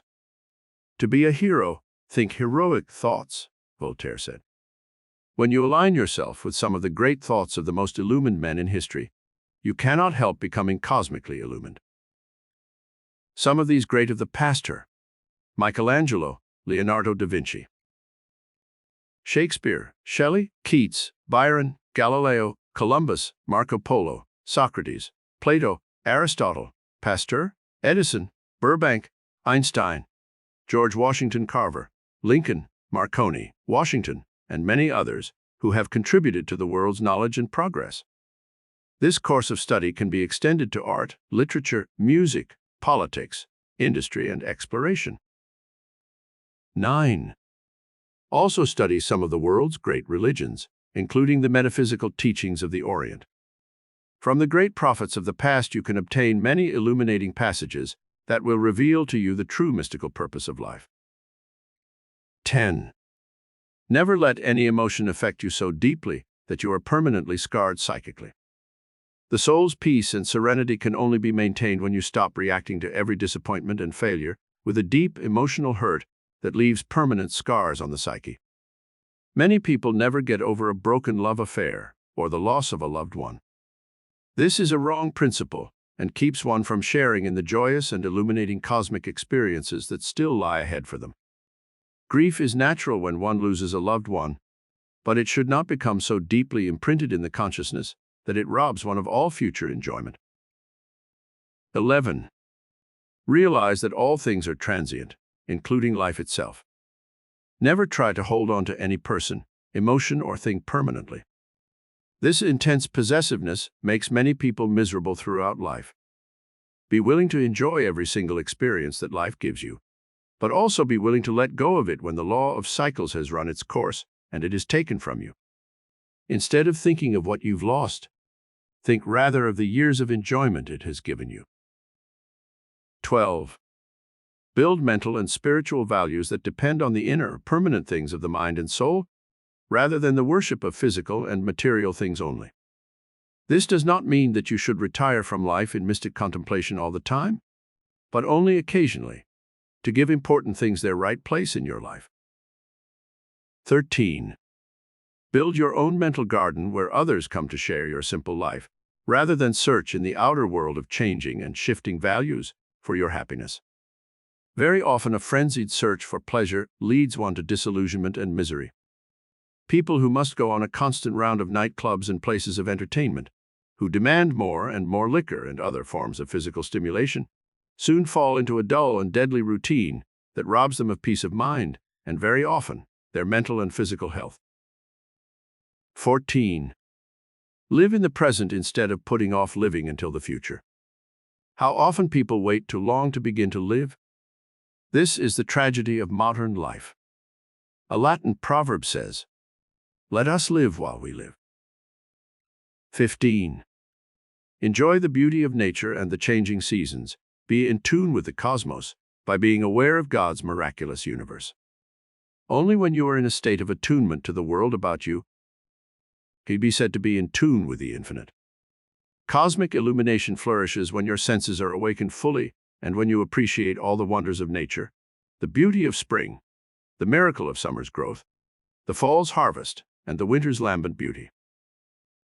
As Emerson said, "Throb thine own with nature's throbbing breast, and all is clear from east to west." When burdens and problems press on your mind too much, make it a point to get away to the country. Walk in a forest and see the beauty that God has so lavishly bestowed upon the earth. Stand by the ocean and look out to the horizon.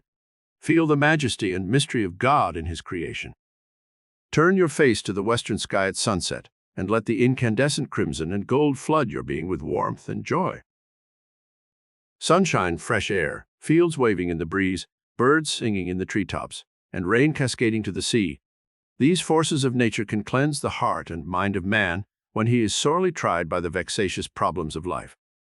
Make it a point to pay a visit to nature every once in a while and become healed and restored by God's wholesome cosmic forces of beauty and goodness. 16. Lift your heart and soul in prayer every night before you retire. The spiritual exaltation that comes when you pray with faith can become a healing balm for every problem of your life. Prayer puts man into cosmic attunement with God, the source of all life and all power. The Bible gives us a good formula for achieving cosmic fulfillment. I shall lift mine eyes unto the hills, from whence cometh my deliverance. The hills are symbolic of man's aspiring soul, as his vision is expanded upward into the cosmic realm, where the transcendental beauty and joy of cosmic illumination pours in a floodtide of inspiration into man's immortal soul. The high, aspiring hopes and dreams of man have always lifted him from the mortal dust of his physical and material origins into the lofty, empyrean heights of the metaphysical realm, where man's ultimate fulfillment exists in the forever now. This recording of Metaphysics, New Dimensions of the Mind by Anthony Norval, was presented by David De Angelis. Sound recording copyright 2022 and produced by Deep Send Limited 2022.